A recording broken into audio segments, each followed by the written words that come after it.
There you are, a man dressed in women's clothing on stage, deliberately performing poorly, all because you have a wife worth billions. To help you shed the label of a kept man, she signed you up for a music competition show. But you couldn't care less. All you want is to go home and enjoy the comfort of being a soft rice eater, a term for a man financially dependent on his partner. Morong Yunhai, you've been slacking off for 2 years now. When are you going to come to the company and help me? Hearing this, you proudly reply, didn't we agree before marriage that you'd handle the outside world while I take care of the home? Yu Qian crosses her arms, her face flushed with anger. How dare you say you'd take care of the home? We hire cleaners for chores, maids for groceries. You don't lift a finger.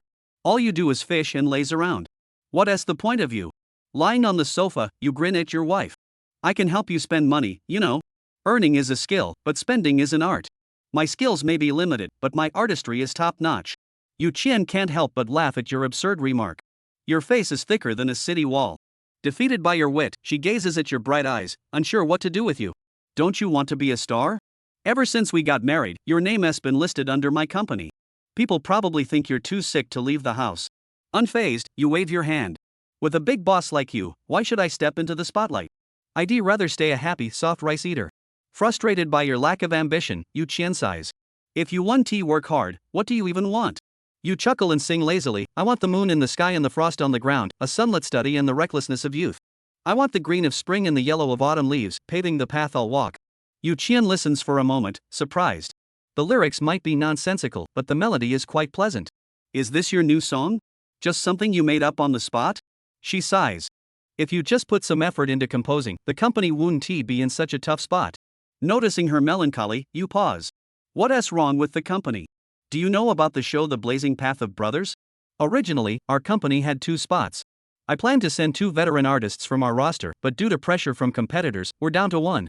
The 2 artists are close, neither wants to go without the other, so they both dropped out. Curious, you ask, so who is taking the last spot? Yu Qian stared at you intently. I've invited Morong Yunhai to go.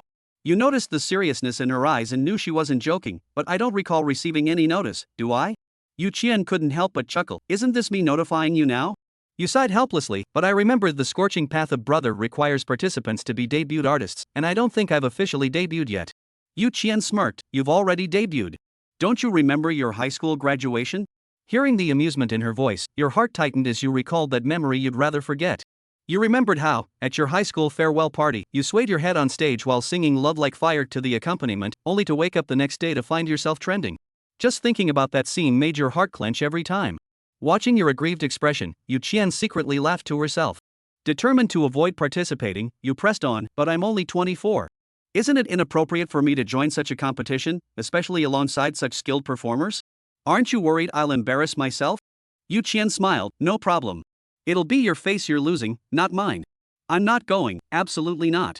We're already so wealthy, why work so hard? Whether you go isn't up to you. I'll hire a few bodyguards to carry you there if I have to.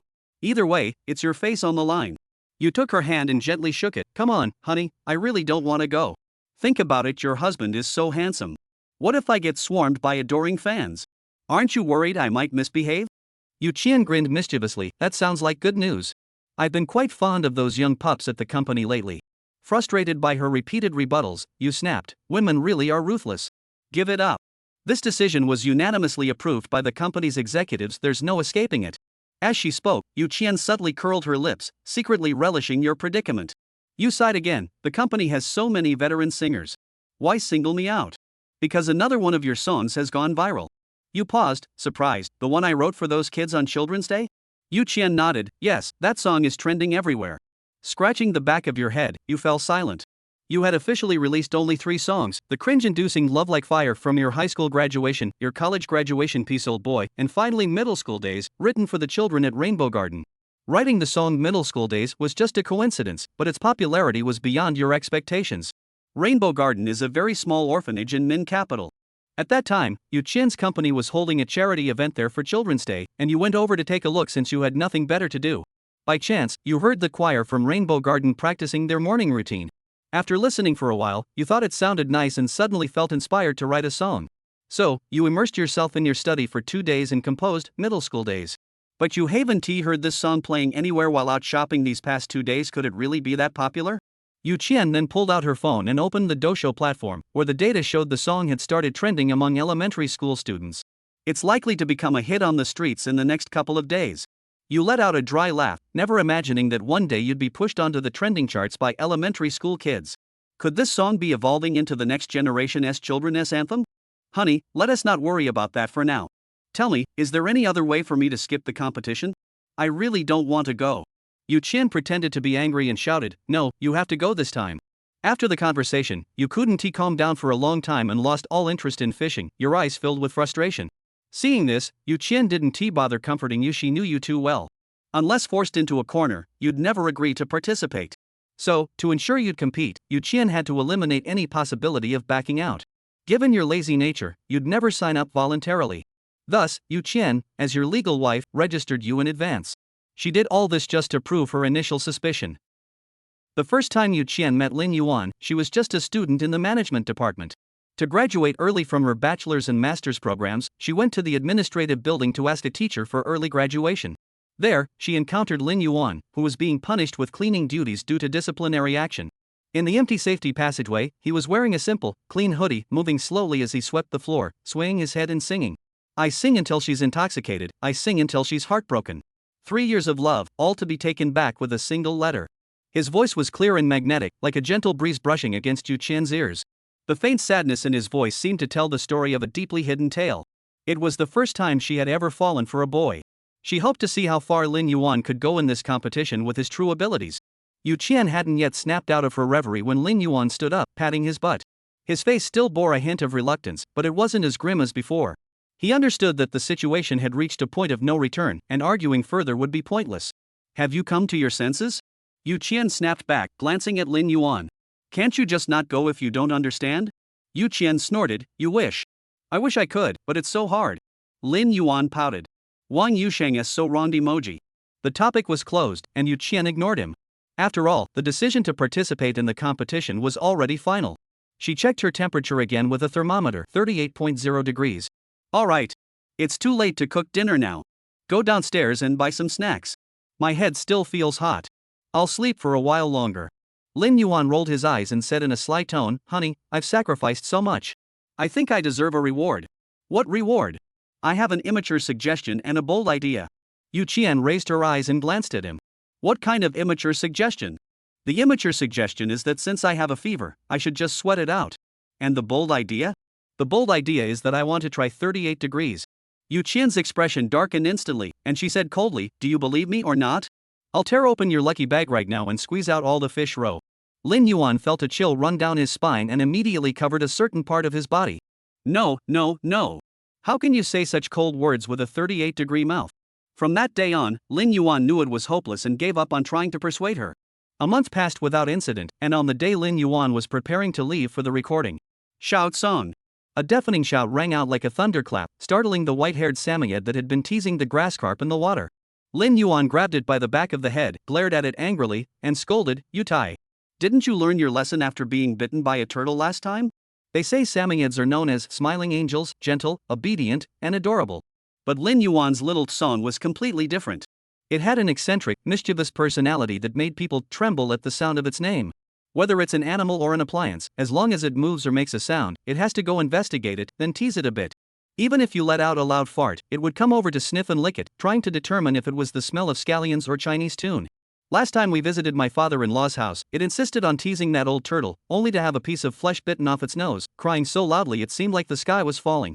Yet it remains unrepentant to this day. At that moment, Yu Qian walked out of the bedroom. She was wearing an elegant suit, tall and straight, with long, silky hair that gently brushed against her fair skin, giving off a faint fragrance. She glanced at Lin Yuan, who was still scolding the dog, and reminded him, Enough already. It's all your fault for insisting on keeping it. Lin Yuan angrily threw Xiaosang aside. He knew Yu Qian was right. He had originally adopted Xiaosang because he was drawn to its flirtatious and seductive appearance, which is why he named it Xiaosang. Forget about it. Let's hurry up and go. If we're any later, we'll be too late. Yu Qian urged. Yes, the highly anticipated variety show The Brothers' Scorching Journey had officially begun filming. The recording location was in the neighboring city of Lin Yuan's home province. Everyone would undergo 3 months of training and live together, getting to know each other and forming teams to compete. Unlike the Earth-based show The King of the Road, this is a music lifestyle competition reality show that combines live streaming and pre-recorded episodes. In addition to airing a weekly highlights episode on the platform, the show also offers 24/7 live streaming for individual participants, allowing viewers to immerse themselves in the daily lives of the celebrities. The guest lineup consists of 30 male artists, with the production team arranging 30 staff members to accompany them and live stream their journey to the recording location. Lin Yuan stood at his front door, pouting and reluctantly saying goodbye to his beloved wife. Before parting, Yu Qian furrowed her brows, looking disdainful and helpless. "Are you sure you want to take that car?" "Yes. Don't you think that car is too flashy?" "No way. What's so flashy about it?" "Fine, whatever you want." The staff saw Lin Yuan getting ready to leave and quickly started the live stream. The post-production team had already blurred the faces in the footage. "Here they come. Guys, I'm here. Who is this guest? Does anyone recognize them? Their voice sounds pretty young. I'm more curious about the woman. Her face is blurred, so I can't tell if she is his wife, sister, or mother. I'm just hoping for another superstar to show up. Is there something wrong with the car? Why is it so eye-catching? Is it a modified car? Or a luxury car?" At the entrance of his own building, Lin Yuan still didn't want to leave too early. "Remember to eat when you're hungry and drink when you're thirsty. Don't worry too much about me." Yu Qian's lips twitched. "Alright, let us go. If you encounter anything unclear, you can find Yang Xiaoyang." As he spoke, a middle-aged man with black-rimmed glasses stepped forward. The middle-aged man greeted Lin Yuan politely, "Mr. Lin." Lin Yuan shrank his neck, puzzled. "Who is this?" Yu Qian shot him a disapproving glance. "He's your agent." Lin Yuan realized, "Oh. My agent, no wonder he's so handsome. He looks like a man who's successful in both his career and family life." Yang Xiaoyang chuckled. "Mr. Lin, I'm not married yet." Lin Yuan felt a bit embarrassed and smacked his lips. "Enough with the nonsense. Let's go. The staff has been waiting for a long time," Yu Qian urged. Lin Yuan also noticed the staff members behind him struggling to hold the camera. "Alright, I'll go then. If you need anything, send me a message. I can't help with big things, and I don't want to help with small things, but remember, if you need anything, come find me. Stop being so sarcastic. I'll handle my own matters, and don't come to me if you have any issues." As she spoke, Yu Qian began pushing Lin Yuan out the door. Lin Yuan waved goodbye to Yu Qian reluctantly. The camera crew followed Lin Yuan's every step. Chapter 3: Wearing women's clothing and causing trouble. Since the recording location was in the neighboring city of the same province, Lin Yuan and the others decided to drive there. Before the live stream, netizens couldn't guess who the guests were, so they shifted their attention to the car, curious about what was wrong with the car the two were talking about. However, to their disappointment, Lin Yuan's car was just an ordinary domestic model. Though it was relatively expensive, it didn't seem particularly special to the viewers. Until, just before the live stream ended, the license plate number flashed briefly on camera. "This guy sure knows how to speak in a cheesy way. I think he could host his own show. The car is pretty ordinary. What's wrong with it? Wait. Did I see that correctly? I was also suspicious earlier.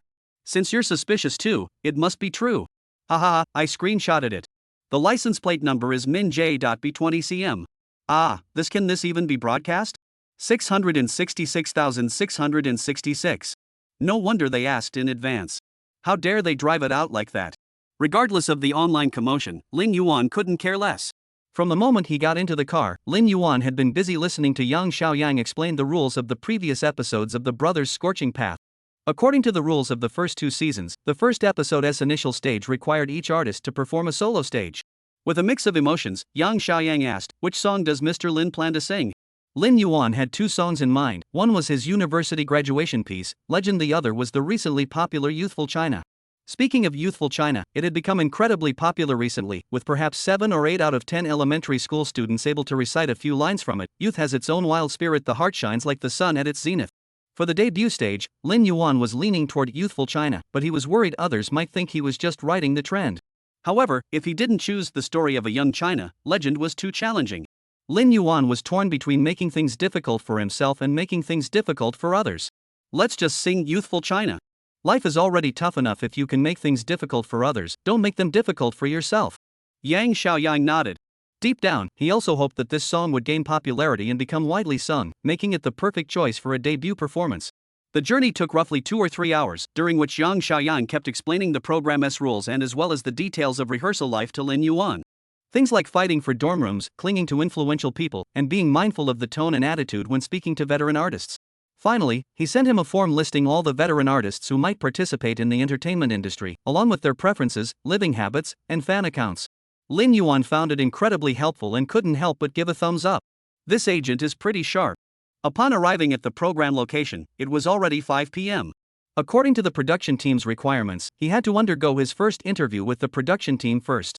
The director of The Hot Path of a Brother was a middle-aged woman with a literary flair. She greeted him warmly in the preparation room. While the assistant and hairstylist were tidying his collar and hair, the director quietly explained the upcoming interview content to him. First, welcome Lin Yuan to our Brother-S Journey program. Mr. Lin, you look truly vibrant and full of energy at first glance. The director's voice was naturally soft and gentle, and combined with her complimentary words about Lin Yuan, he felt a bit embarrassed. Haha, the director speaks so nicely. If you're good with words, say more. I love listening to you. The director laughed heartily. Mr. Lin is so humorous. Why don't you greet everyone first? Hello everyone, I'm Lin Yuan. Lin Yuan waved at the camera. Does Mr. Lin have a nickname or a pet name? Lin Yuan paused for a moment. Everyone used to call me Lin Dad, but now you can call me Chuan Dian Gu. Chuan Dian Gu? The director's eyes sparkled. Why Chuan Dian Gu? Because Chuan Dian Milk is the brand sponsor of the show, and I want to be the spokesperson for Chuan Dian Milk and be the boss. The director listened silently, unsure how to respond. Chuan Dian Milk is indeed the sponsor of Brother Road, and they do need a guest to serve as their spokesperson. But Lin Yuan's statement was downright brazen. He hadn't even performed yet and was already trying to secure the endorsement role in advance. Ha. Well, I wish Mr. Lin Yuan all the best. Next question. We all know that Mr. Lin released a song called Youthful China 2 months ago, which is currently very popular. The music is extremely passionate and energetic. What was your initial inspiration for writing this song? Intent? The intent of writing this song is obviously to sing it, isn't it? For a moment, the director wasn't sure if he was intentionally answering that way or if he was just not thinking clearly. The director bit his lip and didn't continue asking. What kind of person does Mr. Lin most want to become? A rich person.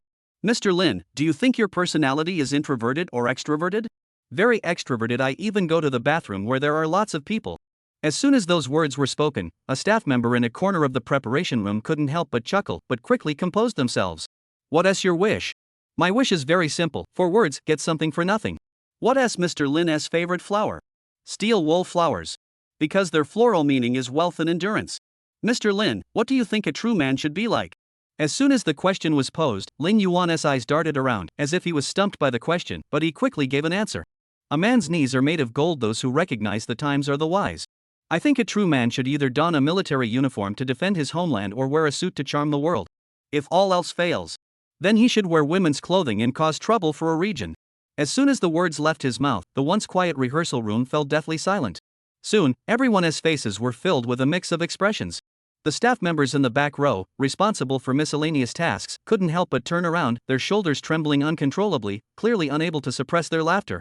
Alright, thank you, Mr. Lin, for today's interview. No need to thank me. This was my first interview, and I'm very happy. The director indicated she was unhappy, and the interview ended abruptly. If it didn't end soon, she was worried her blood pressure might get out of control. She had never seen such a mentally unstable male artist before. The first interview on set was a complete disaster, and such a tough one at that. She didn't know if she should even bother inviting Lin Yuan for the next interviews. After the interview, Lin Yuan followed the staff's instructions and walked to the gathering hall. Upon entering the hall, the first thing that caught her eye was a large floor-to-ceiling window. Soft light streamed in, filling the hall with neon hues. The high, spacious ceiling featured clean lines and bright lighting. In the center were neatly arranged sofa chairs, exactly 30 in number. At that moment, there was not a single person in the seats. He was clearly the first to arrive. He randomly chose a chair to sit on but felt restless, so he began to wander aimlessly around the hall. What Lin Yuan didn't know was that as soon as he entered the hall, the director had already ordered all the cameras to start recording. In the livestream, the man stood tall and muscular, the black V-neck suit provided by the production team perfectly highlighting his toned waist. Standing at 1.8 meters tall, he walked with confidence, and his good looks caused the livestream to explode. Ah! Who is this? Who is this? I need all his information in 3 minutes. He's so handsome. Is he the top idol from some company? That waist, that outfit, wow. I'm speechless. How can I break this habit of staring at the screen? Damn it. I was just watching a live stream, and now I've lost my underwear. Lin Yuan casually strolled through the lobby, and as he walked, he gradually realized that the lobby's cameras were following his every step. He leaned in to take a closer look, but as soon as he got closer, the comments started scrolling again, even faster than before. Beauty filter overload. Ah. Oh my god. So young. Family, who gets it? I'm just watching a variety show for middle-aged people. I must find someone like this in this lifetime.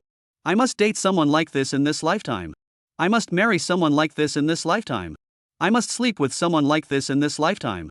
I must have a child like this in this lifetime. Why are there suddenly a pair of chopsticks in my hands? Oh, my food must be here. Wait, you girls are obsessed? It's just that he's a bit good looking. Lin Yuan wasn't interested in the camera, so he wandered around the hall for a while, finding nothing much to do to pass the time. However, he did notice a lake area through the floor-to-ceiling windows, which was good news. He could go fishing there later. As he walked, Lin Yuan returned to the entrance where he had come in. Two staff members were on standby at the entrance. Mr. Lin, you can't go out now. You need to gather for a meeting before you can leave. One of the staff members, wearing a hat, stopped Lin Yuan. I'm not trying to leave, buddy. Let's just chat for a bit. I'm bored out of my mind. Lin Yuan leaned against the doorframe and said to the staff member. No way. We can't say a single extra word beyond work-related matters.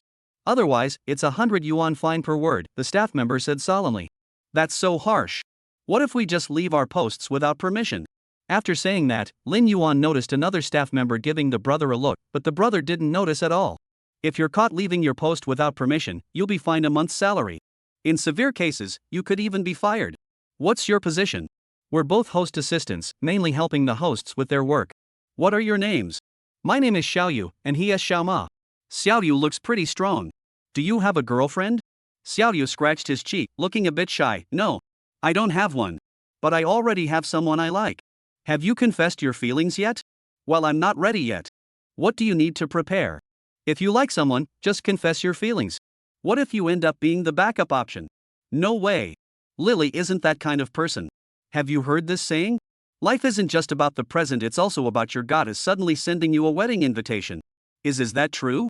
Xiao Yu's tone was uncertain. Of course. Love starts with looks, gets stuck on talent, becomes obsessed with the body, is captivated by the voice, and ultimately breaks down because of material things and reality. While you still have some looks left, there is still hope. Otherwise, you'll end up kneeling before reality. Xiao Yu's breath caught for a second, as if he had suddenly realized something. He nodded firmly with a determined expression. Master, I get it. I know what to do now. Good, you understand. By the way, how much will you be fined for saying all that just now? Xiaoyu finally snapped out of it, realizing he had just talked about topics unrelated to his job, and froze in place. Another staff member, Xioma, was also helpless. He had already given him a look. Lin Yuan looked at Xiaoyu's dazed and confused expression and couldn't help but chuckle. Ha, this guy is so unlucky. The young man is so cunning. I'm sorry, I really didn't mean to laugh, but it's just so funny. Chapter 4, Life is like a play. Due to the recent deception they had suffered, no matter how much Lin Yuan talked, the two young men remained silent. But Lin Yuan wasn't angry. Instead, he looked enthusiastic. Let me tell you, when I was on the highway service area, a private car tried to piggyback on my etc. I didn't care about the money, but I really can't stand people like that. In an instant, I quickly pulled out my card, slammed on the brakes, and blocked the front car at the service lane entrance. The driver got out because they couldn't move. I thought he was coming to apologize, but instead, several burly men with wrenches got out. The scene really scared me. Of course, I didn't back down. I grabbed a baseball bat and walked down too. Do you know what happened next? Lin Yuan's story was gripping, and the two young brothers listened in awe. Ah, never mind. You probably aren't interested in this, so I'll stop here. His words trailed off abruptly, leaving the two young boys speechless. They felt furious inside, like discovering there was no toilet paper after using the restroom. But what could they do? After all, the person in front of them was a contestant.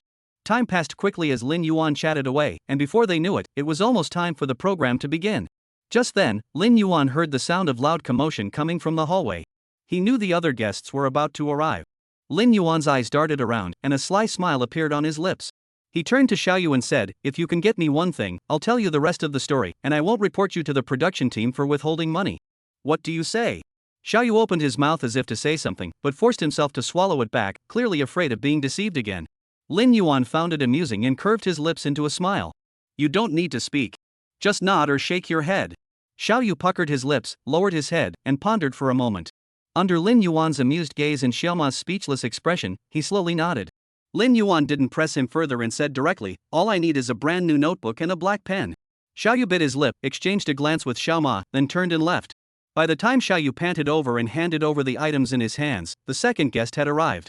The second guest had a fair complexion, looked young and handsome, and was probably in his late 20s. Xiaoyu and Xiaoma dutifully opened the door for him, while Lin Yuan stood tall and straight at the inner door. As the celebrity stepped into the hall, Lin Yuan approached him with great respect and greeted him. "Good afternoon, sir." The second guest looked at Lin Yuan, paused for a moment, and asked with a hint of confusion, "Who are you?" Lin Yuan smiled slightly upon hearing this, revealing a standard smile. "I'm Little Yuan, the etiquette attendant for today. Please sign in here, sir." Saying this, under the disbelieving stares of Xiaoyu and Xiaoma, Lin Yuan handed over the notebook in his hand. The second guest did not notice anything unusual. He did not recognize Lin Yuan and had never seen him before, so he easily believed his words. He promptly signed his name in the notebook. He then smiled at Lin Yuan and said, "You're such a handsome young man, it's a shame you're not in the entertainment industry." Lin Yuan acted even more convincingly, flashing a perfectly polished smile. "Thank you, sir. I really admire you. Please take a seat." The two brothers outside silently gave Lin Yuan a thumbs up, while he smugly raised his eyebrows. Life is like a play, it all depends on acting. Seeing his gesture, the viewers in the live stream couldn't sit still anymore. "This is the first time I've seen such a handsome yet eccentric man. The story only dares to tell half the truth. I hope you don't have garlic in your meal. Say half the story, mix arsenic with rice." Oh my god. The ageless heartthrob Zhou Lihong is also participating in the competition. Can't wait. This season of Brother Road is going to be interesting. Learn something new. Next time I'll sneak in and pretend to be the host. After the guests left, Lin Yuan lowered his head and sneakily glanced at the only signature in his notebook, raising his eyebrows in surprise. Zhou Lihong. This name was all too familiar to him. He recalled the form Yang Xiaoyang had given him, where Zhou Lihong's name was prominently listed among the top few rows. Zhou Lihong, with his dual identity as an actor and singer, was hailed by everyone as the eternal heartthrob. He entered the entertainment industry at the age of 17 and has been in it for 33 years. It's hard to believe that someone who looks like he is in his late 20s is actually 50 years old. Before Lin Yuan could finish his thoughts, the third guest had already walked in. Lin Yuan recognized this guest as well. It was National Dad Luo Guan, a renowned tycoon in the industry. He was slightly younger than Zhou Lihong, around 45 years old. As soon as Luo Guan appeared, the live stream was flooded with a large number of sons. "Dad. You're here too. Luo Dad is here too. I knew it. Dad. I'm your 14th prince scattered among mortals. Have you forgotten the golden gradient by the Great Ming Lake? This is like gods fighting. I can already guess that among the last 4 tribe leaders, Luo Guan and Zhou Lihong must be there." Lin Yuan, adhering to the principle of not leaving anyone behind, once again made his way over. "Mr. Luo, I'm Yuan, today's etiquette attendant. Please sign in here." Luo Guan didn't say much, cooperating with a good temperament. In this manner, Lin Yuan invited each of the subsequent guests to sign, all of whom were celebrities from various fields, highly educated, and more than willing to cooperate. Some even waited at the entrance for the previous guest to finish signing before entering. This left the two young men in awe. They wanted to remind everyone, but due to work requirements, they dared not say much. By 6 o'clock, Lin Yuan had collected signatures from all 29 participants except himself. He carefully stored the autograph book, secretly calculating how much money he could make by selling it. As the clock struck 6, the host arrived just in time. Lin Yuan finally sat down at the only empty seat, but his actions caught everyone's attention. Zhou Lihong was sitting next to him and asked with some confusion, "Xiao Yuan, aren't you the host? Why are you sitting here? This is the contestant's seat." Lin Yuan smiled and replied, "Mr. Zhou, I forgot to tell you. I'm also a contestant. Being an usher is just my part-time job." "Ah?" Everyone was taken aback by his words, their expressions a mix of confusion and complexity. Who had ever seen an artist taking on a part-time job as an usher? So, they immediately realized they had been deceived. Zhou Lihong felt the same way as everyone else, a mix of surprise and confusion. This young guy is really fearless. This place is full of celebrities he wouldn't dare to mess with, yet he dares to joke around with everyone right off the bat. I don't know whether to call him a show-off or brave. At the same time, Zhou Lihong was surprised that someone so young had been invited by the show's production team. That was indeed interesting. He turned to Lin Yuan and asked, "Little Yuan, you look like you're only 17 or 18. How did you end up on this show?" "Mr. Zhou, I'm not that young, I'm already 24. Zhou Lihong couldn't help but twitch his lips. Was this some kind of self-deprecating humor? At 24, he still thought he was old? Then what about us 50-year-olds? We'd have to constantly complain about our age every day. When the conversation didn't go well, Zhou Lihong was left speechless by Lin Yuan's words and didn't bother to find another topic. Alright, everyone is here. Let's begin the meeting. The host assigned by the production team held the microphone and announced, "Welcome everyone to the recording of The Scorching Path of Brothers." As he spoke, the 30 guests clapped half-heartedly. Lin Yuan wasn't particularly interested in the meeting proceedings, but Yang Xiaoyang had reminded him to listen carefully to the host's rules, as otherwise he might end up at a disadvantage. Adhering to the principle of if others don't get the short end of the stick, neither should I, Lin Yuan forced himself to endure the boredom and listened for a few more sentences. However, as he listened, something felt off. According to the program's notice, the initial stage was originally scheduled to begin the day after tomorrow, but the host suddenly announced that the performance time for the initial stage had been changed. In just 2 hours? Life is full of surprises and unexpected twists. This is a test the production team has set for the brothers. We hope everyone will showcase their best performance. See you in 2 hours. The host finished speaking and left without another word.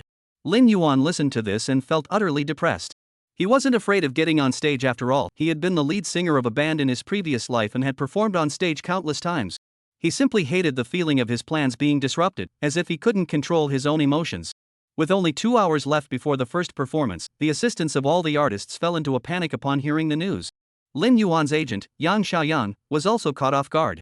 While cursing the show's producers for being treacherous, he hurriedly called the hairstylist and makeup artist.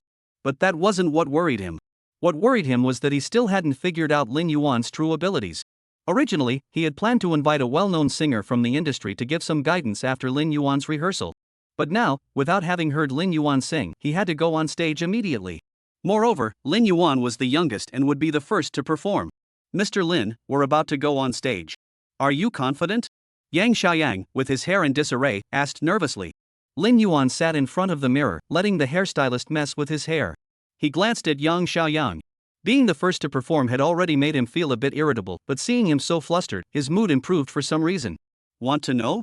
Of course. I'm your agent. You're the first one to go on stage. Just tell me if you're confident. If you're not, I'll ask the director to change your order. Lin Yuan's lips curled into a faint smile, his eyes deep and mysterious, giving him an air of enigma.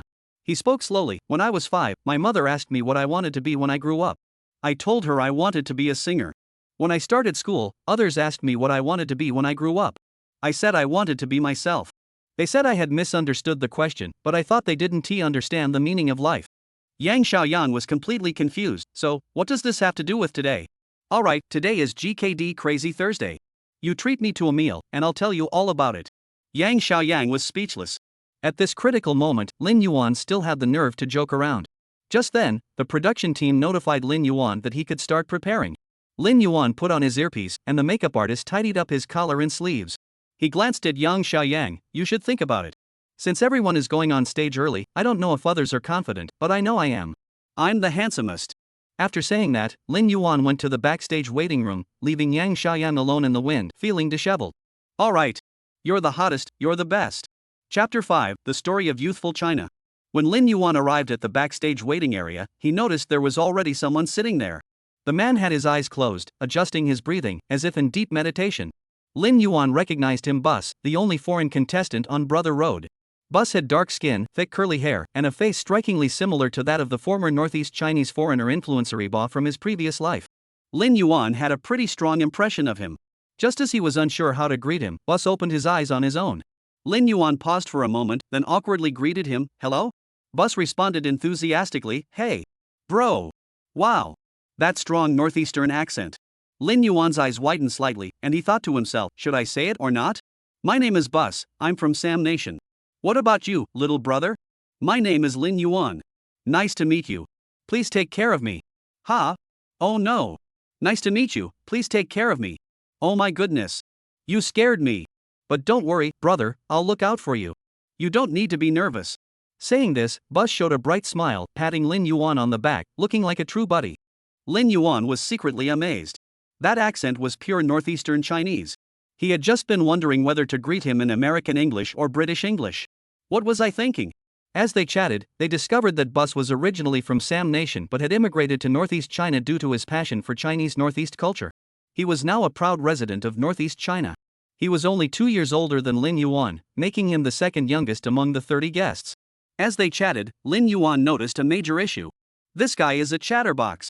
Brother, you must come to our ice and snow world. It's so much fun. We've got iron pot stew there, it's so fragrant, and there are Northeast sweet potato girls, their legs are so slim, they could kick a tricycle over. Okay. Definitely. Lin Yuan responded half-heartedly. Lin Yuan is about to go on stage. Just then, the director's team reminded him through his earpiece. He quickly fled the scene, lest his ears develop calluses. Upon arriving at the venue, staff members fitted him with protective gear. As the opening guest, he was bound to be at a disadvantage. To make up for it, the production team arranged a particularly cool entrance for Lin Yuan suspended by wires. Once the wire rig had lifted Lin Yuan into the air, the director's voice came through the earpiece. The Scorching Path of the Brothers Season 3, Episode 1, First Stage, First Scene, Ready. 3, 2, 1. Start. The stage lights gradually dimmed, and a large screen suddenly flickered in the center, displaying several lines of text. Song, the story of a young Chinese man. Performed by Lin Yuan. Lyrics by Lin Yuan. Composed by Lin Yuan. Original performance, Rainbow Little Garden Choir. As the melodious piano music begins, the audience below can clearly see a figure floating in mid-air. They let out shrieks of surprise and excitement, gripping their glow sticks tightly, eagerly awaiting the upcoming performer. Amidst the commotion, a pure voice, though young, rings out with unwavering determination. When the youth are wise, the nation is wise. When the youth are wealthy, the nation is wealthy. When the youth are strong, the nation is strong. When the youth are free, the nation is free. The youth's voices were clear and moving, each note seeming to flow from the depths of their hearts, carrying a touch of innocence yet brimming with strength. As this familiar melody filled the air, the audience suddenly realized that this was none other than the recently viral hit song Youthful China Speaks. As everyone was surprised, Lin Yuan spoke slowly. The red sun rises, its path as bright rivers flow from underground, pouring out into the vast sea. As the song played, the stage lights suddenly came on. Lin Yuan wore a simple white shirt with the collar slightly open, revealing his well-defined collarbone. He paired it with tailored trousers, and the sleeves of his shirt were casually rolled up, exposing his toned forearms. His figure slowly descended from the sky onto the stage. Lin Yuan's voice was clear and captivating, and the lyrics were filled with ambition and passion, making the audience feel as though they were witnessing the image of a young man brimming with vitality and energy. The dragon soars from the depths, its scales and claws gleaming. The young tiger roars in the valley, sending all beasts into a frenzy. Unlike the vibrant voices of the Rainbow Little Garden Choir, Lin Yuan's voice is more distinctive and resonant. In the previous life, The Youth of China was a song deeply performed by the original singer Zhang Jia. Compared to Zhang Jia's loud and passionate vocals, Lin Yuan's voice is softer. Youth has its own reckless spirit. Our bodies are as sturdy as mountains and rivers, daring to measure the sun and moon anew. Today, we are the young men of China. As the song reaches its climax, Lin Yuan's voice grows increasingly high-pitched and powerful. The emotions in the melody grow more intense, as if narrating the heroic aspirations of Chinese youth. At this moment, the stage lights also became dazzling, pushing the atmosphere to its peak. The first song of the performance was so grand that viewers in the livestream cheered enthusiastically. This is the kind of song teenagers should listen to and sing. We must firmly resist the spread of decadent music among children. So this young man is the original composer and lyricist? That's great. Keep it up. China has endured a century of hardships, but the wheels of time keep turning forward. What remains unchanged is our patriotic heart and our resolve to serve our country. I have no regrets for being born in China. In my next life, I will be a Chinese person again. I have no regrets for being born in China. In my next life, I will be a Chinese person again. Bus watched the live chat growing more tense backstage. As a rapper, he had been confident about his second performance. Now he was worried he wouldn't be able to handle the next performance. At first, he thought Lin Yuan was just an inexperienced newcomer, but he never expected Lin Yuan to be so talented. Not only is he the original composer and lyricist of Youthful China, but his voice is also on par with most people. Dare to challenge the heavens and test your mettle. Who can stand in the way of one who clears obstacles? The world may laugh at me, but I will strive to be strong. The 7 lines of the chorus deliver the entire song with a powerful and rhythmic energy. It seems to express the resolve to never forget national humiliation, revive China, remember history, and strive for self-strengthening. Do not waste your youth. Some excited audience members below were already wide-eyed, with every line of the lyrics igniting the passion deep within their hearts. Everyone felt as though they were living in a passionate era, sensing the vitality and confidence in Lin Yuan's voice. At the same moment, the backdrop screen on stage began to display images of China's vast landscapes, from the majestic Great Wall to the winding Yangtze River, from bustling cities to peaceful villages, each frame showcasing the grandeur of the motherland. Youth has its own reckless spirit. The heart shines like the sun at noon. Thousands of difficulties and obstacles cannot stop me today. I am the young man of the world. Lin Yuan's performance was filled with passion, every word resonating with deep love for the motherland and high hopes for the younger generation. The sky is vast and the sea is wide, stretching for thousands of miles. The youth of China are full of vigor and pride. His melodious voice flows like a clear spring, blending seamlessly with the piano, violin, and cello in the background music, creating a solemn yet inspiring atmosphere. The audience below fixated their gaze on Lin Yuan, as if guided by his voice, returning to that youthful era filled with ideals and aspirations. Strive hard to become pillars of society. Do not waste your youth. As the song neared its end, Lin Yuan's voice gradually returned to calm, and the stage lights dimmed slowly. The venue falls into complete silence. But the silence was soon broken by enthusiastic applause. Lin Yuan, seeing this, exhaled deeply in relief, then spread his arms wide toward the audience, standing tall with his chest puffed out, flashing what he thought was a pretty handsome smile. The girls in the audience who didn't know him but were drawn to his appearance let out a collective scream. Ah! To keep the schedule on track, the director reminded Lin Yuan through his earpiece that it was time to exit the stage. The host then took the stage to move on to the next segment. After leaving the stage, the staff quickly removed his earpiece. Yang Xiaoyang approached him, gently wiping the sweat from his forehead with a clean tissue while whispering, "The vote shouldn't be too high or too low this time. Don't worry." As the company's top agent, Yang Xiaoyang was naturally very meticulous. He had observed the situation backstage and noticed that most of the audience had been drawn into the atmosphere by Lin Yuan singing. However, there was still a portion of the audience who weren't particularly fond of this type of music, showing little to no excitement throughout the performance. Lin Yuan was well aware that not everyone would like his songs, especially since he hadn't rehearsed and had made a few minor mistakes in his pitch. However, overall, he was still satisfied. "No problem. As long as I'm not the last two," Lin Yuan said casually. Although the first round solo performances wouldn't result in elimination, the bottom two would receive a red card warning, making them more likely to be eliminated later. He didn't really care about being eliminated before, but he had talked to Yu Qian on the phone, and she said that if he was eliminated, he'd have to sleep in a doghouse with Sun Laosher when he came back. This made him perk up. He didn't want to be covered in that dog's fur. On the way back to the backstage lobby, Yang Xiaoyang reminded him again to maintain good relationships with the seniors. Chapter 6: The Prostate Senior. Upon returning to the backstage hall, Lin Yuan noticed that the guests had already started eating. Dinner provided by the production team was laid out before them. Familiar faces exchanged smiles and nods, and the atmosphere was relatively harmonious. Two large screens were mounted at the front of the hall. The left screen displayed the live comments from netizens, while the right screen showed the live broadcast of the stage performance. The performance of Bus was currently being broadcast. Upon seeing Lin Yuan return, everyone smiled and clapped for him. "You sang well, little Yuan. You're a hidden talent." He smiled and bowed slightly. "I'm just showing off."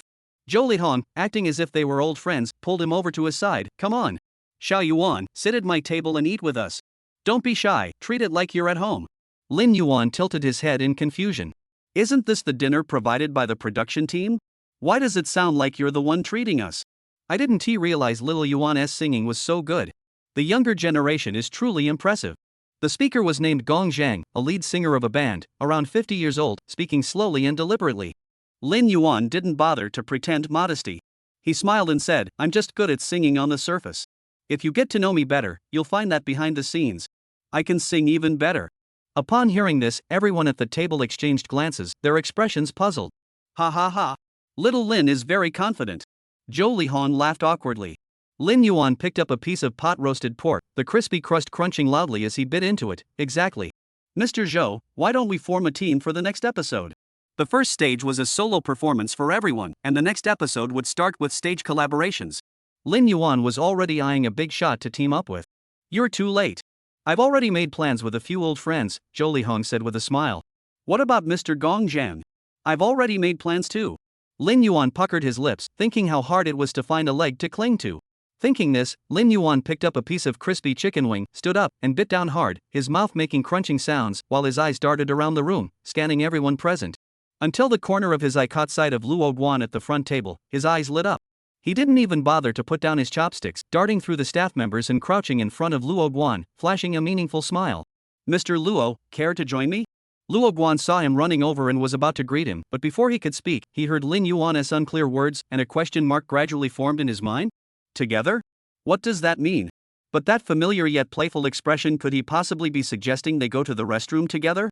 Luo Guan hesitated for a moment before giving him a vague answer. "I'll pass. I'm not in a hurry." "Oh no. Mr. Luo." Lin Yuan's tone grew urgent.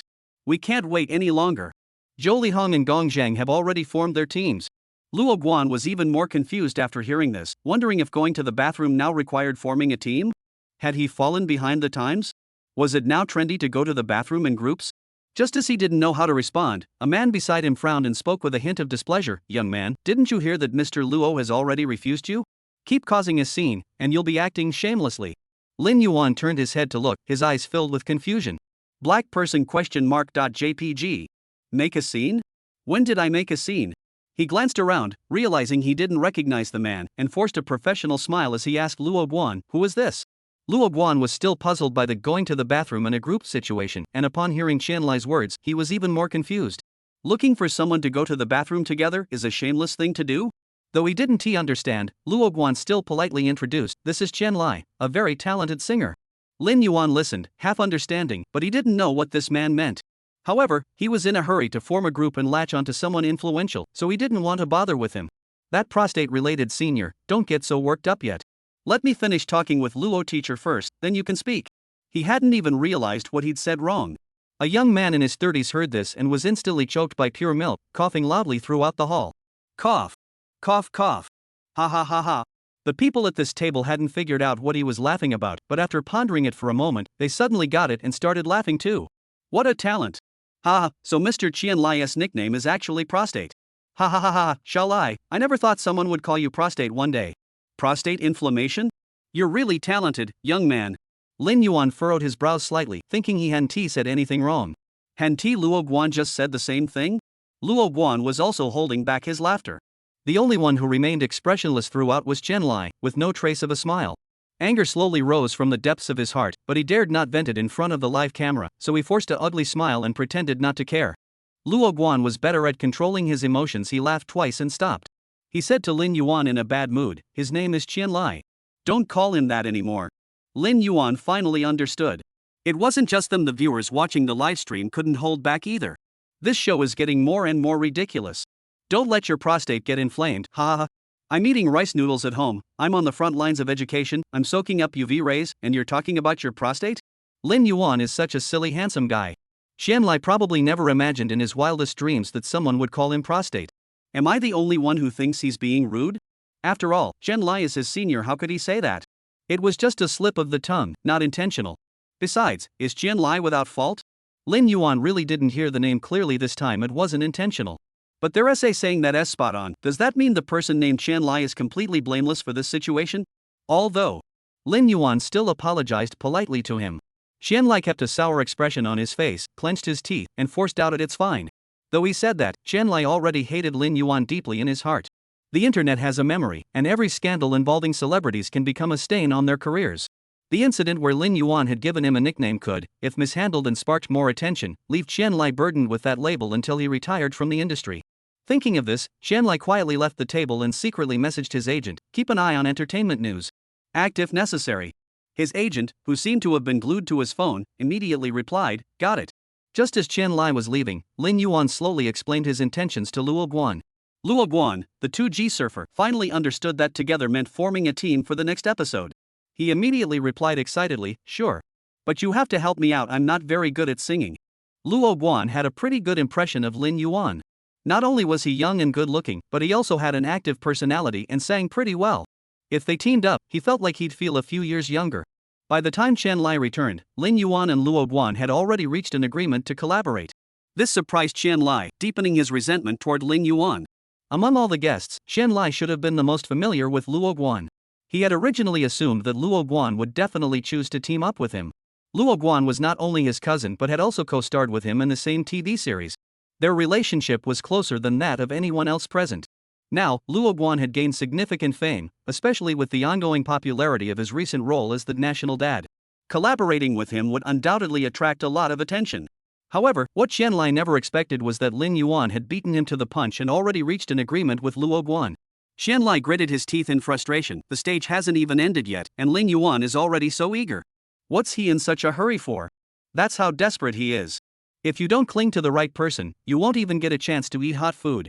Lin Yuan stood up, patting his butt, and casually picked up a piece of brownish red sugar-coated rice cake with his chopsticks, biting into it contentedly. Luo Guan looked at him and lost his appetite. After taking a couple of bites at that table, Lin Yuan returned to Zhou Lihong's table. At that moment, a big black rat had appeared beside him. This was none other than the Northeast Busi, who had just returned after finishing his song. Bus was enthusiastically introducing the beautiful scenery, delicious food, and beautiful women of Northeast China to Zhou Lihong and the others. His pearly white teeth and his fluent Northeast dialect made Zhou Lihong and Gongzhang look helpless. Seeing Lin Yuan return, Zhou Lihong immediately cut Bus off. "Look, little Yuan is back." Bo Si's eyes lit up upon hearing this. During their time in the waiting room, he and Lin Yuan had already become close friends. Seeing Lin Yuan again, he was even more affectionate. "Little brother. How do you think I sang?" Bus showed off his pearly whites again, eagerly awaiting praise. Lin Yuan had just glanced over at Bus's performance at Luo Guan's table. How to describe it? It could be summed up in one sentence: he sang well, but he shouldn't sing again next time. Bus was giving it his all on stage, but the audience's reaction was rather lackluster, even cold. The reason was that Bus was rapping in a foreign language that no one could understand, and his fast rap delivery made it impossible for the audience to follow. Actually, whether the audience could understand the lyrics or not was one thing. As long as he could get the crowd excited, the audience would accept it. But Bus chose to use rap to pursue a sentimental route. Furthermore, if Bus had a handsome face, the audience might have screamed a few times, but his appearance was unremarkable. No looks, no name, and no voice. Unless something unexpected happens, Lin Yuan believes Bus's ranking might end up at the bottom. As Bus looked at him expectantly, Lin Yuan cleared his throat twice. He felt he should say some polite words: as someone who has been there, I've been through it. But to evaluate your song, well, after listening to your song, I felt like I'd just listened to a song. It's powerful, and I'm satisfied. Bo's sparkling little eyes blinked. He didn't quite understand what Lin Yuan said earlier, but he understood the last two sentences perfectly. They meant it was good. He excitedly said to Lin Yuan, "Oh my goodness. You really have good taste, little brother. I've decided I'm definitely going to team up with you next time." Zhou Li Hong. Gong Zhen. One was truly bold. The other dared to respond. Lin Yuan chuckled, "Too late. I've already teamed up with Mr. Luo." Upon hearing this, Bus did not show any signs of disappointment. Instead, his eyes sparkled with cunning, and he leaned closer to Lin Yuan's ear in a mysterious tone. "My agent got some insider information from the show's production team. Apparently, the next episode won't be a two-person team competition, it's very likely to be a five-person team competition." Lin Yuan paused, his face showing surprise. A five-person team? Isn't the first round performance supposed to be a duo collaboration? Why suddenly change it to a five-person team? Weren't the rules the same in the first two seasons? Could this season be getting a major overhaul?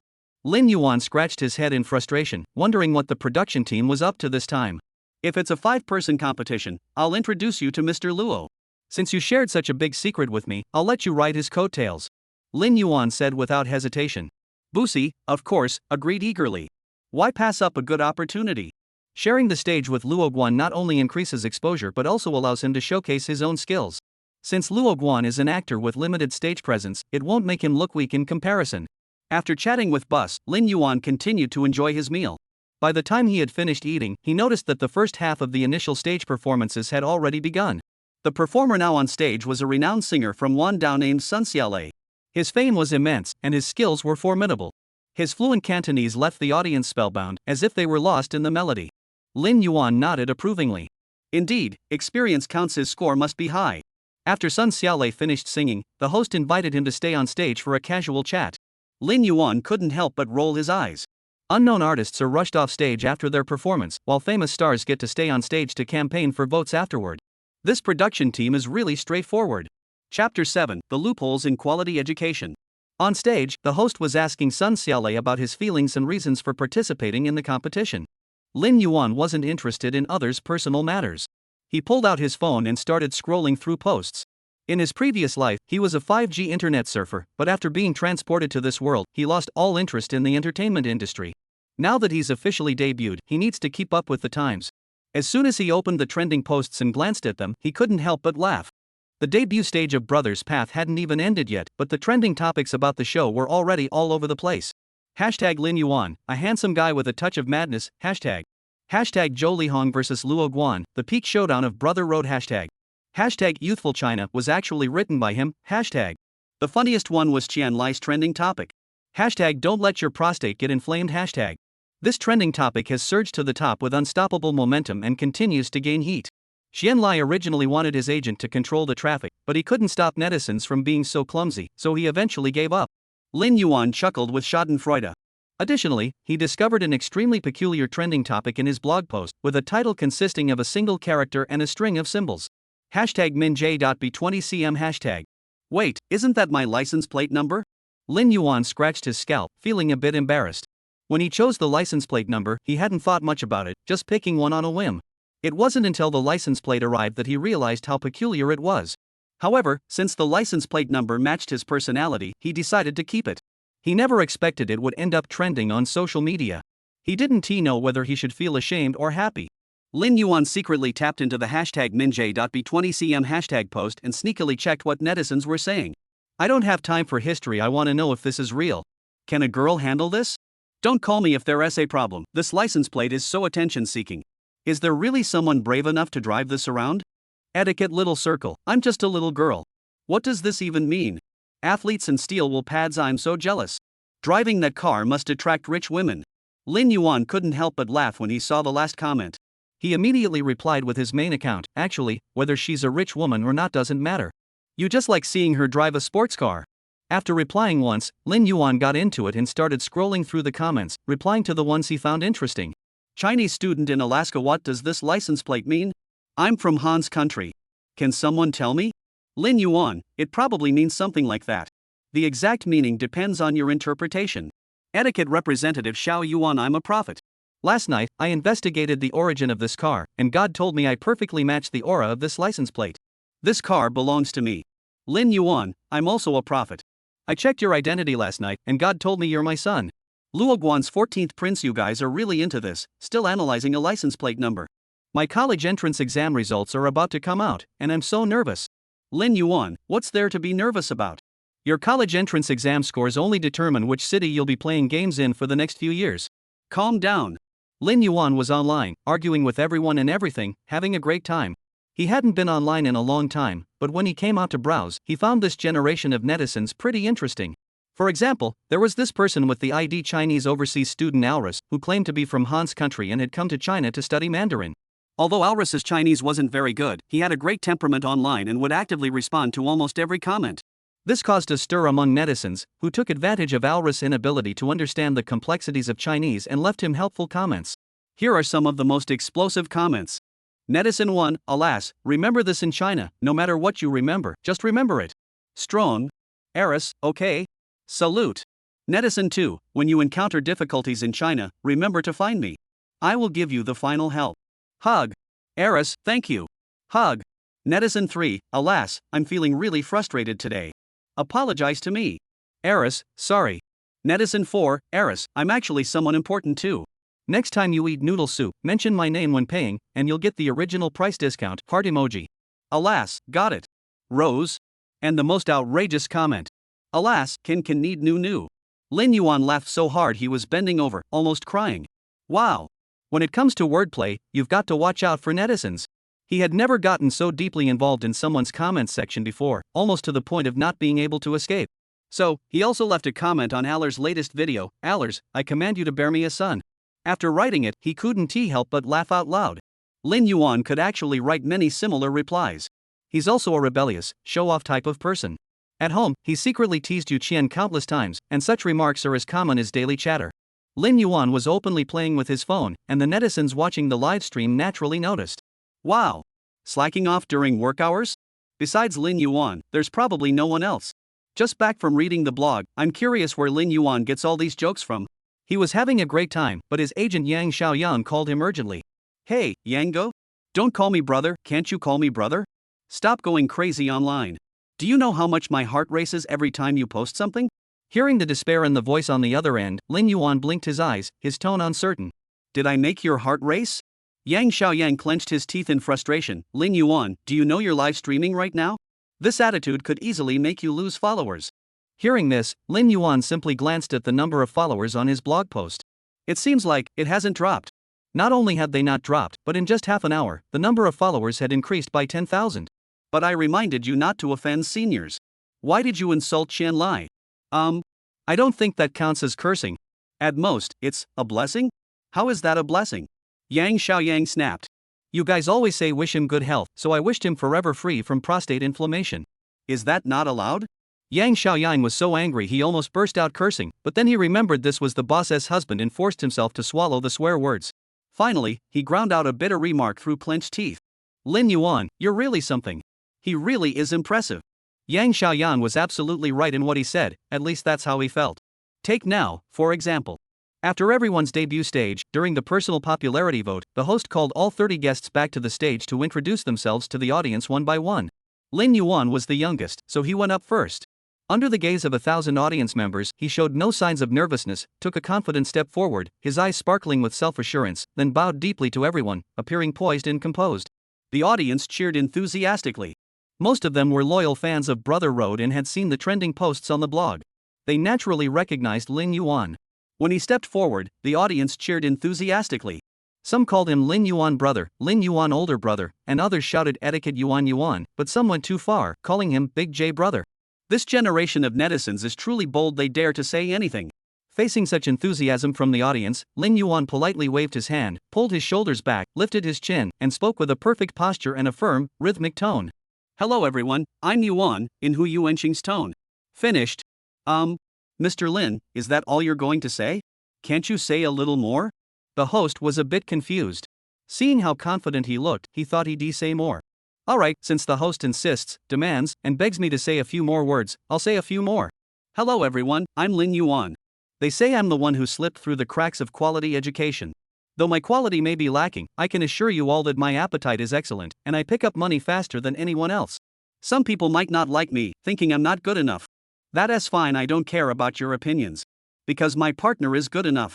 Upon hearing this, the entire audience was stunned, some with disbelief in their eyes, others with keen interest. Everyone assumed Lin Yuan was about to announce his relationship. However, his next words left everyone speechless.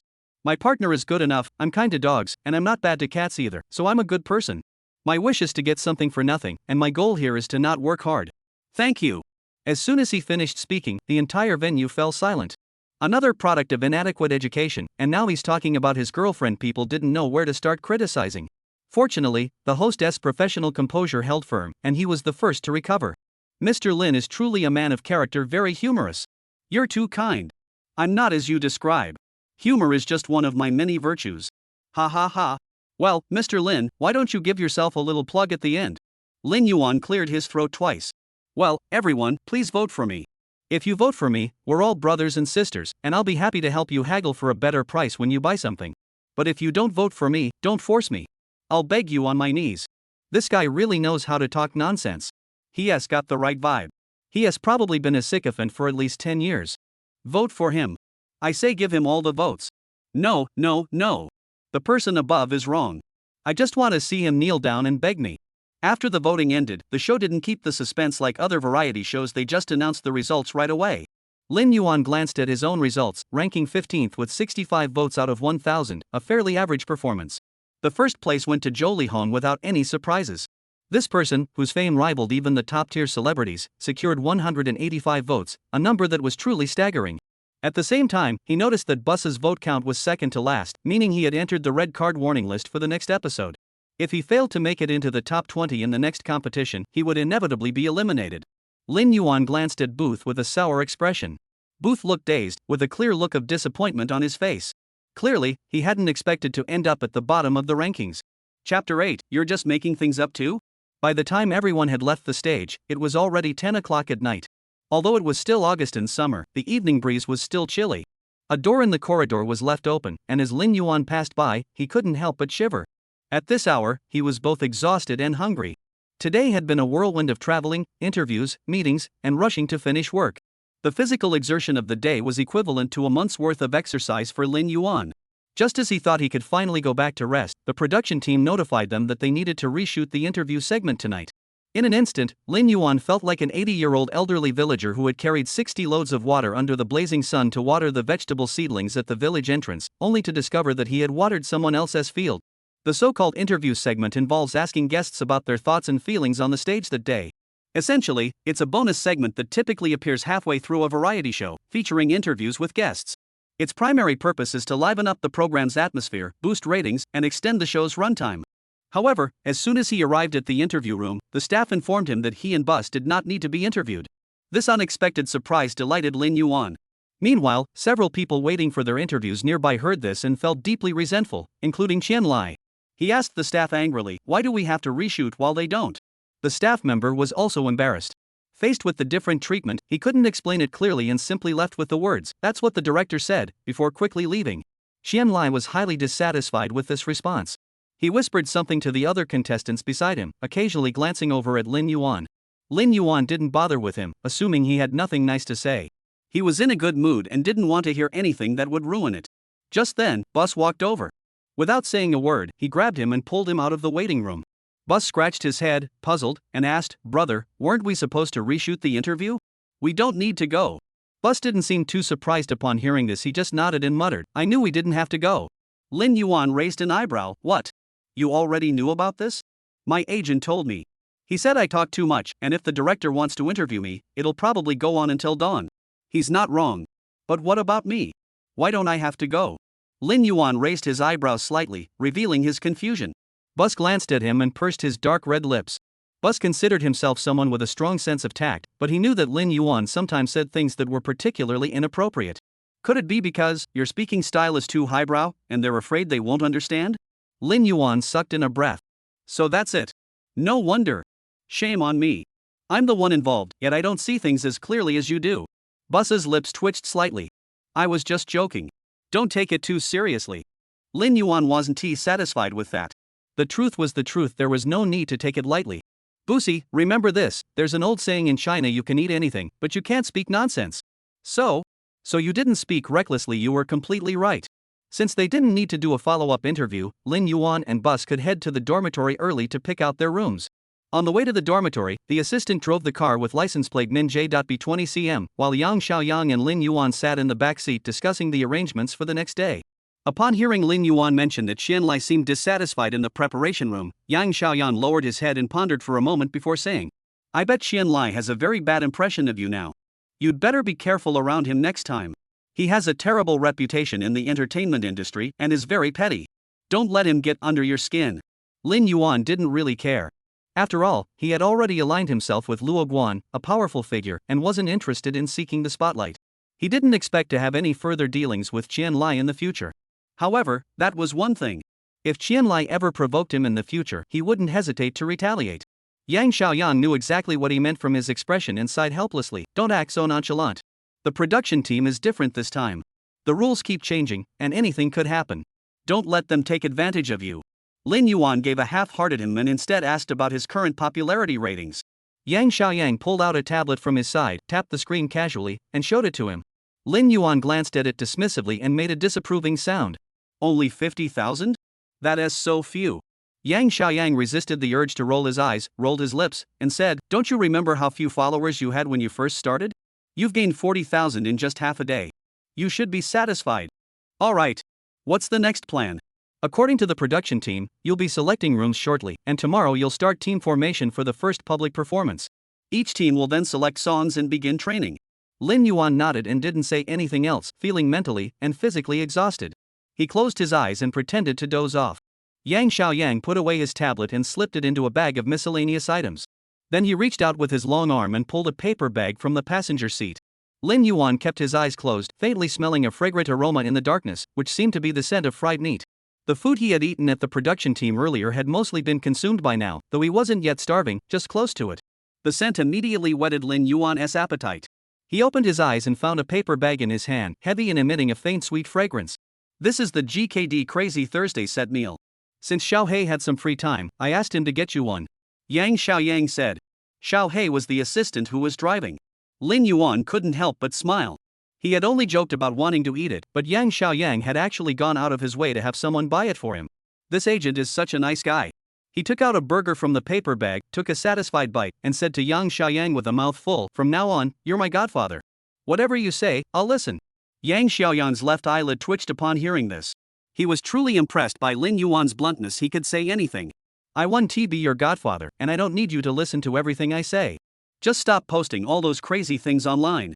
That's better than anything. Lin Yuan, still chewing on his hamburger, couldn't speak clearly and could only nod in agreement.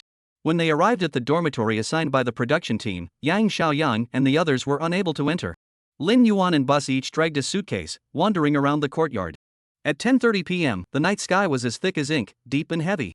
Fortunately, the courtyard was lit up with warm yellow lanterns, otherwise the two of them wouldn't have been able to see the path. Lin Yuan gazed at the small house through the lights. Light streamed through the large floor-to-ceiling windows, casting a warm glow on the polished wooden floor. The simple white walls complemented the antique wooden furniture, and the living room and kitchen were spacious. The decorations arranged by the production team also had an artistic touch. However, Lin Yuan was no longer in the mood to admire the surroundings. Having eaten his fill, he just wanted to sleep.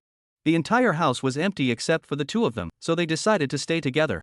Lin Yuan took a quick look around. There were a total of 9 rooms, including 3 double rooms, 3 quadruple rooms, and 3 six-person rooms. Lin Yuan confidently chose the best double room, with no thought of respecting the elderly or showing kindness to the young, simply because this room had a balcony facing the lake, perfect for fishing. However, as soon as he sat down, Yang Xiaoyang called.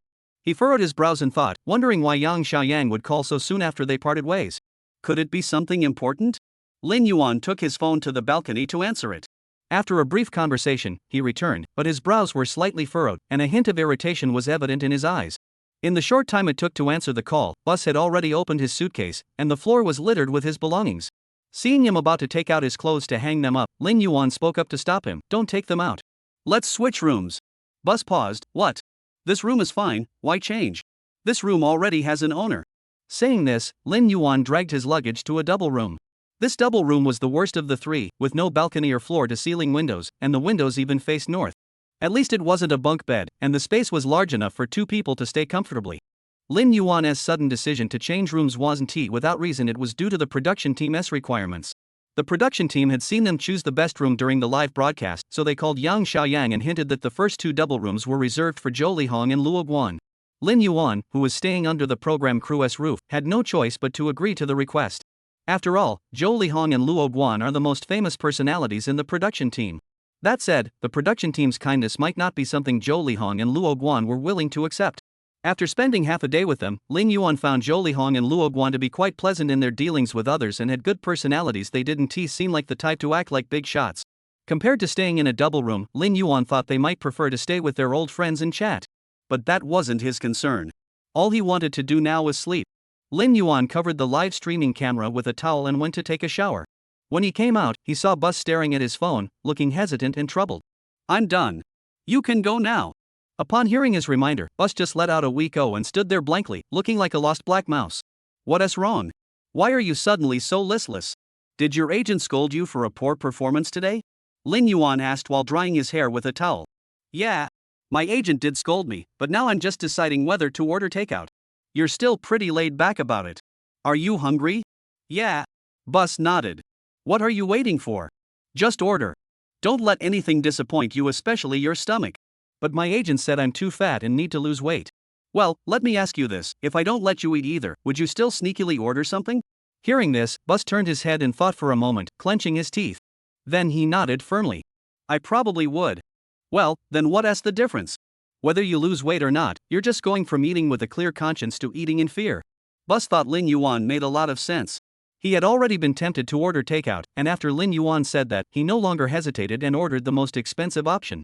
Before bed, Lin Yuan continued his usual routine of motivating himself.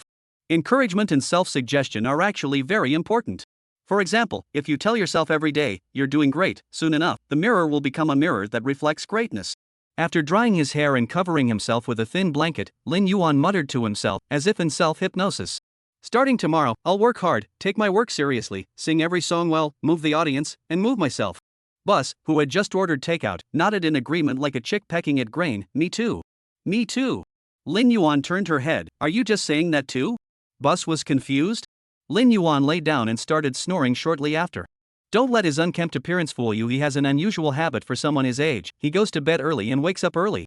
Normally, he should have been asleep by 10 o'clock, but the production team was so demanding, making them work until nearly midnight.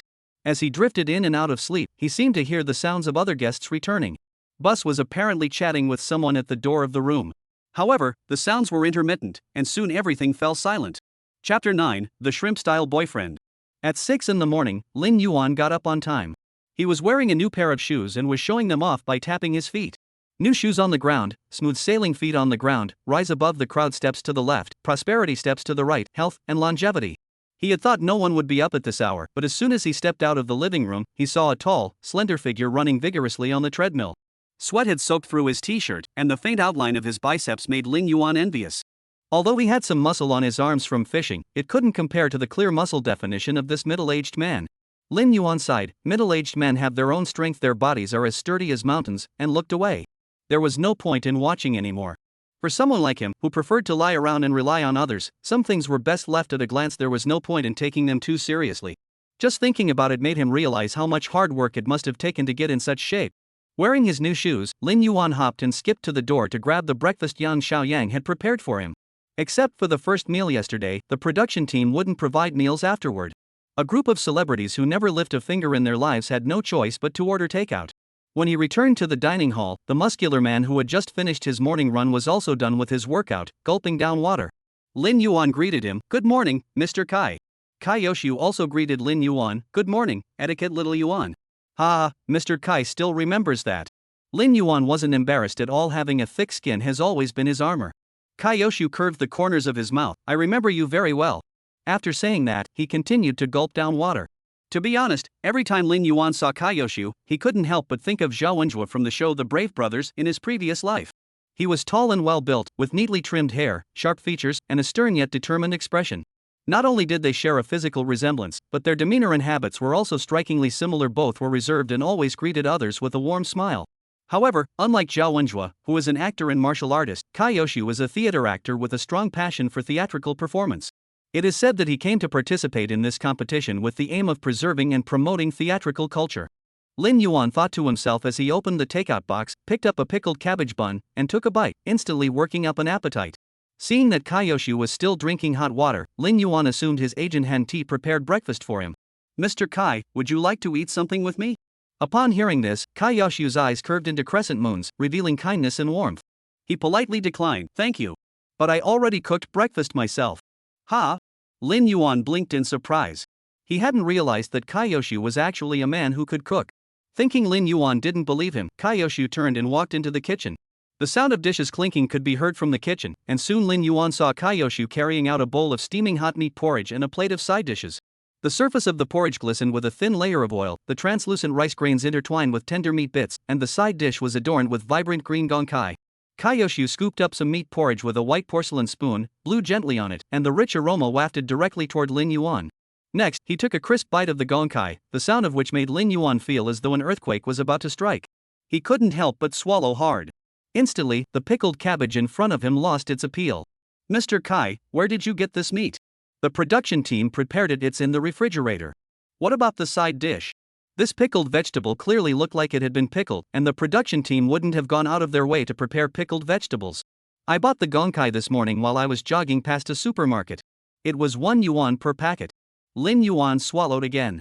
It wasn't that he was weak-willed, anyone would think the other person's food tasted better when they were eating something so delicious first thing in the morning. Plus, the porridge smelled genuinely delicious. He decided he'd have porridge for breakfast tomorrow too. The two sat facing each other, one drinking porridge and the other munching on a packet, the atmosphere harmonious. By the time they finished eating, it was already 6:30 a.m. The group meeting was scheduled for 10 a.m., but it was still before 7 a.m., leaving a lot of free time in between. Lin Yuan decided to go fishing. However, all his fishing gear was still in the car, so he planned to go out and find his vehicle. But as soon as he stepped out, the production team immediately sent a cameraman to follow him. Lin Yuan sighed in exasperation, "Seriously, big guy? You're following me just for the short distance?" The cameraman kept his eyes on his nose and his mind on his work, ignoring him while holding the camera. Lin Yuan shrugged and let him follow if he wanted to. Outside the small house, there was a large open grassy area where the luxury cars and chauffeur-driven vehicles of various celebrities were parked. He walked around and found the car with the license plate NINJ.B20cm, then took out a set of fishing gear from the trunk. Some early rising netizens started posting comments. "Every time I see this license plate number, I get a chill down my spine. I don't know why. What's wrong? Are you getting too invested in feeling embarrassed for someone else again?" Question: What's the difference between driving this car and taking a dump in public?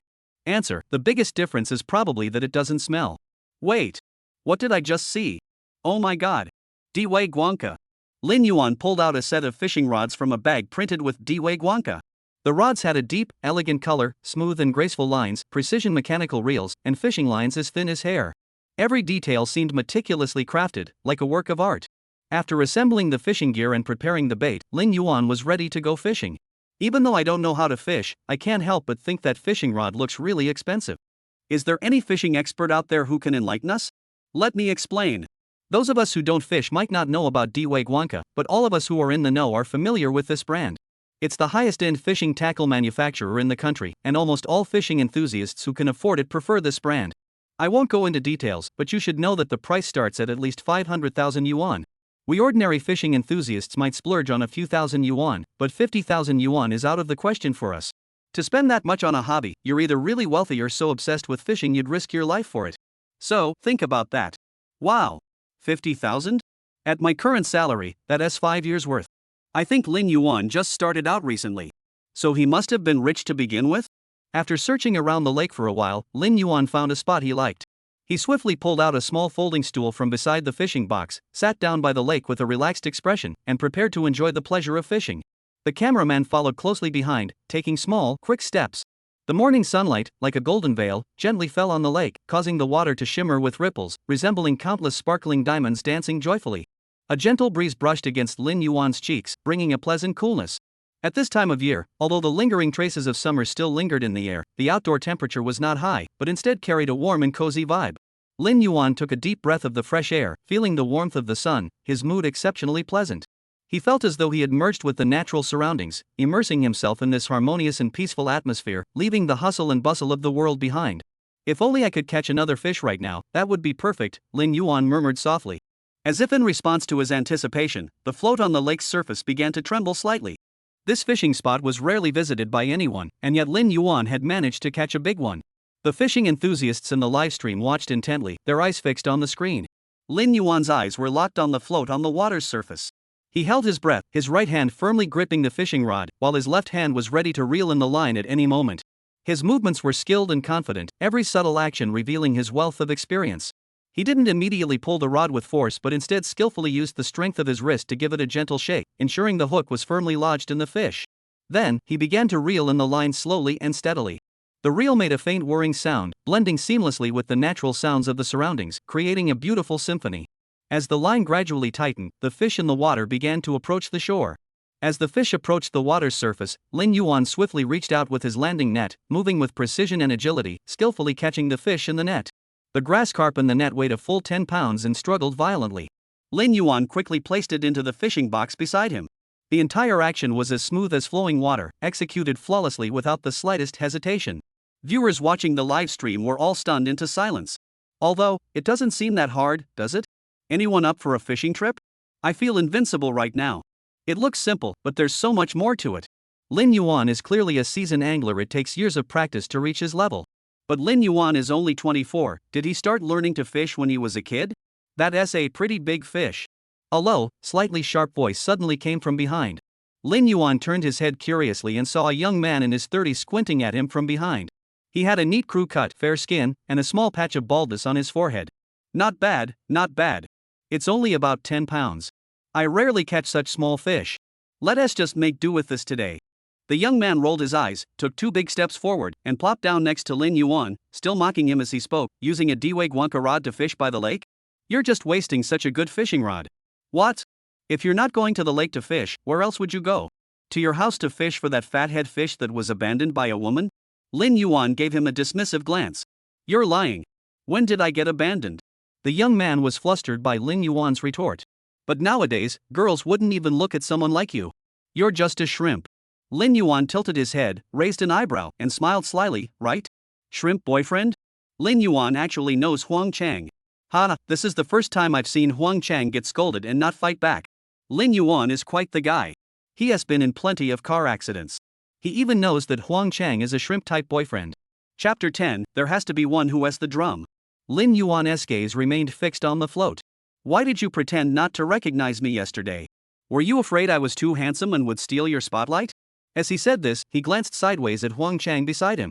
Lin Yuan and Huang Chang had actually known each other before participating in Brother Road. There was a bit of a drama between them that wasn't big enough to mention but wasn't small enough to ignore. At the time, Lin Yuan had rented a fishing spot at a small pond, and the spot next to him was rented by Huang Chang. They didn't know each other and hadn't spoken before. However, after fishing for half a day, Lin Yuan hadn't caught a single fish, while Huang Chang kept reeling them in. This made him feel frustrated and puzzled. As evening approached, Lin Yuan didn't want to go home empty-handed, so he decided to target Huang Chang. When Huang Chang stood up to reel in his line and pull out the fish, Lin Yuan seized the opportunity and quickly threw a stone into his bucket. A splash was heard. Lin Yuan said apologetically, "Oh no. My fish accidentally fell into your bucket. That was a big one. Let me just take one from yours instead." Huang Chang didn't suspect a thing and agreed. When Huang Chang reeled in his line for the second time, Lin Yuan repeated the same trick, throwing another stone into the bucket and then pulling out another fish. By the third time, Huang Chang began to suspect something was amiss. On the fourth attempt, just as Lin Yuan was about to throw the stone again, Huang Chang caught him red-handed. "Hey, brother, do I look that stupid?" Huang Chang looked at Lin Yuan with a helpless expression. Lin Yuan nodded and pointed to the shark character on his baseball cap. "You're wearing a shark hat." Huang Chang. Because of this experience, the two gradually became acquainted, learned about each other's work, and often went fishing together afterward. They truly became friends through their shared stealing. Huang Chang sat on the lawn, glanced at the camera behind him, leaned closer to Lin Yuan, and whispered in a voice only the two of them could hear. "My boss was there yesterday too. Our two companies are arch-rivals, so I didn't dare act too familiar with you, in case he reports me to higher-ups when we get back to the office." "Is it your company that snatched my wife's company's competition spot?" Lin Yuan shot him a sharp glance. Huang Chang scratched his nose. "It was just a coincidence. I didn't know it was your sister's company. But you said your company was going to abandon you. How did you still get a spot on the show?" Huang Chang lowered his head, dejected, and pulled at the grass beneath him. "This is just a compensation. After Brother Road ends, I'll probably leave the company anyway." Huang Chang sighed, looking back on the past. At 20, he entered the entertainment industry and rose to fame with his dance to Lucky Cart. He then joined the Morgan-era boy band. Now, 10 years after his debut, the group had undergone multiple changes, and he watched as his former teammates left one after another, replaced by younger, more popular stars in the industry. Now, it was finally his turn to leave. "Your company sure knows how to cut ties once you've used someone, huh?" Lin Yuan said. "Yeah. Sometimes I wonder why the company is so heartless. I have the looks, I have the dance moves, what gives them the right to abandon me?" "Maybe it's just the times changing," Lin Yuan said, picking up another fish. He then turned to Huang Chang and added, "The times are changing, and your looks just can't keep up. You're a shrimp-style boyfriend." Huang Chang stomped his foot in anger. "Can't you just drop it? Am I really that ugly?" "You're not ugly, you're just the type that grows on you." Huang Chang looked dejected. "At least you have some. It's just that everyone else doesn't have much patience." "Patience? Your mother. I shouldn't have asked that question." Lin Yuan looked at his pitiful expression and sighed, comforting him. "Don't worry. There's no obstacle in life you can't overcome. If you can't get over it, it's because you don't have enough money. If you really can't get over it, it's because you don't have enough money. But what if you really have no money?" "If you really have no money, I suggest you go to a urology clinic to learn more about male enhancement surgery. As a man, your wallet and your pants should always have something in them." Huang Chang, "I often feel like I'm not perverted enough and don't fit in with Lin Yuan." Lin Yuan and Huang Chang didn't talk for long before the production crew started calling people. The first round of team formation began. In the hall, all 30 guests were already in their seats. Lin Yuan looked around and noticed that everyone was sitting with people they knew. For example, Zhou Lihong and Gong Zhang were sitting with their old friends, Sun Xiaolei was sitting next to an artist from Wandu, and Huang Chang was sitting beside a young man with white hair, who must be the captain he had mentioned earlier. However, what caught him off guard was that Luo Guan was sitting with a group of young people, chatting and laughing, seeming to get along quite well. And sitting next to him was Bus, the big black rat. Today's host was not the young man from last night, but a female director with a soft-spoken voice. "Today, we will announce the team formation rules for the first round," the director said slowly. Lin Yuan had already heard the news from Bus, and originally thought that the team formation would either be 5 people per team or 2 people per team. However, the more he listened, the more he felt that things were not as simple as that. "Today, we will form 10 teams for head-to-head matches. 30 participants may freely form teams, creating 1v1, 2v2, 3v3, 4v4, and 5v5 team configurations." Upon hearing this, Lin Yuan froze in place. Last season, they formed 16 two-person teams for random matches. This season, they're getting so fancy? It wasn't just Lin Yuan, the viewers in the livestream couldn't sit still either. Has this season changed so much? I can't help but feel a little excited. Let's see who's brave enough to take on Zhou, the male god. In the main hall, the 30 guests also erupted into chaos. How to form teams is truly a tough decision. How many people should be in a group? Who should I team up with? Who are the opponents? All these factors need to be considered. And decisions must be made quickly, or else you'll either lose your desired teammates or have your preferred team composition snatched away. The hall gradually turned into a bustling marketplace, with people coming and going, everyone reaching out to their favorite acquaintances or artists to form teams. Some people approached Lin Yuan, the young newcomer, but he turned them all down with the excuse that he had already teamed up with Luo Guan. Busi watched the lively conversations with envy, hoping someone would invite him to join their team. Lin Yuan also remembered that he had planned to introduce Bus to Luo Guan. He stood up and approached Luo Guan, but before he could speak, Luo Guan grabbed his arm and smiled broadly, pointing to the 2 young men beside him, including Shen Lai. "Xiao Yuan, the 3 of us have just agreed to form a team. With you, we can join the 4-person group." Lin Yuan paused, glancing at the group with a complicated expression. There was an actor, a model, and someone from a band. What a mixed bag of mismatched individuals. This Luo Guan was way too unreliable. How could he just take anyone in? But he didn't dwell on it. He was just a drifting youth, he didn't care about such things. Mr. Luo. My roommate Bus also wants to join. Can you add him to the team? Sure, why not? 5 people will make it more lively. Upon receiving Luo Guan's affirmative response, Lin Yuan's mood immediately brightened. Just as he was about to go find Bus to share the good news, Shenlai interrupted him. Uncle, if you want to form a 5-person group, I have a friend who can dance. Let us bring him in instead of Bus. This. Luo Guan hesitated. Plus, my friend ranked very high in the last round, 12th place. If he joins us, our team will definitely be stronger. Qianlai said.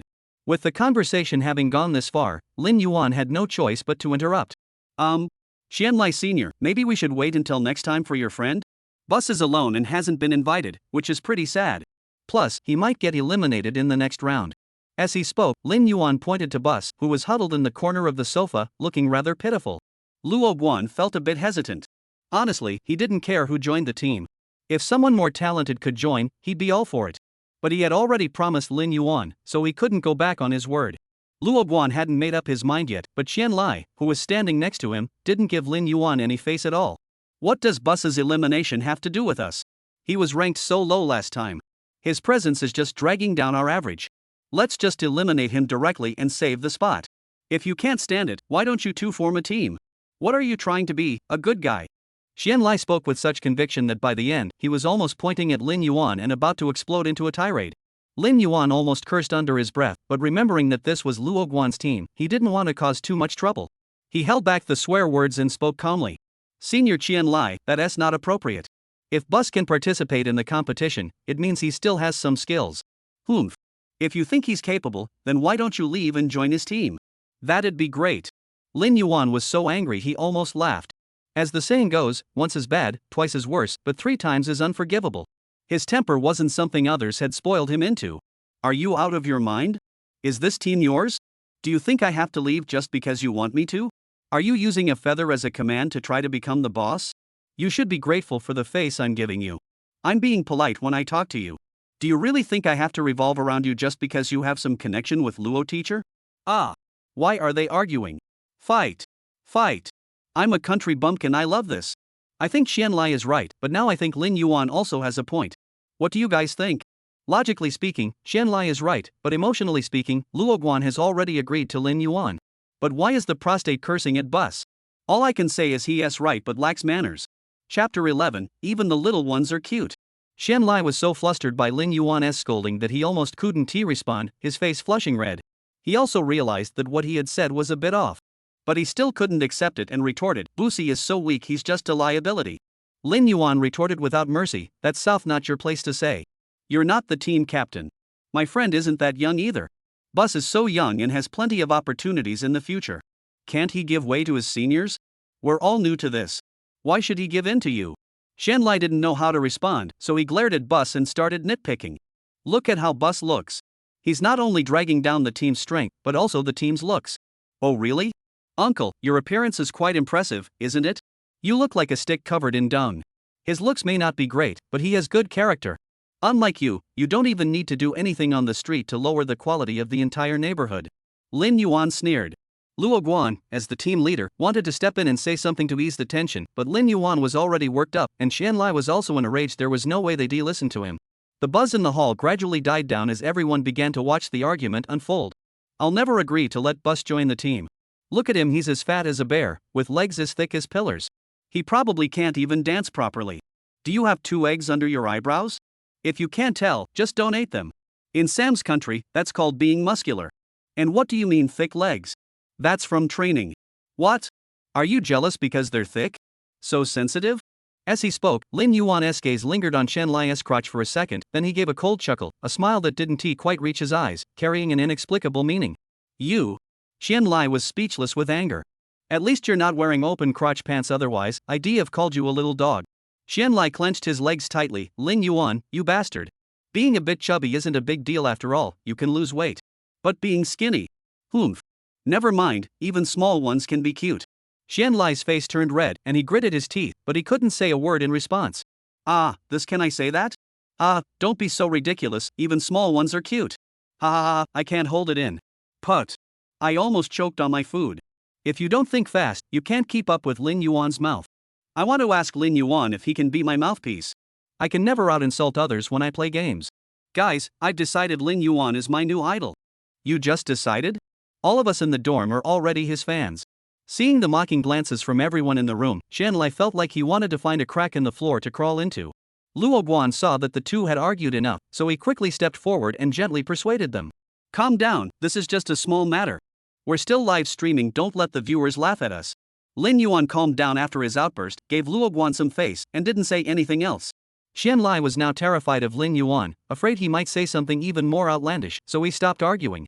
Alright, I agree to let Bus join the team. I think Xiao Yuan is right.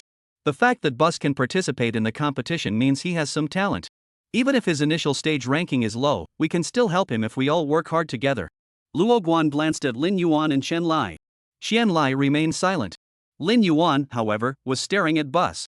Bus still hadn't been invited to join the team. A big guy was squeezed to the edge of the sand, looking like an outsider. In truth, Lin Yuan himself couldn't believe he'd end up arguing with Qianlai over Bus. To be honest, he had only agreed to ask Bus for him, not promising to bring him into the team. But for some reason, he had gotten so worked up with Qianlai, even though he had only met Bus the day before. Noticing Lin Yuan's gaze, Bus glanced over and saw it was him, so he gave a shy smile. For some reason, Lin Yuan thought of the group of brothers he used to play music with in his previous life. So Lin Yuan asked the director, what team formations are still needed? The director glanced at his notebook. We still need one duo, one quartet, and one quintet. Alright, thank you, director. As he spoke, Lin Yuan walked toward Bus, his steps hesitating slightly. Bus was staring dejectedly at the floor of the hall, his eyes betraying a hint of helplessness. Anyone being passed around like a football wouldn't feel good. Bus, do you want to form a duo with me? My last group was only 15th place, and I'm not very strong either, but I can try my best to help you. You won't have to worry about pleasing others. Will you agree? Lin Yuan said to Bus. Bus slowly raised his head, forcing a smile. Brother, you don't have to do this. I'm fine. I might not be suited for this show anyway. It's better to leave early. His voice carried a hint of bitterness. You're pretty self-aware. Ah, just kidding. Bus. You have to joke at a sentimental moment, don't you? But I'm serious about teaming up. Do you want to form a team with me? Just the two of us. Lin Yuan raised his eyebrows and smiled. Bus pursed his lips and remained silent. Lin Yuan saw his hesitation and understood. Director, Bus and I are signing up for the duo team. Wait, when did I agree to that? Bus was taken aback and shouted urgently. If you don't say anything, that means you agree. Besides, do you think you have a choice now? Lin Yuan raised his eyebrows and asked back. Boosie. Alright. Mr. Luo, I'm truly sorry. Since the two of us don't get along well, I won't force myself into the group. Lin Yuan apologized to Luo Guan. No problem. Everyone has their own aspirations, Luo Guan said indifferently, looking regretful. In fact, he was actually relieved that Lin Yuan and Qianlai were splitting up. Having the two of them together felt like the team was about to explode. With that, the 30 people were divided into 10 teams for the performance. Lin Yuan and Bus formed a duo, and their opponents were none other than their old friend Huang Chang and his captain. The two were from the same company and had likely coordinated their strategy before the show. Lin Yuan glanced sideways at Huang Chang, who gave him a playful wink. A chill ran down his spine. Ugh. After forming the teams, it was time to choose songs. There were 10 teams and 10 songs, 9 of which were carefully selected by the show's producers, and one was a custom-made original song called X Song. It was safe to say that X Song was the most challenging of the 10. The production team's requirements were that X Song must be entirely original and composed by the contestants themselves, and they must also choreograph the stage performance. In just half a month, writing a song and choreographing the stage performance is not impossible, but it is extremely challenging and exhausting, so most people are reluctant to choose X Song. According to the rules, the order in which each team selects their song is determined by the average vote count from the previous episode. Without a doubt, Lin Yuan and Bus had the lowest vote counts, as Bus was at the bottom, and Lin Yuan's votes were also average. In the end, the two were forced to choose the unpopular X Song. With that, the team formation and song selection for the first round were complete. The lineup is as follows. 1v1 Kaiyoshu versus an unimportant character. 2v2 Lin Yuan plus Bus versus Huang Chang plus captain. 3v3 Zhou Lihong and his old friends versus an unimportant character. 4v4 Luo Guan and his silly teammates versus unimportant characters. 5v5 Sun Xiaolei and his Bay Area artists versus Gong Zhang and his old friends. Just a reminder, in addition to the above 10 songs, everyone should also prepare a solo song. This is a friendly suggestion, the director said. Everyone nodded in understanding. Preparing another song must mean there will be a showdown later. After finishing, the director scanned the crowd with his gaze. Does anyone have any questions? Feel free to ask. Yes. Lin Yuan raised his hand. The director asked, What's your question? Why do we need to prepare another song? Is there a specific purpose? The director. I already said it was a hint. Do I need to spell it out for you? Ha, that's not exactly how I meant to ask it. Lin Yuan, you said we could ask anything. Everyone dispersed. Bus was about to discuss the performance repertoire with Lin Yuan, but Lin Yuan chased him away and locked himself in the bathroom. Zhou Lihong walked by. Bus, want to eat together? What about Lin Yuan? He said he's boiling porridge in there. Zhou Lihong? Cooking kanji in the bathroom? Inside the restroom, Lin Yuan was on the phone with Yu Qian. Lin Yuan, tears streaming down his face, sobbed to Yu Qian, You have no idea. Those seniors are treating me like a football, kicking me around. No one wants me.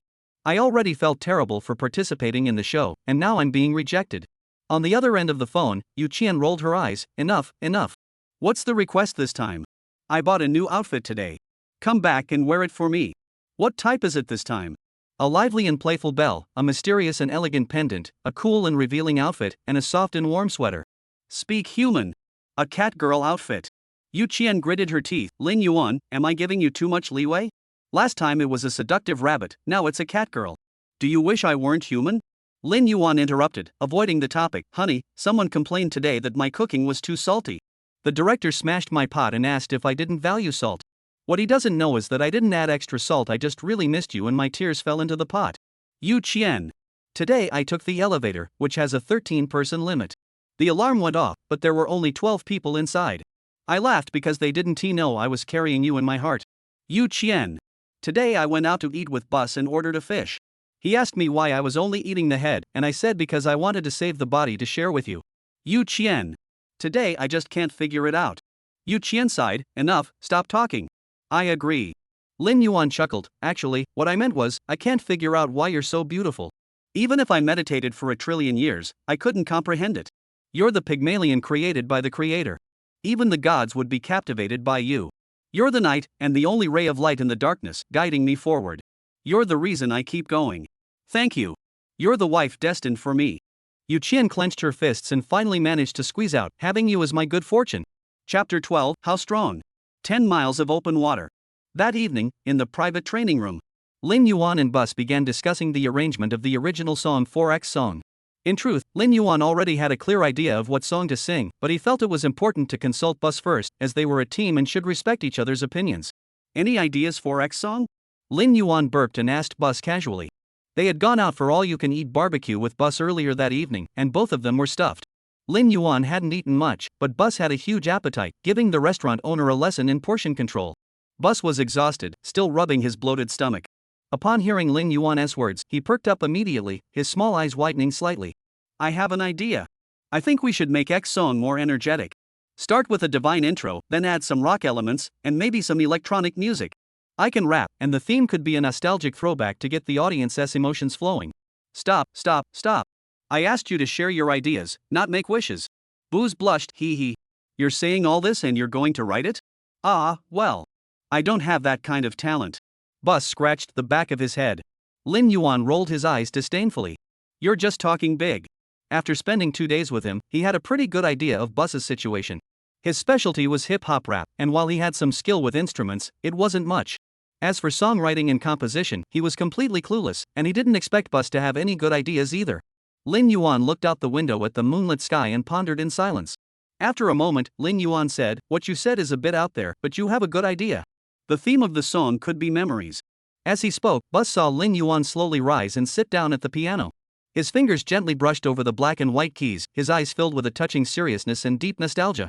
The next moment, the melodious and soothing piano notes flowed from his fingertips, a simple yet gentle melody began, each note like delicate brushstrokes gently plucking at Bus's heartstrings, awakening the emotions buried deep within his heart.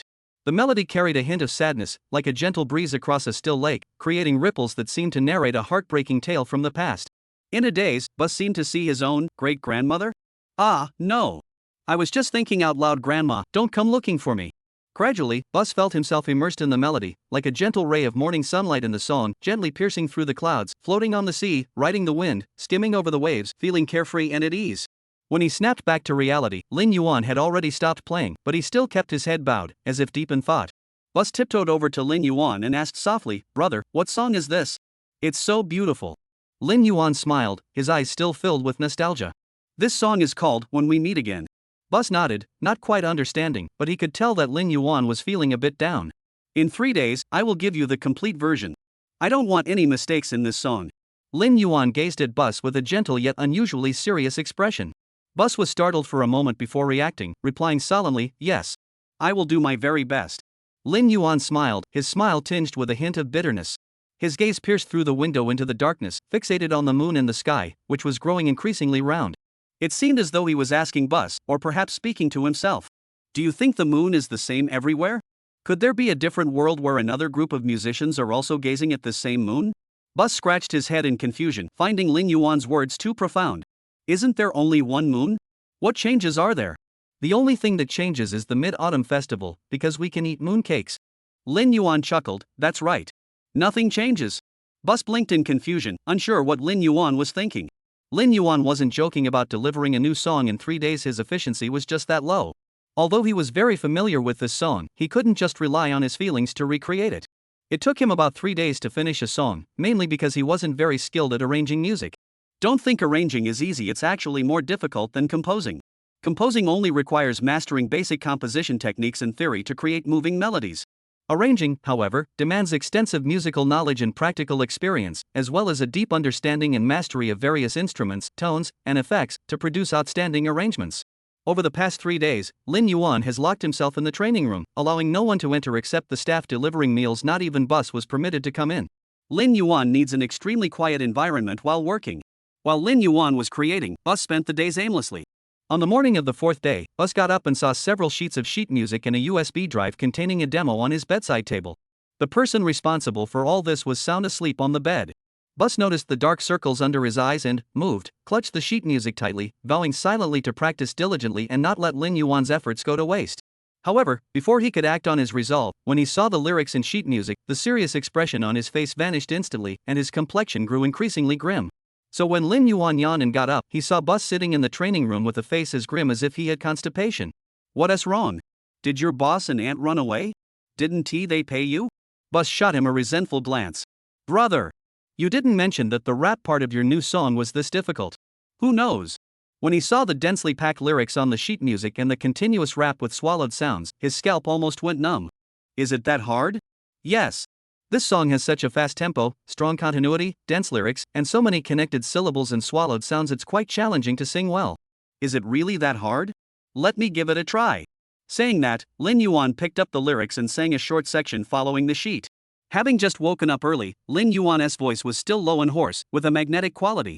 When he rapped, it had a unique rhythm. Though the pace was fast, he could clearly enunciate every word, with each syllable perfectly in sync with the music's beat. Bus listened quietly, then his expression turned astonished. His eyes widened, and his mouth hung open in disbelief. He stammered, "Bro, can you rap?" "Just average, third in the world. If you want to know how strong I am, ask around for miles." Lin Yuan smirked. "You're not even brothers, and you're still putting on a show?" After helping Bus solve the lyrics issue, Lin Yuan ate the takeout Yang Xiaoyang had ordered. Just as he was about to go back to sleep, the phone rang. The caller ID showed an unknown number, with a warning that it might be a scam call. As soon as he answered, before the other person could speak, Lin Yuan spoke first.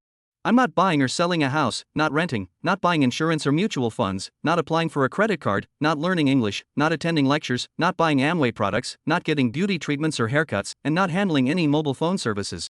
If there is nothing else, please hang up. If there is, please send me 50 first to show your strength." The other party might have been intimidated by his assertive tone and remained silent for several seconds.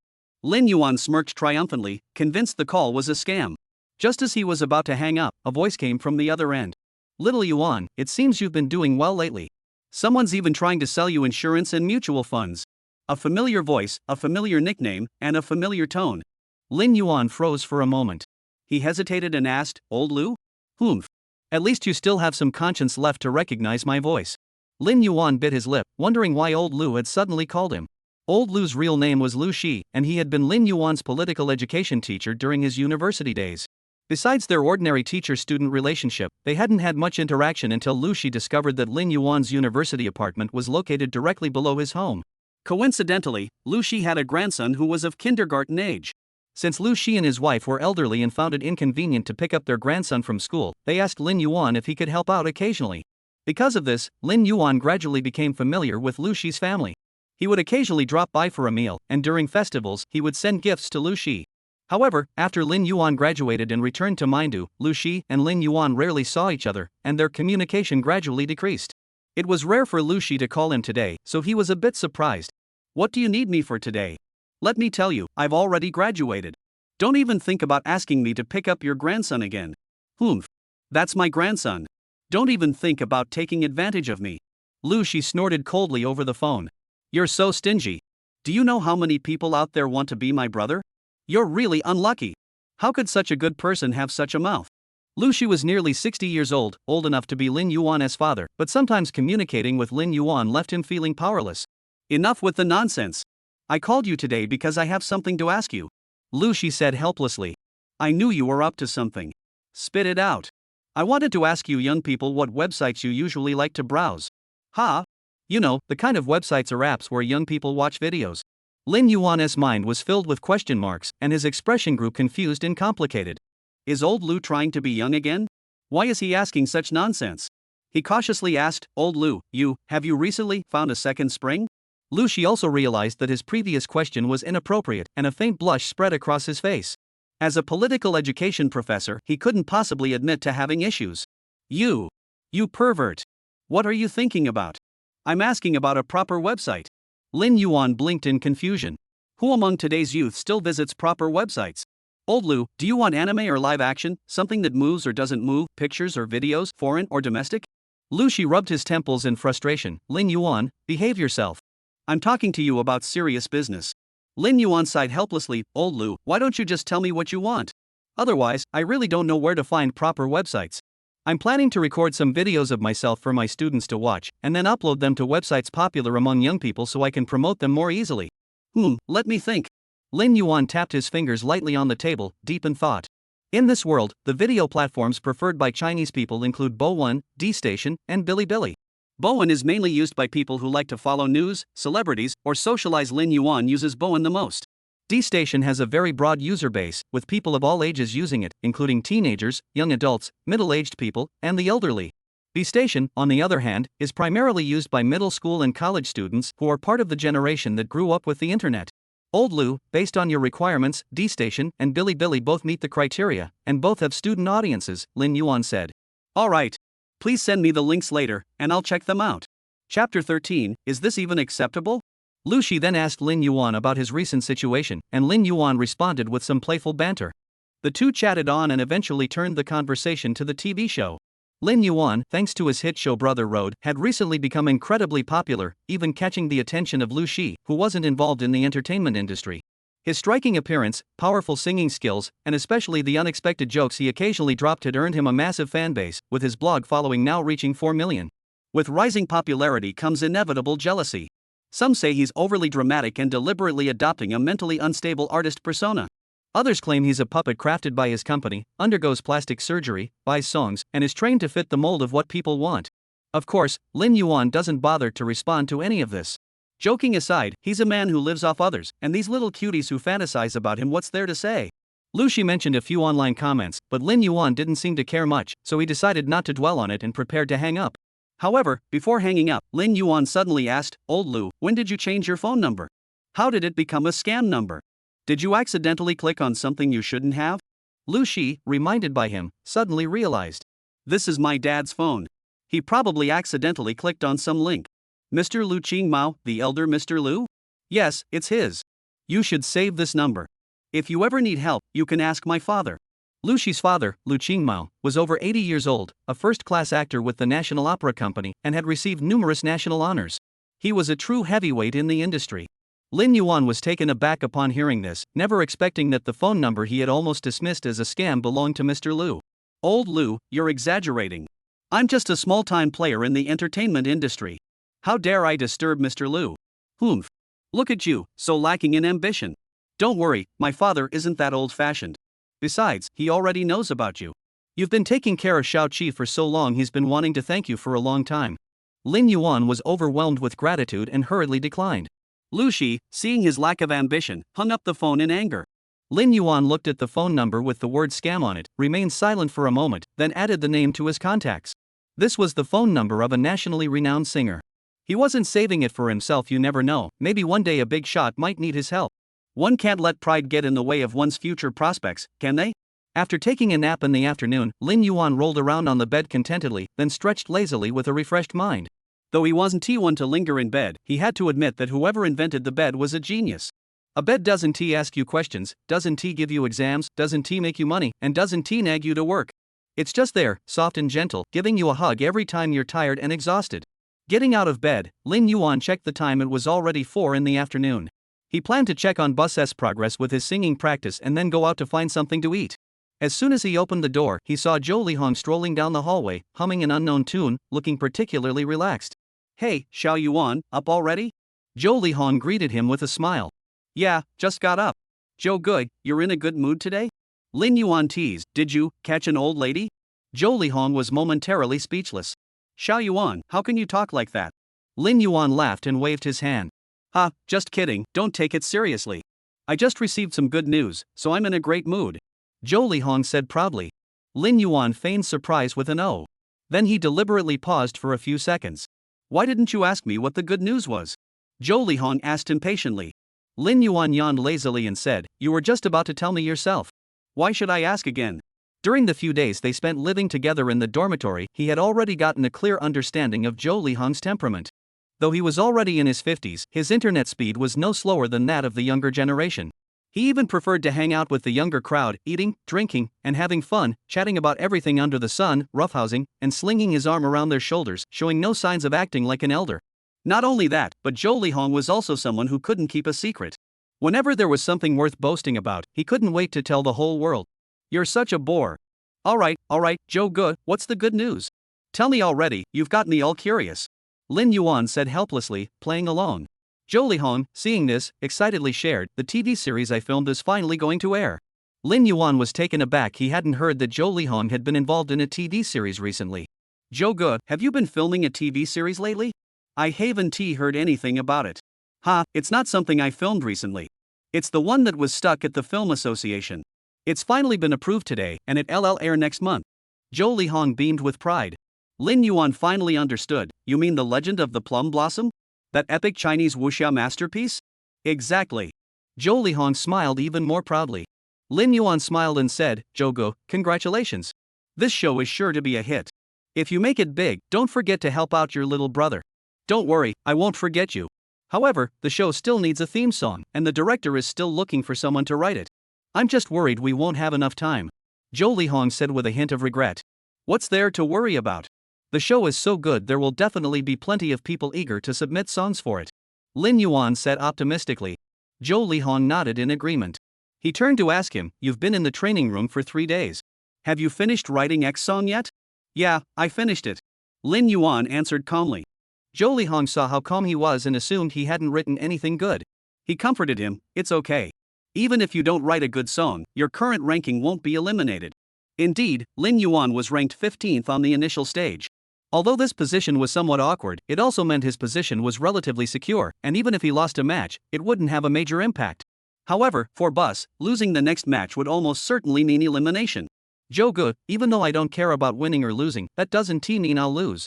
"What? Do you think you can beat Huang Chang and his team? They've been teammates for 10 years. Their chemistry and skills are unmatched." Zhou Lihong advised earnestly, "I suggest you focus your energy on preparing your solo performance. According to the show's tradition, the first live performance is likely to feature it." "What about the group?" Zhou Lihong sighed, "He'll just have to rely on his luck. I've been in the entertainment industry for nearly 30 years. I've seen things that you haven't. In this industry, it's not about emotions, it's about personal growth. That's the most cost-effective investment." Zhou Lihong's words came from the bottom of his heart, and Lin Yuan understood that. But Zhou Lihong made one mistake: Bus was impossible to eliminate. He wasn't confident in his own abilities, but in the song itself. He firmly believed that once released, the song would sweep the pop music scene, and if possible, even penetrate the global pop music market. However, Zhou Lihong did remind him of one thing: a solo song. He had forgotten to prepare it. Chapter 14, 19 Open. Half a month is a long time, yet it can also feel short. Lin Yuan gradually became familiar with the 28 older brothers except Xian Lai. On ordinary days, he would find a few close brothers to go fishing or eat together. They would also tease each other or comment on each other's cooking skills. The atmosphere between them was pretty good, with no signs of any underhanded schemes. Perhaps this was the bond and trust between men. Today was the solo performance, and everyone was still getting along great, with no signs of stage fright. Except for Bus. Over the past 2 days, Lin Yuan has noticed Bus's efforts. He taught him everything he needed to know, and Bus learned it well. However, it might be because the previous round of voting had upset him, as he was tense throughout the entire performance. First live performance. Authentic natural milk, authentic powerful voice. Welcome to the 3rd season of The Brothers Scorching Path, sponsored by Authentic Natural Pure Classic Milk. No lighthouse, self-igniting stars, scorching life, scorching path. Let's now welcome the first group. The host was reading the script on stage. Meanwhile, Bus was biting his nails backstage, muttering to himself, his body tense and stiff. Bus, are you preparing to remove your nails to make black chicken claws for me? Lin Yuan pointed at Bus's nails, which were already turning black and white from biting. Brother, I'm just a little nervous. Bus licked his lips, and his throat occasionally made a soft swallowing sound, clearly showing how nervous he was. What's there to be nervous about? If something goes wrong and you get eliminated, it's not me who'll be in trouble. Why are you getting nervous for me? No. Bus opened his mouth, trying to say something. But he was immediately interrupted by Lin Yuan. Don't worry. Not only will I not be eliminated, but I can guarantee you that if you stick with me, as long as I have a meal, you'll have a bowl to wash it in. Should I say thank you? Brother, aren't you nervous? You're so confident in yourself? Bus asked. It's because of you. Lin Yuan said proudly. I'm not that great either. Bus scratched his head awkwardly. No. I'm confident because you're here to make me look good. Bus, sometimes I really feel helpless. Whoa. Wow. At that moment, the hall suddenly erupted with everyone's exclamations of awe. Lin Yuan looked up to see Kaiyoshu, dressed in a traditional stage costume with a back protector, slowly walking onto the stage. His posture was tall and straight, his steps steady, and every movement exuded grace and strength. The music began, and he suddenly opened his mouth with the first line. His melodious opera voice flowed out like an echo in a valley, delicate and full of emotion. Wow! That voice is amazing.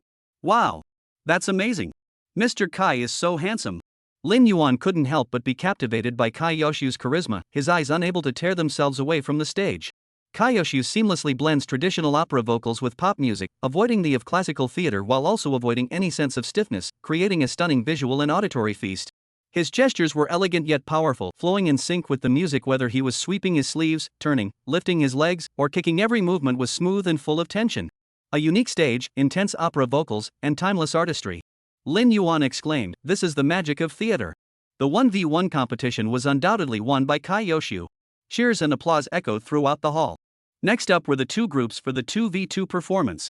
Lin Yuan and Bus heard the director's prompt in their ears simultaneously. It was time for them to get ready and take the stage. Everyone knew they were about to take the stage and began clapping and cheering them on. Zhou Lihong and a few others even gave them hugs, explaining that these were encouraging hugs to wish them good luck. Lin Yuan rolled his eyes.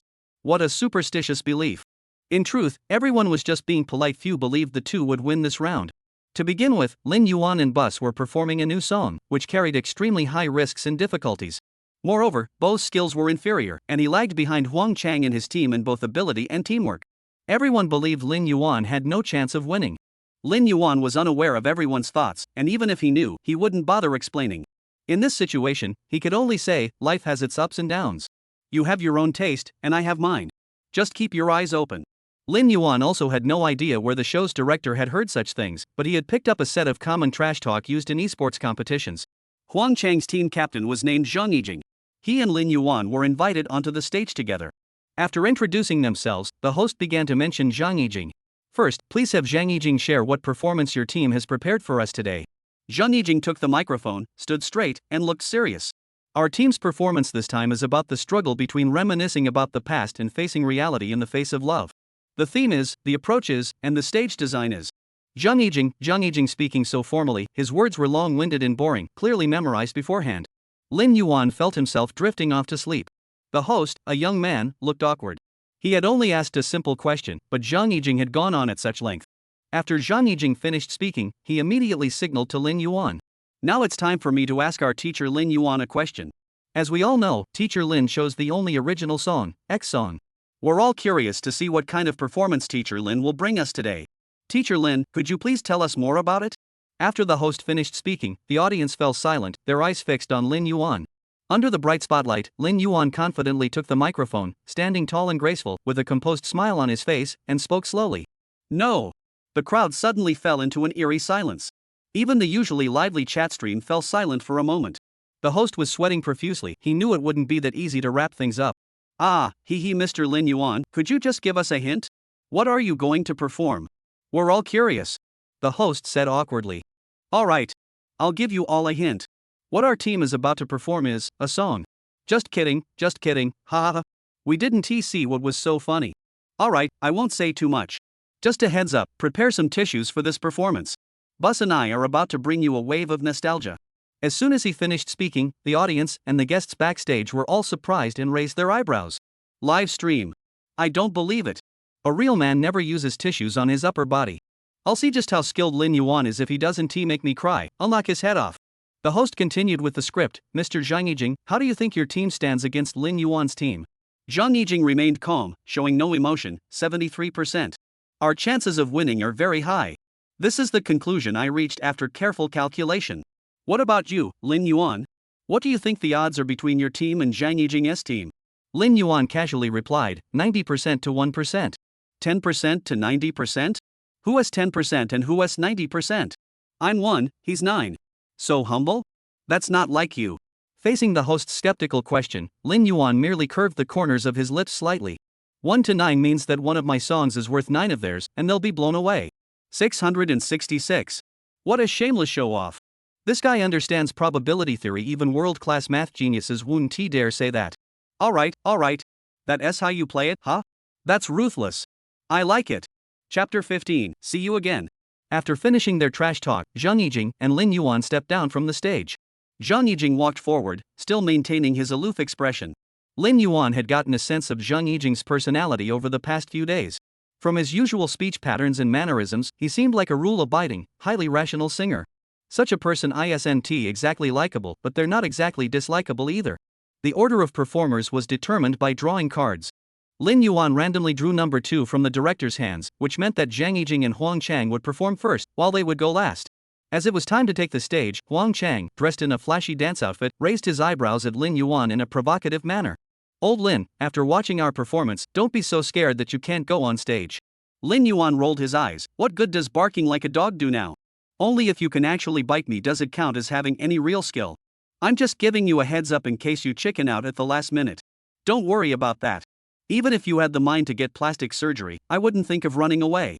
Huang Chang glared at him fiercely. If you can't speak properly, just donate your mouth. Even if I gave it to you, you wouldn't be able to use it. After all, humans and dogs are different. Can't you say something human? Why must you rub salt in my wounds? Then I hope you choke on your words. Huang Chang stormed off, muttering curses under his breath.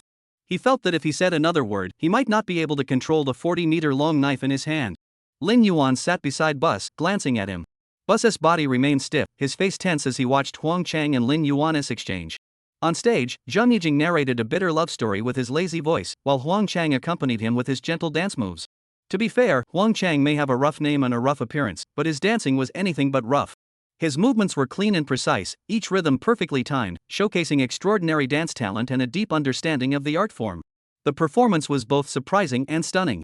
As the final note faded away, the audience erupted into thunderous applause and cheers. It's time to go on stage. Lin Yuan reminded him. Bus took a deep breath, his eyes flashing with determination and resolve. He knew the importance of this performance. This competition would essentially determine whether he would continue on this stage. Half a month earlier, he had overestimated his abilities and was consequently looked down upon by everyone.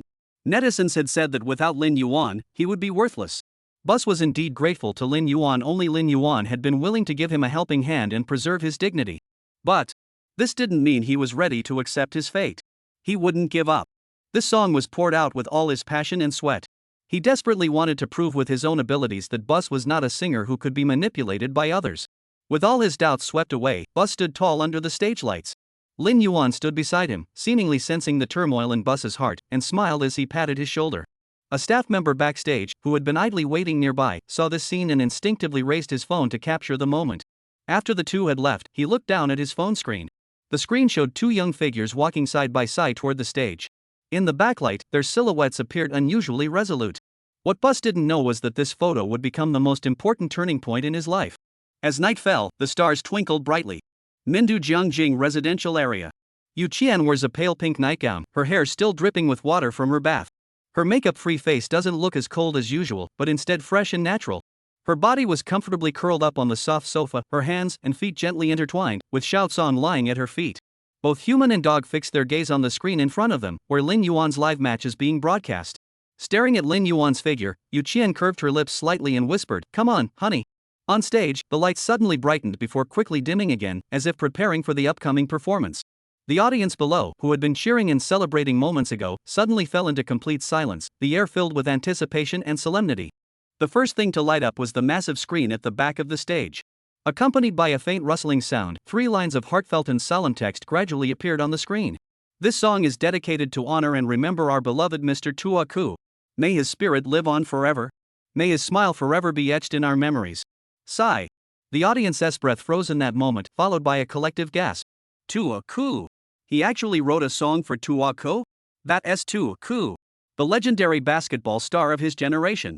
The live stream was also flooded with a wave of comments. Humph. He's starting to get big.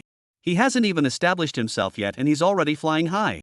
He dares to write a song for Tuaku? Lin Yuan has been trending lately, and while I do appreciate his straightforwardness, some things are off limits. The text on the giant screen changed again, revealing the upcoming performance information. Song, See You Again. Performed by Lin Yuan Bus. Lyrics by Lin Yuan. Composed by Lin Yuan. Arranged by Lin Yuan. As the soothing piano melody flows through the air, everyone's heart is touched by this gentle melody, as if opening the door to long-forgotten memories. A soft warm yellow light gently falls beside Lin Yuan, illuminating his steady black suit and the quiet piano beside him. Lin Yuan's fingertips dance across the keys, and his voice rises with the music, deep and magnetic.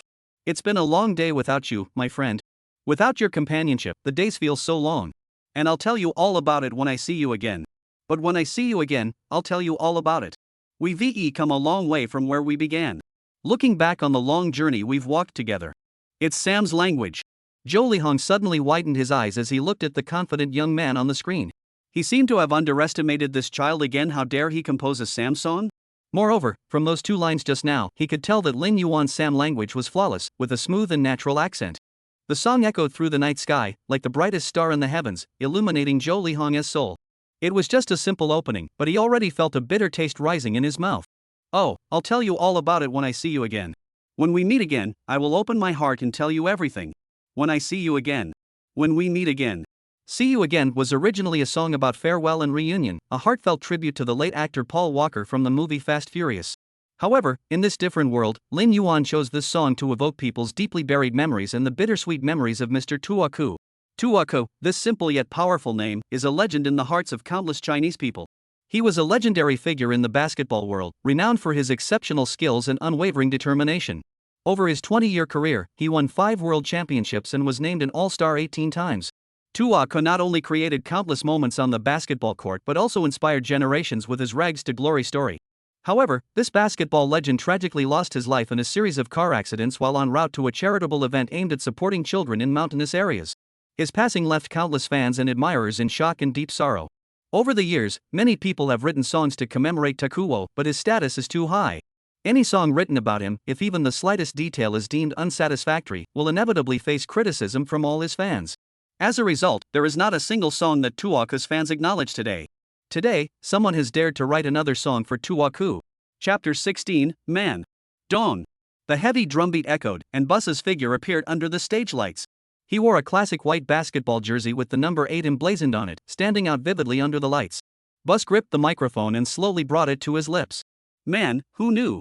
Who would have known? All the planes we've flown, the good times we've been through. Who could have imagined the journeys we've taken, the beauty we've witnessed? As the rap began, the entire venue erupted in excitement, with the audience unable to contain their enthusiasm, rising to their feet. The guests backstage were also moved by the power of the music, immersing themselves in this invisible wave of enthusiasm. Music, in their eyes, has always been borderless. Whether it's English, Chinese, or any other language, as long as it touches the heart, they embrace it wholeheartedly. Amid the chaotic hall, Gong Zhang noticed that Bus's rap was much better than his initial stage performance. He turned his head with a complex expression toward Zhou Lihong, who happened to look back at him at that moment. The two locked eyes for 2 seconds before smiling without saying a word. On the side of the stage, Huang Chang was completely overwhelmed by the sudden surge of excitement. He never would have imagined that Lin Yuan, who usually seemed carefree and irresponsible, could create such an extraordinary piece of music. You really can't judge a book by its cover. Though he is quite handsome. Zheng Yijing, standing beside him, remained expressionless, seemingly unaffected by Lin Yuan's performance. However, those paying close attention noticed his body was slightly stiff, and the veins on his clenched fists were faintly visible. On stage, Bus continued singing. How could we not talk about family when family is all that we've got? When family is all we have left, how can we forget the most precious bonds of kinship? Everything I went through, you were standing there by my side. No matter how difficult the journey, you were always there by my side. And now you'll be with me for the last ride. And now you'll be with me for the final journey. The perfect pace and rhythm. This is exactly what Bus has achieved over the past 2 weeks. Actually, when he heard that this song was written for Tuo Ko, he did panic a bit. Who is Tuo Ko? He's a legendary superstar. If he can't sing it well, he'll definitely be torn apart by netizens. But Lin Yuan was right when he said, the future is uncertain. Even an ordinary person could become a rising star. Though the words are a bit rough, the logic holds true. If this song succeeds, he could very well rise to the top overnight. The live stream comments gradually shifted from skepticism to admiration. I admit this song reminds me of the old days. Just a casual listener, but this song is indeed good, much better than those unbearable songs from before. When the number 8 jersey appeared, I was already on the verge of losing it. Big brother, come back. Just as the rap segment came to an end, the big screen suddenly lit up again. The melody that Lin Yuan had played millions of times echoed once more. It's been a long day without you, my friend. Without your companionship, the days feel endless. And I'll tell you all about it when I see you again. When we meet again, I'll open my heart and tell you everything. As the rhythm continued, the large screen displayed a documentary about Tuoka's life. There were those thrilling moments from his matches that once made the audience's hearts race. There were those tense and thrilling slam dunks and game-winning moments. There were moments of him sweating profusely in the backstage locker room. There were his standout moments at the All-Star game. The camera quickly cuts to a slow-motion shot of Tuoka's smiling face, showing his warm moments with his family and the laughter with his teammates. Man! This was Tuoka's most frequently used catchphrase. At that moment, the atmosphere at the venue becomes tender and bittersweet, with everyone's hearts filled with memories and respect for Tuoka. Lin Yuan suddenly raises his voice, shouting with emotion. Ah oh ah oh. Woo oh oh oh oh oh. At that moment, the stage lights and music blended perfectly. On stage, Lin Yuan closed his eyes and sang passionately, his fingers never stopping on the piano keys. On the large screen, the documentary about Tuoka continued to play. The audience seemed to see Tuoka again on the basketball court, reliving those thrilling moments, those breathtaking dunks, and those decisive moments that determined the outcome of the game. Some audience members had tears in their eyes, and the cameraman quickly captured the moment. As the first chorus ends, Bus immediately jumps into his rap. First, you both go out of your way, and the vibe is feeling strong. From the very beginning, you both went your own way. And what started small turned into a friendship turned into a bond. Then our feelings grew stronger and deeper, and even the smallest things made our friendship more valuable and profound. And that bond will never be broken, the love will never get lost. Deep friendship has evolved into a bond stronger than blood. This love will never fade, this love will never fade. Boo's voice was filled with strength and conviction, as if telling the world that no matter how time passes, the spirit of Tuoka and his story will forever be remembered by people. The stage lights shifted in rhythm with the music, creating a dreamlike atmosphere that transported the audience into a space filled with memories and emotions. Lin Yuan's piano accompaniment flowed like a gentle river, tender yet resolute, providing the perfect backdrop for Bus's rap. Their collaboration told the story of Tuoka, allowing everyone to feel the deep emotions behind it. On the large screen, the documentary about Tuoka continues to play, with every frame frozen in time like a precious moment. The camera cuts to Lin Yuan, who speaks slowly once more. So let the light guide your way, yeah. Let the light guide your way. Hold every memory as you go. Hold every memory as you go. As Lin Yuan sang, the stage lights seemed to grow softer, beams of light like beacons of hope, illuminating every corner. The audience was enveloped in the warm melody, and a wave of warmth surged through everyone's hearts. Backstage, Zhou Lihong smiled wryly at Gong Zhang. You once said to Lin Yuan that the young are to be feared. Now it seems you were right. Who knew he was so brave? He even dared to include that in the lyrics and sang it so well. Gong Zhang sighed. On stage, the two began their first true duet. Ah oh. Ah oh. The large screen behind them froze on Tuoka's smiling face. At that moment, everyone couldn't hold back anymore. Tuoka's fans, both men and women, were teary-eyed. They truly felt the power of this song. They weren't just cheering for Bus and Lin Yuan's performance, they were paying tribute to Tuoco, thanking him for all the beauty he had brought to the world. Applause and cheers echoed throughout the venue. The comments were also shouting, "I admit it, this song is the perfect fit for the boss. Ah wah wah wah wah wah wah wah. I'm crying so hard, I miss you, boss. I'm really crying so hard, don't kill me with memories." The second chorus broke me completely. "I love you, boss. Don't forget us. Man. Love you. Man. Love you." Lin Yuan and Bus's voices intertwine like two rivers merging into an endless ocean, bringing endless emotion to the audience. Whoa oh oh oh oh oh. Yup, when I see you again. When we meet again. The song has come to an end, but the documentary is not over yet. Lin Yuan and Bus's exchange a smile, their gazes fixed on the big screen. The number 8 jersey on the screen gradually blurs, eventually transforming into a star-studded night sky. Tuoca's smile flickers in the starlight before fading away. A moment of silence. The cameraman captures every detail of this moment, while Lin Yuan and Bus on stage are immersed in this emotion. Almost every audience member had teary eyes, their cheeks flushed. After the silence, the cheers grew even louder. Whoa! The audience's applause and cheers erupted once more, this time even more heartfelt and passionate. Lin Yuan. Bus.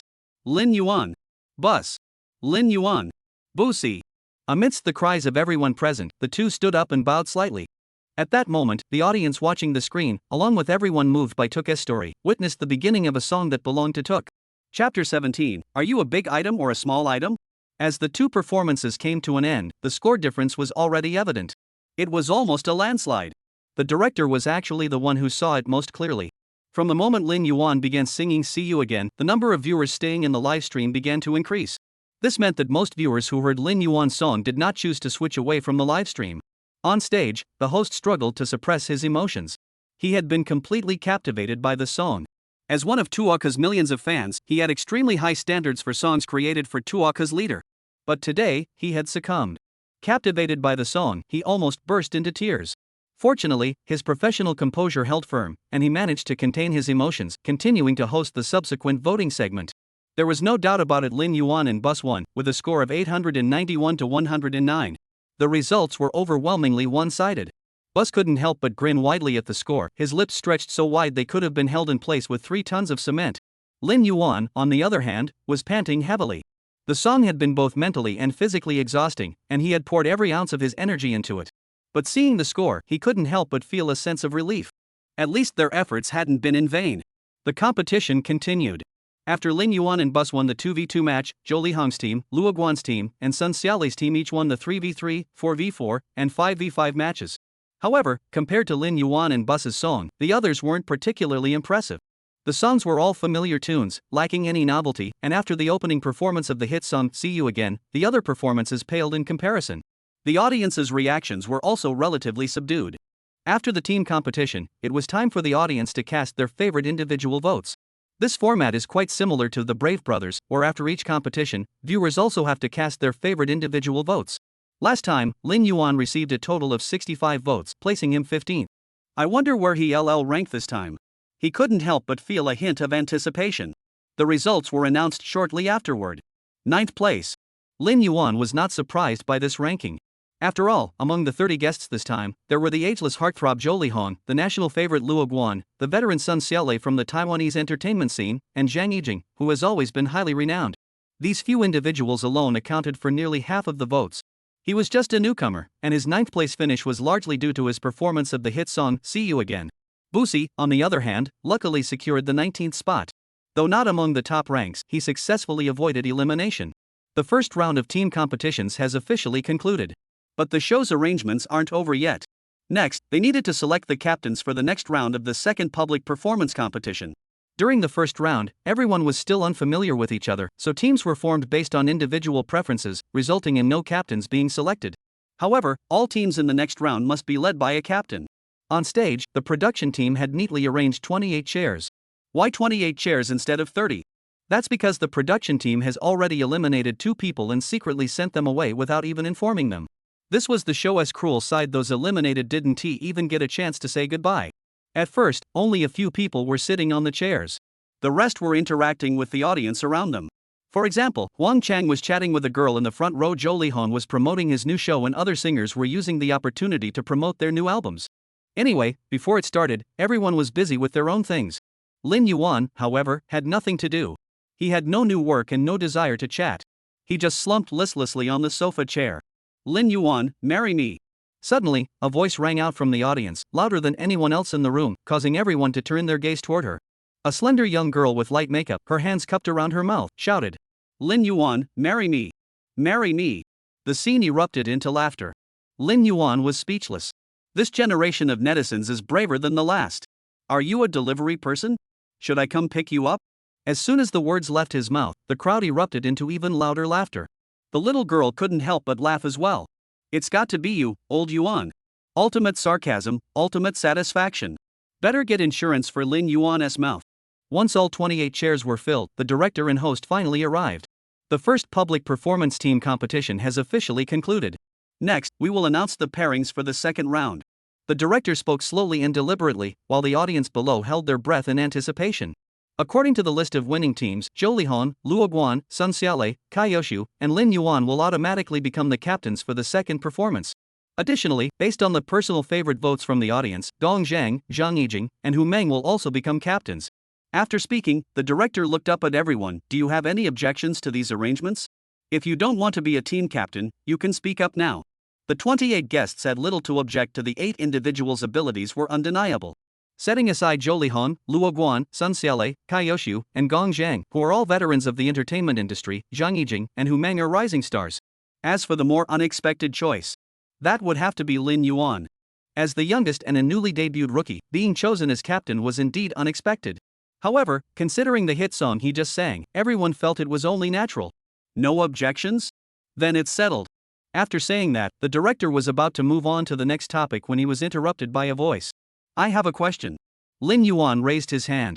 The director adjusted his glasses and narrowed his eyes at Lin Yuan, secretly hoping he wouldn't speak. What's your question? I don't want to be the captain. Lin Yuan said calmly. Upon hearing this, everyone was taken aback. There was actually someone who didn't want to be captain. Being the captain meant so much. It means you get twice as much screen time as others, you can take the center stage on stage, you receive more attention than others, and the production team will give you special attention during promotions. In this highly competitive entertainment industry, who wouldn't want more attention? Even Zhou Lihong, who doesn't seek fame, needs constant attention to maintain his career. No way. The director refused without a second thought. Why? Lin Yuan furrowed his brows. The first performance with Bus was to prevent him from being eliminated. Now that Bus has proven his abilities, he doesn't need to keep following Lin Yuan anymore. Lin Yuan, however, had always wanted to be a troublemaker. For the sake of fairness in the competition, the captains of the 5 winning teams cannot refuse to be captains, but the 3 captains in the next positions Gong Zhang, Zhang Yijing, and Hu Meng can refuse, the director said expressionlessly. Alright. Lin Yuan sighed reluctantly. If there are no objections, let's move on to the next step. The 8 captains have been selected. The next step is Captain Showdown. After the director finished speaking, not only were the 28 guests on stage completely confused, but the audience below was also filled with confusion. The director continued to explain. The Captain Showdown is, in simple terms, a competition for the captain's seat. Now, except for the 8 captains, everyone else can choose a captain to challenge. If the challenge is successful, the captain's seat is taken. If the challenge fails, the challenger is placed on the red card warning list, and members on the red card warning list cannot enter the top 18 in the next episode and are directly eliminated. Everyone on stage looked at each other nervously. Some who wanted to challenge were eager to try, but others were afraid of failing. Failure meant easy elimination. In fact, among the 8 captains, almost everyone who wanted to challenge had already set their sights on 2 people. Those 2 were Lin Yuan and Hu Meng. Hu Meng is more popular but lacks strength. Lin Yuan, on the other hand, had average popularity but higher skill. His higher skill level is based on his performance of the hit song, See You Again. But Lin Yuan can't keep producing hit songs every time, can he? Therefore, most people generally consider challenging Lin Yuan and Hu Meng to be the 2 best options. Chapter 18, The Teenage Rebel Zhang Yijing. After hearing the director's words, Lin Yuan, who had been in a bad mood, instantly cheered up. This captain's showdown was tailor-made for him, wasn't it? If he didn't want to be captain, why not just lose the competition outright? The director seemed to have read Lin Yuan's mind and gave him a sidelong glance. However, she didn't say much more. Sign up now. Anyone who wants to challenge, challenges will be in order of arrival. If no one challenges, it's a bye, the director repeated. The audience below was thrilled. For them, what could be more exciting than witnessing intense competition? This format was exactly what he had been hoping for. Zhou Lihong exchanged a knowing smile with his old friend Gong Zhang. Zhou Lihong joked half-heartedly, everyone, hurry up and sign up. The chance to challenge me won't come often. Once this opportunity is gone, it's gone for good. Gong Zhang chimed in, that's right. Don't hesitate. We two old men are waiting for you. Hearing the two old pranksters' words, everyone rolled their eyes in exasperation. Who dares to challenge these two? One is a seasoned veteran with both skill and reputation, the other an artist who has been immersed in music for years. Who dares to take them on? Should we ask Sure? Just as everyone was hesitating between Hu Meng and Lin Yuan, a pale, slender hand shot up, drawing everyone's attention. The director adjusted his glasses and glanced at him. Zhang Yijing, do you have any suggestions? Zhang Yijing slowly stood up, his expression neutral yet exuding an unwavering calmness. I'm giving up my captain's seat to challenge Lin Yuan. The scene erupted in chaos. Everyone's expressions varied. Some were surprised, some looked puzzled, and others seemed to be enjoying the drama. What? Are these two enemies? I always thought Zhang Yijing wasn't very bright, and now it's confirmed. How dare he challenge him? Don't forget that Lin Yuan just finished singing a hit song. It's already been called a hit song. Lin Yuan can't possibly sing another one. Sitting next to Lin Yuan, Huang Chang quietly tugged at his sleeve. In a voice only the two of them could hear, he asked, did you say something to offend him? Lin Yuan shrugged, who knows? He didn't care who challenged him to him, it didn't matter who it was. He had already decided to lose the competition and escape the captain's role. The director felt a bit annoyed. He had just dealt with Lin Yuan, and now another troublemaker was causing trouble. She forced a smile, Mr. Zhang Yijing, the captain's position has already been decided. Changing it now might not be appropriate. Zhang Yijing raised his chin arrogantly, I believe the production team should consider my suggestion. A match between evenly matched opponents is more exciting. This arrangement is more dramatic and thrilling, isn't it? And I'm sure Mr. Lin Yuan would also prefer to face me in the match, right? Mr. Lin Yuan? As he spoke, Zhang Yijing looked at Lin Yuan, who only gave him an encouraging glance. Keep going. You're speaking very well, though I don't care. Apparently sensing Lin Yuan's encouragement, Zhang Yijing grew more enthusiastic. Although I just lost to Mr. Lin Yuan, I won't give up. This doesn't mean I don't like Mr. Lin Yuan's songs, it's just that I believe people should have the spirit to keep moving forward, just like those in Chinese history. Zhang Yijing's rambling went on and on, leaving Bus, the northeasterner, completely confused. He whispered to Lin Yuan for help, bro, what is this guy talking about? The more I listen, the less I understand. Lin Yuan casually tapped his leg, this is the depth and breadth of the Chinese language. Even if you're living in China now, Chinese is still harder than you imagine. But generally speaking, no matter how long the rambling is, it can be summarized in one sentence. Bus scratched the back of his head, so what's the summary of all that? Lin Yuan chuckled, it's this people have their joys and sorrows, cows and horses add color to life is dull and meaningless, and brain-damaged people cosplay as humans. Bus furrowed his brows, still confused.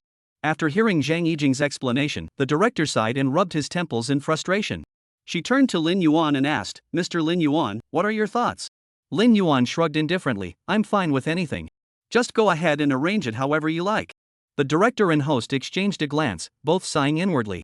Alright, for the captain showdown, Lin Yuan will face off against Zhang Yijing. Please head to the backstage area immediately to prepare. As Lin Yuan and Zhang Yijing left, the challenge segment came to an end. The others chose to watch from the sidelines, eager to see the show unfold. Even Hu Meng's captain's seat remained unchallenged, and he sighed in relief. The atmosphere on set lightened up, everyone eagerly anticipating the upcoming showdown. In the corridor leading to the backstage preparation room, Zhang Yijing suddenly stopped in his tracks. He spoke earnestly to Lin Yuan. Mr. Lin Yuan, I'm honored that you chose me as your opponent. I won't let you down. I'll give it my all and compete with everything I've got, as a sign of my utmost respect for you. Lin Yuan awkwardly smiled, uncomfortably scratching his lips, hesitating whether to tell Zhang Yijing. He didn't really care who his opponent was. He was going to lose this match anyway.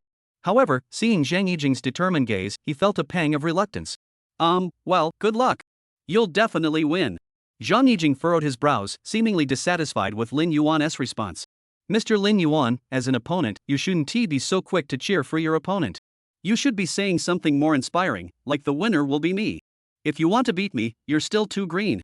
As he spoke, Lin Yuan looked puzzled. What was wrong with Zhang Yijing's way of thinking? How could he say such a thing? He had thought he was a rational and calm person. Now Lin Yuan realized he had misunderstood Zhang Yijing. He never expected him to be such a passionate and straightforward young man. These awkward remarks were something even Lin Yuan, with his thick skin, dared not utter. Why are you challenging me? Aren't you already the captain? Lin Yuan smiled politely. Zhang Yijing stopped in his tracks, sighed, and said, Mr. Lin Yuan, I thought you understood me. I never expected you wouldn't get it. Lin Yuan blinked in confusion. What? What am I supposed to understand? Zhang Yijing continued, I came to Brother Road this time specifically to challenge the strongest. The guests this time are very strong, and I'm thrilled. To be able to face the strongest, I need to prove myself step by step. But I never expected to stumble on the first step. As the saying goes, where you fall, you rise. So I'll start my comeback from here, with you. I chose you, and you chose me. This must be fate, the bond between the strong. So I'll give it my all to defeat you, Mr. Lin Yuan. Lin Yuan's lips twitched slightly, wondering if this guy had watched too many anime. His words were so cliché. He couldn't help but wonder how Huang Chang had been so thoroughly outclassed by this passionate youngster. What if you can't beat me? Lin Yuan asked curiously. Then I'll grip my sword tightly and keep moving forward. As he spoke, Zhang Yijing was already clenching his fists in excitement. Zhang Yijing looked at Lin Yuan teacher, I won lose this time. Never giving up is my motto. Well. Zhang Yijing, then I wish you good luck. Lin Yuan gave an awkward smile, about to wish him good luck, but upon seeing Zhang Yijing's displeased expression, he quickly changed his words. No, you can't beat me. You've got a long way to go before you can defeat me. Zhang Yijing finally gave him a satisfied look, Mr. Lin Yuan, we'll see you on stage. This time, I'll definitely break this shackle. With that, Zhang Yijing turned and walked away confidently. Lin Yuan was left standing alone, his toes so embarrassed they felt like they were digging into the ground. Chapter 19, Love the country, but love the beauty more. Backstage makeup room. Makeup artists and hairstylists were busy preparing Lin Yuan's makeup and hairstyle for his upcoming performance. Meanwhile, Lin Yuan whistled casually. He was thinking about what song to sing to get through the competition. He had prepared a solo song, but he didn't really want to sing that one. Lost in his thoughts, he noticed his agent Yang Xiaoyang rushing into the makeup room, holding his phone tightly in his hand, with a look of urgency on his face. Yang Xiaoyang held the phone up to his face. Lin Yuan looked puzzled. Yang Xiaoyang gave him a look, hurry up and take it. Lin Yuan raised an eyebrow, what for? A scam call? Seeing that he still didn't answer, Yang Xiaoyang leaned in close to his ear and whispered, it's your wife. Lin Yuan, huh? He quickly adjusted his tone and spoke as gently as possible, hello, boss?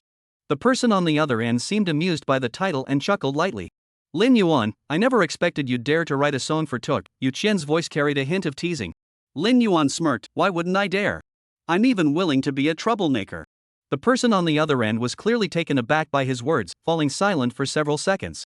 Lin Yuan, your thick skin keeps pushing my boundaries. Yu Qian clearly understood the underlying meaning. Lin Yuan chuckled, boss, why don't I go back and give it a try? Get lost. Lin Yuan, don't even think about it for the rest of your life. Lin Yuan scratched his nose. He had just said it offhand who would actually do that. Then why are you calling me now? Lin Yuan asked curiously, thinking that Yu Qian should know he was recording a show, and this call was a bit sudden. Yu Qian was at home petting her dog while watching the live stream. She spoke slowly, Lin Yuan, are you intentionally trying to lose? Lin Yuan choked, wondering how she knew. Did I make it that obvious? He felt a bit anxious, but he managed to steady his emotions. Boss, how could you think that? I may want to be a slacker, but I respect every opponent, and I'll definitely give it my all. Right, like that. Being a captain is exhausting. He couldn't even handle one bus, let alone the many teammates coming up next. After he finished speaking, there was no response from the other side. Lin Yuan waited a few seconds in confusion. The other side finally spoke up, I've sent you the demo file. Just sing this one later. What? This. Lin Yuan was speechless, unable to form a coherent sentence. It's the same song you usually sing.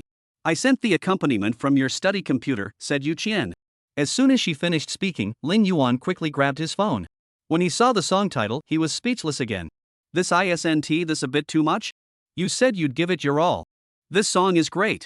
The song was indeed great, but he couldn't cheat. Because Lin Yuan had sung this song so often at home, it had left a deep impression on Yu Qian's heart. He can't just go through the motions. Boss, but I have already prepared the song. I can't change it now. Lying he hasn't even decided yet. It's okay. Just tell the production team. If anything happens, I'll take the blame. Damn it. Lin Yuan clenched his teeth. This woman is really hard to fool. But isn't that a bit inappropriate? Enough, Lin Yuan, stop pretending. Yang Xiaoyang already told me you haven't provided the accompaniment music for the production team yet. You clearly haven't decided yet. Lin Yuan awkwardly scratched his nose and sighed in defeat. Alright. Let us use this one then. Hopefully Zhang Yijing can keep his composure by then. This song. It's truly a game changer. On the other end of the phone, Yu Qian smiled contentedly, that's more like it. Let's go with that. Lin Yuan sighed helplessly. What else could he do? His own wife, he could only spoil her himself. On stage, it was time for the trash talk segment again. The same host, the same Zhang Yijing, and the same Lin Yuan reappeared before the audience. To avoid the awkwardness of last time, the host decided to simplify the trash talk segment and move quickly to the main topic. Mr. Zhang Yijing, before the competition, do you have anything to say to the audience or your opponent, Mr. Lin Yuan? The host asked.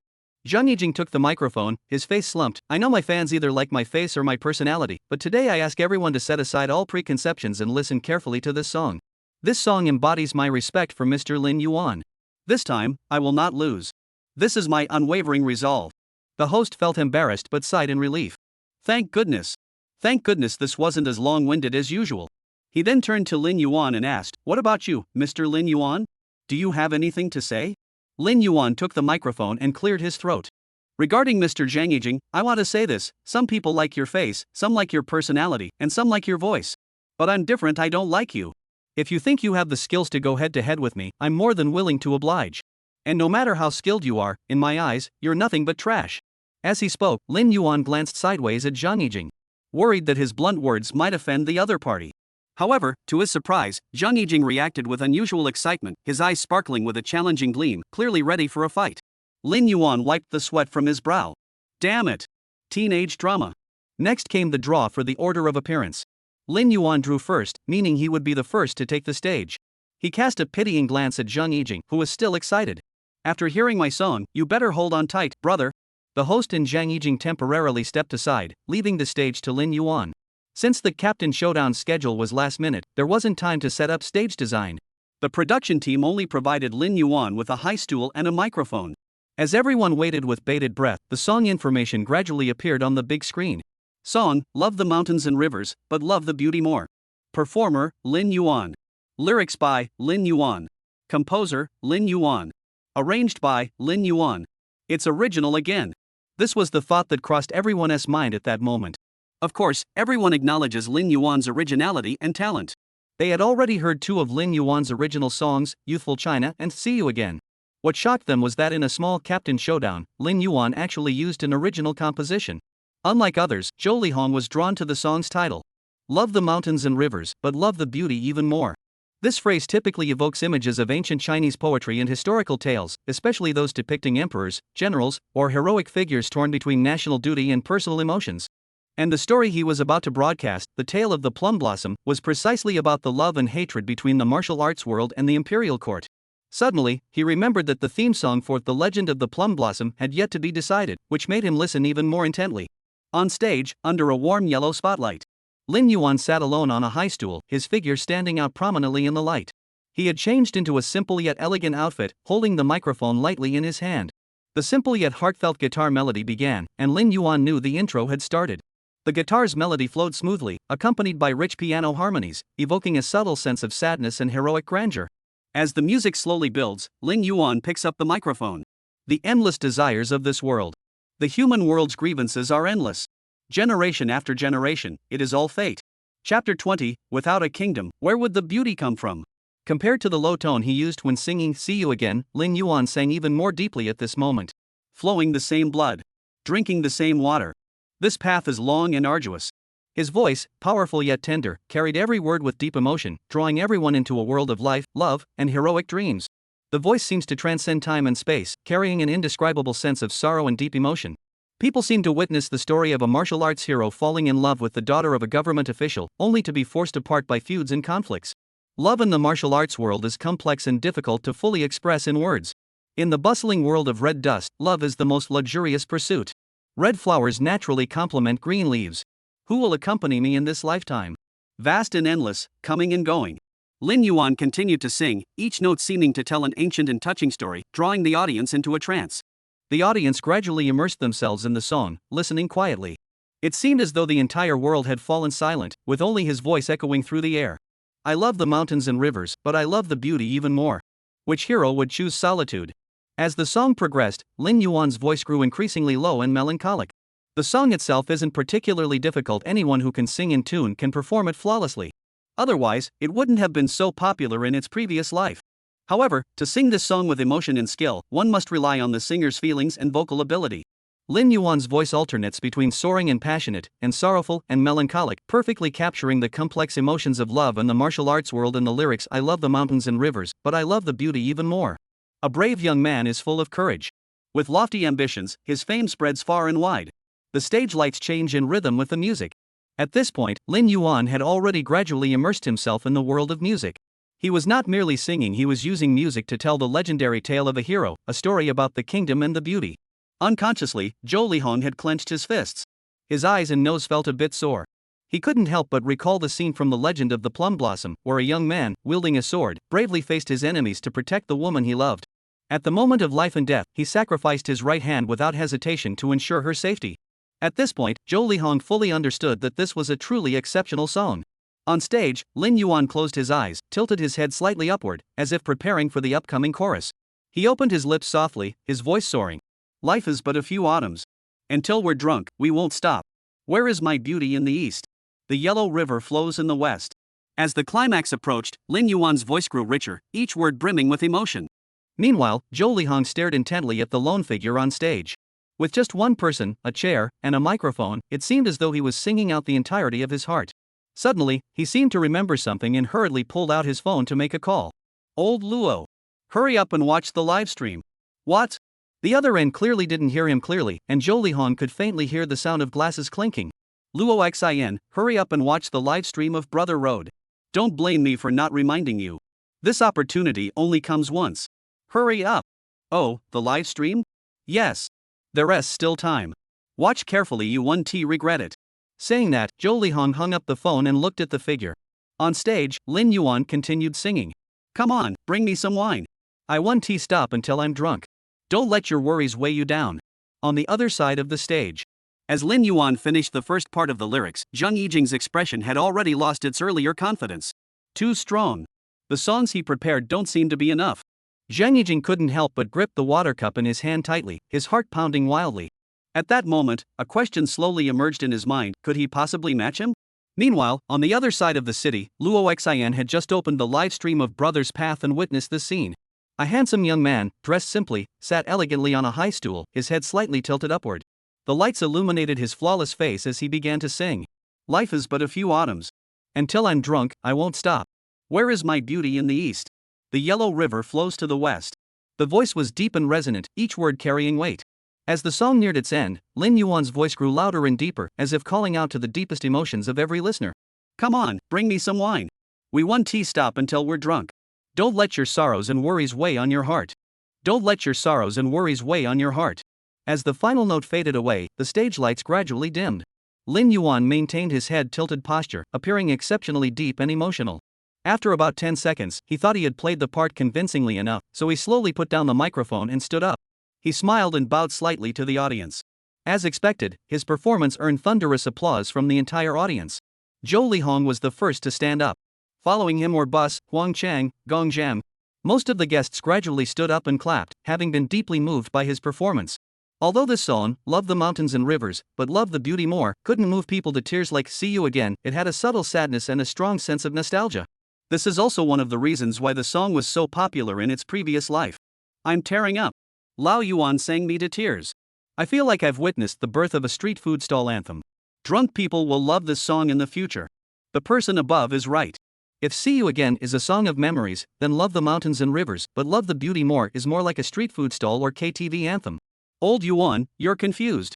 Without the river and mountains, where would the beauty come from? Thank you, Mr. Lin Yuan. My girlfriend and I both love this song. The rich get to be together, while the poor just watch. In the backstage recording studio, the director's gaze was fixed on the screen, watching the live audience numbers steadily rise, a complex emotion welling up in his heart. She never expected that the guest she had casually invited to serve as a backdrop would become an underdog on the competition stage. If the popularity of youthful China was due to the enthusiasm of elementary school students, and the success of See You Again was a stroke of luck, then Lin Yuan's latest rendition of Love the Mountains and Rivers, but Love the Beauty More is undeniable proof of his true talent. Now, the director could no longer view Lin Yuan as an ordinary contestant. Thinking of this, the director turned to his assistant and whispered, "Arrange an exclusive interview with Lin Yuan for tonight's show." The assistant nodded in understanding and hurried off to make preparations. The director refocused his attention back on the live broadcast. At that moment, the performer on stage was Zhang Yijing. He was strumming a massive guitar and singing. Though the song itself was decent, it seemed to lack the same spark as Lin Yuan's performances. The audience's reaction was lukewarm, nowhere near as enthusiastic as when Lin Yuan had performed. The director thought to himself, as the idol carefully cultivated by Crown Company over the years, Zhang Yijing has always had a smooth ride. Perhaps he never imagined he would stumble twice on the same person. Chapter 21, Stop spending so much time online. Step on the scale. With the successful conclusion of the first performance, the list of 18 captains was finalized. They included Zhou Lihong, Luo Guan, Kaiyoshu, Sun Xiaolei, Gong Zhang, Hu Mang, Lin Yuan, and one captain who was later added. Zhang Yijing was placed on the red card warning list after failing his challenge. In this episode, the biggest winner was undoubtedly Lin Yuan. He not only composed a song titled See You Again, which was deeply loved by Tuoco fans, but also performed a profoundly meaningful song titled Love the Mountains and Rivers, but Love the Beauty More. He has truly made a name for himself. Even the show's staff looked at him like he was an idol, and the director was a bit more polite to him. In the interview room, Lin Yuan sat upright, waiting for the upcoming interview to begin. This was his second solo interview. The first one was half a month ago. During this period, the production team had intermittently invited other guests for exclusive interviews, but neither Bus nor Lin Yuan had been invited once. No one knew why. Once everything was ready, the director finally smiled and gave Lin Yuan a thumbs-up signal, indicating that they could begin. She politely said, "Thank you, Mr. Lin Yuan, for taking the time to join us for tonight's interview." Lin Yuan smiled and waved his hand. "No need to thank me, I've already been paid." The director was speechless. Truly, he wouldn't rest until he said something shocking. At least be polite. She bit her lip, glanced at the interview outline, and considered deleting a few questions. So, the first question, "We're very curious to know, Mr. Lin Yuan, how did you come up with the idea to write such a song for Tuoco?" Lin Yuan lowered his eyes and pondered for a moment before finally saying, "Well, maybe it's because I ate too many courage fruits." What? The director was momentarily taken aback. Courage fruit? Lin Yuan explained, "It's something you eat, and after you eat it, you suddenly feel like you've just woken up, like you're invincible, like you're incredibly strong, and then you write the song." The director suspected he was dodging the question, but had no proof. She could only ask the next question. "So the second question is, we're all curious about how you created the song Love the Mountains and Rivers More Than the Beauty. After all, the song is too deep and doesn't seem to match your personality." Lin Yuan sighed, When I was in college, I was indeed carefree and irresponsible. But after I graduated, I started to change. After all, I'm already 24 years old now." The director raised his eyebrows in curiosity and continued, "Oh? It sounds like there's a story behind it. Do you think it's because your personality changed and you gained some insights, which led you to create this song?" "No. Time has taught me that the age of being reckless is over, and now it's time to act cool." The director almost rolled his eyes. "My curiosity was piqued, and this is what you give me to listen to?" Looking at Lin Yuan's carefree expression, the director took a deep breath, calmed himself down, and continued. "Our production team has selected a few messages from fans in the comments section for you to respond to." "Oh?" Lin Yuan said with interest, "That's worth hearing." The first message is from a fan who says that all his roommates in the dorm really like you and hope you can make it to the final and become the ex-leader. Lin Yuan smiled and replied, "First, I'd like to thank them for liking me. Second, I have to give them credit, they have great taste, because I also really like myself." The crew in the green room were speechless inside. There were actually people who could boast about themselves like that. The second question is from a fan who asked why you don't work out regularly but still have such a great physique. First, I agree with the second part of the question. Second, I have to refute the first part. I do work out every day. I have to get up every morning, and don't you have to do sit-ups when you get up? Third question, a female fan left a message saying her boyfriend gets angry often, and she asked you how to comfort a boy so he stops getting angry completely. Lin Yuan smacked his lips. "I don't know if other guys are like me, but I'm easy to cheer up. All it takes is a hug and $10 million to make me happy." Director. 1 million? You're really brazen. The fourth question, someone asked why you're always so cheerful. Haven't you ever encountered anything that scared you? Yes, I'm most afraid of urban horror stories. Lately, I've been listening to stories about the cat-faced old lady, the white-clothed woman at midnight, and the bear on the road, and I dare not go to the bathroom. Lin Yuan said this with a terrified expression. Wait. The director frowned upon hearing half of it, as if he had heard something odd. The cat-faced old lady and the midnight white-clothed woman are one thing, but the bear takes over. I thought that was a popular animated series. Doesn't that count? Lin Yuan spread his hands in a gesture of helplessness. Have you never heard of the mysterious old driver who posted seeds online, claiming they were Japanese films, only to find out they were episodes of the animated series The Bear Takes Over? As he spoke, Lin Yuan rubbed his arms. Ugh. Thinking about it now still gives me the creeps.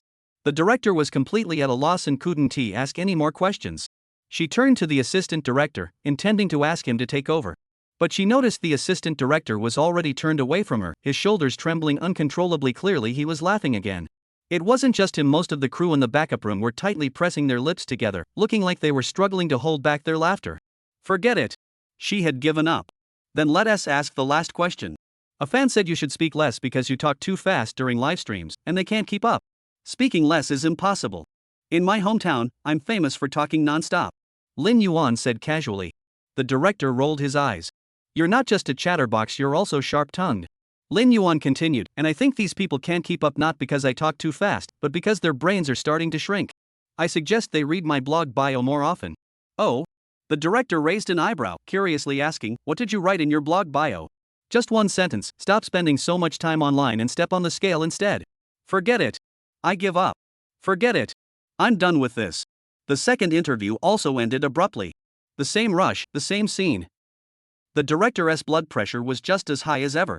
As Lin Yuan stepped out of the green room, he saw Zhou Lihong rushing toward him in a hurry. His face was anxious, as if someone were chasing him. What is going on, Zhou Ge? Did you sneak a sip of emergency cough syrup and get chased by a leopard? Ah. What mechanism? What buns? Zhou Lihong froze for a second, clearly not catching Lin Yuan's joke, but he quickly pushed it out of his mind. With a serious expression, he said to Lin Yuan, Xiao Yuan, you have to help your older brother this time. Lin Yuan casually patted Zhou Lihong on the shoulder. He smiled and said, Hey, what kind of relationship do we have? No need to talk about helping. We're brothers. Just say it. Do you need me to help you level up or insult your teammates? I'm good at both. Zhou Lihong gave an awkward laugh, thinking to himself, am I really that unreliable in his eyes? No, this is serious business. Lin Yuan raised an eyebrow. Aren't you the one who said gaming is your serious business? Zhou Lihong felt even more embarrassed. He cursed under his breath, you little brat. He cleared his throat. 10 days ago, I told you my TV show was about to air, but we're missing the theme song. Lin Yuan nodded upon hearing this. He had indeed mentioned it. But what did that have to do with him? Could he be asking him to sing the theme song for them? Or write a song for them? Zhou Lihong saw him nod and continued, Director Luo Xin has taken a liking to your song Love the Mountains and Rivers, but love the beauty more, and wants to use it. What do you think? Lin Yuan shrugged indifferently, sure. Just contact my agent directly. I won't have any issues on my end. There's more, Zhou Lihong added, after listening to a few of your songs, Director Luo Xin wants you to compose a custom song for The Legend of the Plum Blossom. Ha? Lin Yuan was confused. Aren't you already using Love the Mountains and Rivers more than the beauty? Why do you need another song? Luo Xin wants to use Love the Mountains and Rivers more than the beauty as the ending theme, Zhou Lihong explained. He hopes you can create a new theme song for the series. Lin Yuan blinked in surprise. Rewrite it? You have so much confidence in me? Do you think I can write a satisfactory song in such a short time? Zhou Lihong smiled confidently, of course. You managed to compose See You Again in just 3 days. We naturally believe you can do it. Chapter 22, Shaping the Roundness. Lin Yuan raised an eyebrow, half-jokingly asking, what if the song I write isn't good? Won't you all have waited in vain? If the song you write isn't suitable in the end, we'll be the ones with the headache.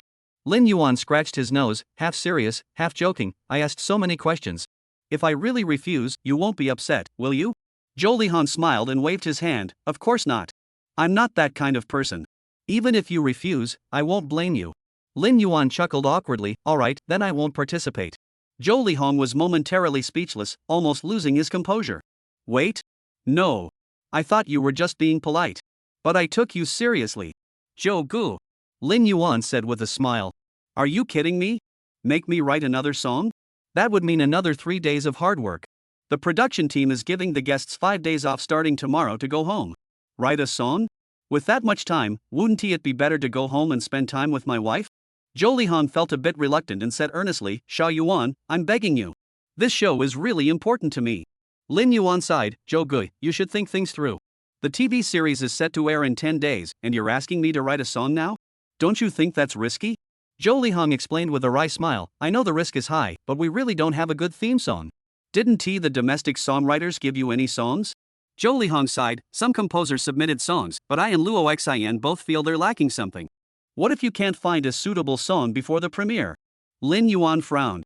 Luo Xin and I have discussed it. If we can't find one by then, he'd rather delay the premiere to find a suitable song. So, Xiao Yuan, we take this TV series very seriously. We hope you'll consider it. Looking at Zhou Lihong's hopeful expression, Lin Yuan rubbed his temples in frustration. During break time, he really didn't want to work overtime. But Zhou Lihong had already spoken so earnestly, and he was being so sincere toward Ed Jr. Moreover, he had always been quite considerate toward him and the production team. After much internal conflict and feeling helpless, Lin Yuan eventually agreed. Early morning. As the first rays of sunlight filtered through the curtains and illuminated the corridor of the Brother Road program, the artists were already busy packing their belongings and preparing to leave. With a 5-day break, they naturally had to rush to fulfill the company's scheduled appearances. After all, they were all busy people from various fields, and they had other work commitments besides the Brother Road schedule. For instance, Zhou Lihong had to go out to promote his new drama. Sun Xiaolei had to rush to the set of another variety show. Everyone had their own commitments. Only Lin Yuan truly wanted to go home to play with his little one. At 10 o'clock in the morning, Assistant Xiao Hei drove the car with license plate NJ.B20cm, while Yang Xiaoyang and Lin Yuan sat in the back seat. In the car, Lin Yuan mentioned to Yang Xiaoyang that he was working on the theme song for The Legend of the Plum Blossom. Yang Xiaoyang nodded in response but didn't say much. Seeing Yang Xiaoyang nod, Lin Yuan felt reassured. As Lin Yuan's agent, Yang Xiaoyang always handled his affairs efficiently, leaving him with little to worry about. On the way home, Lin Yuan felt bored and started scrolling through his phone. Today's social media was almost entirely dominated by Lin Yuan. The trending topics were filled with discussions about him. Hashtag Lin Yuan buses see you again hashtag. Hashtag see you again tribute to Tuako hashtag. Hashtag Lin Yuan, I love the mountains and rivers, but I love the beauty even more hashtag. Hashtag every time I listen to see you again, it brings back endless memories. I love you, Tuako hashtag. Such trending topics or news are countless. His blog post has already reached 6 million followers. Yang Xiaoyang has received countless endorsement offers, but he has politely declined them all. Most of these endorsements come from lesser-known brands simply looking to ride on Lin Yuan's popularity for a quick boost, offering no substantial benefit to his career. Meanwhile, Lin Yuan was engrossed in scrolling through his phone when a message popped up. At first, he didn't pay much attention, but when he realized it was a message from his younger brother, Lin Jiu, he stopped scrolling. Lin Go, Yuan, when are you coming back to have a drink together? Lin Yuan, doggy, can you stop calling me that? It's gross. Lin Go is the true childhood friend of the original owner of this world. Not only were they neighbors in the same village when they were young, but they also attended the same school from elementary school through high school and university. When Lin Yuan first arrived in this world, he also had a good impression of him. After several encounters, they gradually became close friends. However, after graduating from university, Lin Go stayed at the school to pursue a graduate degree, while Lin Yuan chose to return home to live off his family. As soon as Lin Yuan sent a message, Lin Go immediately called him back. Yuan, have you come back from being a celebrity? Lin Go asked. The production team gave us the day off today, so I'm just heading back, Lin Yuan replied, adding, by the way, can't you just call me by my name? Lin Go chuckled on the other end, Yuan is such a nice name. You're the one who loves round things, right? It's so fitting. But you can't just blurt it out like that. I'm a grown man calling myself Yuan is disgusting. Lin Yuan was exasperated. Lin Go didn't dwell on the topic and instead asked, when are you free to go out for a drink? Lin Yuan rolled his eyes, any day is fine, but I'm busy during the day. He had to write songs for Zhou Lihong's new drama during the day. Alright, how about tomorrow night at Old Fang's restaurant? Sure. Now that you're a celebrity, I wonder if the boss will still give us a discount. The two then started chatting about random things. Lin Jiu talked about the girl he was pursuing, while Lin Yuan boasted about his wife feeding him by hand. Furious, the single Lin Jiu hung up the phone without saying a word.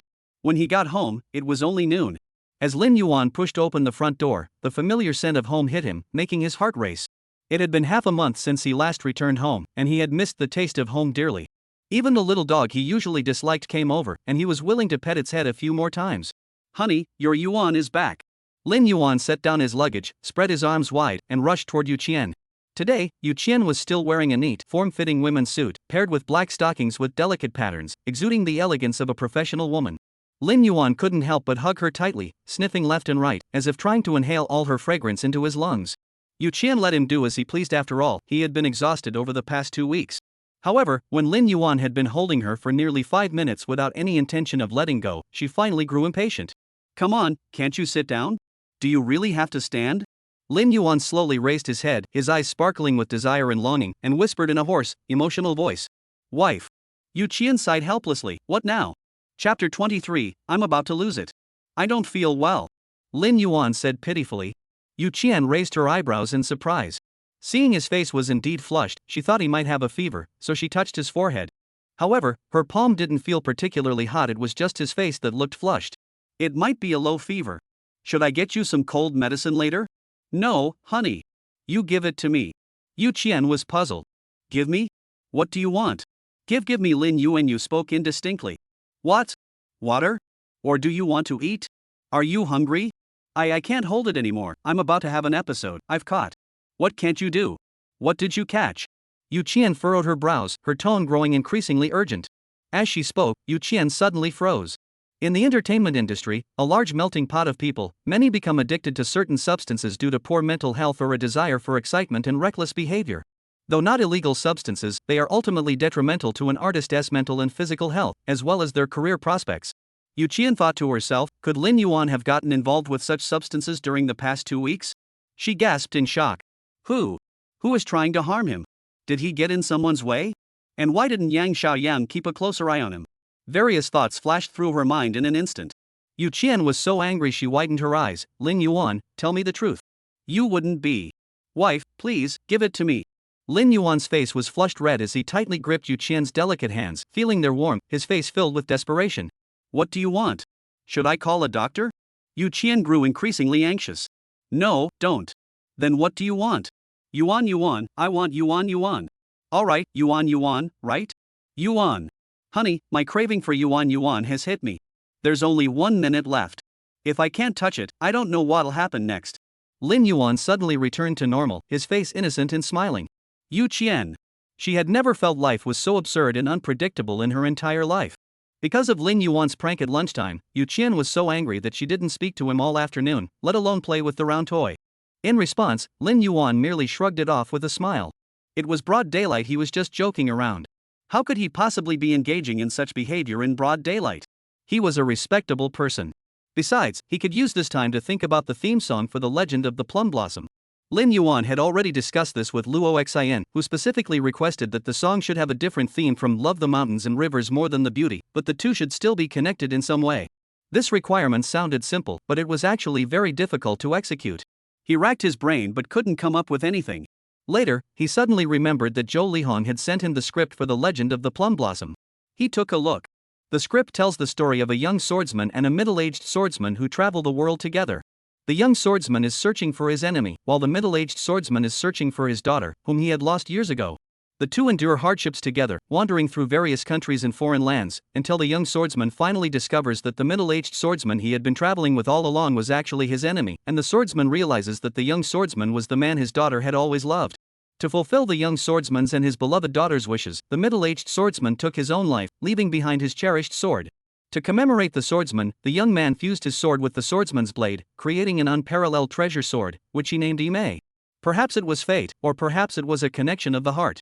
After reading the synopsis of The Legend of Ime, a song suddenly popped into his mind. He didn't hesitate. Lin Yuan wasn't the type to drag his feet like Huang Chang. He locked himself in his study for an entire afternoon, forcing himself to calm down and compose the music. By the time he finished composing and writing the lyrics, it was already dark.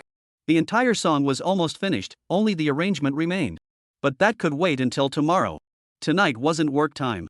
At the dining table. After trying all the takeout around the production team's office, Lin Yuan was craving the food at home. Wang Jie. Pour me another bowl. He said with a smile, holding up his empty bowl. Yu Qian rolled her eyes. Don't you have hands? Can't you see Wang Jie is cleaning? Lin Yuan chuckled. Wang Jie, whose real name was Wang Wan, was the housekeeper Lin Yuan had hired. She was also the older sister of Lin Yuan's assistant, Xiao He. She was an ordinary-looking middle-aged woman. However, Wang Wan's abilities were anything but ordinary. She handled all household chores with ease, from cooking to cleaning to laundry, everything was done efficiently and neatly. Wang Jie emerged from the kitchen with a smile, looking at Lin Yuan. Eat more, eat more. Look at you, you've lost so much weight after just one trip out. As she spoke, Wang Wan quickly served him a large bowl of rice. Sister Wang, finish cleaning up and go home. Little Black is also going back today. Lin Yuan picked up a piece of braised chicken cartilage with his chopsticks, crunching it loudly in his mouth as he spoke to Wang Jie. Alright. I'll go back after I finish this. I won't disturb your alone time. Wang Jie said with a playful smile. This made Lin Yuan give her a thumbs up. He praised Wang Wan for being in the know. Yu Qian glared at him again with a sour expression. After dinner, Yu Qian returned to her study to handle some work. She had deliberately skipped work today to prepare for Lin Yuan's return home and needed to catch up on her work in the evening. Meanwhile, Lin Yuan took Song Laosher out for a stroll. He had no choice but to take him out. The dog was too rowdy. Now it not only bites the sofa but also scratches the door when it gets agitated. If he doesn't go out for a walk for just one day, it feels like it's being roaned. But letting it burn off some energy is probably better, so it won't disturb his sweet moments later. In the neighborhood, many residents recognize Lin Yuan and greet him warmly. Since he became famous, more people have come to know him, and Yang Xiaoyang also reminded him to wear a mask when going out. However, in this neighborhood, everyone is wealthy, well-educated, and not into the whole celebrity chasing thing. At most, they were just surprised that the famous star Lin Yuan actually lived in the same neighborhood as them. There were no inappropriate crowds, requests for autographs, or demands for photos, which made Lin Yuan feel quite relaxed. After walking around 4 or 5 times, Xiaocang collapsed into bed, clearly exhausted. Lin Yuan smiled smugly. The neighborhood was quite large, and usually walking the dog only required 2 laps, but today he had intentionally walked 5 laps, naturally exhausting it. Seeing that Yu Qian was still in the study and hadn't come out yet, Lin Yuan decided to take a shower first. When he emerged feeling refreshed, Yu Qian finally came out of the study. He gently wrapped his arms around her shoulders and said softly, "Honey, it's nighttime now." A faint fragrance wafted from her skin, and Lin Yuan felt himself growing increasingly aroused. "So?" Yu Qian gave him a cold glance, removing her earrings as she spoke. "So, does that mean we're not committing adultery in broad daylight anymore?" Yu Qian slowly removed her light makeup, her expression unchanged. "Is that all you think about? Just that one thing all night long?" Honey, Lin Yuan grabbed Yu Qian's hand, swaying his body, and spoke in a soft tone, "How could you say that to me? You really think so little of me? I've been thinking about it all day." Chapter 24-437-5000. Yu Qian felt that all she could do now was pout and roll her eyes. "Honey, a moment of spring night is worth 1,000 pieces of gold. A moment is 15 minutes, and you've already wasted 3 minutes, which is 200 pieces of gold. In ancient times, 16 taels equaled 1 catty, so 200 pieces of gold equals 12.5 catties of gold. The current price of gold is 700 per gram, so you've already wasted. 12.52 times 1,000 times 700 is equal to 4,375,000. That's $437,500. Yu Qian was speechless. Who calculates time like that? Lin Yuan saw that Yu Qian wasn't moved, so he finally couldn't help but step forward. In the end, Lin Yuan still got all the tenderness and the summer. The next morning, Yu Qian still didn't make it to the office. Yesterday was because Lin Yuan was coming back, so she couldn't go. And today, she couldn't go purely because she couldn't. Lin Yuan felt a bit guilty afterward. He had been holding things in for half a month, and there were some things he just couldn't resist. "Honey, I'm so sorry." Lin Yuan bit his lip, looking at Yu Qian with a guilty expression. Yu Qian had no energy left to respond. She kept her eyes tightly closed, her lips dry, struggling to force out each word. "Get out." Upon hearing this, Lin Yuan immediately sprang to his feet. Got it. Got it." As he dressed, he spoke gently, "I've already placed warm water by your bed. If you're hungry, send me a message. I'll go to work first. Get out." Lin Yuan clasped his hands together, his gaze firm, his voice steady and resolute. "Yes. Your Majesty, this servant will take his leave first. Please keep last night's matter a secret from the Emperor. Otherwise, we'll only be a pair of unfortunate lovers in the future. Get out." In response, a pillow landed with a thud on the floor. Lin Yuan hurriedly exited the room. If he continued, Yu Qian might just bite him again. There was still a mark on his shoulder from last night, and it still hurt a little when he touched it. Just then, Wang Wan arrived, so Lin Yuan mentioned briefly that she should take better care of Yu Qian. He then rushed into the study to start today's work. Yesterday, he had finished the lyrics and melody, and today he needed to start arranging the music. Lin Yuan's study didn't have many musical instruments, and the recording equipment wasn't professional, so he couldn't record on site. He had to use computer-simulated instruments for editing. Modern technology is quite advanced, and the sound of computer-simulated instruments is decent. However, no matter how precise they are, they can't compare to the impact of real instruments. Fortunately, he didn't need to worry about that. According to the requirements, he only needed to create the sheet music and export the demo. The rest would be handled by Zhou Lihong and Luo Xin. He had studied computer music composition during his university days and was quite proficient with these software programs. Soon, he composed a main melody line and a rhythm line, though it sounded rather odd to his ears. He didn't dwell on it, as recreating a song from a previous life was inherently challenging and required multiple attempts to achieve the most authentic sound. By 4 in the afternoon, Lin Yuan finally managed to compose a main melody line that sounded somewhat like the original. However, the harmony lines, rhythm lines, bass lines, and counter melody lines still needed some refinement. As he stepped out of the study, he saw Yu Qian sitting on the sofa in a tight yoga outfit, clearly having just finished working out. She was holding a foam roller and massaging her lower back. Upon seeing Lin Yuan emerge, she merely gave him a casual glance without speaking. He. Lin Yuan felt awkward and scratched his chin, asking with a touch of embarrassment, "Honey, how are you feeling now?" "Not good." Yu Qian was a bit annoyed, furrowing her brows. "What? You want to come over?" No, I was just checking on you." Lin Yuan's words were truly from the bottom of his heart. He wasn't that kind of person. "Have you finished the song yet?" "Not yet. It might take another day or two." As he spoke, Lin Yuan gently wrapped his arms around Yu Qian's waist and instinctively took a deep breath of her fragrant scent. "Is this song difficult? I saw that you didn't eat much when Wang Jie brought you lunch." Yu Qian raised her eyes to glance at him before continuing to massage her muscles with the massage gun. "After all, Jogu personally asked me to compose the music, so I have to take it seriously." Lin Yuan played with Yu Qian's hair and added, "Besides, we can't turn down money." Yu Qian thought he had matured a bit recently when she heard the first sentence.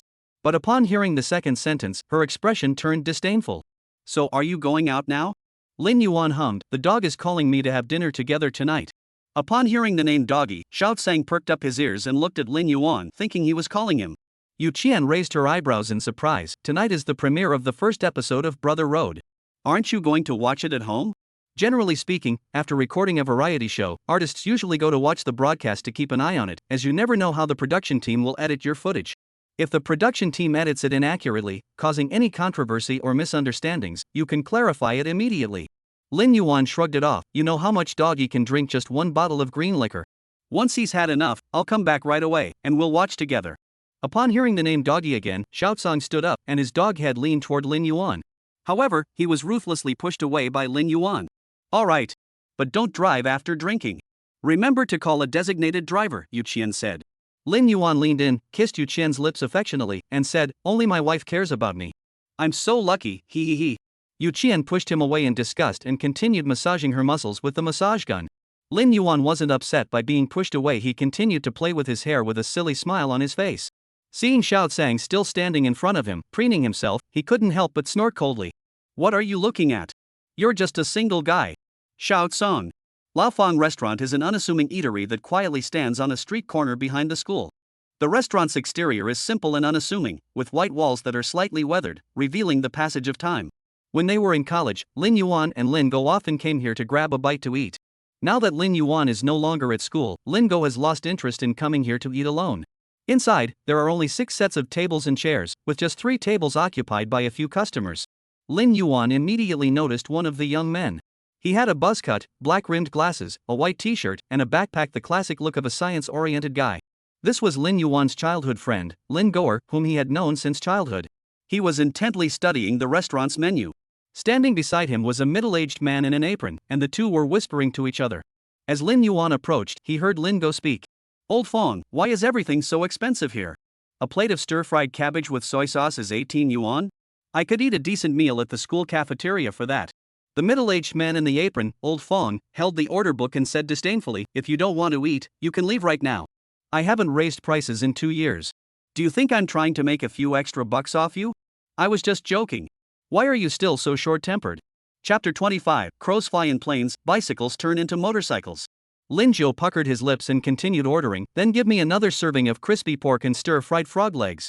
After handing the menu back to Old Fong, Lin Go looked up just in time to see Lin Yuan walking in wearing a mask and dark sunglasses.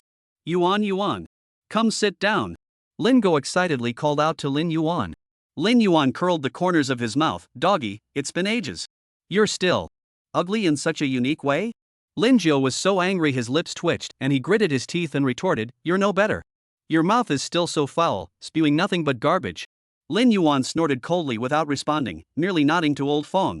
Old Fong waved his hand and turned to enter the kitchen. Lin Go eyed him for a moment, noticing that he had taken off his sunglasses but kept his mask on. He couldn't help but ask curiously, "Do you always have to dress like this when you go out? Why so discreet?" "Just in case. After all, my older brother is so famous now." Lin Go rolled his eyes. "You're such a show-off." Lin Yuan ignored the envy in his words and asked, "You said you've been chasing after a young girl lately. How's that going?" The topic piqued Lin Go's interest. "It's the new female graduate student in our department. She's absolutely stunning. I think she's into me too." Lin Yuan raised an eyebrow. "What do you mean? Any proof?" "Well, she never accepts other guys' invitations, but she agreed to go out to eat with me."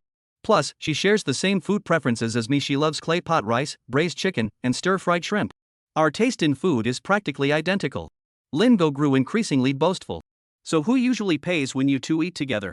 I want to pay, but she always insists on giving me the money and says she won't invite me again if I don't take it. Doesn't that mean she cares about me? Doesn't that mean she likes me? Lingo grinned widely. Lin Yuan rubbed his chin, not saying anything.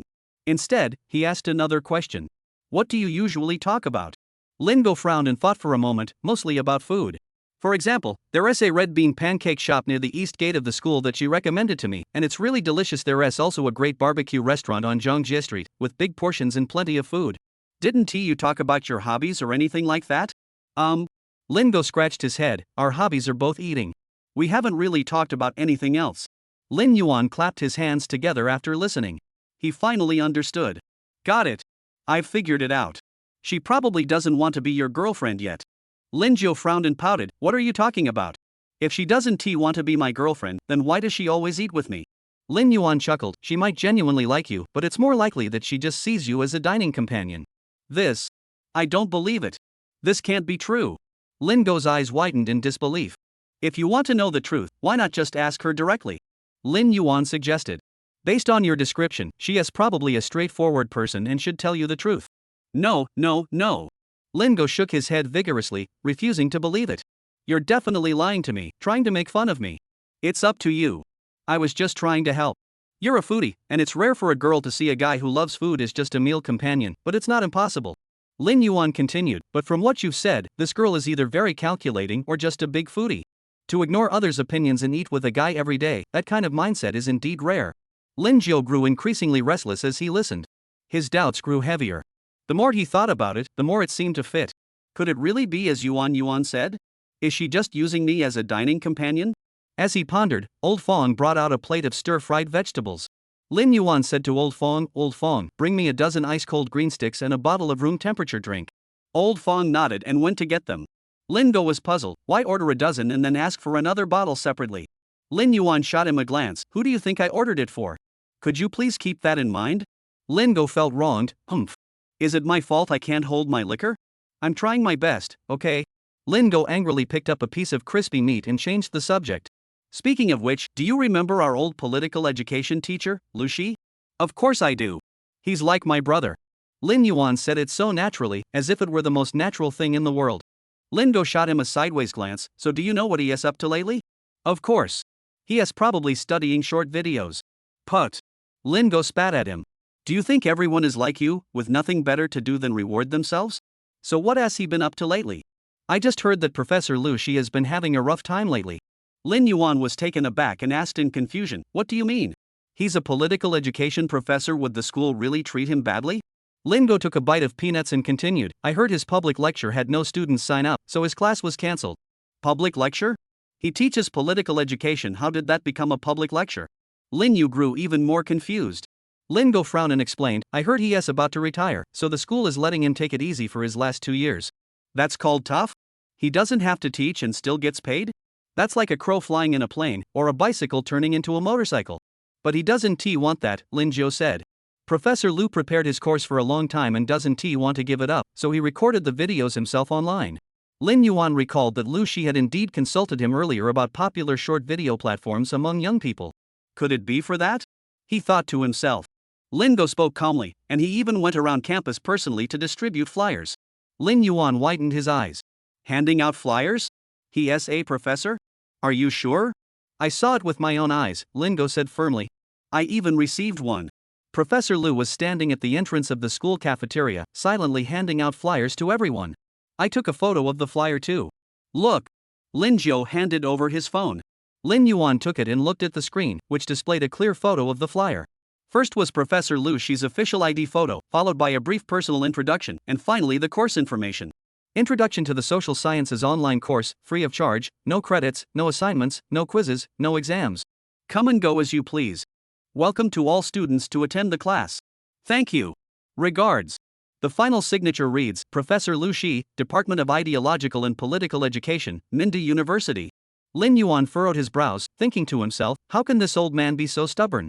Why not just rest if there's no class? Why go through all this trouble? Lin Yuan pondered for a moment, then looked up at Lin Go and asked, "Is all of this really something Professor Lu arranged on his own?" "As far as I know, that's correct," Lin Go replied, then added, "I've also been following his account on the website. Take a look." Lin Go tapped the screen of his phone and then handed it to Lin Yuan. Chapter 26, You Can Finally Be Treated Like a Human Being. Lin Yuan took the phone and looked at the screen. Sure enough, it was the familiar Bilibili website. He noticed that Lu Shi's videos were updated frequently, clearly having been uploaded recently.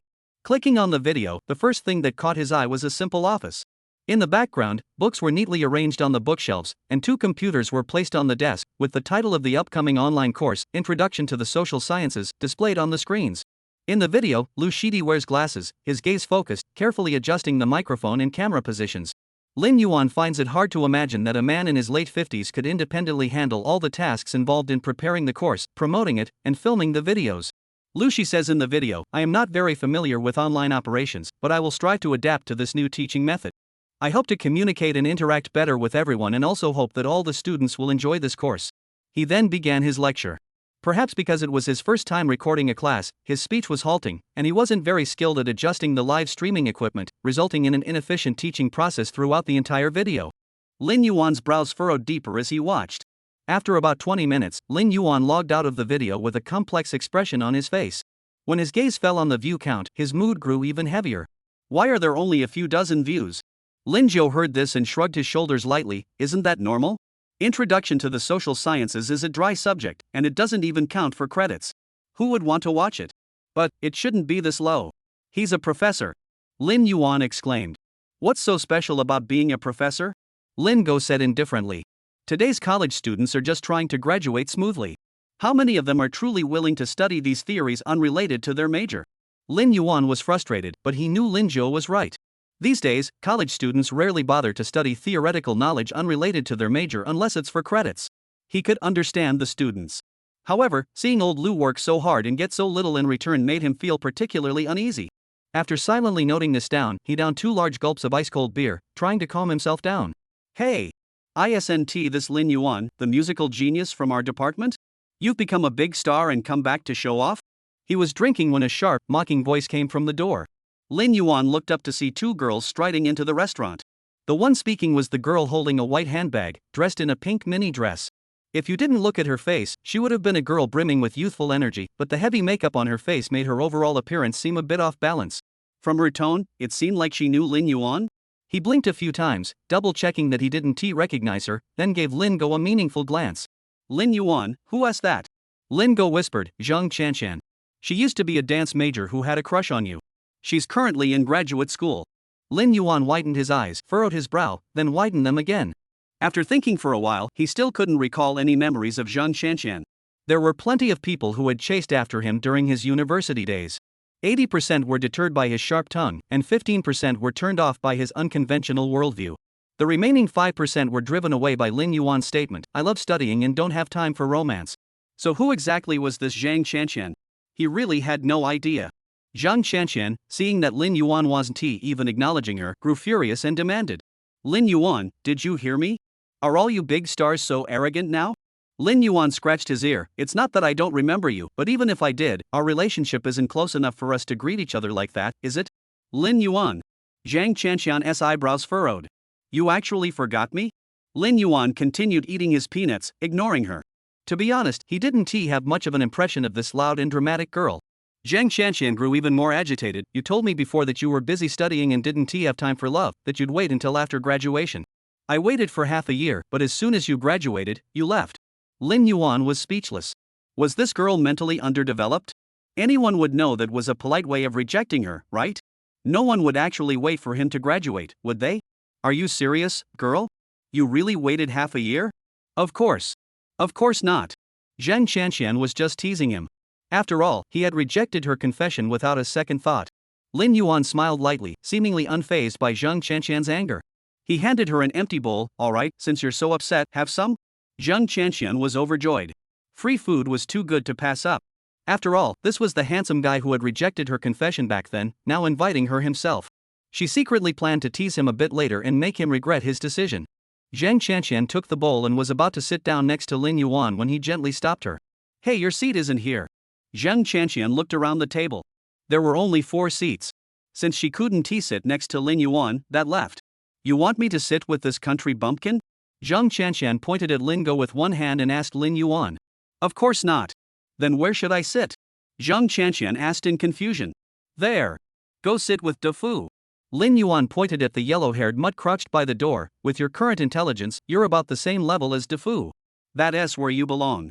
As soon as he finished speaking, Lin Go, sitting across from him, couldn't help but laugh and spit out a mouthful of wine. He knew it. His childhood friend's mouth never failed to disappoint him. The girl behind Zhang Qianshan sensed the atmosphere growing tense and quickly tugged at Zhang Qianshan's sleeve. However, Zhang Qianshan ignored the girl. She was so angry her hair was standing on end. Lin Yuan, what do you think I am? I'm in a good mood, so I should be able to treat you like a human being. That should be enough of an honor for you, right? Zhang Qianshan clenched the small handbag in her hand, feeling unjustly treated. She had heard before that Lin Yuan from the music department was someone you shouldn't mess with, as he could always leave you speechless with his words. Now she finally understood what it felt like to be left speechless. Zhang Qianshan tried to retaliate. Is this the kind of manners you have as a celebrity? Do you take pride in saying things that embarrass people? Lin Yuan shrugged indifferently, responding casually, I usually don't say things to embarrass people. If I do, it's because I really want to embarrass you. Zhang Qianshan took a deep breath, trying to calm herself down. Lin Yuan, do you think I'm still the same person I was back then? Let me tell you, I'm now Hong Daly's girlfriend. Hong Daly? Who's that? Zhang Qianshan snorted coldly, you're not even at the level where you'd know Hong Daly. Let me tell you, Hong Daly is the head of the artist department at Crown Company. Wow. That sounds impressive. Hong Daly isn't like you, he doesn't have such poor taste. He saw my potential and said he'd sign me to Crown after I graduate. Wow.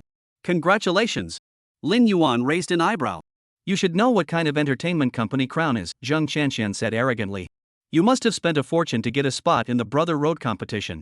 If you kneel down and apologize to me now, I might consider putting in a good word for you and getting you signed to Crown.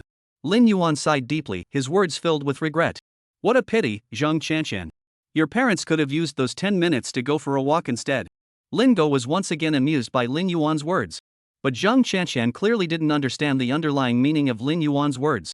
She furrowed her brows, confused. What does this have to do with my parents? Lin Yuan didn't feel like explaining further and stood up to go to the restroom. Get out of the way, you're blocking my path. Zhang Qianshan refused to back down. Don't go. Explain yourself clearly. Listen, what exactly do you want me to say? You've been making a scene the whole time, and I have no idea why you came here in the first place. Lin Yuan looked utterly exasperated. Zhang Qianshan actually didn't know what she wanted either. She had just happened to run into Lin Yuan while out shopping with her classmates. Perhaps it was the lingering resentment from being rejected when she confessed her feelings before, or the regret of seeing Lin Yuan become a big star, or the confidence she gained from becoming Hong Daly's girlfriend. In any case, a complex mix of emotions surged through her the moment she saw Lin Yuan, causing her to lose her composure. Chapter 27, Even a dog eating you would need garlic. I don't care. You must apologize to me today. Zhang Qianshan pouted. Lin Yuan raised an eyebrow with a cold smile. Apologize? What did I do wrong? You tell me. First, you wasted half a year of my youth, and second. Zhang Qianshan paused for a moment before continuing, you also called me a dog. She pointed at the big dog at the door. Lin Yuan couldn't help but laugh. Miss, let's not pretend anymore, okay? Do you think you're a loyal person? Would you be willing to wait half a year just for an uncertain romance? That's not acceptable. You must apologize to me today. Zhang Qianshan retorted unwillingly, continuing to block his path. Lin Yuan, whose bladder was about to burst, naturally didn't want to bother with her. He simply pushed her aside with the back of his hand and walked past her. Given his temperament, treating a girl this way was already considerate. If it had been Huang Chang, who was always nagging, he might have slapped him across the face. But clearly, Zhang Qianshan didn't sense his goodwill. She could only feel that Lin Yuan was actually pushing her away, completely disregarding her feelings. You won't even apologize to me, and now you're taking advantage of me. Zhang Qianshan shouted loudly. At those words, Lin Go suddenly lifted his head from his bowl, and even the girl behind Zhang Qianshan looked utterly astonished. The room fell deathly silent. Fortunately, the restaurant was now empty except for Lin Yuan's table, otherwise today would have been hard to explain. Lin Yuan was amazed by his luck tonight. He actually ended up with such a difficult person. Zhang Qianshan, grow some backbone. Open your eyes. You're not even dangerous looking. Lin Go lowered his head and silently counted Lin Yuan's words. 4 rhymes. He even rhymed the name. That's so cool. Lin Yuan continued, do you know why beautiful women have always had tragic fates? Zhang Qianshan bit her lip, dared not respond, afraid that she would say the wrong thing. Lin Yuan didn't give her a chance to answer, continuing, because no one cares how long an ugly person lives. I'm not. You're not what? You're not ugly? Ah, right. You're not ugly, you're a princess. Your title is Siping, the full name being Princess Siping. Lin Yuan delivered another blow. You? Me? What did I do? Are you going to say I'm hitting on you again? Look at yourself, you're so skinny, there's nothing to grab onto. My eyes are bigger than your face, I'd need a magnifying glass to find anything worth grabbing. And you have the nerve to say that? Lin Yuan. You bastard. How dare you say that to me? Why wouldn't I dare? Listen to what you're saying. Which one of those sentences shows you have any intelligence? Even a dog would need garlic to eat you. Zhang Qianqian was so angry she couldn't speak. She was, after all, a beauty from the dance department and had never been humiliated by a man like this before. She wanted to retort, but she lacked the words and her mind wasn't quick enough. Helpless, she stomped her feet in anger and fled in disgrace. Before leaving, she didn't forget to drag her own little sister along. That was at least something. Seeing Lin Yuanshu comfortably resolve the situation and emerge, Lin Go hesitated and asked, "Do you think those words were too harsh?" It was a bit harsh, but you saw what kind of person Zhang Qianqian is. If you didn't speak firmly, she might have taken advantage of the situation. Lin Yuan rolled his eyes and added, "She even said she'd been waiting for me for half a year. Tell that to Dafu and see if he believes her." Lin Go thought about it and realized he was right. Zhang Qianqian was notorious at school as a hot-tempered spoiled princess, always walking around with her nose in the air, as if everyone should revolve around her. Where does that make her a loyal person? Today's scene was all her doing. After finishing dinner with Lin Zhou, they returned home just in time for the first episode of Brother Road to Air. Lin Yuan took a quick shower and joined Yu Qian on the bed to watch the variety show. Actually, the edited version of the variety show is basically a condensed version of the live broadcast, with some of the more interesting clips edited in. If there was any difference at all, it would be the addition of a program interview segment. The first scene currently airing was Lin Yuan's first interview. Director, why is your nickname Pure Classic Brother? Lin Yuan, because I want to endorse pure classic milk. The comments are flooding in. 666, I've never heard such a shameless statement before. No wonder he's my old friend Yuan. Old Yuan is the type who tears off the skin from one cheek and sticks it on the other, thick-skinned on one side and shameless on the other. Director, Mr. Lin, do you think your personality is introverted or extroverted? Lin Yuan, very extroverted. I even go to the bathroom where there are lots of people. What the heck is he talking about? A crowded place? Does he have to compare that with others? Director, what's your favorite flower, Mr. Lin? Lin Yuan, steel wool flowers. Because their flower meaning is wealth and endurance. Old Yuan, if you can't speak properly, don't force the conversation. Look at what you're saying. You're obsessed with rich women, aren't you? Speaking of which, he is so famous now. Finding a rich woman shouldn't be too hard, right? Vocal. That hits hard, bro. Your own failure is indeed terrifying, but Lao Yuan's success is even more heartbreaking. Lin Yuan glanced at the comments and smugly tapped his leg. These people probably never imagined that I've already successfully hooked up with a rich woman. Though, rich woman wife. But Yu Qian equals rich woman plus wife. Thinking of this, he couldn't help but feel a surge of joy in his heart and moved closer to Yu Qian. But Yu Qian merely glanced at him and continued watching the variety show. Director, Mr. Lin, what do you think a real man should be like? Lin Yuan, a man's knees are made of gold. Those who recognize the times are the wise. A true man either puts on a military uniform to defend his homeland or a suit to charm the world. If all else fails, then he should wear women's clothing and cause trouble in the region. Great. Screenshot taken. So the question is, since Lin Yuan isn't a soldier or a businessman, then what is he? He's a fish, a well-educated mermaid who slipped through the net. The second public hearing panel has signed up. If the second public hearing doesn't have a female costume, I won't vote for Lin Yuan. Yu Qian gloated, it seems you've been marked by the netizens. Does Gong want to wear women's clothing? No way. With my good-looking face, you want me to dress up as a woman? Yu Qian curled her lips, it's precisely because you're good-looking that not wearing a female costume is your regret. Lin Yuan hugged Yu Qian inside. The greatest regret of my life isn't not having a female costume. Yu Qian raised an eyebrow, curiously asking, then what is your biggest regret? My greatest regret is that I'm this handsome but can't kiss my own face. Yu Qian snorted in laughter, then fell silent, not even bothering to lift her eyelids. Days at home passed quickly, as if time had slipped away unnoticed.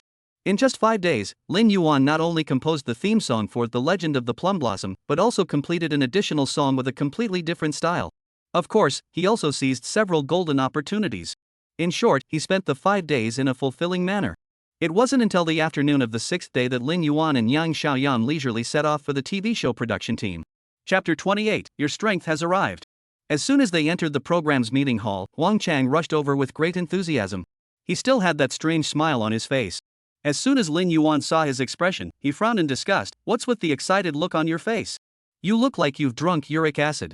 Huang Chang choked for a moment. His smile froze instantly. Sometimes he really couldn't figure out how Lin Yuan's mouth could be so cruel. Huang Chang took a deep breath and asked Lin Yuan, I heard that your second uncle is going to dress up as a woman? As soon as the words left his mouth, Huang Chang couldn't help but cover his mouth and laugh, his tone tinged with schadenfreude. And I also heard that you're looking for a rich woman. There are ads all over the internet where you're seeking a wealthy partner.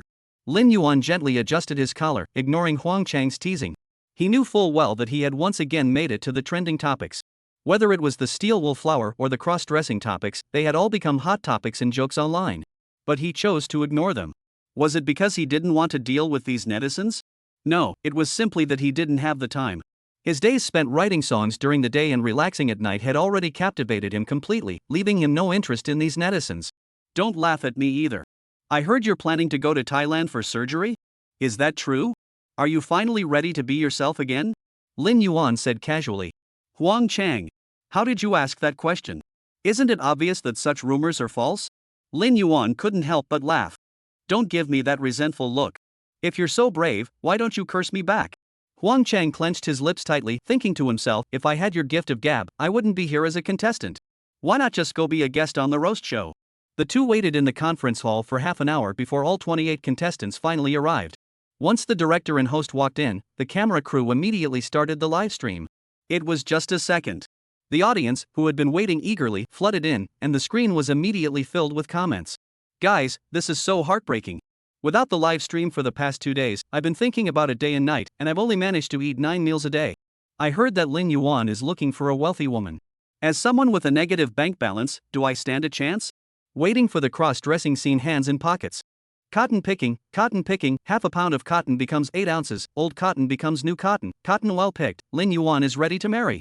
When I opened this live stream and saw the familiar comments, I knew this was Brother Road. The director cleared his throat and smiled at the 28 contestants. Welcome back to Brothers Scorching Path Season 3 Episode 2. Today's main agenda is to form teams for the second public performance. After the intense and evenly matched competition in the previous episode, we have selected 8 captains. Key points: exciting and intense, evenly matched. Wait a minute, did I lose my memory? Wasn't the last episode just Lin Yuan's solo performance?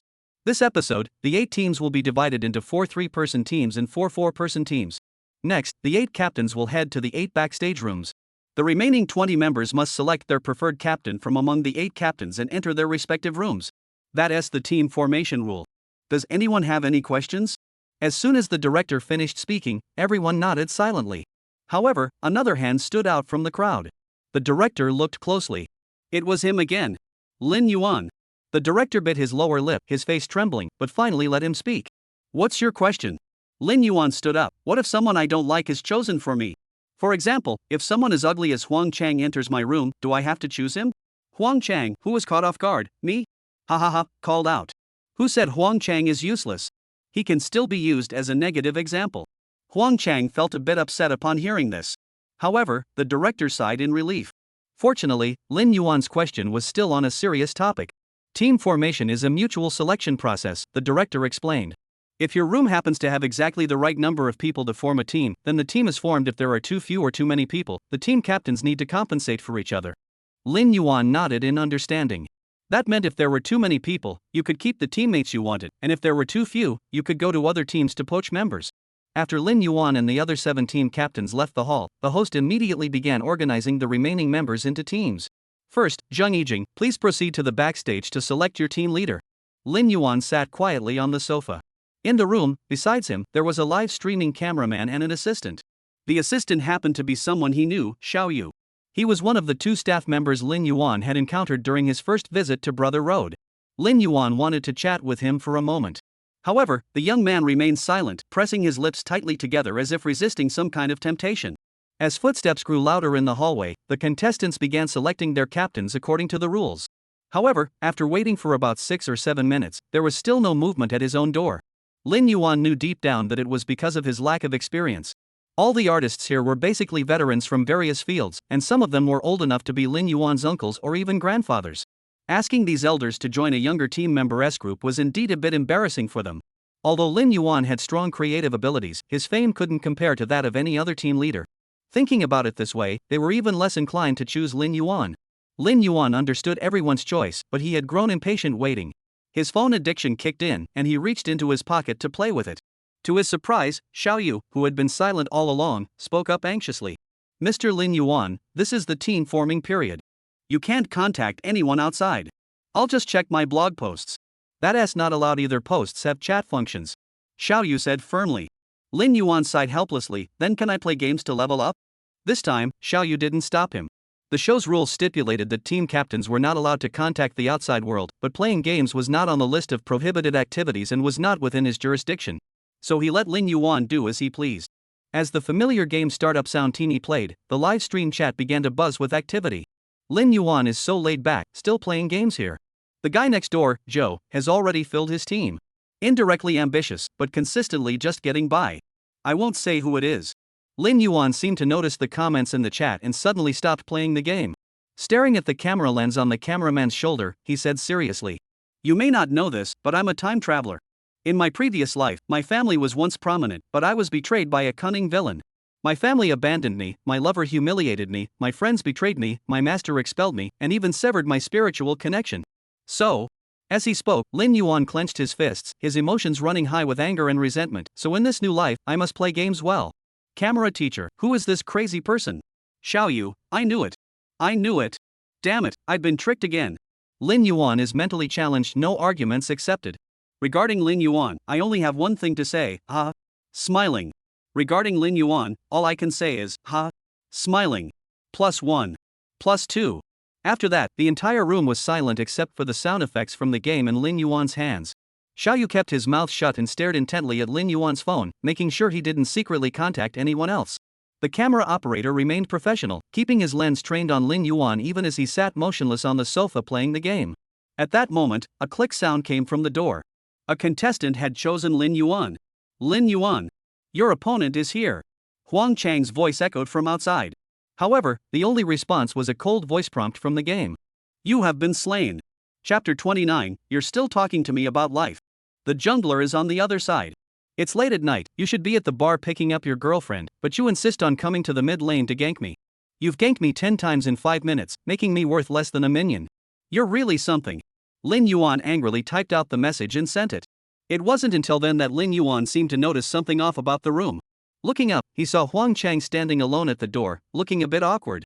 Lin Yuan remained calm. "Come in and sit down. Do you expect me to serve you?" 5 minutes earlier, Huang Chang had expected to see Lin Yuan surprised, happy, and excited, even hugging him tightly and greeting him warmly as good brother. However, nothing happened. As a top-tier player ranked 12th, Lin Yuan didn't even bat an eyelid. "Go! Get me a glass of water. I'm going to go head-to-head with the jungler across the map today." Lin Yuan didn't even bother to look up, continuing to focus on his game. Huang Chang looked around. Xiao Yu was hiding his head like an ostrich, and the camera operator was motionless, fixated on the live stream.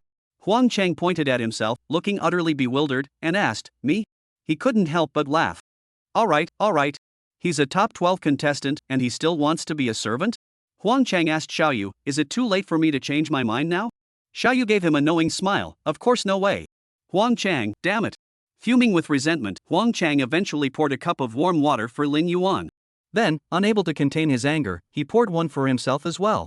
After doing this, the room fell into an awkward silence. The dejected Huang Chang, the quiet Xiao Yu, the diligent camera teacher. The three of them stared at Lin Yuan, who was cursing angrily. This scene reminds me of when I play mahjong. I'm terrible at it, but I love playing, and I tend to get really into it. Then your 3 mahjong partners look at you with an expression that says, "You're crazy." 5 minutes later, the sound of defeat rang out. Lin Yuan sighed regretfully as he put down his phone. "My teammates are too weak. If we could have held on a little longer, I could have carried them to victory." Haha, Lin Yuan is just like me when we win. It's all thanks to me when we lose. It's all the teammates' fault. At that moment, there was movement at the door again. Lin Yuan saw the expected visitor Bus. Bus was someone he had saved during his first public appearance, and he was willing to follow him during his second public appearance, so Lin Yuan wasn't surprised. Bus had a straightforward and honest personality, having spent a long time in northeast China, which gave him the boldness and frankness typical of people from that region. He placed great value on brotherly loyalty. Lin Yuan was only surprised that Huang Chang was also willing to join his team. The three of them sat on the sofa. Lin Yuan cut straight to the point. Huang Chang, why didn't you go with your team leader? What are you doing here? What? Don't you welcome your brother? Then I'll leave? Saying this, Huang Chang stood up with a look of grievance on his face. Stop wasting time. Lin Yuan rolled his eyes at Huang Chang, who was acting like a drama queen. What are you really here for? Huang Chang puffed out his lips and said in a proud tone, it's because I was worried you'd be outnumbered and look bad, so I came to support you. Lin Yuan frowned upon hearing this, crossed his arms, and spoke in a rare serious tone. What kind of face am I supposed to save? Are you and I the same? If you get eliminated, you'll be fired by your company. Why aren't you looking for someone powerful to cling to instead of hanging around with me? Lin Yuan was clearly annoyed and continued, earlier in the lobby, did I give you too much face? How dare you come into my room? Huang Chang, despite being scolded by Lin Yuan, didn't get angry. He just smiled awkwardly. I just wanted you to help me out too. Lin Yuan laughed in frustration. What can I do to help you? Look at those captains, I can't match their experience, and I have no fame either. I can only write songs, and you're a dancer. How am I supposed to help you? Huang Chang chuckled. He knew Lin Yuan was just looking out for him. Though his words were rough and direct, they still touched Huang Chang's heart a little. Huang Chang shrugged indifferently, I won't amount to anything in other groups anyway. Might as well give it a try with you. Lin Yuan rubbed his temples, feeling helpless at the moment. Huang Chang was a talented and capable person. As a brother, he genuinely hoped his talent wouldn't go to waste. Therefore, Lin Yuan didn't want his own brother to be eliminated, and if that was because of him, he couldn't accept it even more. Lin Yuan leaned back on the sofa, feeling defeated, while pinching the bridge of his nose and said, all right. Since you're here, I won't ask you why. But there's one thing I must make clear to you all beforehand. As he finished speaking, Huang Chang and Busa lifted their heads, looking at him expectantly. I'll do my best to help you in the second round, but after that, no matter the outcome, I'll step down from the captain's position. Lin Yuan continued, you all know I'm not the type to take on responsibilities. The captain's position is too heavy for me. I don't like it. Anyway, this has nothing to do with you guys. Just keep it in mind. Bus heard this and lowered his head in thought. Huang Chang pursed his lips and sighed, all right. I respect your choice. Everyone's life is different, and we won't blame you for anything. Lin Yuan looked at him with disdain, you're talking to me about life? What's your life worth? Huang Chang, forget it. Lin Yuan was still furious, so he didn't bother to argue. This livestream feels like it's packed with information, doesn't it? Is Huang Chang leaving Brother Road and getting fired? After all, he's getting old. The world of male groups is all about young, fresh-faced idols now. Old Yuan is indeed a slacker. He just wants to lie around all day and doesn't even want to be the captain. Old Yuan, get your act together. The team has been formed, and the 28 artists have gathered once again in the hall. Compared to the first performance, the lineups of each team remained largely unchanged, with only 1 or 2 adjustments made to the original roster. Next, we will move on to the song selection round. The production team has carefully prepared 7 popular songs for everyone, plus an original song titled X Song. The order of song selection will be determined based on the average personal preference votes each team received during the first performance. The director held up a card with the numbers and clearly announced each team's vote count. There were 8 teams, and Lin Yuan was ranked 7th this time.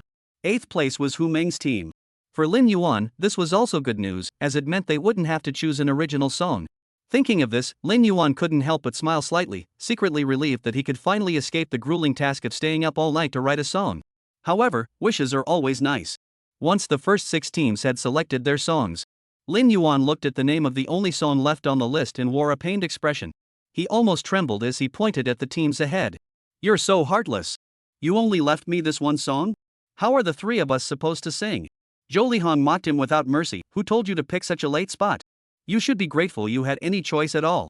Kaioshu couldn't help but laugh out loud. Xiao Yuan, why don't you just choose X Song again?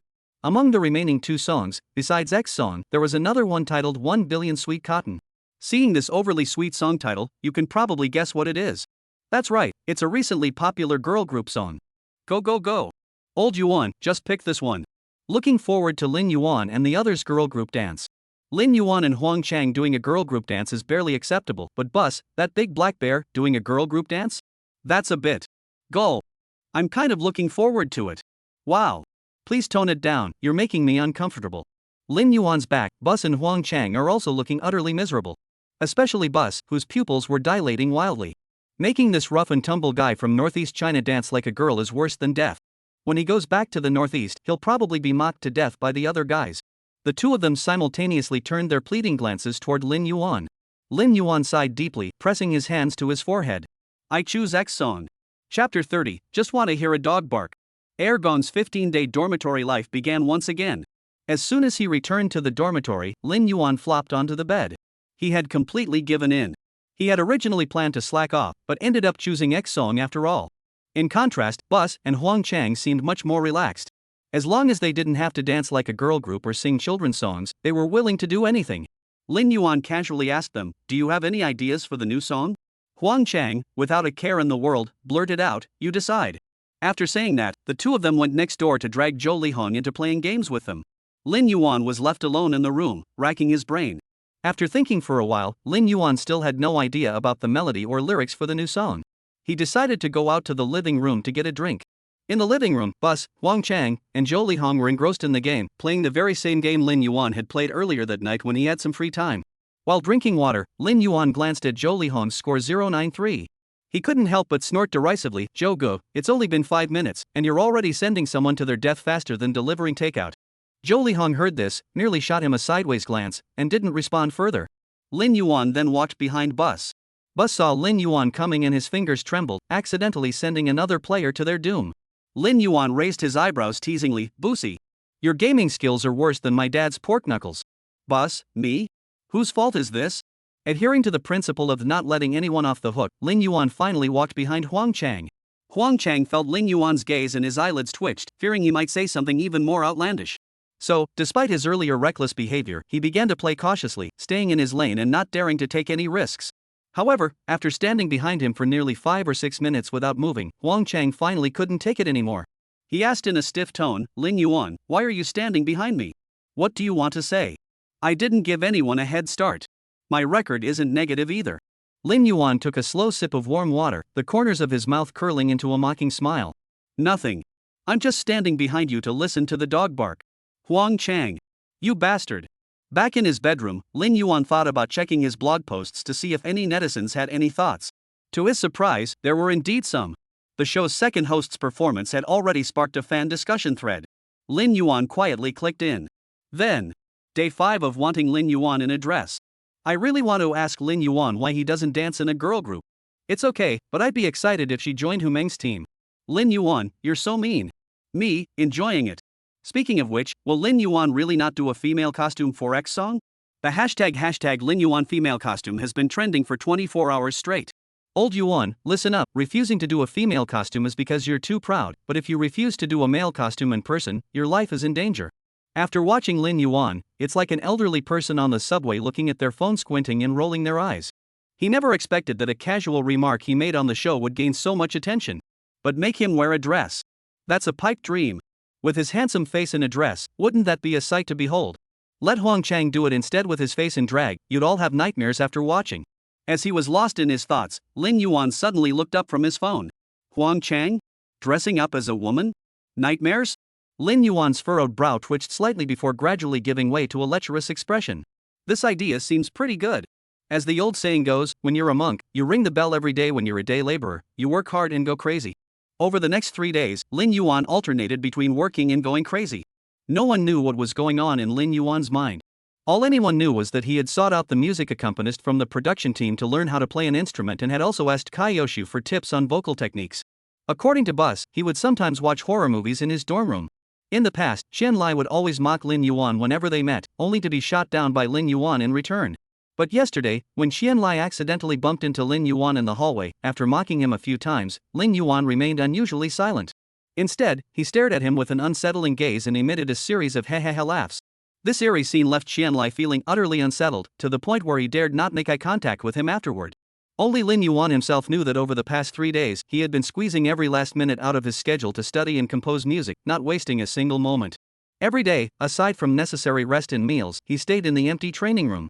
It wasn't until the 4th evening that Lin Yuan, Bus, and Huang Chang finally sat down to seriously discuss the details of the second performance. Go ahead. What do you think of this song? Lin Yuan raised his eyes to look at the two of them. Bus and Huang Chang took off their headphones, exchanged a wry smile, and their expressions spoke volumes. Huang Chang, with a complex expression, bit his lip and said, Old Yuan, this song, it's pretty intense. Unlike Huang Chang, Bus wasn't worried about the song itself. After singing See You Again, he had full confidence in Lin Yuan's songwriting abilities. He was only worried about his own abilities. Bro, I'm afraid this song might not be suitable for me. Not to mention my appearance doesn't fit, but the musical style also differs from what I'm good at. Lin Yuan shrugged it off nonchalantly and said confidently. What's there to be afraid of? I'll teach you how to sing. Huang Chang. You must be out of your mind. Bus. What are you talking about? You can't teach me this. The next morning, just as Lin Yuan was about to find Huang Chang and the others to practice the song, he was suddenly called away by the production team. He was puzzled and guessed there might be an interview scheduled, so he hurried toward the destination. On the way, he happened to run into the show's director. Director, what a coincidence! Lin Yuan greeted her enthusiastically. The director adjusted her glasses, not so lucky. I've been waiting here for you. Ha? Lin Yuan was puzzled. Waiting for me? I'm such a big deal now, do I really need the director to wait for me on the road? The director didn't seem eager to explain further, merely responding vaguely, you'll see when we get there. Just follow me. Lin Yuan was completely baffled but obediently followed the director. They walked through the familiar stage, past the conference hall, and finally stopped in front of a restroom door. The director didn't open the door but instead whispered mysteriously to Lin Yuan, congratulations, go in on your own. Then he turned and walked away. Congratulations? Lin Yuan scratched his nose, puzzled by the director's sudden congratulations. Is there a big shot waiting for me inside? Are they coming to give me money? Curious and eager, Lin Yuan slowly turned the blue and white doorknob. Before he could get a clear look inside, he felt a sudden force collide with his thigh. The sudden impact caused him to stumble backward involuntarily, nearly losing his balance. Despite this, he instinctively reached out to steady the little kid in front of him. Lin Yuan steadied himself and looked closely, realizing it was a chubby little girl of about 5 or 6 years old, with a round figure and skin as white as porcelain. She was still wriggling and struggling in his grip. Hey! You little tiger cub! You're so young, but you sure are heavy. Chapter 31, Do you have kidney failure? Nyo, don't run around. Come back quickly. A light, feminine voice drifted out from inside the house. Lin Yuan realized it was calling for the little chubby girl. He was afraid the little chubby girl would run off, so he pulled her and hurried inside. Inside the house, a bright wall lamp illuminated the entire room. The glass tabletop reflected the light, causing him to squint instinctively. Just then, the little chubby girl slipped out of Lin Yuan's grasp and darted behind a young woman. She was a lively young woman who immediately caught everyone's attention upon entering the room. She had chestnut brown hair tied in a high ponytail, and her eyes were bright and lively. She wore a simple t-shirt paired with jeans, simple yet brimming with youthful energy. In this room, aside from Lin Yuan and the little chubby girl, there was only her. Lin Yuan was filled with confusion. He couldn't understand why the director had brought him to meet this stranger and had mysteriously said, congratulations. His thoughts raced. Sigh. Could it be? Is this woman a wealthy woman who came here through an online dating site looking for a sugar daddy? Does she want to keep him as her lover? Lin Yuan grew increasingly convinced it was possible, especially since she was accompanied by a child. Was she planning to bring her entire family along? As Lin Yuan was lost in his wild imaginings, the young woman had already walked up to him. She extended her delicate hand and greeted him politely. Hello. I'm Wei Zhao, the representative from the Pure Classic Milk advertisement. Lin Yuan snapped out of his daydream and quickly reached out to shake her hand. Hello. My name is Lin Yuan. At the same time, he silently scolded himself for letting his mind wander.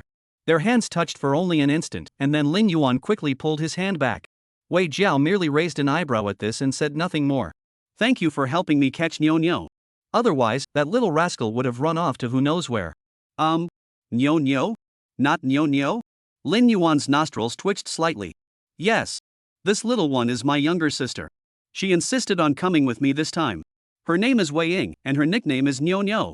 Lin Yuan couldn't help but mutter to himself. Wei Ying? Isn't that the legendary ancestor of Yuling?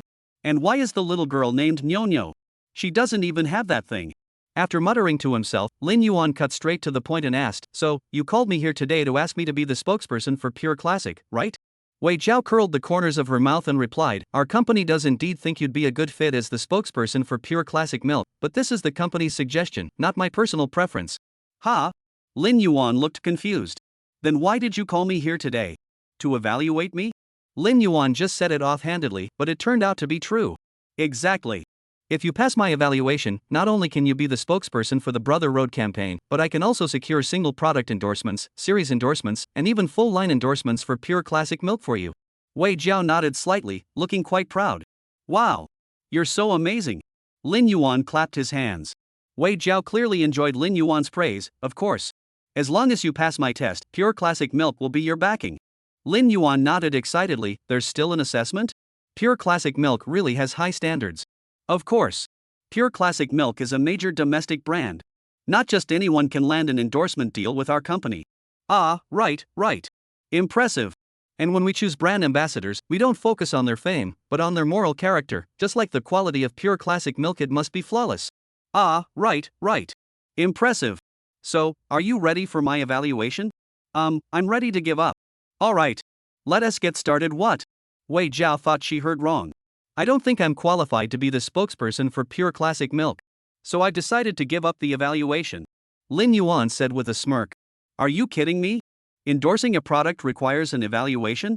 And you have to listen to your rambling nonsense? I'm not short on money. I only came here to compete because my wife forced me to. He only mentioned the endorsement because he was just talking big, and he never seriously considered it afterward. Of course, if being an endorser just meant taking some photos and signing a contract, he'd be willing. But if you're talking about an evaluation here, then forget it. That's what Lin Yuan was thinking, but Wei Jiao couldn't believe it. You want to give up? Do you have any idea how big the market for Pure Classic Milk is in China? Do you know how much fame an endorsement would bring you? Lin Yuan chuckled. I don't know, and I don't want to know. All I know is that if it's this much trouble, then don't bother asking me. Wei Jiao opened her mouth to say something but closed it again. Sigh. Wei Ying, standing behind Wei Jiao, sighed. At just 5 or 6 years old, she mimicked the adult sigh, making her look especially cute. Wei Ying slowly walked up to Lin Yuan and called out, Uncle. Lin Yuan pointed at himself, looking disbelieving. You called me uncle? Am I that old? Wei Ying looked up at Wei Jiao, then spoke to Lin Yuan in a babyish voice. Uncle, I also watch Brother Road regularly. You're 24, which is 18 years older than me. That's a whole generation apart. Wei Ying continued with an innocent expression. So, Uncle Lin Yuan, you're not a kid anymore. Please have some self-awareness. Lin Yuan was amused by Wei Ying's words. He looked up curiously at Wei Jiao and asked, Who usually watches TV at home with you, little chubby girl? How did you learn to speak so harshly? Wei Jiao blushed and pointed at herself. Me. Do you have kidney disease? Lin Yuan asked. Wei Jiao scratched her nose and remained silent. Seeing she didn't respond, Lin Yuan didn't mind. He squatted down and pinched Wei Ying's fair cheek. You called me self-aware. I have a word for you too. Wei Ying didn't want to hear it. She was a fan of Brother Road, so she knew Lin Yuan's words weren't anything good. But Lin Yuan forced her to listen. A perfect description of your figure, fat but not greasy. Wei Ying. Wei Jiao, she's just a kid. Do you really have to be so malicious? Lin Yuan smiled and prepared to leave, but Wei Ying grabbed the hem of his shirt. Uncle. Don't rush off. Actually, my sister's assessment was just asking you to play a game with her, not a serious interview. Wei Ying said earnestly. Wei Jiao snapped out of it and hurriedly agreed. Right. It's just playing a game together. She then pulled out a box from the bag beside her. Chess? Lin Yuan was completely baffled at this point, unable to figure out what these two sisters were up to. Using chess as a substitute for an assessment? Are they playing? He had never seen such an unusual assessment method before. As he stood there puzzled, the two sisters had already set up the chessboard together. Wei Jiao looked up at him. If you beat me, I'll definitely let you be the spokesperson. Chapter 32, A Thrilling Match. I don't care about being your spokesperson, but you should just said it was a game. We wouldn't have wasted so much time. Lin Yuan shrugged casually, then sat down in the chair opposite Wei Jiao, leaning back comfortably. Chinese chess was almost identical to the chess he was familiar with from his previous life. The horse moves in an L shape, the elephant flies over the field, the chariot moves straight, the cannon jumps over obstacles, the guards move diagonally to protect the king, the pawns advance and never retreat, the chariot moves straight while the horse jumps diagonally, the elephant flies over the field while the cannon attacks the enemy, and once the pawns cross the river, they cannot return. If there was any difference, it was that the central dividing line between the Chu and Han kingdoms was not called the Chu-Han boundary, but the Yellow River Divide in this world. Before the game began, Wei Jiao elegantly extended her hand and made a gesture of invitation. Red moves first. Lin Yuan nodded in acknowledgement. Looking at Wei Jiao's posture, she seemed quite composed. Lin Yuan's chess skills were not outstanding, so he chose a safe opening, cautiously advancing his pawn one space forward. Wei Jiao immediately moved her cannon. Lin Yuan followed with his horse. Wei Jiao pushed her chariot. The two players exchanged moves, gradually becoming engrossed in a fierce battle. Everything had been normal up until then. Until Wei Jiao grabbed a black elephant and crossed the central river boundary without any strategy, landing it on Lin Yuan's red pawn. Lin Yuan froze. He pointed to the spot and asked in confusion, Miss Wei, elephants can't cross the river. Wei Jiao, however, paid no heed, picked up the red soldier's body and tossed it aside, saying confidently, "Why not? It's your elephant that can't cross. My black elephant is different." "What is different about it?" Lin Yuan looked completely baffled. "Mine is the little flying elephant, it can fly." Wei Ying, standing beside her, nodded seriously, looking as though she agreed. Lin Yuan was speechless. Could they really play like this? "It's your turn." Wei Jiao looked at Lin Yuan with a smug expression. Lin Yuan snapped back to reality and looked down at the absurd chessboard in front of him. What on earth was this? Chess turned into auto chess? He finally understood from start to finish, Wei Jiao had never intended to play properly. With that thought, Lin Yuan picked up the pawn in the center, leaped 3 steps forward, and kicked the elephant off the board. "This is called modernized infantry, we've got guns." Wei Jiao snorted coldly, picked up the chariot, charged forward, then turned and collided with Lin Yuan's cannon, sending it flying. "This is drifting race car." Lin Yuan followed suit, grabbed the general, crossed half the board, and captured the opponent's chariot. "This is called general takeoff." Wei Jiao narrowed her eyes, reached out to grab 2 red advisors, and surrounded the red general. "These are the spies I planted for years, they betrayed me today." Lin Yuan rubbed his chin and stacked his 2 elephants together. "You can't betray them because they have partners, and you don't have a partner." Wei Jiao frowned and used her general to knock Lin Yuan's horse off the board. "This is called, go to hell." Unbelievable, this absurd game went on for 10 minutes. By the end, the scene before them had turned into. Lin Yuan now had only 1 knight left on the board, while Wei Jiao had not only the general, but also the chariot and the horse. Checkmate. Wei Jiao stood with her hands on her hips, looking triumphant and satisfied. "You've lost. Your general is dead." Lin Yuan raised an eyebrow. "Yes, I lost, because my general is dead." After saying that, Lin Yuan sighed and stood up to leave. Such a childish game was only something a lunatic like him would waste over 10 minutes on. Wei Jiao grinned widely. "What a thrilling match. You're pretty good, just not as good as me." Lin Yuan rolled his eyes. "If there's nothing else, I should be going. It was nice meeting you today, Miss Wei Jiao." He then squatted down and pinched Wei Ying's delicate face. "And you, little chubby girl." Seeing that Lin Yuan was about to leave, Wei Jiao hurriedly called out, "Mr. Lin Yuan, please wait a moment." Wei Jiao pulled out a business card from her bag, handed it to Lin Yuan, and said, "I'll contact your agent about the endorsement deal. Here's my card." Lin Yuan took it, looking puzzled. "But you said I couldn't be the spokesperson if I lost." "No. The chess game was just a little joke. I was planning to have you endorse it anyway." Lin Yuan raised his eyebrows and nodded at Wei Jiao. He didn't ask any further questions and left immediately. Once he was gone, Wei Ying looked up at Wei Jiao. "Are you sure you want to hand over all the endorsement deals to Lin Yuan?" Wei Jiao slowly gathered the chess pieces. "Of course. Is there a problem?" "Why?" "Because I think I might be starting to like this guy," Wei Jiao said with a smile. "What kind of like?" Wei Jiao continued to giggle. "Of course, the kind of liking that makes me want to go crazy with him. He's been playing freestyle chess with me for so long."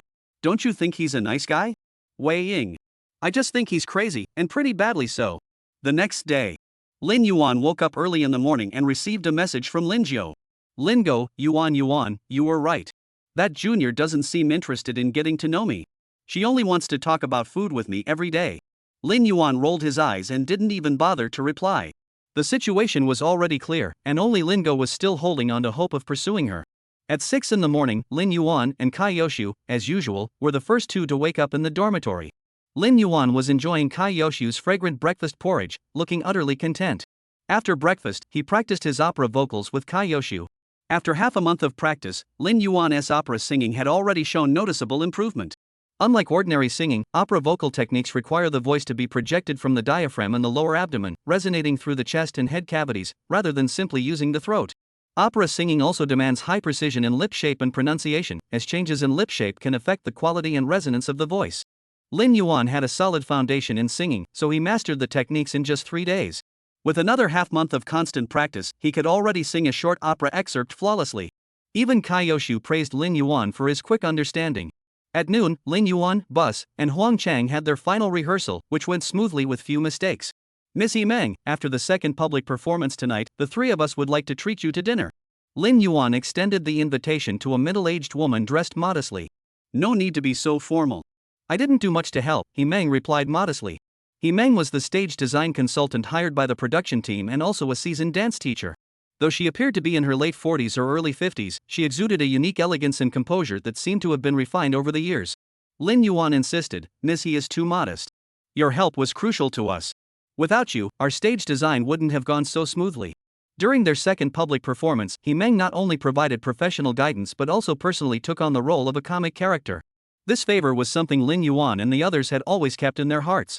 Alright then, since you insist, I'll accept your kindness. Meng accepted the invitation with a smile and continued to encourage them. Actually, you don't need to be too nervous. I've seen many performances over the years, but yours is the most stunning one I've ever seen. Chapter 33, Donor Becomes Corpse Owner. That evening, before the second performance began, the directors summoned the 28 contestants to the conference hall. Tonight is the second performance, and we also need to assign opponents to each team in advance. The director continued, the next step is for each team captain to draw lots to randomly determine your opponents. Lin Yuan listened to the rules and felt a surge of anxiety. As he stepped forward to draw the lot, he blew a gentle breath onto his palm and rubbed his hands together. Among the 8 teams, there were several he really didn't want to draw. Zhou Lihong, who was both famous and talented Luo Guan, whose reputation was as thunderous as his name Sun Xiaolei and Gong Zhang, who were like music industry heavyweights. Lastly, there was Cai Yoxiu, who had his own unique style but could still catch one's eye.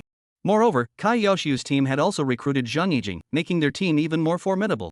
Lin Yuan didn't want to draw these 5 teams, not because he was afraid, but because he knew that facing these teams would be extremely challenging, and even the slightest mistake could lead to defeat. Lin Yuan stood before the director, watching his expression, carefully holding a card in his hand, then switching to another one. He had originally intended to observe any changes in the director's expression. But in the end, he realized that no matter which card he drew, the director remained unfazed. Lin Yuan sighed inwardly and finally drew a card at random from the edge. Sure enough, wishes only exist in dreams. The inescapable Murphy's Law, the more you try to avoid someone, the more they'll be thrown your way. The large screen gradually displayed the opposing teams. Lin Yuan's team versus Cai Yoxiu's team. Cai Yoxiu, upon seeing this, raised his eyebrows in surprise and glanced at Lin Yuan. Lin Yuan exchanged a glance with him and shrugged helplessly. This must be what Zhang Yijing meant by the bonds of the strong. Cai Yoxiu flashes a friendly smile. Xiao Yuan, you'd better be careful this time. We've got a secret weapon. Lin Yuan shrugged indifferently. Whatever. Strong ones never complain about how strong their enemies are. Cai Yoxiu raised an eyebrow. Oh? You're that confident? No. Because I know complaining is useless. I'll just call the police. Cai Yoxiu. At 6 o'clock in the evening, the second performance officially began. Authentic natural milk, authentic powerful voice. Welcome to the 3rd season of The Scorching Path of the Brother, sponsored by Authentic Natural Pure Classic Milk. No lighthouse, self-igniting stars in the night, a scorching life, blazing the trail. Let's now welcome the 2 contestants from the first group. The crowd in the conference hall silently stared at the large screen, waiting in anticipation for their team's match to begin. During the first performance, Bus was very nervous, but he proved himself well that time. This time, Bus was still a bit nervous, but there was someone even more nervous than him. Lin Yuan sat on the sofa, frowning as he watched Huang Chang make trip after trip to the restroom. When Huang Chang was about to go to the restroom for the 5th time, Lin Yuan finally couldn't help but call out to him. Hey, are you constipated? You just ate and now you're going again? This is the 5th time already. Huang Chang replied awkwardly, Old Yuan, I'm just really nervous. This is my first time wearing this kind of makeup in public. Lin Yuan rolled his eyes at him. What else there to be nervous about? Your fans aren't here for your face. Huang Chang was at a loss for words. While that was true, he didn't have to say it so bluntly. We're moving too slowly. We only had 1 rehearsal yesterday. If we'd known, we should have practiced harder these past 2 days and had 2 rehearsals yesterday. Bus sighed. Lin Yuan heard this and curled his lips arrogantly. There's no need. In my mind, life has no rehearsals, every day is a live broadcast. Bus heard this and nodded in agreement. Brother, that's a pretty profound statement. Even if the live broadcast has low ratings and the pay is low. Bus, right. In the comments section, netizens' remarks popped up one after another. That hits hard, bro. Are you talking about me, Old Yuan? Brothers, I'll cry first. Sigh. Life is short, let's drink until we drop tonight. The most useless thing in the world is a pay stub. It makes you angry to look at it, and it's too thin to wipe your butt. Huang Chang said with a pout, Old Yuan, it's all your fault. If you hadn't given me such a role, I wouldn't be so scared. Who was it who said, you make the decisions? You brought this upon yourself. Lin Yuan sneered and continued, don't try to play the blame game with me. You're useless even if you try. Huang Chang pouted, dejected, and fidgeted with his hands. I wonder what the netizens will think of me dressed like this. Will they call me a seductive? You're overthinking it. Lin Yuan curled his lips. You're at most a. Don't even think about being seductive. Huang Chang. Lin Yuan continued to insult him, but at least you know what you are, and that's good. Huang Chang. You're so harsh with your words, you must have kidney failure. Before the competition, Lin Yuan and Cai Yoxiu stood on stage together for the first time. The host, upon seeing Lin Yuan come up, took a deep breath and silently told himself to stay calm. Following protocol, the host naturally greeted Kaiyoshu first. Holding the microphone, he politely asked Kaiyoshu, "Mr. Kai, I hear you've teamed up with Zheng Yijing this time. What's the name of your team?" Kaiyoshu smiled warmly. "Our team is called the Leisurely Clouds and Wild Cranes team. We chose this name because the members of our team are like leisurely clouds and wild cranes, free and unfettered." The host then glanced at Lin Yuan and asked with a smile, "What about your team, Mr. Lin Yuan? What's your team's name?" Lin Yuan took the microphone, cleared his throat, and said, "Our team's name is simple, it's called the Cemetery Team." The host was surprised, thinking Lin Yuan had said Lin Yuan Team, and tilted his head curiously. "Mr. Lin Yuan's team name is that simple? No other meaning?" Lin Yuan smiled. "Our team name may sound simple at first, but we also have a motto." The host felt a bit nervous and bit his lip. Then, "Mr. Lin Yuan, what is your team's motto?" "Listen up." Lin Yuan cleared his throat again, pulled his shoulders back, lifted his chin, and spoke with a firm, rhythmic tone. "Our team's motto is, my playground, your graveyard. One punch from me, and you're headed to the graveyard." Host. 666. So this cemetery isn't the same as Lin Yuan. Learn something new. Slogans can be down to earth, but they shouldn't be down in the underworld. Ha ha, I knew it. Old Yuan never disappoints. Alright. You want to play like this, huh? Donor becomes corpse owner? That's a pretty big change. Ha ha ha, this nickname is interesting. I've decided from now on, Lin Yuan will be my affectionate nickname for corpse owner. Lin Yuan is the corpse master, so what are we fans? Zombies? Should we call ourselves zombie fans? Chapter 34, Double Happiness. Since Lin Yuan drew the 2-order card, his team was the second to perform. Before getting ready to go on stage, he first went to the restroom to take care of business, then returned to the backstage area to meet up with Huang Chang and the others. At that moment, the big screen was showing Kaiyoshu's team's performance. They chose stage opera as their performance format. The story roughly revolved around 3 young opera singers pursuing their dreams, with the voiceover rhythm gradually accelerating from slow to fast. As the scenes on stage continuously changed, the music became increasingly passionate. Lin Yuan was captivated the moment he glanced at it. It was truly remarkable. Zheng Yijing's voice was steady and heartfelt, while Kaiyoshu's voice was high-pitched and delicate. Their collaboration brought the atmosphere on stage to a climax. As the performance neared its end, the 3 actors stood side by side on stage and sang the opera in unison. At that moment, the stage seemed to come alive. The 3 distinct opera styles each had their own unique flavor, yet when combined, they created a truly special auditory feast. Lin Yuan's eyes widened, and he couldn't help but feel a deep sense of admiration for Kaiyoshu. This must be the secret weapon Kaiyoshu had mentioned. In just half a month, Kaiyoshu not only taught him how to sing opera but also managed to train his 2 teammates. Regardless of the results, his perseverance and diligence were enough to earn his admiration. As the audience clapped and cheered, Lin Yuan took a deep breath and stood up. "It's time to go." Huang Chang and Bus had already changed into their opera costumes. The 2 clenched their teeth and nodded firmly. Lin couldn't help but laugh at their overly serious expressions. "You don't need to be so serious. Relax a bit. Think positively.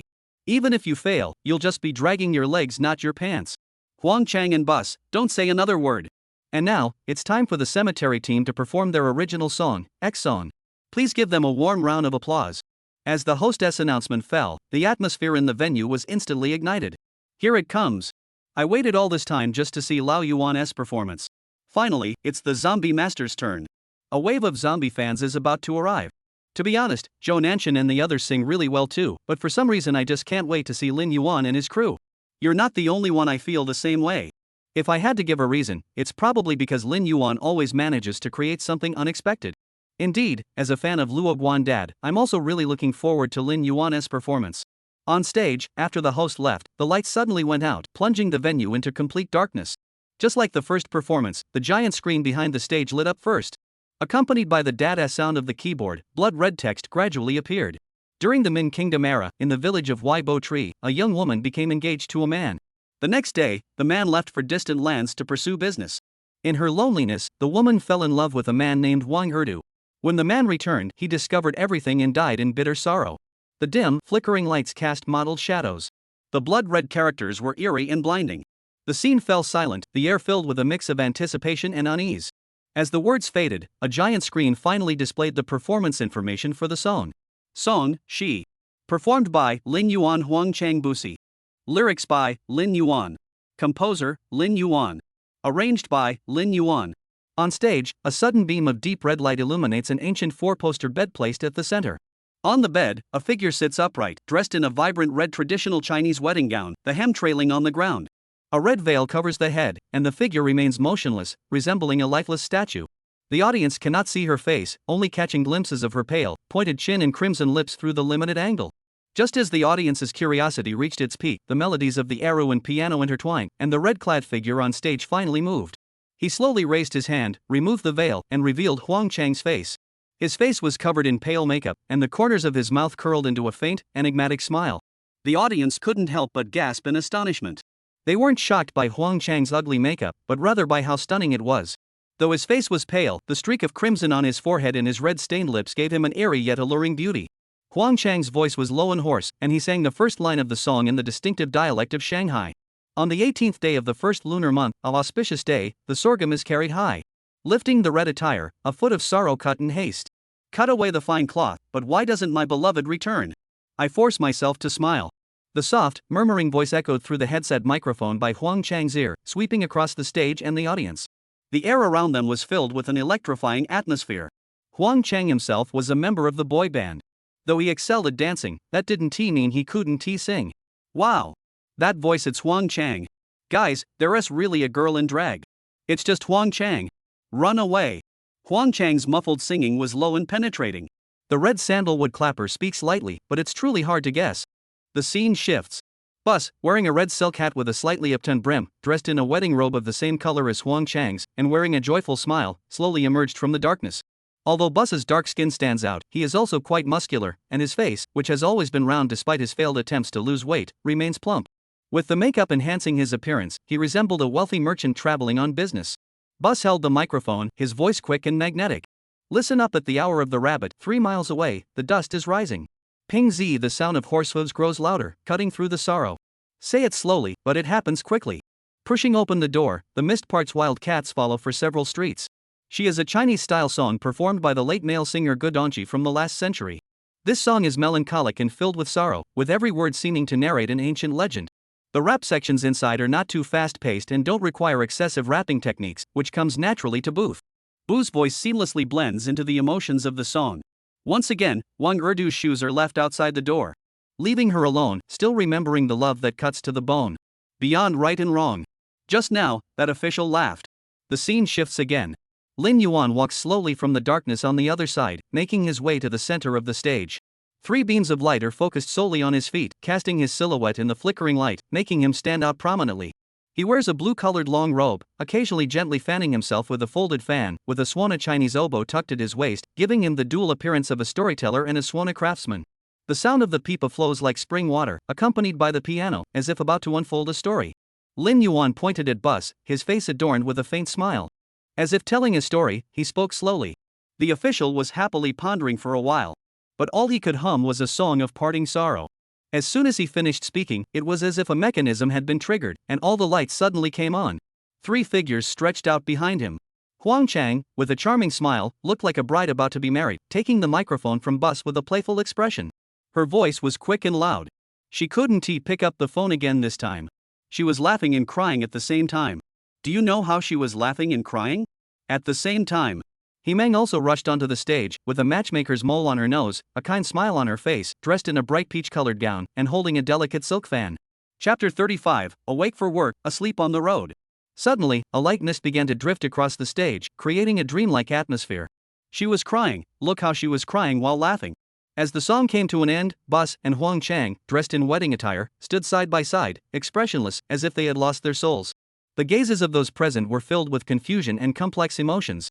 Just then, Lin Yuan slowly drew a swana from behind and placed it to his lips. Ding he. A loud, resonant sound of the swana echoed throughout the hall. The lights suddenly brightened.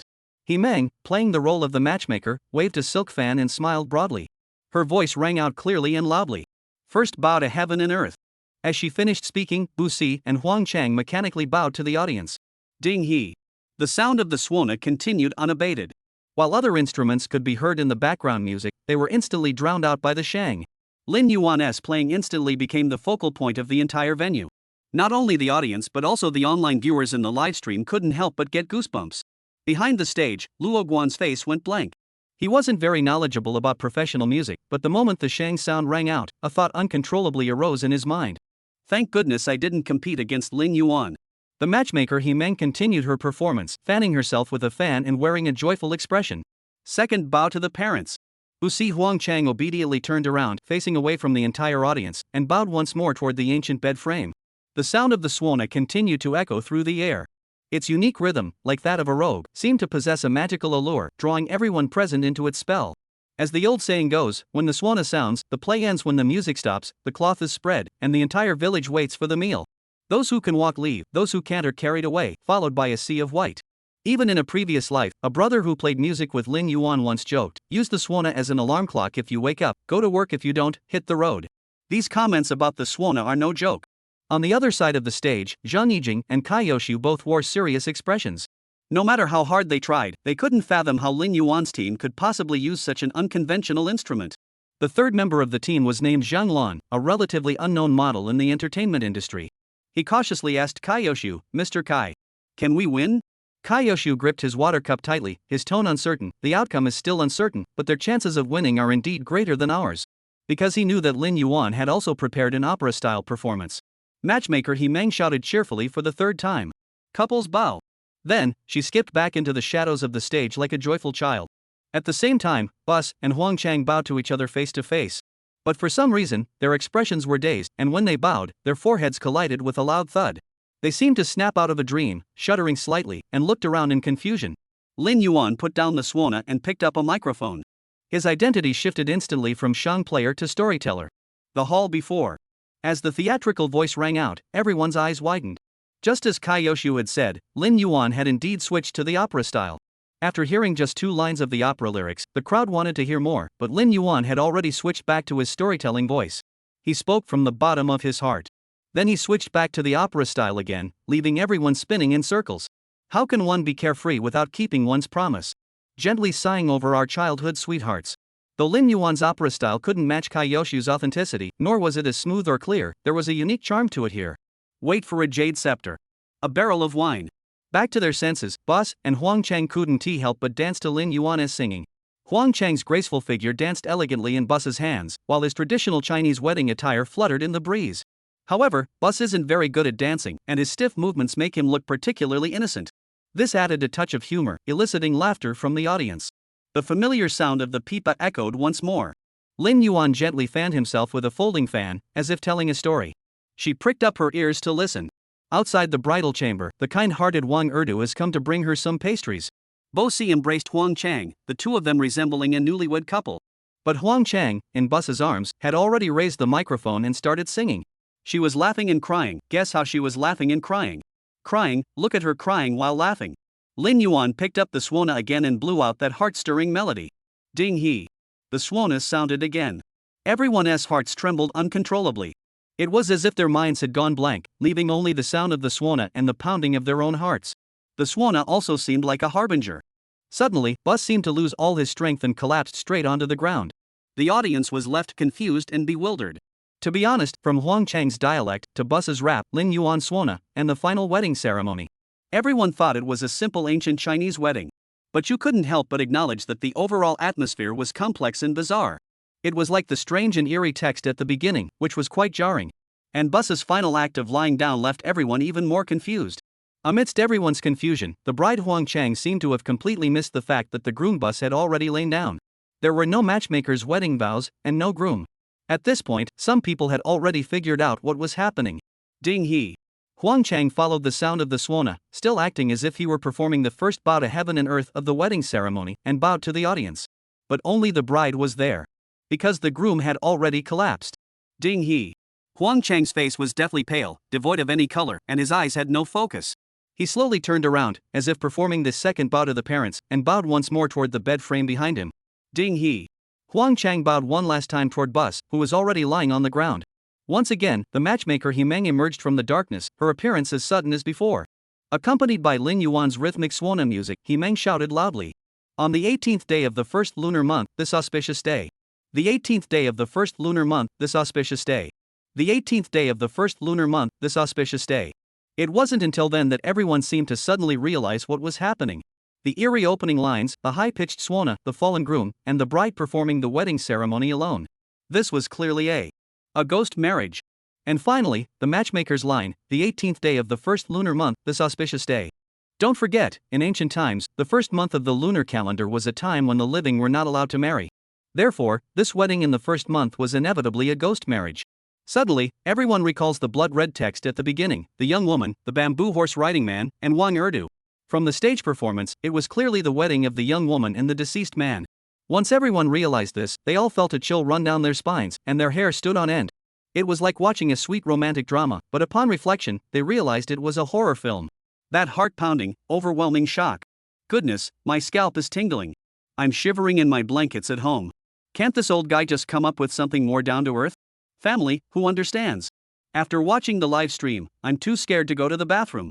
The stage lights flickered, the performance had ended, but the audience seemed to still be immersed in the awe of what had just happened, momentarily forgetting to clap. In the audience, people huddled close to one another, trembling. Chapter 36, Dilemma. Backstage, the participating artists stood speechless, their expressions frozen, the shock they felt beyond words. Zhou Lihong was the first to snap out of it and started clapping. Two loud claps echoed through the hall, and the crowd snapped out of their trance. Soon, the other performers began clapping as well. That was amazing. This musical style is truly breathtaking. The pinnacle of music is not about being as gentle as water or as fiery as a flame, it's about the singer bringing the music into everyone's heart. The power of music lies in its ability to touch the heart. Whether it's the tender melodies or Lin Yuan's melancholic and heart-pounding tunes, as long as they resonate with the audience, it's a successful piece. The crowd gazed at Lin Yuan on stage, dressed in a blue robe, their expressions complex. A song titled Youthful China propelled him to fame, See You Again earned him widespread recognition, and Love the Mountains and Rivers, but Love the Beauty more further demonstrated his true talent. Now, his performance of She has undoubtedly made everyone take him seriously. Yes, they are taking him seriously.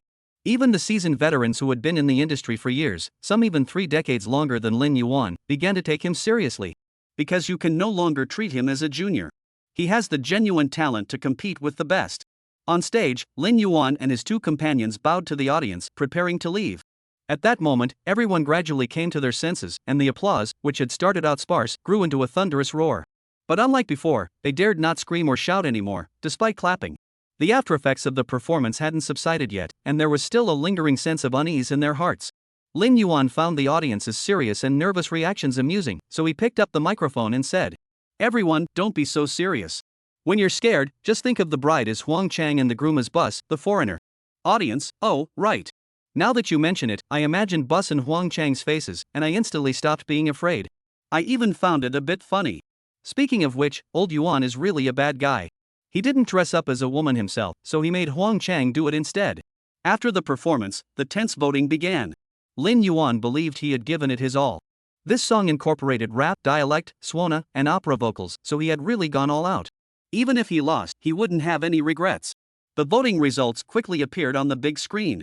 Cemetery Team versus Leisurely Clouds and Wild Cranes Team. 651:349.